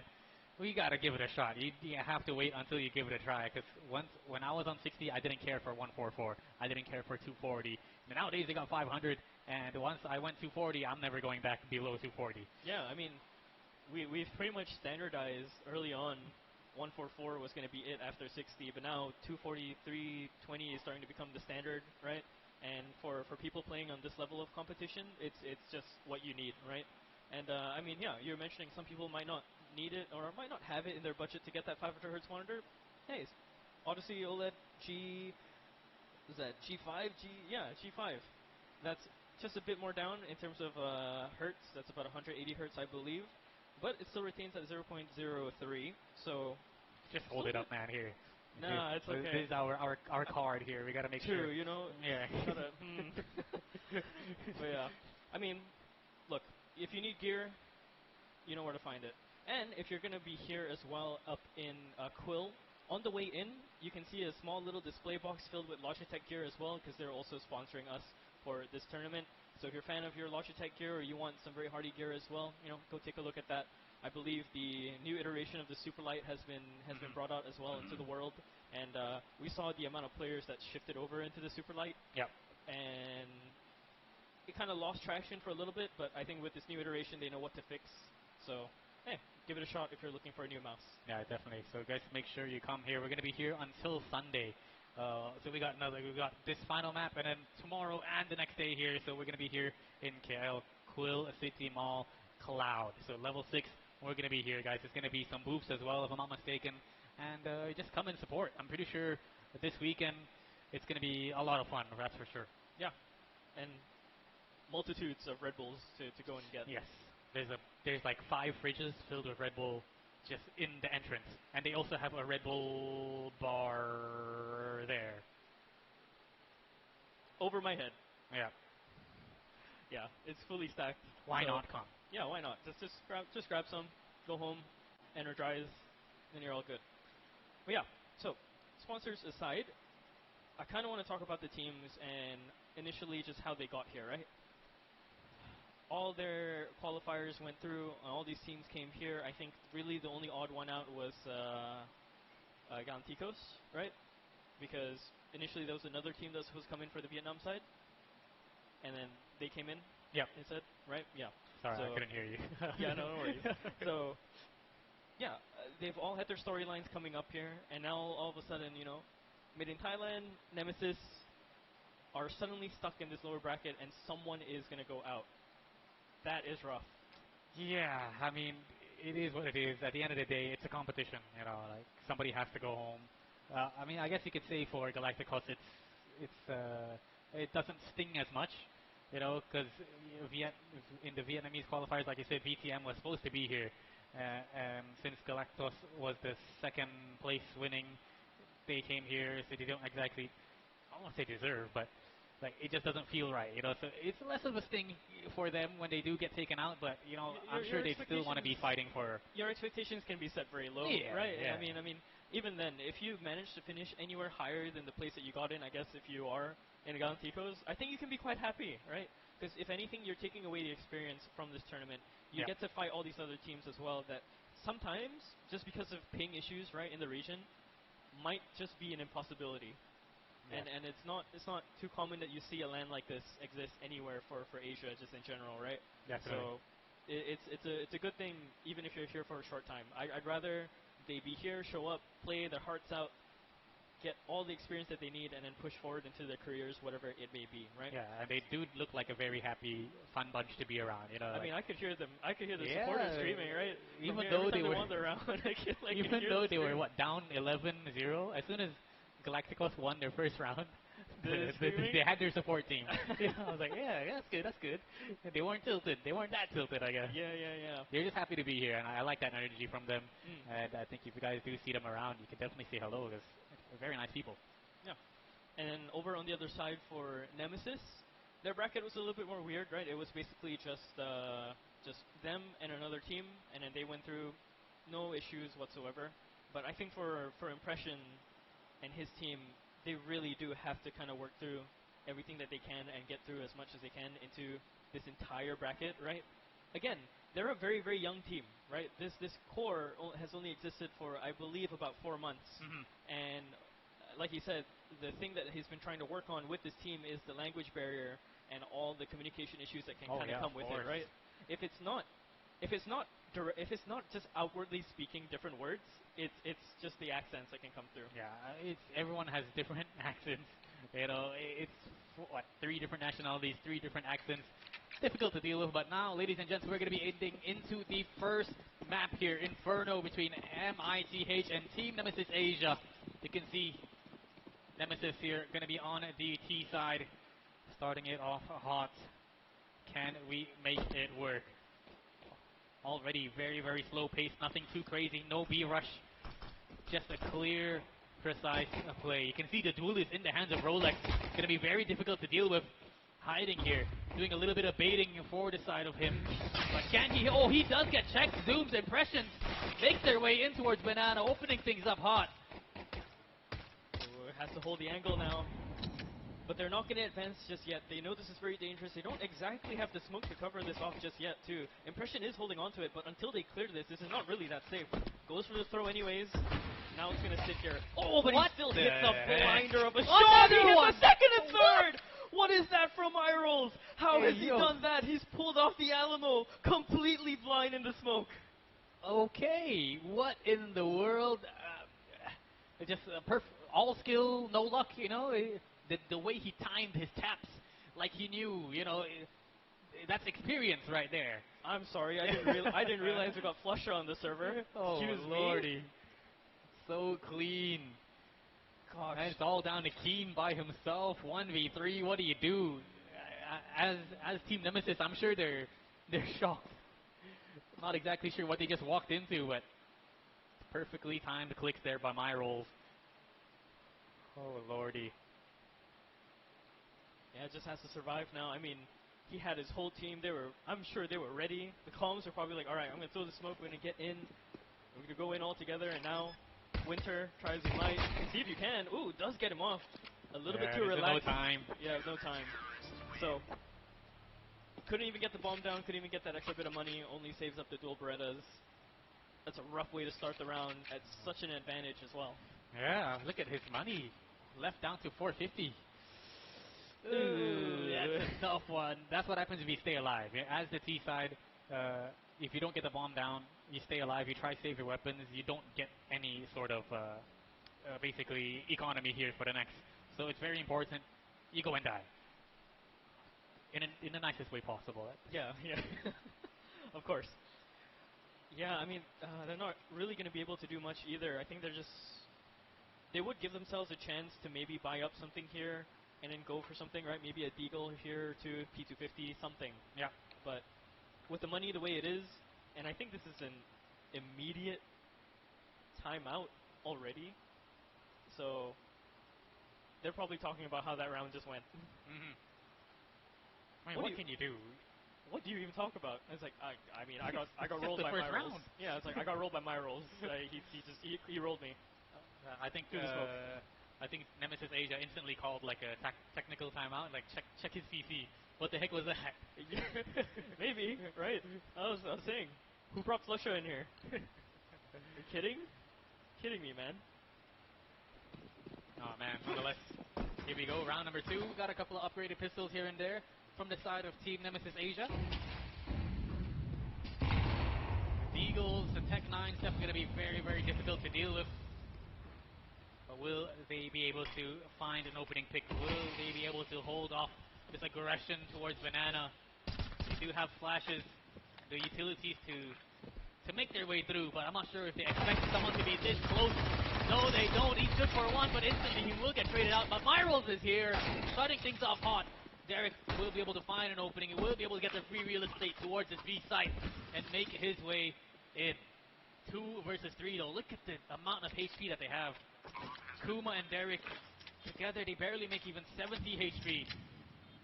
While the rest of the squad in MITH fully loaded and very, very healthy. They have one flash to kind of work off of this with the picked up M4, but we'll see if they can try and close in on the space. Yeah, instantly run down is going to be Kuma. There's that M4. It rings out. He gets a second headshot as well. This is still doable. 16 seconds onto that clock, but too close range. Run down one more time. Does he have the time? Yes, he does. Man, oh man.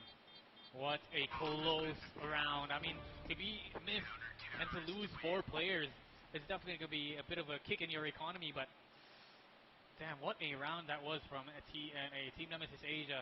Now, they get not only do they get the bomb down, but taking out 4 players, they're able to, just slowly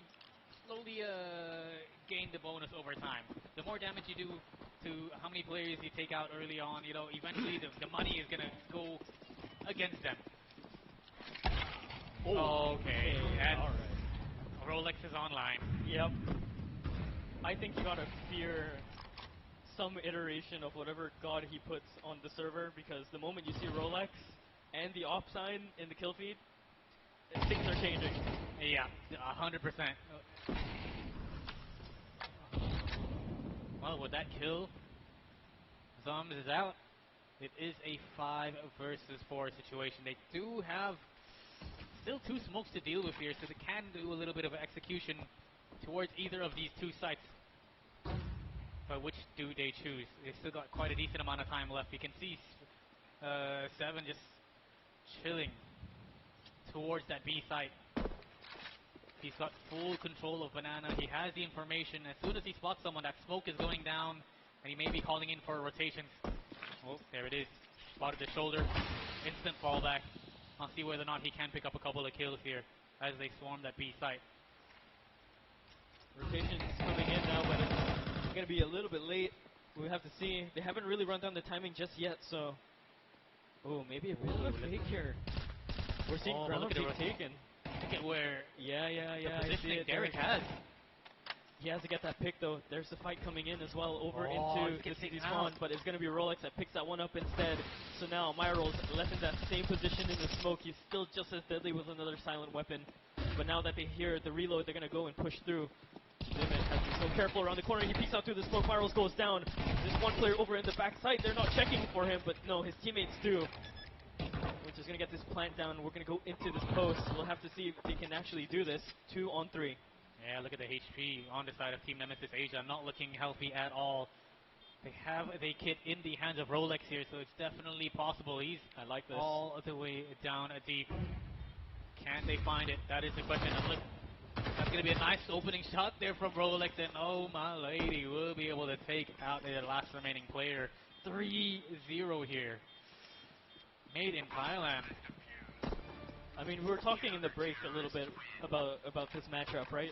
We were saying, okay, this might be an easier game for Nemesis if Rolex maybe can't perform the way that he does. But so far, he's been on fire today. Yeah, and that's the thing. He was popping off in the first series of the day. In between, there was another best of 3 series that went all 3 maps, and he just comes back in towards the server hot and ready to go. You know, like, that is difficult because not only are you not playing at home, you're playing at LAN. It's not your comfortable environment, and it's just popping off like this is another level. You know, it's a lot of pressure. But man, 3-0 start, incredible here for MITH. Yeah, and they can hear everything as well a little bit, right? Feel the rumble of the speakers a little bit. I'm very sure they heard me shout as well, so it's very loud on their end. Sometimes it might not get the proper comms through as well. So, LAN environment, very hard for these guys. Yeah, 100%. Whole different story. But yeah, now you can see Team Nemesis Asia. They will bring out a couple of upgraded Tech 9s here and there. They got a single Galil, and they just want to go crazy. They want to go fast here down towards middle. Rapid here towards Art. Oh, they have spotted the Alper. They know exactly where Rolex is playing. Going to be wrapping in towards Library. Nice little angle there. That's exactly where you want to hold. But a nice, easy pre-fire spot for any of the Ts that want to go for the swing. But just so much pressure, and that's a nice little position there from the side of the CT side. Full control of Banana. They don't have to worry about anything at all. But these Tech 9s, though, are going to be very, very dangerous to deal with. Yeah, some silence across the map now. Waiting for a slip up, waiting for the timing to just be right for them to strike. But the longer this goes on for, the longer Made in Thailand are going to figure out what's happening here, right? Especially with Banana control pretty much kind of confirmed over there. It's all quiet on that side. Yeah, exactly. They've managed to stack 3 players here. Like spotted. Very, very healthy players. Rolex is not going to be able to hit his shots at all. He will get taken down by Winter. Oh, just a full-on rush, a barrage on towards his A site. What sort of rifles did he manage to pick up, though? That is the question. If they're able to pick up an M4, that would definitely help them out. But now, very, very early on, Anony wants to find an opening pick. He has the assistance. The rest of the squad is here. No kit, so they've got to start moving in hot. There we go. They find first. Derek is down. That's the second as well. And a nice little wrap here from Keen. Good for the Tech 9. That's a nice little flick there. He's got the kit in his hands. Trying to bait it out. The down cue has been given, and Zyvin will be able to take down Winter. Sorry. Oh my word. What a snap shot as well. It was very possible that he could get that shot onto Zivin as well. But the height and angle is so hard to predict. Oh man. And he saves the off too. Of course. A tough one indeed, but they almost made it work. You know, they got the bomb down, that's great. Brought it down to a 1 versus 1. It's slowly damaging the economy of MITH. That's exactly what you need. That's exactly how you bring yourself back in towards the game. You can see they're down, but they're not out just yet. Zomes bringing up the AWP of his own here from the T side. Not something you see every day. Yeah, but I think it might be needed, right? As far as I'm concerned, back when MITH was fighting early in the first best of 3, there wasn't really much op action the other way to fight against Rolex. So now, immediately, that has paid off with Zooms taking out Rolex first guy out. Perfect start. Like you said, if you're able to shut down Rolex, then there's definitely going to be a chance here from Team Nemesis Asia. Managed to get the man advantage. It's definitely going to split up the defense. You can already see how Team Nemesis Asia are working this map. Couple of players towards B, couple of towards that A side. That's going to be a beautiful flash by Myrolls. And oh, Winter fell. Just holding it. But does he know about... Oh, yes, he does. He does get the dink through, but not enough. The off is going to be louder, but louder over onto the other side. Zooms finds that shot as well. He's going to swap over a little bit more into the positions with his team, but I'm not too sure if they even go for this. Maybe they kind of look in, see if they overstep their boundary here, but looking like it's kind of over. It's going to be tough. If they're able to find an opening pick, then there's definitely a chance. So that's what they want to look for now. See if anyone kind of gives away their position. See if anyone tries to get a little bit cheeky here with their positions, and that's where it is. They find the off. They know exactly where they're playing. Can they find something? At this point, I think you have to go call for the save. There's just nothing you can do. Call it. You call it. I guess maybe they just want to damage the economy. Okay. Take the off away from the hands of Team Nemesis. All right, good round for the side of Team Nemesis as well. It's a good start for Zooms.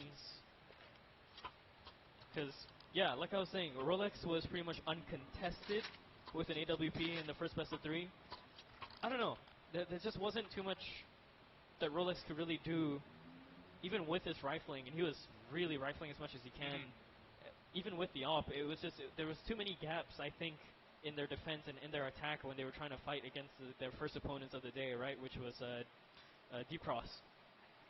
So, and Deep Cross were just mostly rifling. Fair enough. But, yeah, it is what it is. I mean, this time around, no AWP in his hands. He's just going for the swag 7. Which is something you do see from time to time. You know, you play towards banana, or you can play in towards apps. Yeah. Very, very strong weapon to have in your hands. And getting a kill with a shotgun as well, you get a massive amount of reward, kill reward basically. So it's some way to kind of just boost his economy, boost his money, so he can be able to afford an op later on in the game. Yeah, and again, I think they're just gonna talk over with the teams just to see what's going on. Not too sure if this is a tech pause or a tac pause just yet, but we'll see. I'm just kind of gauging from the player reaction at the moment. Yeah, if they're talking, if they're moving their mouths, it's a tactical pause. If they're not allowed to speak, then it's technical. You don't see anybody talking. But don't worry, I'm sure everything will be sorted out very, very soon. But man, MITH putting on a show. Like you said, man, the Rolex show. He's just popping off here on Inferno.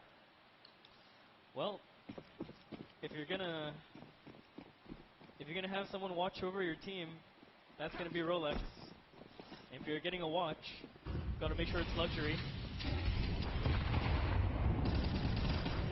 Devin gonna pick up that one as well onto Kuma right through the smoke. The spam is gonna be really good. But Amality does find Derek as well. They're kind of halt their situation here. They don't really want to push the initiative just yet, and this is so dangerous. He's put the max weapon all the way up into apartments as well for Rolex. So if one of these players go up there, they're just gonna get buckshot in the face. Oh yeah, 100%. That's like 7 gonna do a little something. But Winter will be able to find a pick on towards Rolex, taking out that threat. You know, a very, very dangerous one pump threat, but he does make it work. Looking at the rest of the squad, they're still relatively healthy. You know, they've got 2 AKs. They've got an M4A1S and a 5.7, and we know what kind of damage 5.7s can do, especially when they're close up in towards that site. Nice, perfect little angle there for him to play with, and they're just taking it slow here, Team Nemesis. They have to be methodical. They have to make sure they check every single angle, because nobody from the CT side is giving away anything at all. Don't want to give away a free kill. They've got the man advantage. Well, let's keep it that way.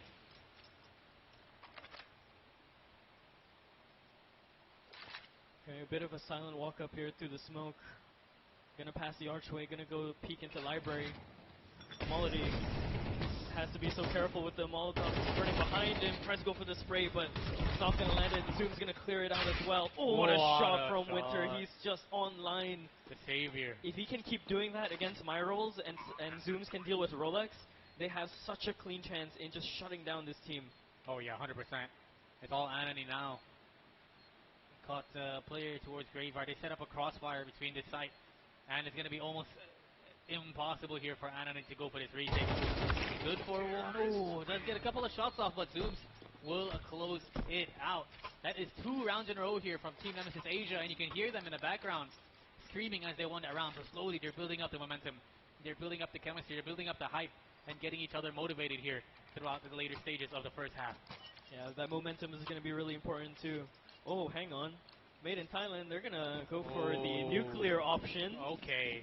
We'll see how this goes if they go up all the way into Banana, because that might be very, very deadly. We'll have to see. 4 nades coming in, the artillery swinging out, but now they're going to swing out too. It's going to be a spray down from Impression and Kuma, and the round is all but over. So, nuclear option, yeah, but getting wiped out is going to be Made in Thailand. It was a nice strat, honestly. I appreciate it. Yep. Yeah, usually we see a lot of players, a lot of teams, they tend to do that towards middle. Hit towards top of mid, throw it down towards the T stairs. This time around, they decided to go for Banana. I don't think they even hit anybody with those nades, but it is what it is. Just make it quick. 3 to 4 now. All rifles, all across the board. Utility all across the map to stop any sort of quick aggression from the T side. Okay, this is a bit more interesting, right? They're gonna kind of crunch in into Banana here. They were really, I think, looking into just holding this position a bit more close. Setting Myrals up for a fight first, right? Usually he's holding the back, but you're sending Myrals out. That's a bit of a different switch up. Zyvan now has to swap over because of the health difference, just ever so slightly. It's just, 4 HP could be the difference between you and winning out the round. So you've got to take this, whatever advantage you can get. Flash comes in. That's a nice dodge there from Derek, but Rolex finds the perfect time to come out of the smoke and get back into it. Like the smoke criminal he is, Zyvan, trades do come in here towards his B site. They do have to bomb here towards B, and look at the positioning here of Impression. Made his way all the way in towards spawn, so all they got to do now is for the players towards B is to kind of just wait up, hold up, wait for Impression to find a nice little opening pick, and that's when you start bursting out here as a team. There it is. That's going to be the first frag here. Sorry, Winter, not Impression, my bad. Nonetheless, they are in it to win it. That's up from them as well. Pushing up forward. They're going to try for this a little bit. See if they can find a way in, but Zooms is going to be their first bit of contact that they need to deal with. Oh, hold on a second now. Can they find it? They've got to at least find one. Otherwise, you have to call for the save. Trying to make his way out. He's good for one. That's going to be a great shot there from Anani. And that's going to be it. That's going to be all she wrote here. 4 rounds in a row. Bomb's going to go off. They're kind of leaning into the same way that he's running to, so they might actually find him. We'll have to see.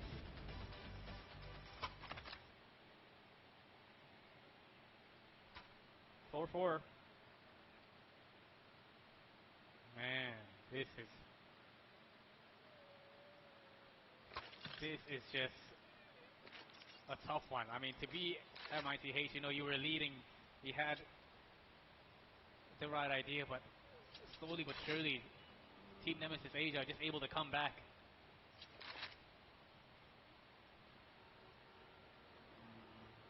Just looking at their buy at the moment, just want to see what they kind of decide on, because it seems a little bit indecisive at the moment. Probably kind of talking through some things as they need to. See what they can do. Round's going to start up. To those watching at home, don't be too fooled by the UI. It is currently swapped in the moment, so you'll know who's on whose team. Oh, pop all the way up. That is a good start from Impression as well. What a boost. That's like a triple boost happening there. He got the barrels. He got two T's over each other's heads. Just impressive.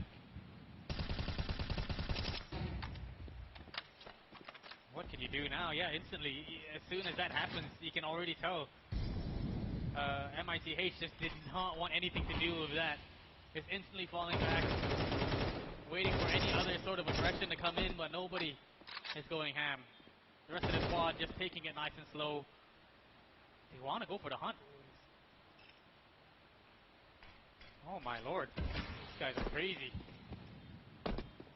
Nonetheless, very, very passive. That's what Inferno is known for. You know, you can't.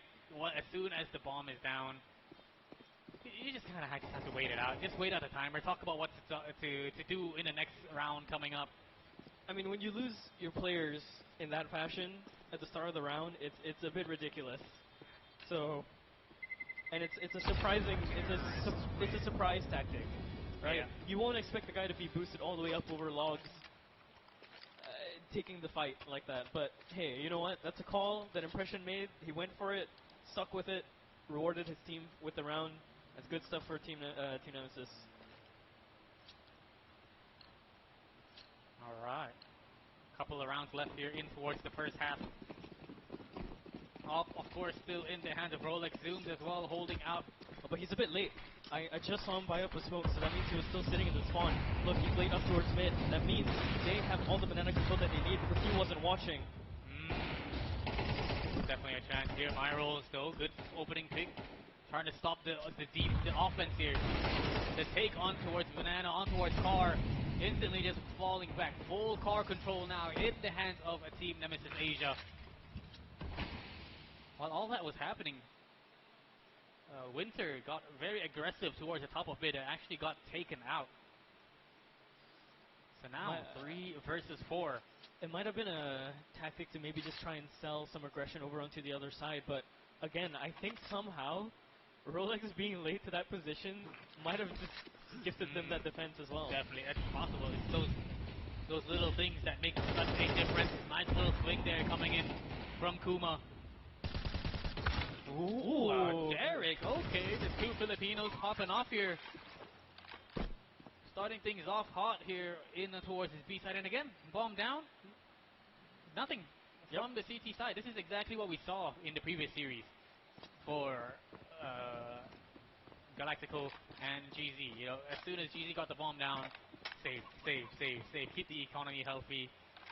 There's no point. It's extremely difficult. There's so many different angles you have to check.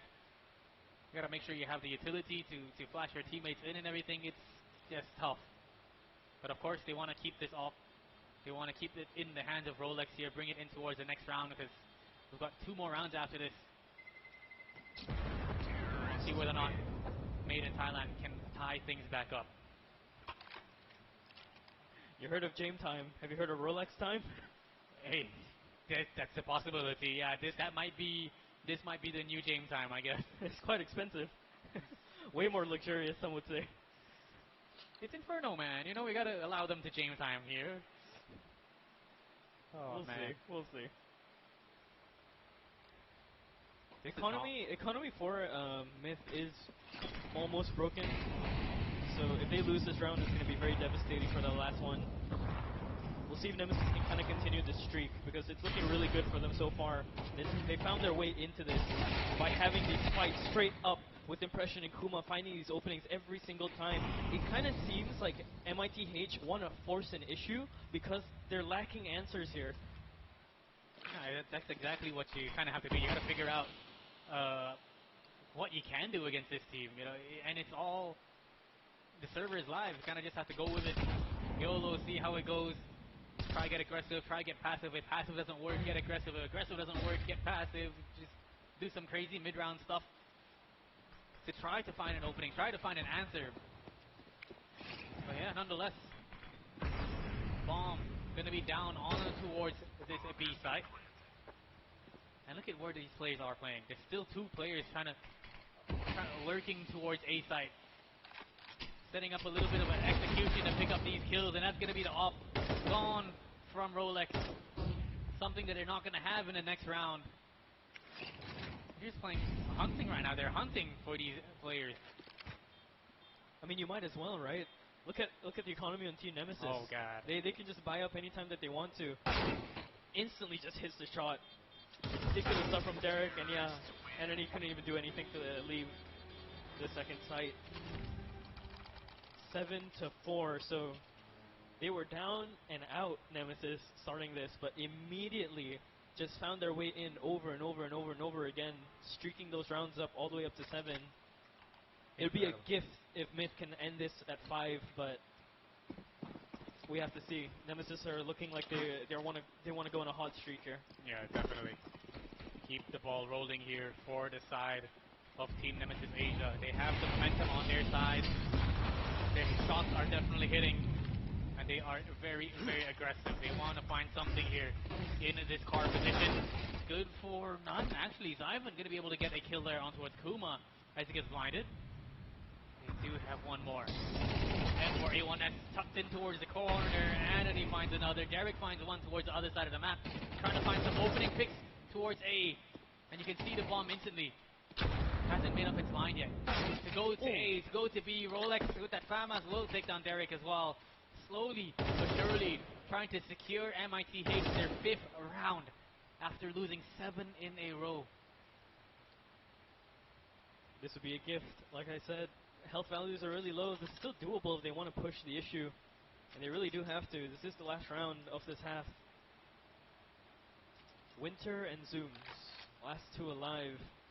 Impression had kind of taken over in terms of the stat line, but it was these two that really brought this comeback in the first place. So if there's any two that can kind of handle this off, it would be them. We'll have to see, though. Sitting up on top of the box, this is such a dangerous position. He's going to wait for the drop down, too, and this is so dangerous, especially with the health values. Has to tap away, sees the other shot. Oh my god, Winter, that's a crazy transfer. Word. What a tap. And now already advancing all the way up into library. He doesn't want to give them a chance. They don't even know that he's here. And then he's 15 HP. Myrol's full HP, but they have to check. They have to check this. Just blast him away. And now Myrol's left into this 1v1. Winter has gifted Zooms this round. An op in hand. If he pushes through this smoke, he is a dead man, and he is. And you hear them shouting, Nemesis are back into this. What a shot. Winter. 2 crispy headshots there. A little bit of a misplay from the CT on towards the top box of sight. You know, they tried to get just reposition themselves and to give away that little bit of information, and that's all Winter needed. 2 quick taps make it look easy. And man, as soon as you get those first 2 kills, you know for a fact that he wants to go for more. He got aggressive, got that 3rd in towards library as well. Just so clean, an 8-4 lead here from Team Nemesis Asia, looking to keep the ball rolling, keep the momentum going here as they swap sides. Now, Team Nemesis Asia on the CT side, they've got the raid boss technique on. Tell Derek to buy armor, somebody drops him dualies, and well, we'll see all sorts of hell getting let loose here in towards Banana after this. Winter good for 1, trying to find one more in towards Banana, but nobody is hitting their shots, no one is getting taken out at all. Top off those mags as well. 32 bullets, but somehow that's still not enough. Everyone is kind of spread out, and honestly, that's such a good idea, right? That's always going to be the issue with these dualies. Going straight for the shot is going to be opportunity, and as well, Myrol's. They have to deal with the Sandbags player as well. Now Impressions has to pull off his best Myrol's impression to go for this defense, but he's already tagged down low to 7 HP. Winter has to try and go for this flank all the way. 2-on-2. Damn, that is just difficult. They do manage to make their way on toward this site, but Impression will, of course, get tagged down instantly. With that amount of HP, you can't really do much. Winter's still alive, though. He's feeling hot. And yes, he's showing exactly how hot he is. Nice little one-tap to take down Myrol's. Last player remaining, Rolex. He was having an insane early half. But can he pull this off? Can he get the clutch? No, Winter! With the 2nd headshot, this man is unstoppable. What a demon. He's pulling off a Rolex. Yeah. Yeah. I wanted to see that head-to-head for the longest time, right? Just between these 2 players. Oh my word. I mean, read me those numbers. 18 and 5, Winter? Come on. That man is doing wonders. The reason that Team Nemesis Asia was able to come back, you know, he was one of the pillars of support that this team can definitely count on. 9-4, 9 rounds in a row is crazy, but they can definitely keep the ball rolling. All right, Observer, back to the game whenever you're ready. Thank you. He found a nice little cafe in the corner. You know, it's Inferno. This is Nice not place. peaceful. This is war. Dang it! Get this back into the action. The head spotted as well up into the booth. I don't think they want to push that issue still, but Kuma has that information now. Going for the spam. I think this round is going to slow down just fully because at the moment both sides not a lot of utility to work with at the moment. Yeah, a lot of smokes, a lot of flashes between them, but as the round goes by, they're going to have to keep re-smoking these angles, making sure everything is checked, making sure all these angles are checked and safe. At some point, resources are all gone. It's just going to be the dry fights. Yeah, exactly. And, you know, as MITH, they should be able to keep those flashes available to at least go in for this execution, to try to win those fights. A little bit of smoke there up towards the top of apps to delay or to stop anyone to try to go for this execution on towards this A site. But nonetheless, you can see the rest of the squad, MITH, kind of grouping up towards this A site. Spotted now. Flash going to be coming out. He will be able to get dodged. Winter good for nothing as Anony just shuts him down. 3 or 4 players there coming in from that library position from Arches. And Derek Sums, the Filipino duo, just shutting it down here. Ridiculous. Trying to go for a jumping Red Bull shot, but through the smoke impression. Does a Stewie 2K impression for himself. The smoke criminal coming out. Double digits confirmed here for Team Nemesis Asia. They're just still going. They're not stopping this train whatsoever. The Made in Thailand just made it to 4, and they've just been halted all the way. Dear Lord. Okay, all right. Yeah, they had the right idea. You know, coming in from, wrapping from Arch itself. That's something that a lot of teams don't really know exactly how to defend against. But, man, they just made it work. The way they held it down from TNA made it look so easy. The rest of the squad, of course, instantly rotating, coming for that retake. Nice Molotov, great utility usage being given. Rolex already down to 1 HP now, and he barely saw a single player. Somehow, some way, they've shut this man down. He was the issue in that first best of 3. I think as soon as Sums brought out the op and got that initial kill, he kind of just shut him down from there. But a nice little koosh there. Look at the HP that they have. Rolex 1 HP, Anony 8, and they just shut it down. Trying to play contact in towards that B site, no answers. It's so disciplined too, and I mean, not only that, that's a high-low setup essentially, right? 1 player crouched down, 1 player standing, not behind cover, in the open. What can you do? You know, you don't expect it at all. No, because you're planning to clear that corner. By the time you're thinking about clearing the next one, you're already showing your shoulder. They will see you first. So, yeah, that's really rough. Myrol's 12 and 14. He's been stellar for his team so far in this game, but that's a bit too much to ask for.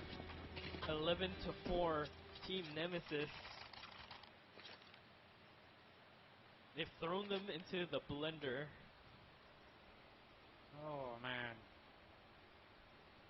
but that's been Inferno, I guess. Like today, we saw earlier a full-on 13-1 scoreline, a very, very one-sided game, and we're getting ourselves a one-sided game here as well in the lower bracket finals. Sorry, the lower bracket run. But man, this is not a way to start off your series. But then again, this is only map 1. You know, this is the map pick of Team Nemesis Asia. They know what they're doing, and you can see it. There's still map 2 and a possible 3rd map here. If MITH can keep the ball rolling, if they can show some signs of life. Slow crawl now. Gonna try for that first bit of contact where Winter sends that nade down, chips away a bit of damage, nearly gets away with the murder there, but Rolex is gonna find his pickup. so scrappy. Zooms finds one. That's Anthony going down as well. Back into this back corner. They have to be aware of Kuma here. Standing on top of the boss, but he couldn't see him. There's the trade coming in from Amalade, but this is looking so dangerous. Past the smoke. They don't check it. Rolex goes down to Zooms. Was not expecting him there at all. Amalade goes down. Impression picks that last one up. Everything Map is just point. going their way. Yeah, map point 12-4. It's 12 rounds in a row. That is insane. Just insane. And just look at the economy. It's not looking too good here for MITH. They're able to bring out a MAC-10, 4 rifles here, but you know, it's Galil's. A single AK in the hands of Rolex. But everything that round just completely went Nemesis's way. The timing was perfect. Can they close it out? Can they make it 13 rounds in a row? I mean, at this point, this is where you turn on every switch, you flip every switch. You have to go super aggressive, find your answers, force the answers out at this point, right? And look at what they're doing. They're doing well so far. Until that. So aggressive they take out their own team? Yeah, I don't think so. I don't think that's the answer. That's a negative back the other way. Has to flick the other way. Doesn't get that pickup. Winter, best Rolex again, but Myrolls is there. Secondary to Rolex. A peek coming out from Anthony. It's going to take out Derek as well. 1-on-2. This has been such a scrappy round because this was desperation out of Made in Thailand to try and find some answers. But as the round quiets down, we're going to see where they end up here. I think with the time given, they have to end this on A, and Kuma is already here. Yeah, exactly. The fact that he's so close, you know, it's definitely going to catch them off guard. If he could get a single kill first, yes, that's going to be one. Time is of the essence, though. Myrolls went for the fake tap here, but he will be able to secure it. That is their 5th round finally after 12 rounds in a row. MITH able to get it back, you know, to show that they're here to play. But man, that took a while. Yeah, a long road back or just delaying the inevitable, we'll have to see. I'm sorry, I'm staring at Winter's number. He's 21-8. Oh god. In regulation. Oh lordy. Lights out performance from him. Boost up is going to be good for Zooms and Kuma, and immediately Amalade, Rolex are out. Trying to find some answers back to the spam, but they're not going to really find anything, so we have to see what else they can do. Definitely. 2 HP for Kuma. Look at his angle. Look at that tiny pixel angle. He has backup here. And man, just slowly, the numbers of the Thai players getting dwindled one by one. Anthony does take down Winter. He's down to 20 HP though. That is that's the concern here. It's going to be a little bit difficult here for him to work with, and oh no. And I think that might be all she wrote here for map number 1. A 13-5 victory here for Team Nemesis. That's a convincing scoreline. But not only that, it's convincing in the narrative with how they even pulled that off. 12 rounds in a row after Made in Thailand secured 4, with only 1 stop towards the end, and then holding the line again. So, Team Nemesis, what a pickup on their Inferno. Oh man, that is just a tough pill to swallow. You know, you win out the first 4 rounds, you feel confident, you know, as you're heading in towards that first half, but all of a sudden, Team Nemesis Asia just start to slowly crawl and they start running away with it. You know, it's a tough one to deal with, but you know, that was their map pick. You know, they knew exactly what they were doing. They definitely had some strats. I think I felt like they were very tactical. You know, they were able to hit their shots. They were able to kind of pull rotations here and there, get alert into places that you'd never expect anyone to be. And they just made it work. Yeah. Shut down Rolex. I mean, yeah, you can see some of the highlights here, but I'm very sure it's going to be majority Impression and Winter just getting these frags. But I mean, over onto the other side, they were really trying to fight it off, but Rolex kind of disappeared this game, and I think that's off the case from Nemesis being able to read a lot of his movements around the map really well. They know that if they shut down Rolex, their secondary threat is Myrolls, right? And we saw it pop off in the pistol round. Granted, it's through the smoke, so you can kind of debate it as luck, right? It's him just holding the angle. They're all just kind of walking in, but even then, if both of these players shut down, Made in Thailand are in such trouble. Yeah, definitely. That's the thing in this map. Not only did those two players shut down, Winter got just popped off. 21 and 9. He finished that off. Yeah, exactly. Just insane. I mean, just looking at the highlight reel, most of it is him. You know, with the 1v2 clutch, time and time again, he's able to just pull up a miracle here. Difficult game there for MITH, but nonetheless, they do have some time to talk about what's happening next game, which is going to be Overpass. Yeah, Overpass is going to be that second map as well, so they have some time to kind of recuperate, really talk about their strategy, cool down a little bit, see if they can find some answers then. But then again, I don't know, MITH were also kind of struggling a little bit on that Overpass in the first debut as well, so they can maybe learn from that game. But it's very hard because now we're talking about being here the entire day. That's a lot of fatigue as well, right? It starts to kick in. And it's kicking in for me. Even the Red Bull's kind of fighting me for it at this point. So I can't imagine being there. Yeah, exactly. It's tough, you know. It's down to the potential last two games here, and you know, you being here the whole day. It's like you said, it's tiring, but it is what it is. That's a LAN. That's how it is. And that's where you kind of gain experience, you know, to kind of fight through this pain, to be able to go all the way through. But yeah, an incredible first game. Just a complete 360, no, not 180. 180. Oh yeah, a U-turn basically. We thought Team Nemesis was going to take it away. Sorry, Team Nemesis able to take it away here from the side of MITH. But yeah, we're going to go for a quick break because you can tell I definitely need it. I can't even form a correct sentence here.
back here, ladies.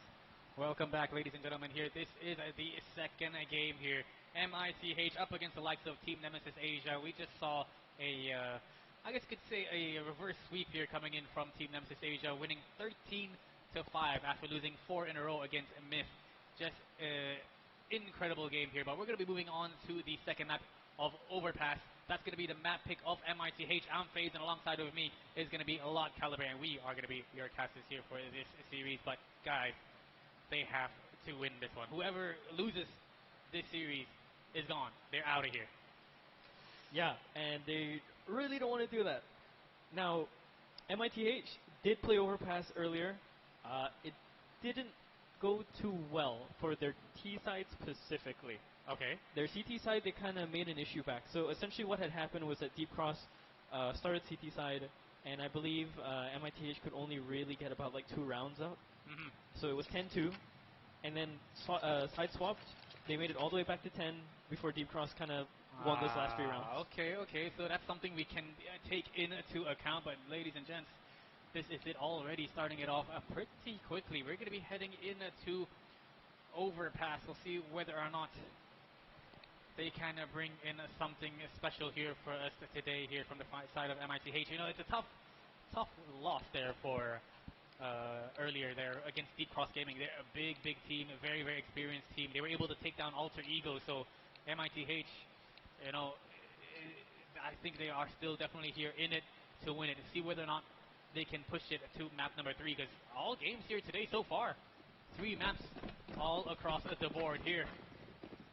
Can we make this work? MITH going to be starting things off on the T side. Very aggressive here from Zums. They want to get early control of Playground. Trying to see if there's any sort of movement, any sort of players he can find. Ooh, does get pushed down to 25 HP and will instantly just hold, fall back, wait for the rest of the squad to come in for the rotation.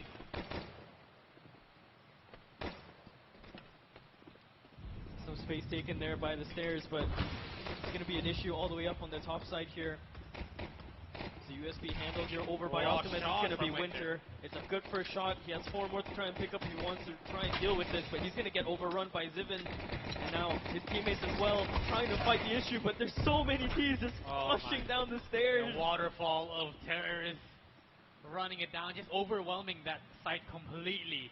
Like, what are you supposed to do? You know, it's a full-on hit towards that A site, instantly wrapping down towards the lower site. Oh man, 2 versus 4. And he's got so many different angles he's got to watch out for. Oh, Simon easily takes him out with ease. Signs of life, MITH. But we saw this earlier in the previous round. You know, they win out pistol, they win 4 rounds. And Team Nemesis Asia, they kind of figure out how to bring it back here. But oh, look at that, instantly. Rifles all across the board. A single MAC-10 in the hands of Malodi. Oh, I'm getting flashbacks. I don't like this. They did this before, and their second round they lost it because there's a flash that came out exactly like this. It's not even the same team. It's a whole different team. They throw out the same flash, and they died to USPs. 3 of them went down here at this fountain in the first best of 3. Surely you're getting some trauma, and yeah, they're gonna deal with it. Handled just fine, but I got a little scared for them. I'm not gonna lie. They learned from their mistakes. That's a good sign. That's a good sign. I mean, just very, look at the very damage though. They down to 18 HP, 50 HP earlier on. It got a little sketchy, but they were able to, you know, close it out. That's for sure. Keeping things hot here, MITH, keeping their economy healthy, their firepower strong here. As a Team Nemesis Asia, they will buy up M4s across the board, 2 MP9s to deal with. Definitely going to help when it comes to the connector position. But can they win? Alright, so much utility. It's just a rain of utility on this B side. Yeah. So they had the idea to maybe go up into Fountain. No, kind of pulling back towards the tunnels. I don't think they know this is a fully packed side yet. We'll see. There's more players here than usual. Damn, taking it nice and slow now. He can't take this slow. Oh, he's just going in. Just going to go in for the run. And MAC-10 trying to lead the charge, but does not work out. But the trades do come in. Look at the MP9 in towards Monster, but it's not working out here for Team Nemesis Asia at all. 1 versus 1, and Emoni will win it out. 3-0 here for MITH. A very, very quick 3 rounds already gathered for them. And they really want to try and punch through any sort of defenses that Nemesis can maybe put up on this map. Again, I'm not too sure how much experience and or maybe scrims Nemesis has done on this map in particular, right? But Yep. if this is MITH's pick, then surely they've done this as their home pick, right? We'll have to see. Zoom's buying up the scout here. We'll see if he can pick up one more. Ooh, we're spying on the players. God, they got the CCTV out here. Oh, man. Well, they do have a scout here in the hands of Zooms. Has been very successful when he had the AWP in the previous map on Inferno. We'll see whether or not this scout can do the same amount of damage. If you guys are new to the game, a single headshot will take out the enemy player. Body shot does about 70 HP. But still, a lot of damage can definitely be done. Especially since the rest of the team has 5.7s. A Deagle, very, very dangerous. Oh, spots out a shoulder. Oh, what a shot from God Rolex. dang. What was that? Instantly Ridiculous shot. deleted. Oh, Another challenger. We might see it again. We'll see. They're going to have to hold up the defense here, but the 5-7 coming up from Winter is going to be huge. He's going to push straight through the bathroom. He picks up 3. Winter, how are you doing this? Ziven now has to be the hero of the round, pushing through with his teammate, but he's running out of ammo slowly. You can hear the clicks coming in from this AK. Ever so slowly, they have to time this. He lands that headshot with his Glock instead. I know they So expected that. desperate. Oh my god. That's the 4th kill here for Winter. On for an ace. Can he find it? But with the bomb being dropped here towards the outside of toilet, it's going to be difficult. Rolex only with 7 HP as well. Oh man. This is definitely very difficult. But there it is, Winter with the ace, picking up all 5 kills. Starting things off hot with 3 kills with a 5-7 in toilet.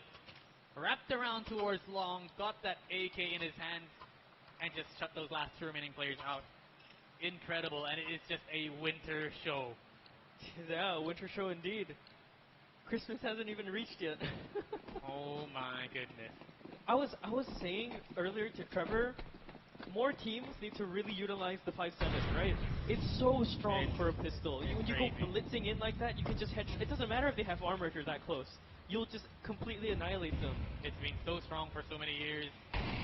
Tech 9, on the other hand, its counterpart, just as strong but with a more mobility, I guess you could say.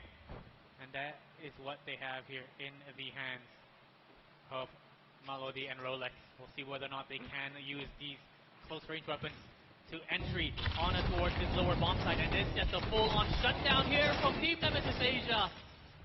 Taking down 2. Oh, but look at that. The trades come in perfectly. The amount of HP that the team has here made in Thailand not looking good at all. Oh, it's just a rain of grenades on towards the site. 15 HP left on towards the Myrals. And he's got to find an opening. He's got to find a 1v1 before he can actually try to go for the plant. And that's exactly what he's doing. But look at this setup that they have. Team Nemesis Asia knows exactly what they're doing. As soon as he spots 1, the second player will come out swinging. Winter closes things out once again, picking up 2. He's 9-3. The rest of the squad has 1 kill each, and Derek has 3 kills. Winter is putting the team on his back. Oh man, I mean that's why he's the import, right? We mentioned the Kazakhstan region has so many gifted players, so many hardworking players as well. I mean we see that in the form of like Molodor and Furia. We have Winter here. Oh yeah, I mean Winter is relatively pretty known in the scene. You know, he's played for some big orgs, and he's showing exactly why they picked him up. Oh man, slowly but surely, made in Thailand, trying to find an opening, trying to find a pick across this massive map, one of the bigger maps here in this map pool. instantly getting shut down again. They pull off a reverse sweep. They were won 3 rounds in a row, and then now with nothing to show for, Team Nemesis want to win 3 back. They want to equalize the scoreline here. Let's see how they push through into the bathrooms here. So far, the closer and closer they get, the more lethal they are. Made in Thailand, they're not shy with winning some of these pistol rounds. I saw Rolex hit some crazy bangers with the Deagle, but it's not in his hands this time. Myrol's definitely capable of doing the same. We'll have to see though, they're just playing this waiting game, waiting for someone to overstep here. Might have seen a shoulder, we'll have to see. 3 CTs here now littering into the site, but that first shot goes off for Zooms. Not a secondary peek just yet because they have to try and rush over to the other side, but the angle is going to be held up by Impression, by Winter. Deagle in the hands of Enemy and Myroils. Oh, what a shot come out from him as well. Zooms go down, that's the op. No longer guarding the space. So now they have to rotate one more player by the bins, and again they're losing space here by the bins. Oh, he's jumping up in his. What is that? What is that? What just happened? This guy is pulling up parkour in a shooting game. I just heard the Tony Hawk sound effect. You know, Oh, he landed that. What just happened? Combo. Pull the 360 on him. That's one way to kill somebody. Dude, I think, like, I don't think he even fired. I think he was impressed that he landed that. And he was like, whoa. Like, okay, well, damn, you didn't have to flex on me like that. Holy. I don't know. If that was me, I think I'm leaving. I'm out. Toggle quit. Yep. Holy. Oh boy. Oh, okay. That's going to be a good start here. Forward side MITH, get the spam here on towards Impression.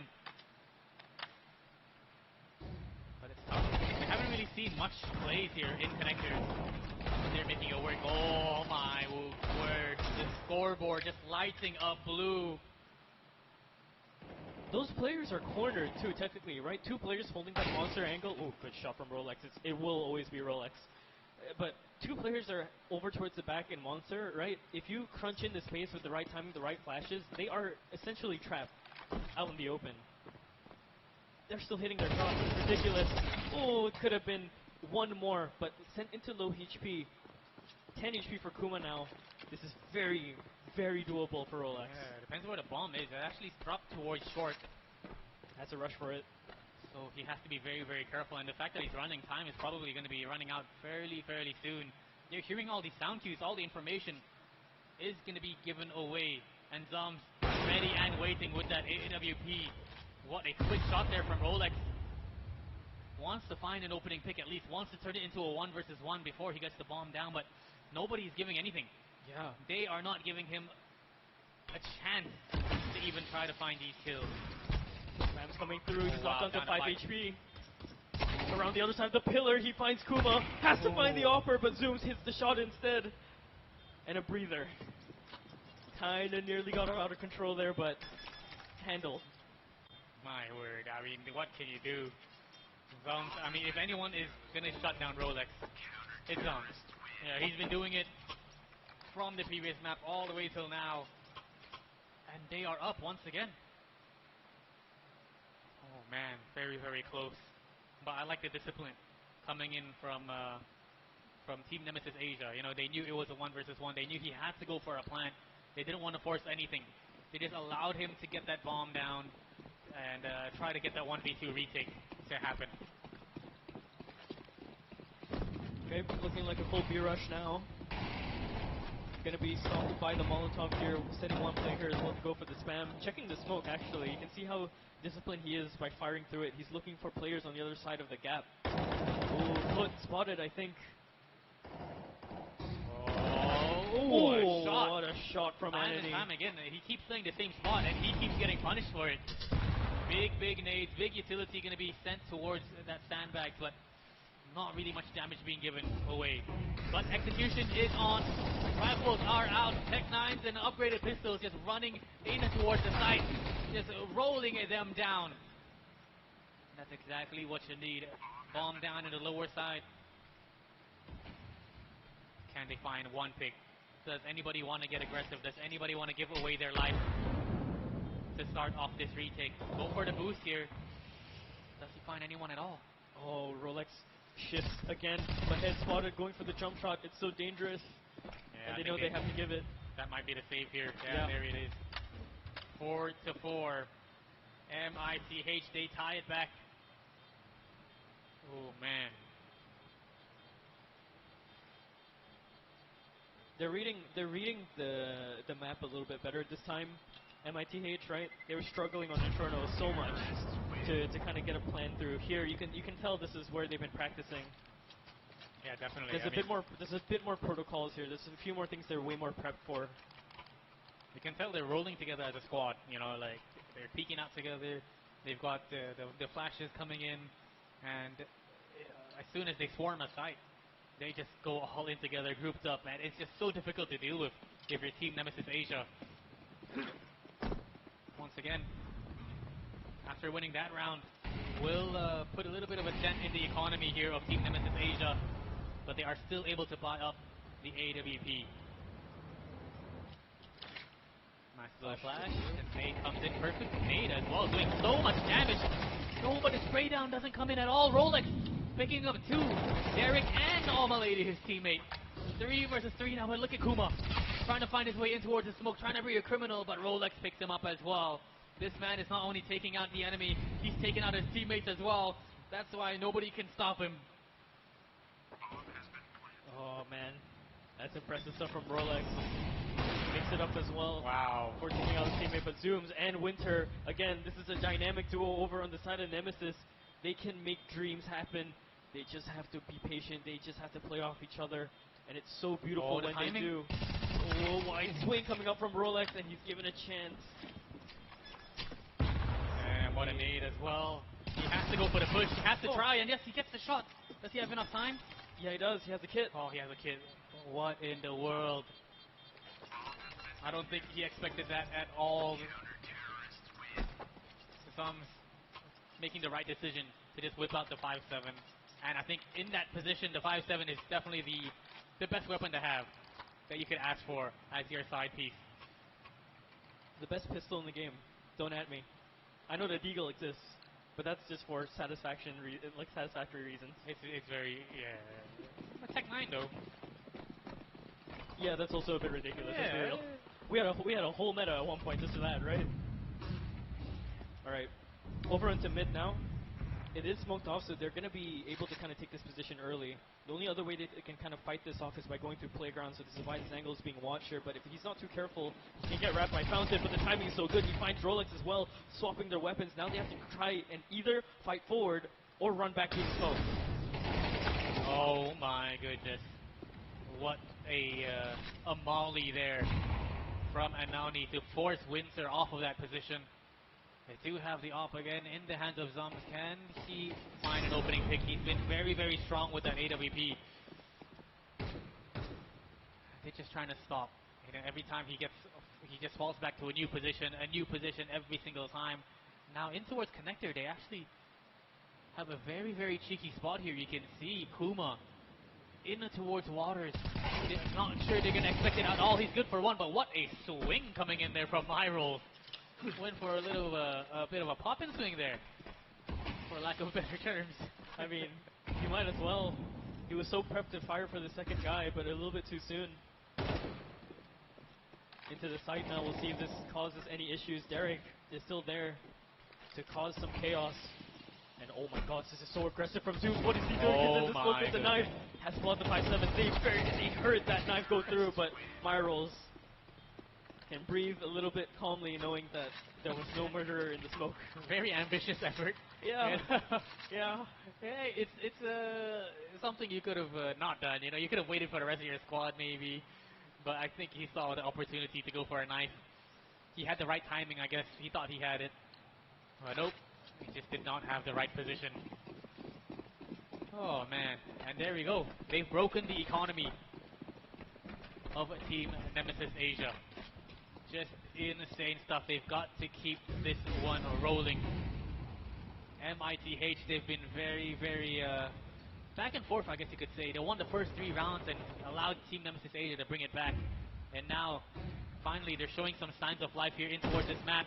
Winter does find Zyvan here in a towards connector, and they're getting aggressive. They want to find these players. Team Nemesis Asia, they've picked themselves an AK, and in the hands of Winter, it is going to be very, very dangerous. Yeah, if there's anyone that can really maximize a weapon in a save round, it would be him. Gonna swap over the Deagle to his teammate. That's a good idea. And look at where the AK is playing as well.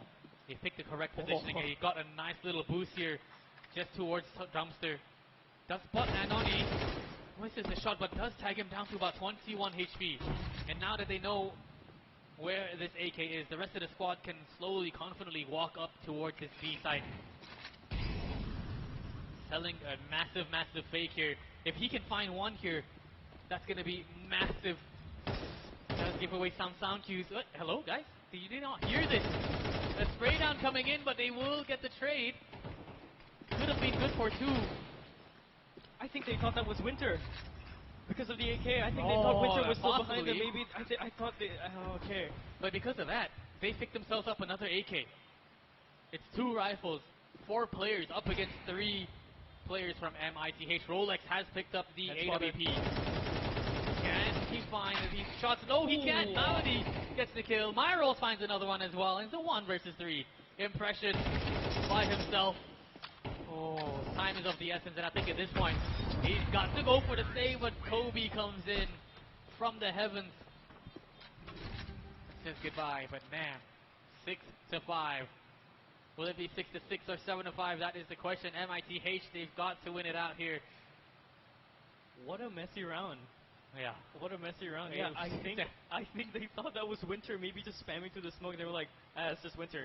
He has the AK. Doing Winter things. He's like guys, I'm rotating. Wait, what? Oh, that could have gone messy though. Like it could have gone a lot worse. Yeah. For MITH, because they were able to pick up a second rifle.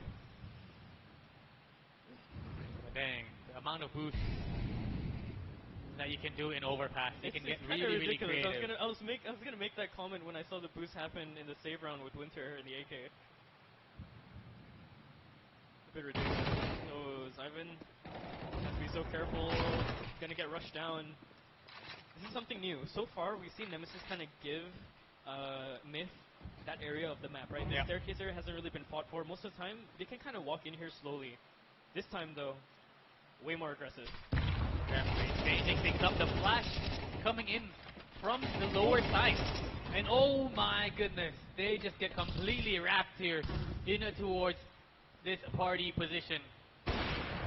Oh my, there was a flash from lower B all the way up. Yeah, that's ridiculous. Rolex not going to be ready for the deeper angle. 6-6, so very equal for both of these teams. A few mishaps here and there, but they're playing out of their minds. Winter is, especially.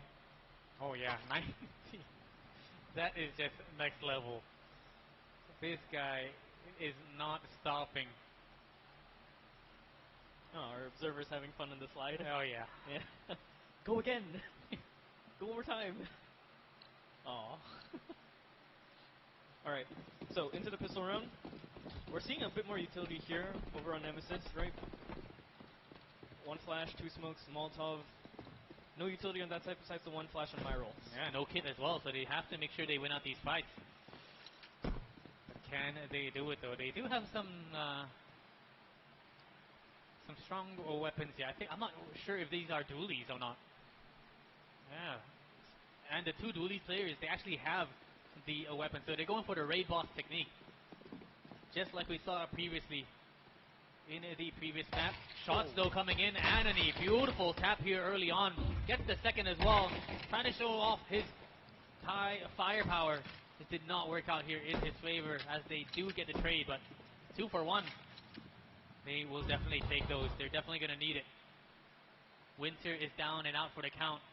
That leaves. Yeah, Winter actually bought a P250 as well, so that's been swapped over now to Impression. Might help out, we'll have to see. They do have the dualies, the armor, so the P250 can hit a little bit harder than the Glocks, but you really just need to land that headshot and you're good. Definitely, but I don't know, P250 for me is just, it's not, I just can't shoot with the P250. These guys are obviously pros. can't compare myself to them.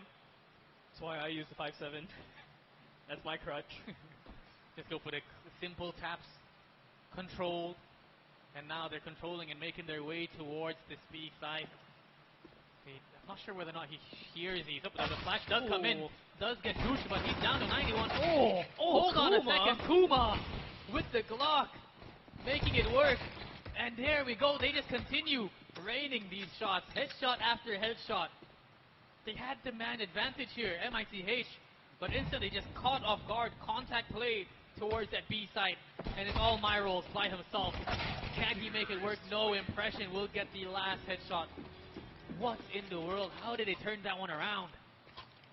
I don't know, maybe they heard me. I mean, I just said, hey, look, all the armor in the world on the pistol round dualies, if you just land the headshot, you're good. Yeah, I mean, they definitely did. That is for sure. Oh my word. Our observer is having so much fun. It's a little bit too much fun. A whole party just for himself. You know what? It's okay. It's been a long day. I think maybe he deserves it. Look at these One more boost. Again, this is the triple boost over onto the other side for Party. So if anyone decides to come through, could be deadly. Might have spotted him. Yes, he does. What a shot. That's Winter going down too. What a big pickup. They have definitely been doing their homework. They have definitely been watching a couple of setups here. I think that may be a very, very strong reason why they chose this map. Slow crawl now into Monster. Have to be so careful. MP9 is going to ring out. Contact is going to get there. The flash is huge as well from Zooms, but Enemy is there to defend the site. Kuma goes down. They have to try to scramble to get their utility off. They have to scramble to get their space, because if they don't, they're just going to keep losing more players. Zooms goes down. Impression left 1v4. Ooh, what can you do here? Impression has a little. It's definitely doable, but of course, you do not have the man advantage at all. If you can find these 1vx's, these 1v1s, then it's definitely a possibility. This man hasn't been looking too hot this whole game. He's good for one. Okay. Gonna be a good start here. We'll be able to smoke off the cross. But still a 1v3, no smoke towards heaven. And that might be where the issue comes across. But oh, he just goes through his own smoke. Anani will be ready for that. I was gonna say Anani is the biggest threat there, right? Seven was low. One, two shots would do him in. Rolex did not have armor, so Anani was the key target for him to find. But the slow push out the smoke, Anani was already sitting on there's nothing you can do. Yeah. 7-7, so very, very equal terms for both of these teams on this map. And I believe a timeout has been called as well for them to kind of talk about stuff. Quite possibly. You've got to talk this one out. You know, you've got timeouts for a reason. You got to make sure you use them, even though you can talk throughout the game. But using this timeout, not only can you talk about your strats, but you can also kind of slow down the momentum of the enemy team. You can use it to kind of just, you know, stop them from firing up, from heating up. And that's definitely one way to use it. But now we should be back in. Looking at the weapons that they have towards the MITH side. Rifles, MP9s all across the board. I've seen this happen before where these pistols can definitely make it work, especially in these guys' hands. Does get Winter a little bit low here, so one of their bigger threats soften up. But utility is still going to be the issue, especially when it comes to the close range fights with these Tech 9s and these MP9s as well. Over onto the other side. Good headshot landed for Zaven, but Kuma lands the immediate trade. And they're losing a little bit more control on the map as well as they keep pushing in to the site. Bomb not planted just yet. Bomb is down. Okay, hold on, my rolls.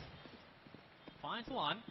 They want to make this work. They want to go for the quick tech, but it's just not working out here for them. Look at the HP that these two remaining players have. But he's run out of bullets. He ran out of ammo. He's run out of bullets. And Kuma with the P250 from long range. shuts him down. Oh lordy. 8-7, Team Nemesis Asia somehow bring it back. They barely brought any weapons in towards that round. This is a game of very, very small margins, somehow. We're only just on the second map. That is just incredible. Tough. This is tough. Slowly, we're heading in towards the later stages of the game. There's going to be a lot of pressure because if MITH lose this, they're out of the tournament. And now the B hit is on. They're getting extremely aggressive, checking barrel, checking sight, using the MAC-10 to their advantage. They know that they're not going to have any armor, and they just run them down. But they do manage to pick up 2. They do manage to turn it into a 2 versus 3. But just looking at the weapons that they have, they've got a full-on USP, a Deagle, and oh, he may have just given away his sound cue, but this is land. They might have not heard it. Deagle trying to ring in some shots, but he's down to 19. That could be all she wrote. That could be the 9th here for Team Nemesis Asia. We have to land 3. So well read. 3 stunners. Not gonna happen. So, finally, a lead built again on the side of Nemesis. Made in Thailand have to respond very, very quick. If they don't, like you said, knocked out of the tourney. Yeah, that's crazy. I mean, Team Nemesis is just playing so well. They read it. They knew exactly that MITH, they weren't going to be able to buy any weapons. They have to go for a full save. So they just grouped up together. They used their numbers advantage, used that MAC-10 to their advantage, and just went crazy. Ooh. Somebody was spotted there towards Playground. And again, the space is contested for, and they know that's an important part of the map that they need to take, right? Oh yeah, 100%. That was just completely open before when Made in Thailand were playing on their T side. So they know if they can rush up into the space, they have options here into bathrooms. Maybe push out into long if they wanted to do a split hit, or go back the other way. Definitely, and with that being out of the control of the CT side, they instantly just have to fall back towards site. Because if no one's watching your connector, then that toilet is completely open. Smokes do come in on towards that A side. They're trying to sell a bit of a fake here. See whether or not they can pull any sort of rotations. Utility, everything being thrown back. Oh, spots here. Impression gives away his position, gives away his body, but he will not get punished here for it. Time though, they've got to make up the decision, and yet they make their way towards this B site. Monster, lots of players going to be coming out here. Vamos alongside the USP just holding it down, but they're going to get wrapped here. Oh my goodness, this MAC-10 is just been menacing. Dude, Zooms has been such a master with all the weapons we've seen just in this series alone. He's on the AWP, he's on the rifle, he's on the pistol, he's on the submachine gun, he's on everything. Yeah. He's finding impact all the time. Oh, a shot. Quick swing out of Myrolls and Rolex. Left into his 1-on-3 for Zooms. He has to pull off the elbow here by the other side of the pillar. He lands that headshot as well. He can reposition over to the other side. He has to play ring around the rosy, but Anthony finds that angle first. So close. He had to commit to the right side, and he chose correctly. 8-9, MITH, they are still in it to win it. They will be able to recover the WP as well, but man, difficult round there. We saw the shots coming in was just so clean, but I don't think he expected the third one to be there so quickly. Almost ran out of bullets as well, but nonetheless, decent effort here. Both squads here slowly now in round 18. One to somehow win it out, somehow close things out. Oh, this is very quick as well to try and find some sort of spam damage to my fountain, but not going to be anything given. Kuma's down to a Tech 9 while the rest of his team has bought up, so we'll see if he's basically going to be the bait that gets sent in first, or if he's going to be the supporting element. things are going to come to a halt in the meantime. I think that's a good idea for the side of Nemesis. Oh man, exactly. You just, what do you do now? I mean, you got to get somebody to lead the charge. You know, you got to, and I think that's what they've been doing most of the time. We've seen these Mac 10s in the hands of Zooms, in the hands of Derek, just finding that opening frag, creating so much chaos for the CT side, for MITH, and they just had no idea how to deal with it. But this nice little angle here, Rolex misses the shot. He wants to find one. He wants to find a pick at least. Do they have any flashes though? They have a single flash in the hands of Kuma, so the rest of the time they're going to be having to peek dry. And that's exactly what you do not want to do up against the likes of an offer. There we go, good for one. The rest of the squad in towards connector, making their way towards this B side now. Team Nemesis getting read like a book from MITH. The rest of the squad, the rotations should be coming in fairly soon. Nades, all types of support coming in here from spawn, but they did not expect the player to be in towards barrels already. Malodi, good for one. Marvel's coming up for the second, and there we go. It's all Zooms. 1 versus 3 up in his hands. And yep, MITH will tie it back up. Oh man, nobody wants to give up. I mean, for that round, that's a decision being made. I don't think there's a right or wrong for that one specifically, right? Because initially they were going to come through water, rush it down, but then the Molotov came in, it stopped their entire push, rotated around the other side, back into Monster all the way, and they had no more utility really to kind of set up for themselves. Winter was caught out in the open all the way by barrels, and he needed to get 2 there to make it successful. Oh man. And there it is, you can see the economy broken from the side of Team Nemesis. They just bought a couple of upgraded pistols, and that's about it. And I think they just got to play it slow. It's either you stick together, go for a contact play towards either of the 2 sides. That's difficult. I mean, going to, oh, look at this boost that they're setting up here. Yeah, they always have something, man, these guys. It's a map of surprises when it comes to the boosts, so we'll see if they have any more, but for now though, yes they do. Oh, maybe there's one more. Yeah, there is one more. I can't even see what he's trying to look for. He's looking for the cafe boost. The cafe boost was the triple boost we saw earlier. Ah. Over onto the party side, you're already at an elevated height, so you just need 2 people for that one. It's ridiculous though, this map. Yeah, it's like you're trying to counter boost the boost. Yeah.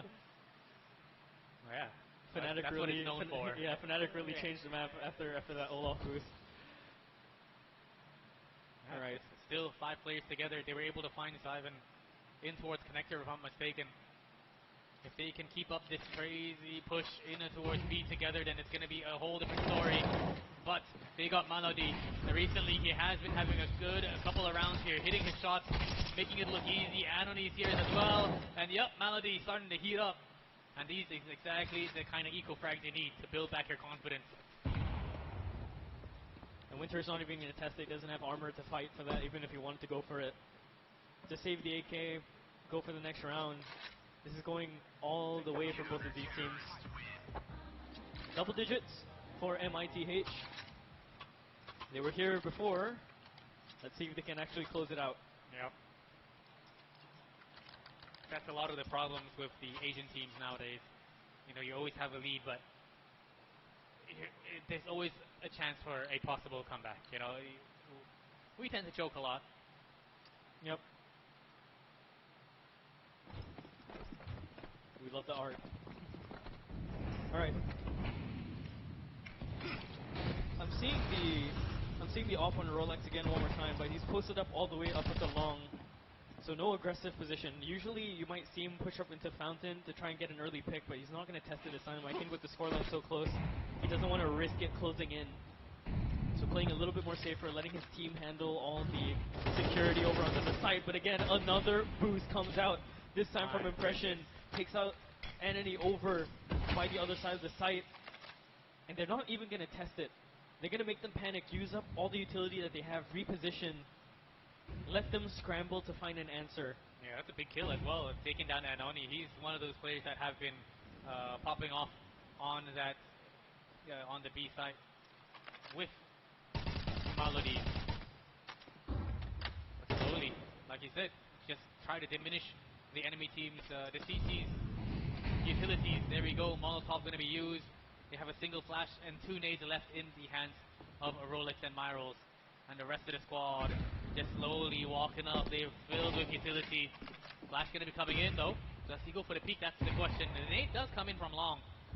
Oh, that's going to be a nice shot there from Rolex. Looking for one more. Oh, but he barely misses. Zooms. And Kuma will be able to find it. Open things up here on towards his A site. But where is the bomb? It's been dropped. It's coming. It's coming. Taking the long road, but the longer this takes, we're going to have an issue with alert coming in. So they're going to have to slow things down, really set up their crossfires. They don't even know the confirmation of where this next player is over by the bank. Oh man. Slowly but surely. They both have the kit. Definitely doable with zooms. Here and ready. Simon good for one. Looking for one more, but of course they will create a crossfire. Double digits now for both these two teams. Round 21. We just got 3 more rounds here for either of these two teams. Oh man. It's fighting for a lifeline for one team. This is be all end all. For Nemesis, this is a little bit more of a test for them. Oh yeah, 100%.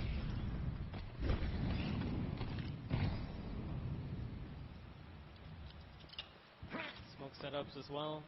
Try and maybe sell a bit of a fake out towards Fountain. Some movement there as well. Kuma's there by the stairs, but Rolex, Zivin find their opening. Spray Oh my lord. is going to be wrestled down by Derek. With low HP, I thought he was going to go down. He finds Zivin as well, so all of a sudden, things have been equalized. Immediately lost. Oh yeah. 1v3 impression by himself. He hasn't really been having a great time here today, but definitely can make it up for it. Right here, right now in this clutch. But no, completely aware, completely ready. Alright, closer and closer we get to a possible third map here, but Nemesis, I mean, they did the comeback before on Inferno. They can do it again here in a shorter time span, but this might go all the way into OT, possibly, if they just kind of keep doing the 1 round per team. That's a tough thing, you know. Later, as we get into the final few rounds, economy starts to be an issue. You know, you're not able to buy full armor, you're not able to get your rifle that you want, whether the smokes, the utilities, anything at all, and you can see that happening right now on the screen, towards the right side of the screen. It's just upgraded pistols, Tech 9, a Deagle. Ooh, I think they might just be playing here for that overtime catch-up. I'm thinking they're gonna go for B here. 3 smoke setup, you have the Molotov here, that should be a dead giveaway that they might want to molly the barrels towards the back. Maybe sell the smokes first up into A. We'll see. There's multiple setups, you know.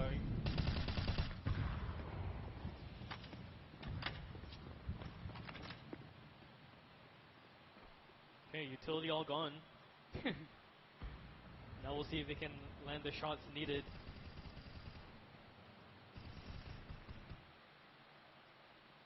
So Slowly, yeah. slowly but surely, they're gonna have to walk up. They have to contact, you know.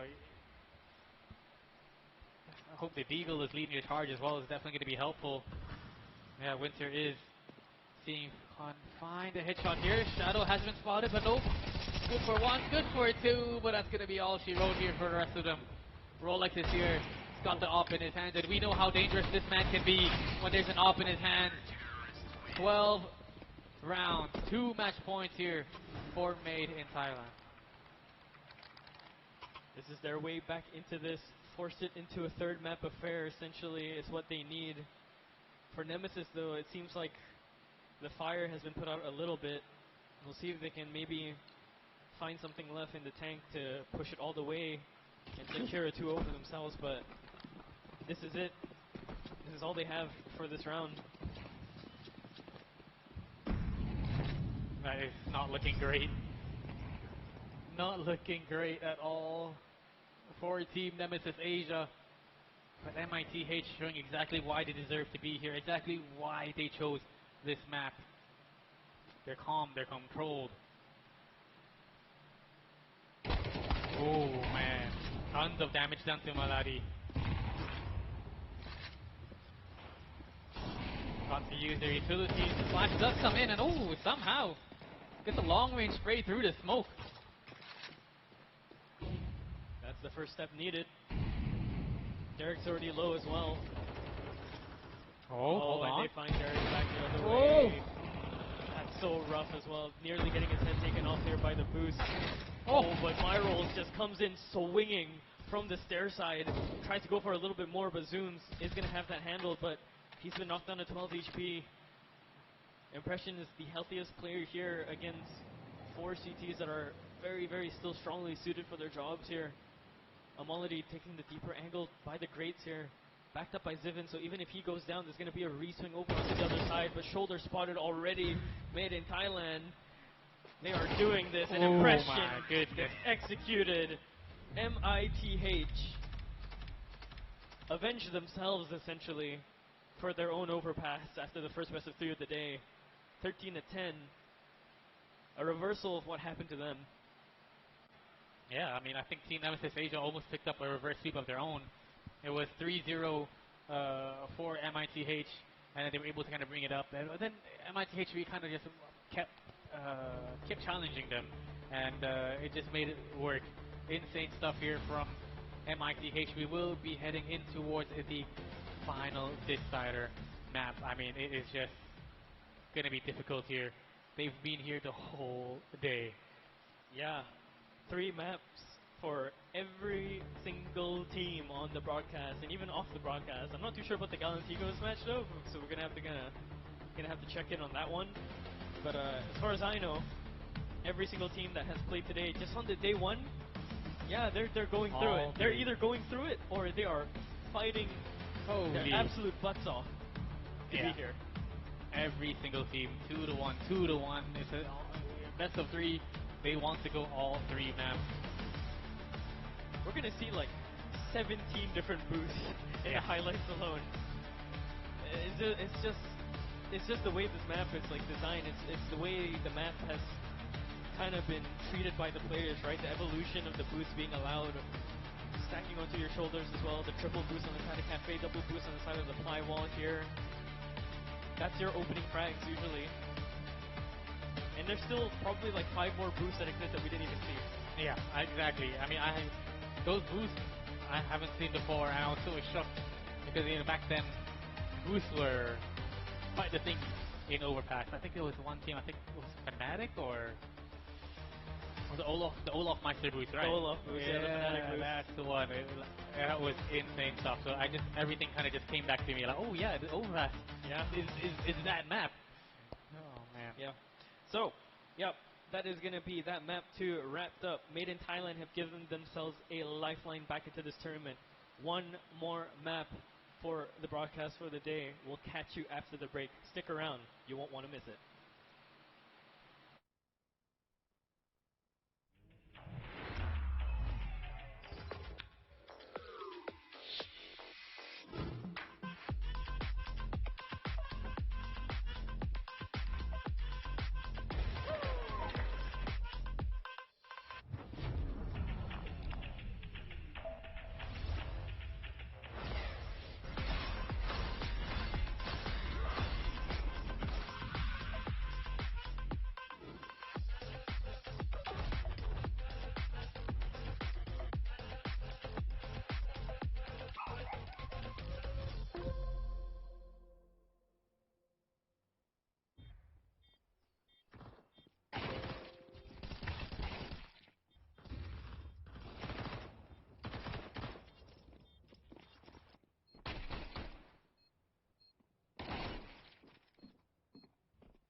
All right, everyone, welcome back to the Odyssey Cup.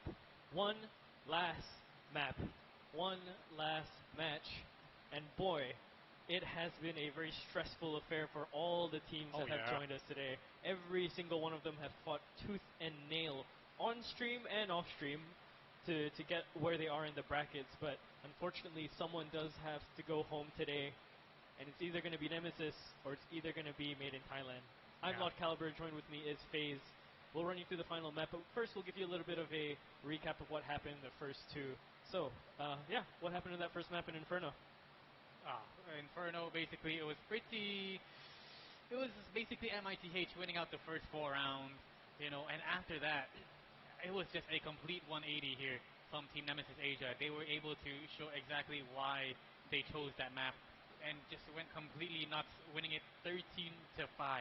They won 12 rounds in a row, and then MITH was able to win their 5th round, and they just completely just closed it out. Yeah, it's just insane stuff. A full 180, like I said, and just completely different though when it came to Overpass. MITH, very, very smart. I think both these two teams, they kind of had a very strong understanding of Overpass.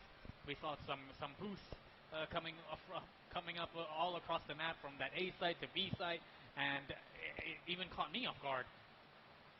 Yeah, I mean, that's why they chose that map. It's basically revenge for themselves, right? They had ended it against Deep Cross at 10. They were so close to making their comeback before Deep Cross completely shut that out of their heads. So they can finally show their tactics, their full-on tactics of what they can do on that map here today.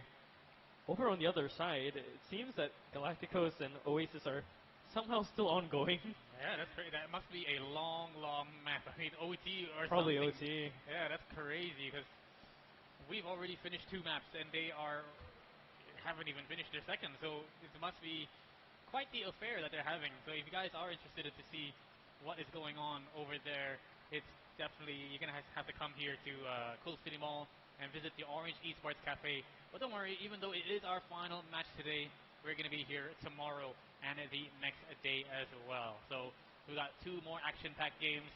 So make sure you guys do come by. But no more talking. Let's get into this map. Let's get into Mirage. This is a do or die for either of these 2 teams. So, Lord, we'll see how they perform. They've got to bring out their best, to bring out their all. Mirage being the decider has always been a staple of this esport. If it's not Mirage, it's Inferno. But we already had Inferno for breakfast for this best of 3. So it's only fair that this is dinner. Speaking of dinner, it is heading into that time now. This is a full day of just games. I mean, it's ridiculous. All these teams, I just have to bring it up over and over again. The tenacity, the resilience to be fighting here still late into the night when they can. Since the morning, since 12 p.m. 12 p.m. was the first game. It's all the way now, 8:30. 8:40.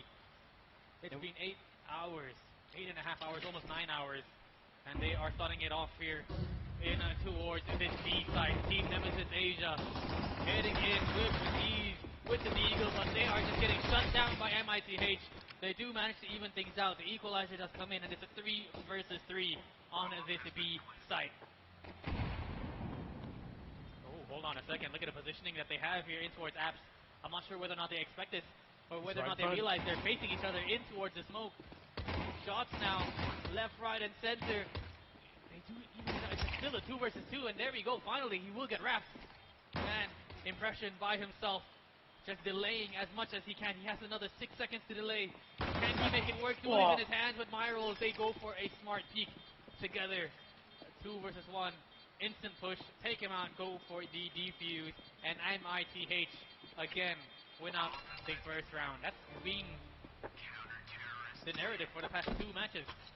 MITH always winning out the first, always winning out at least 3 rounds before Team Nemesis can have a say in it.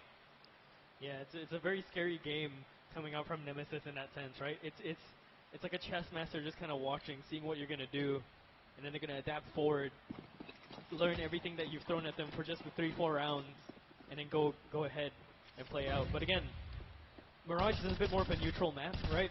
Usually this is more of a mechanics-heavy map these days, right? You have the usual strategies, your usual smokes.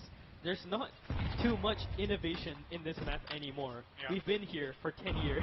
Yeah, definitely. I mean, not a lot has changed about it as well. You know, we see a lots of maps being. They've added reworked. one bench in the middle. Oh yeah, yeah. I guess that's it. That's Yeah. it. We see Train is just completely reworked. You know, so much changed about it. And here, there it is. That's the bench we've been speaking of. Let's go, That one bench. insane change. But yeah, lots of strats still the same. You can either take control of mid. You gotta make sure you smoke off nest. So the off is not a threat, but nonetheless, they go for a fourth in the hands of Team Nemesis Asia. They brought out 2 rifles. They brought out a Mac 10, 2 Eagle, and a Tech 9 to work with as well. So very, very aggressive and a very dangerous round that MITH has to watch out for. Oh, Wait. damn. Did he see the smoke pickup? Oh, I thought he saw the smoke pickup. There was a smoke on the floor. It disappeared right in front of him. Oh, I didn't notice. Maybe it's too late. You know, Yeah. maybe it's too late in the day. These tiny details are going to slip past these guys. I thought that's why he was slowly creeping in the corner. It's like, oh, he saw him. He saw him for sure. Dang. Over on the other side, the Famas spray is going to be good. Formality. One more. Yeah, he's good with the USP as well. Lands that headshot. Oh, and this is even What a better shot shot. coming out from Zyvan as well. So, all handled by MITH. And like you said, still very normal for them to pick up these first few rounds. Nemesis only starts to power up around round 4 or 5. Yeah, definitely. Especially with that force buy, losing this one, you know, it's definitely going to have to get Team Nemesis Asia to go for a bit of a half buy as well. You know, just get some upgraded pistols. We'll see what you can do from there. No armor at all. Single armor in the hands of Zums. We'll see whether or not he can do anything with that Tech 9. Very, very dangerous weapon to have in their hands. Molotov sent it straight towards A main. Of course, they did not want anybody to be lurking there. Nonetheless, very, very spread out. They want to find picks across the map. And look at the aggression that's going on. Myrals pushing up towards the top of middle. Insane stuff. Good Eagle. for two, and he somehow stays alive as well. Oh! Yeah, never mind. Spoke too soon. Impression though, does manage to find one. Picks up the AK. Can he find one more? Just lurking around the corner. There it is, Rolex. Ooh, Rolex has been pretty quiet though the past 2 games, huh? Yeah, I mean, he kind of went quiet on that first one. Wants to really try and pick up his pace for his own team here because this is do or die. If they don't succeed here, they're out. And Nemesis, it's looking like they're powering down, but again, I'm going to give them at least 2 more rounds to show something because that's usually when they start to come in. Full guns bought up here as well, all utility in the belt. We'll see. It usually starts with Winter or Zooms picking up something crazy. And that's a shot and a half to come through right into connector. And there's Winter. He's activating now. Enemy goes down. There might be a little bit more, but again, another shot rings out. That's Derek. What a sharp shot as well. There's sharpshooters everywhere on the server. This is what I mentioned about Mirage.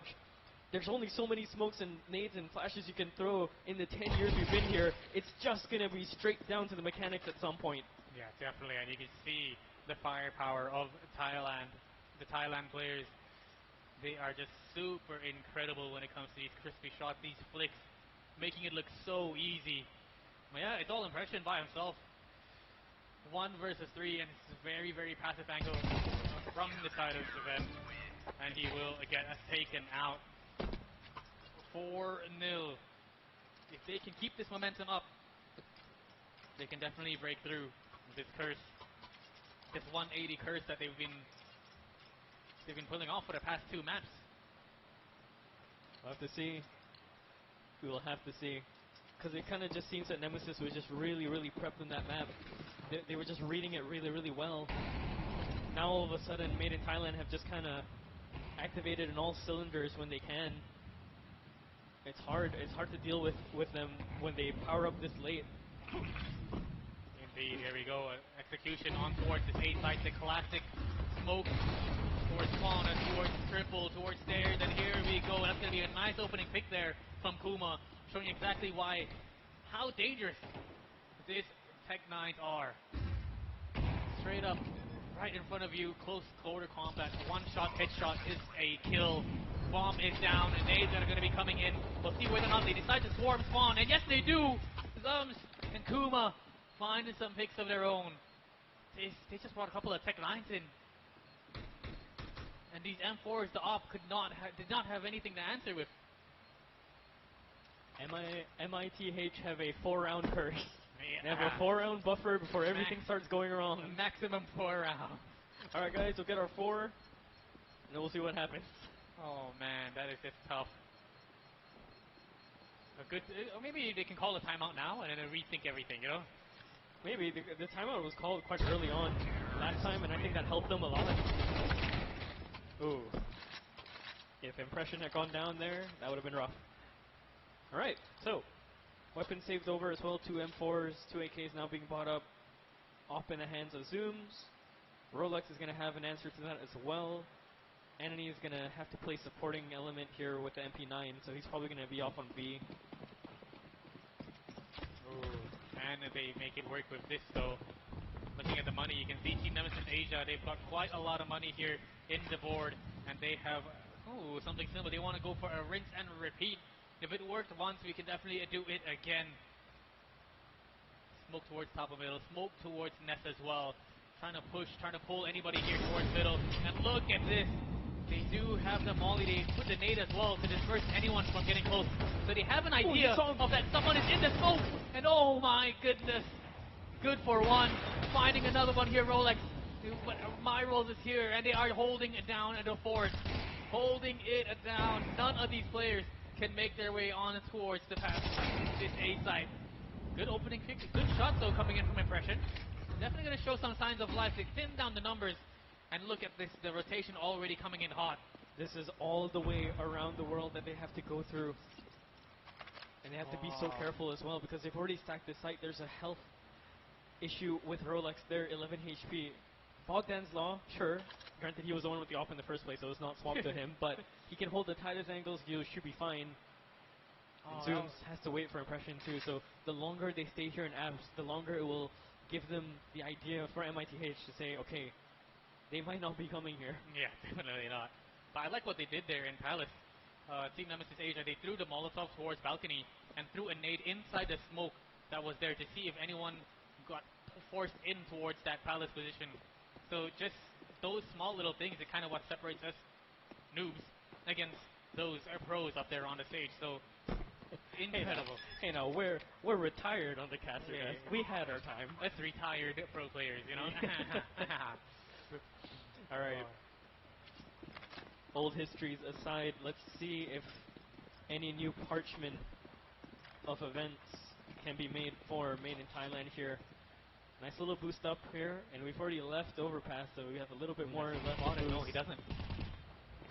Has to be so careful. Oh, they find Impression as well. Left to Zooms.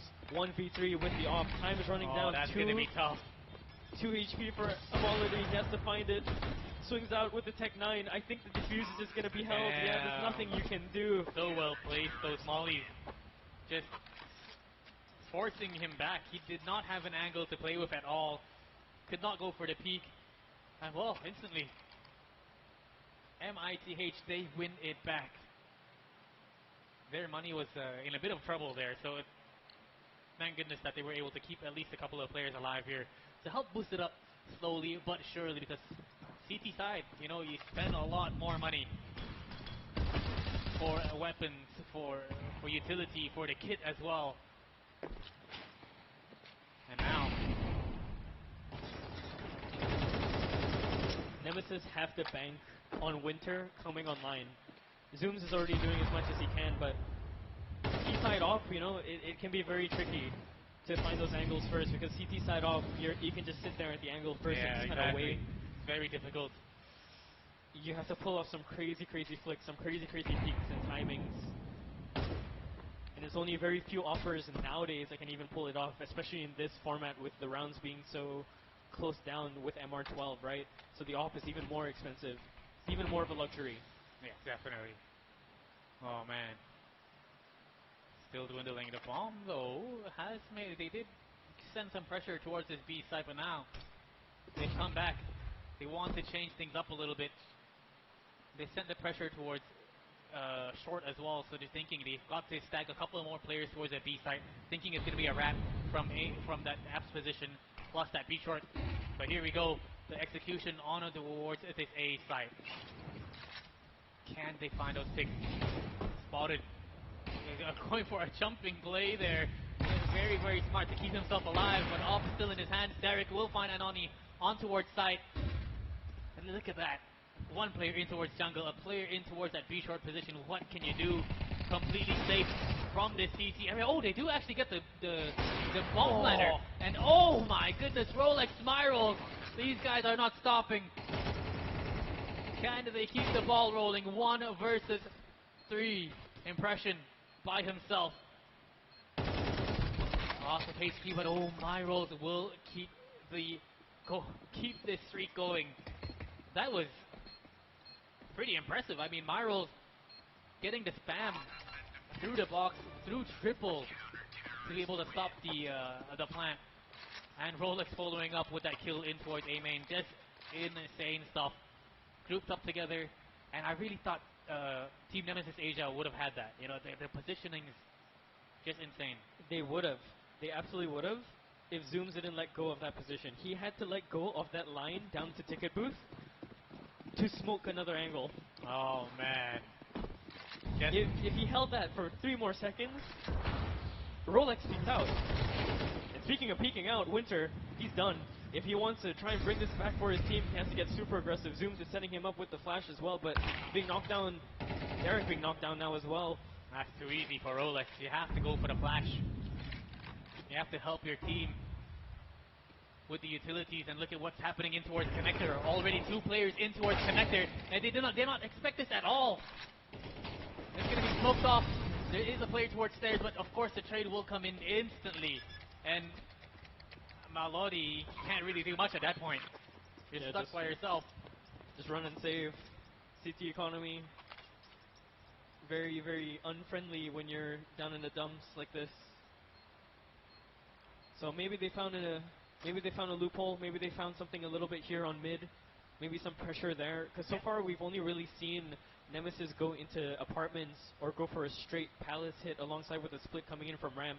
We haven't really seen them go for straight mid hits, right? Yeah. And I mean, the last time we saw a team do straight mid hits over and over and over again was back in the qualifiers, right? Because this is to be expected of, I guess, teams of that range. But up here, you can't just go for dry fights all the time. You're going to get flashed, you're going to get naded. Someone's going to have a disadvantage in the duels at mid, but I think Nemesis might actually have to do that. Yeah, definitely. I mean, it's important. You have to work together as a team. You've got to make sure you use whatever necessary to kind of make your way in towards the side. But man, that previous round, that connector hit, I didn't even see it coming. You know, that's how good it was. Yeah. Oh man. You could say it left a lasting impression on you. Oh, maybe. I'm sorry, it's late. It's late. Oh lordy. 6-2 though. Again, they want to go for an execution. They send the 2 smokes out middle, keep the players guessing. There it is. Molotov comes in. The nade not going to be dispersing the smoke, but oh, he stays alive somehow. Winter still alive after that headshot. But now he's got to be very, very careful. It's going to be an army of Thai players ready and waiting for you on towards that A site. Already quickly rotated, and oh my god, a bit of slow motion there. Shots from Derek and Kuma to take down the player towards stairs. 2 versus 3, and oh man, is it messy. Kuma only had 3 more shots left in that AK before he had to reload. He needed to hit that shot. More nade damage coming in for Derek as well. He is not having a good game. But neither are Zooms and Winter. They're getting taken out so fast every time on every single entry. Made in Thailand are so strong in holding their positions. And they don't even do it that cleanly. They do it so messily. So it's just so chaotic, right? I mean, you saw, the dead man here right in front of your screen. Yep. Like, R.I.P. he was there. He's hiding in Palace, drops down, smokes himself. But that little bit of time that causes the issue of the smoke pluming and all the T's crossing up into Tetris Now all of a sudden they have to call out, guys, we can't push in. We have to clear the first triple boxes here. We have to clear firebox. We're going to die if we all go in. And that's enough for the rotation to come in and shut down everything else. Yeah, MITH, they just thrive in the chaos. Not a lot of teams can do that. Beautiful flash coming in from his teammate there. And wow, this is the MITH we know and love. This is what we want to see. Aggressive, chaotic, full-on firepower. And look at my rolls. 13 kills and 6 deaths. Completely shutting down Team Nemesis. Winter can't even breathe, it's too cold. Not enough supplies to the last winter. I'm sorry, I keep doing puns. It's getting a little bit too cooked here. Don't you worry. Keep it up. 7-2. Made in Thailand are making this look so convincing so far. And again, Nemesis, they don't really have any answers to this just yet. This is the thing I wanted them to try out a little bit more, which is kind of get a little bit more mid-control. But look, they're defaulting again to the apartments. And if they lose out that first fight, I don't think they go through. See how this goes. What do they have here in terms of utility? They've got the AWP in their hands of Zooms. They've got a flashes to work with. Molotovs, okay. And there it is. The B hit might be on their way. Wrapped towards B short, so they have to be very careful. They've got to worry about multiple angles at the same time. Malaudi has smoked himself off. And there we go. Max 10 is going to do the Max 10 things, but Myros is here, picking up his 15th kill, looking to shut down this attack. But he will get shut down himself. Rolex, AWP in his hands. He has to fall back. He has to keep this one alive because they do not have money. No money at all. So he has to keep this AWP alive. But I don't think Impression wants him to. He's just hunting. He wants to look for him, and yes, he does. 7-3, and this might be where it gets a little bit difficult here for MITH because the money ain't looking too good. And this might be their way in here. But again, I can't really count on MITH and their eco rounds because they usually have something up their sleeves. I'm seeing a P250 being bought up by Enemy, 5-7 armor, and a flash for my rolls. So we might see an explosive play here. Over on the side of Nemesis, though, they know they don't really have to force the issue too much, right? Because they might be running to a stacked site, but they're taking as much space as they can, knowing that they're at the advantage here with the economy. Slow and steady, as they should be. As they're aware, Team Nemesis, they know they've broken the economy here of Made in Thailand. So they do not want to give any free kills away. We're already into the later stages of this first half. Team Nemesis Asia want to get as close. Preferably they want to get 5 to close it out pretty decently on the C side of a CT-sided map. But yeah, lurking up now. Does he expect... Oh, spots out the player. There we go. I don't know if he expected a lot more. Ooh, Impression so clean. We've seen the Winter show. This time around, Impression is his show to come up with, and he's looking flicky. He's feeling it. You can tell. There we go. That's the third. Looking for the fourth and picking up. Can he pick up the 5th? That is the question. Oh, so close. So very close, but that was still impressive. He was just turning everywhere on a swivel. AK on the floor is available for his last player, but he's going to get taken out by Zooms actually all the way from the other side. Yeah, Impression was having none of that. Yeah, you can tell he was starting to feel it from the way he moves his mouse, from the way he has those micro flicks, and it's just one of those flow state feelings, and it's one of the best ever. One of the best feelings you can feel. You know, everything is just going your way, every little flick. And now, final round of this first half. AWP in the hands of Zooms, of course. They've got a decent amount of rifles, but no, look, Impression keeping up the form. The rest of the team, Nemesis Asia, putting their names across the board, taking down a Made in Thailand here to 2 players. Well, better late than never, if anything. Amaldi is there to say hello to Winter, so issue is still not done yet. 3v2, this is still very, very doable. 2 smokes on the side of Made in Thailand, so they can still kind of play around that if they need to. And again, it's Rolex and Amaldi left here. Still very, very doable. They have to win out these first fights. On the drop down, it's going to be super lethal. Flashes are going to be used, Molotov as well. There's that first drop, but it's going to be Derek. He was so not ready. Okay, then. You can go ahead and do that, I guess, but now 1v3, 1v2 now as Rolex picks up one.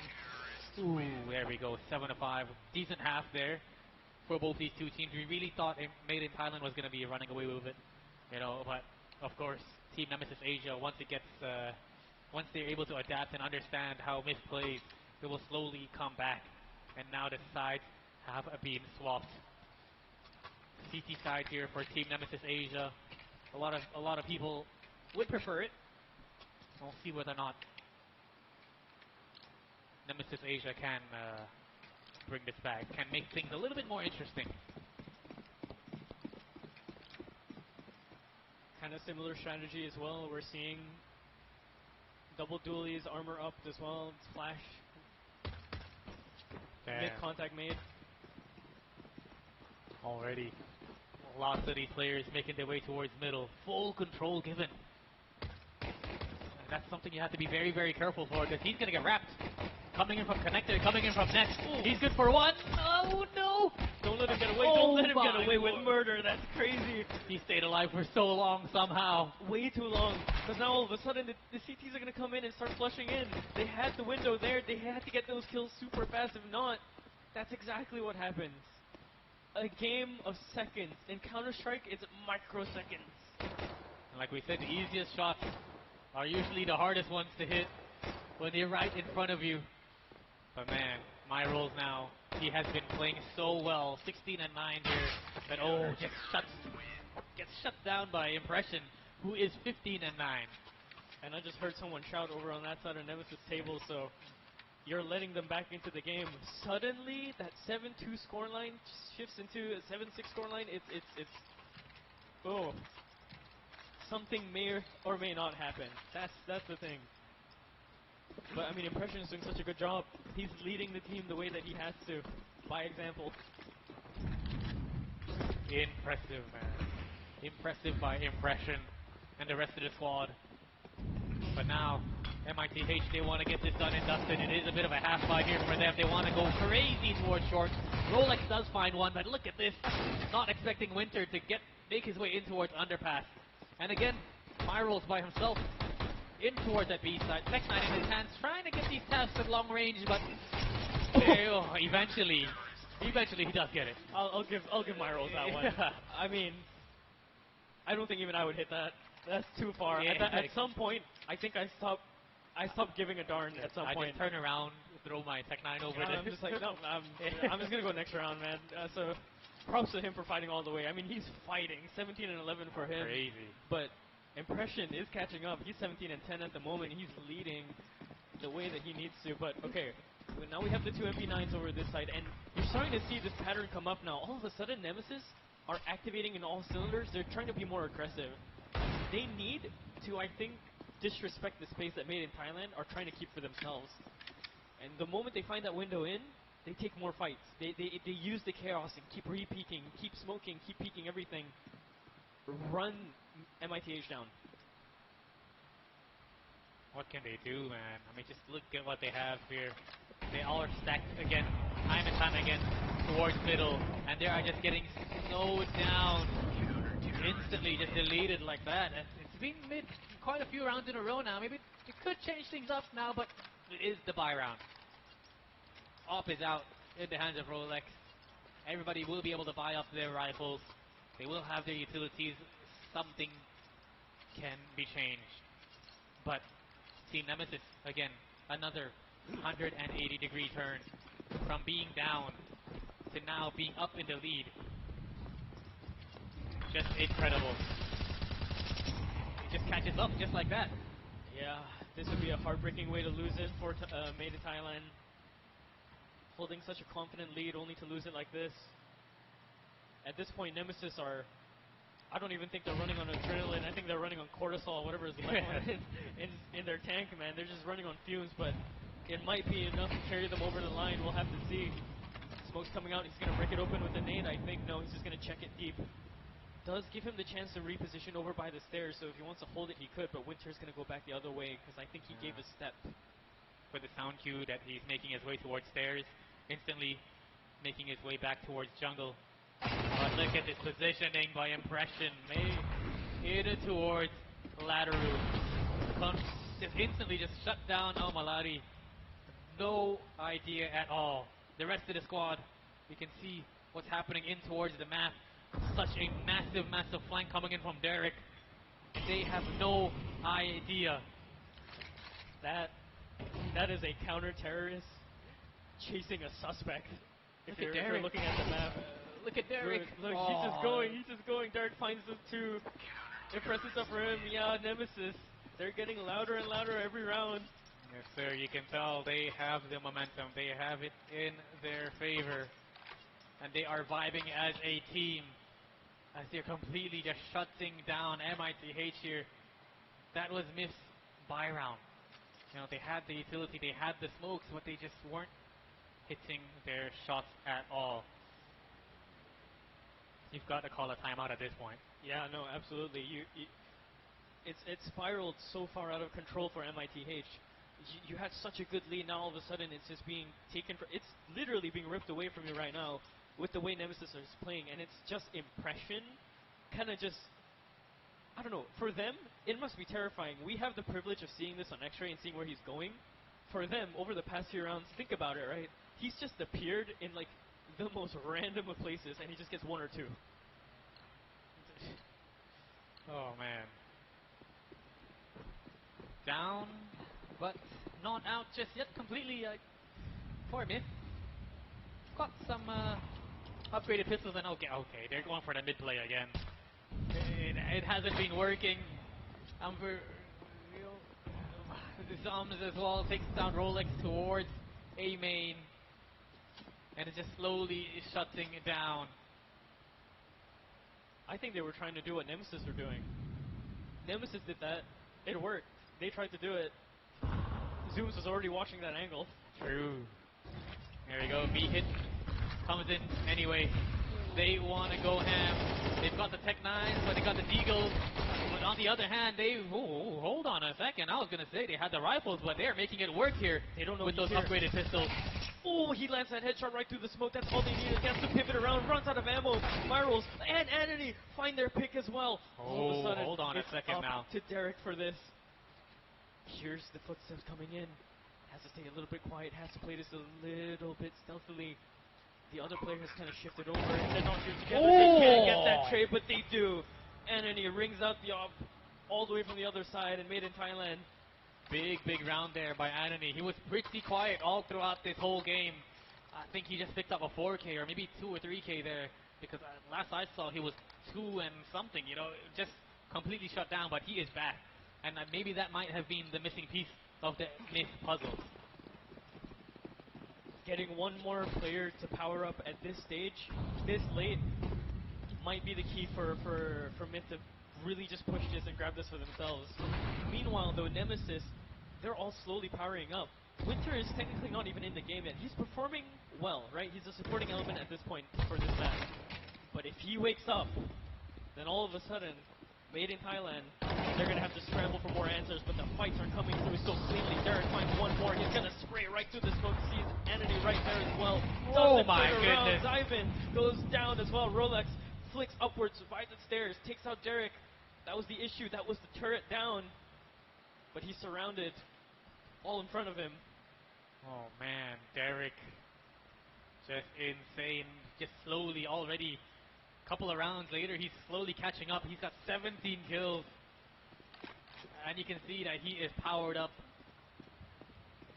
He could have easily went for a reload, but he knew that he was feeling it. And I gotta go for one more peek. Let me see what I can get. And actually picks up the third as well. Oh man.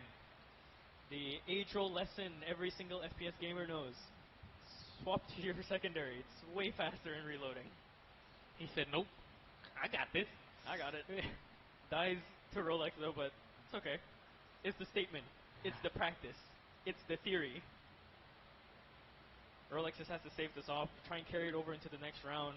It was looking like, I believe that was Zooms, or someone's up there trying to possibly hunt him down here. Yeah, this is Zooms. He's waiting. If Rolex comes through here, he might be done. Peak barrel spotted. He knows. He knows. He's been Rolex spotted.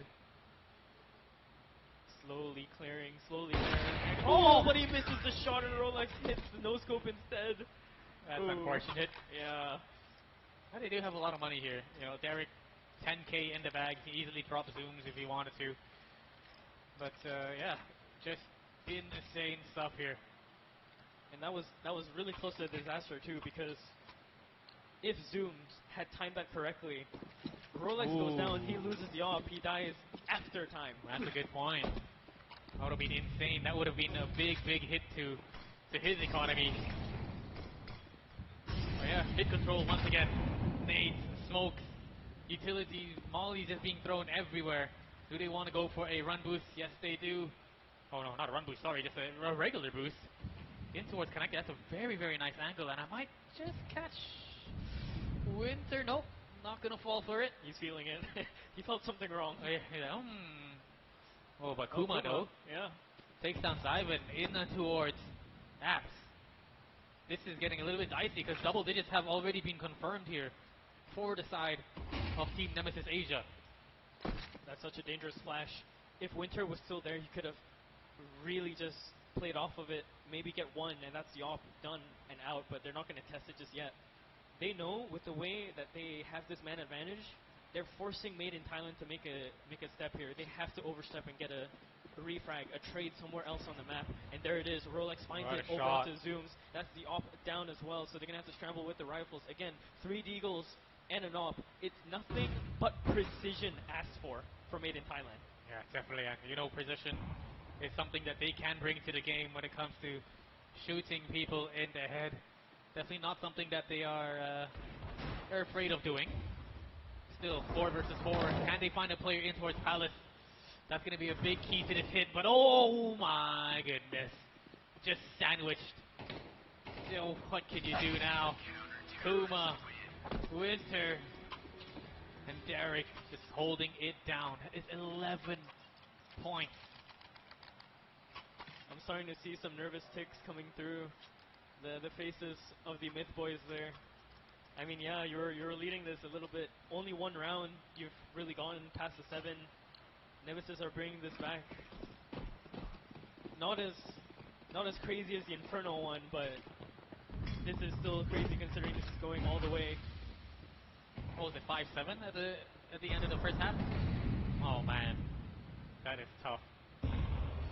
That is just tough. It's like when Team Nemesis are on the CT side, they are just a complete wall. You know, you can't do much, you can't break through the wall. And there we go, Maladi does manage to find a hole. Does manage to find an opening.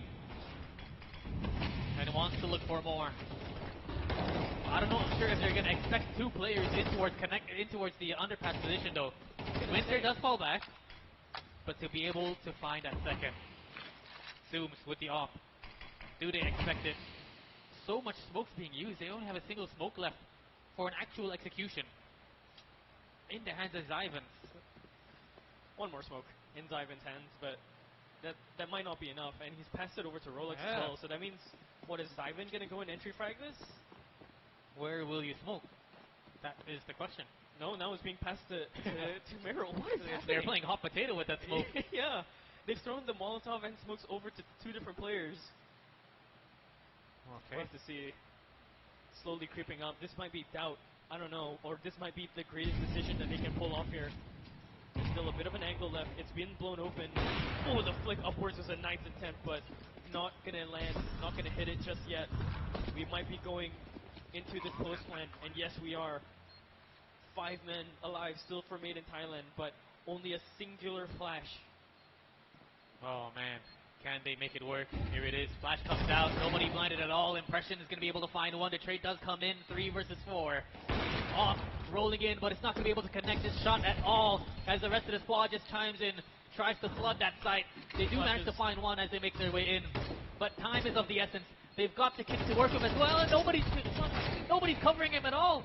Impression, though, does find one. Last player standing, and do they have time? Yes, they do. Match point. Team Nemesis Asia looking to take MITH to the airport.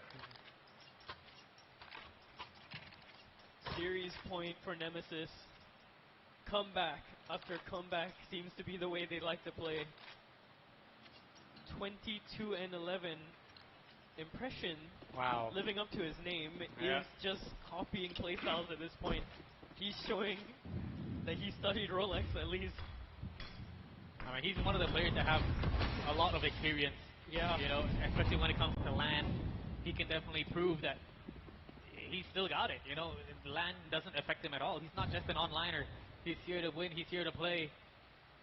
Unfortunately, he is in the lower bracket, but when his back's against the wall, he will perform. No amount of pressure can crack this man. But now, MITH, they've got to win 4 rounds in a row to bring it back, to take it to OT. And they've grouped up towards middle, towards underpass. They boost. Ooh, that spot though, Amaladi. Actually towards short. 3 players there ready and waiting. Down but not out just yet. MITH ringing the bells. A bit of nervousness as well for Zooms. He was not expecting his whole squad to get wiped out just like that onto the defense. They have to give it up. They have to just play the safe. They cannot lose these weapons. Yeah, they can still buy into it, but you might as well just save that money to drop for your teammates. You know, go for your nades and everything. I was so worried for Made in Thailand there because they were running out of nades slowly and slowly and slowly, but the triple crawl up into B. That's crazy. Short. That's insane. And he spots just a little bit of a headshot angle there. Oh man. I mean, like you said, I mean, it looks like they have a lot of money. Yeah. But, you know, we've only got 3 more rounds left to kind of bring this back here for MITH. But if they keep losing those two rounds in a row, you know, this money is just completely going to get depleted. By the time we reach 11 to 12, you know, it could be overtime. MITH could actually make it to overtime. So keeping that two weapons alive, keeping their economy safe is definitely going to help them here in the long run. You can already see Impression down to 650, and weapons, the kit you have to buy it, utility much more expensive in the hands of the CT side. But here we go, aggression here coming in from Winter. 11 and 14, the flash comes in, but oh, Myrolls is ready. Completely ready here. MITH want to keep this ball rolling. So many players here towards middle. Winter is down, the raid boss hasn't been looking too good here this whole map, and they want to keep it that way, that's for sure. Derek, good for 1. He's been trying to force an issue, and I think that's the cause of his demise, right? Maybe if he has a teammate to flash him, he's a little bit more ready for that angle. Okay, Impression now all of a sudden just burnt out by his Ivan. He's probably just as surprised to get that frag. And now I think Nemesis just have to stay put, because MITH are going somewhere, they just don't know where yet. Oh man, 3 versus 4. They do have utility, they have the kits here available, but the positioning as well in such a strong position. You can already see Derek got so much information. He's able to shut it down this pick as well from Kuma. 3 versus 3. They know there's one towards Amps. Where will the rest of them come from? It's going to be from market, from short. There's going to be so many different angles that they have to watch out for. And that may just be their demise. A little bit of pop shots, a little bit of poke here towards Van. Can they hold it? Each of them have utility. Each of them have a kit. They can run down the time as much as they want. Really make Made in Thailand uncomfortable. Oh, they don't have anything in their pockets. He lands that headshot. Myrolls has been the hero for this map. He has to pull a stellar performance. It's going to be a double peak with the swing in. Pass into Vans. Zooms was the killer. He was the guy that you had to watch out for. Team Nemesis, do not make an enemy out of them. They will perform the comeback. And Made in Thailand, unmade. Yeah. Made in Thailand. Unfortunate there for them. You know, all the way to Malaysia. I mean, they were our neighbors. You know, both these two teams actually are very our neighbors here. And it's nice to see them play, nice to see them perform, but unfortunately sad to see them go. You know, we really wanted to see a lot more of that Thai powerhouse, that firepower in towards this tournament. But unfortunately, someone has to go home. Yeah. I mean, in a way, if you want to be very analytical about it, right, this is a very, very strong core. Because I think MITH have kind of struggled to find a proper core altogether, right? So far, maybe they've had like 3 of the players that are very, very solid. Maybe 2 of the players have been shifting in and out of the roster, right? So if they wanted to keep this core, I think there's some promise here. It is a very, very promising roster, though, and I think they did pretty well. They've got a couple of things that they got to work out on, you know. But I don't know whether or not this is a MITH fault, or is it Team Nemesis just being able to kind of adapt to their playstyle. Yeah, I mean, it has to be with the players as well, right? Do they like the kind of calling that's happening? Do they like the roles they've been given, right? Because who knows, 2 players might have overlapping roles and they may be fighting for who's more comfortable where. Map pool as well can be a little bit different. Definitely. We're going to have a quick look at the brackets here to see about any updates here within... Oh, okay, there we go. Oh, again, another 1-1 happening. Basically at Orange Esports Cafe, we have a lower bracket round 1 between Galacticos and Oasis Wolfgang, and again a map 3. It is just full map 3s here today, all the way through and through. 2-1 here at the start, early on. Deep Cross Gaming able to win it up against MITH. 2-1 Semperfi being able to win out Team Nemesis Asia, and that's of course why we had the lower bracket run today. Galacticos losing 1-2 against Ground Zero Gaming, and Bayman Esports winning 2-1 against Oasis Wolfgang. So now, with that lower bracket round, made in Thailand, down and out. It's all down to Galacticos. It's all down to Oasis Wolfgang. Who can survive here in this tournament? Yeah, and I mean, this is why they're fighting so hard. This is why all these games are going to the 3 maps that they are. Everybody wants a piece of this prize pool. $50,000, $20,000 for that champion alone. Again, this is life-changing money for a lot of these teams, right?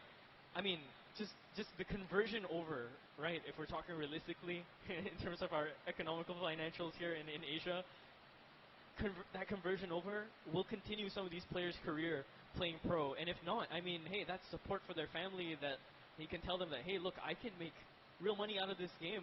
True. I can continue. I can try and keep fighting for this. And if not, I mean, hey, this is the lifestyle, right? This is what you want. So big prize pool to share over. And again, if you play lights out performance like Impression did or Rolex did, $2,000 just for yourself. Yeah, definitely, just insane stuff. And of course, none of this could have happened without our sponsors here, which is going to be Samsung and Red Bull. Thank you very much. You can see all of these dang Red Bulls on our desk. We've been drinking them like crazy this whole day. And I've been enjoying actually both these 2 flavors, this apple muscat and the pomelo flavor as well. But yeah, I think that's going to be all for it today here from me and Lord Caliber. Trevor, of course, as well. He was here earlier. We will be able to see him tomorrow as well. So don't you worry, guys. If it is Saturday, guys, tomorrow is the weekend. So if you can, do drop by Quill City Mall. We're going to be here all day. First game is going to be basically, around 11, 12 p.m., like that. And let's go all the way to the end of the night. There's going to be booths. It's going to be Red Bull. What else could you ask for? Good games as well. It's been a pleasure. I'm FaZe, Lord Caliber. We'll see you tomorrow.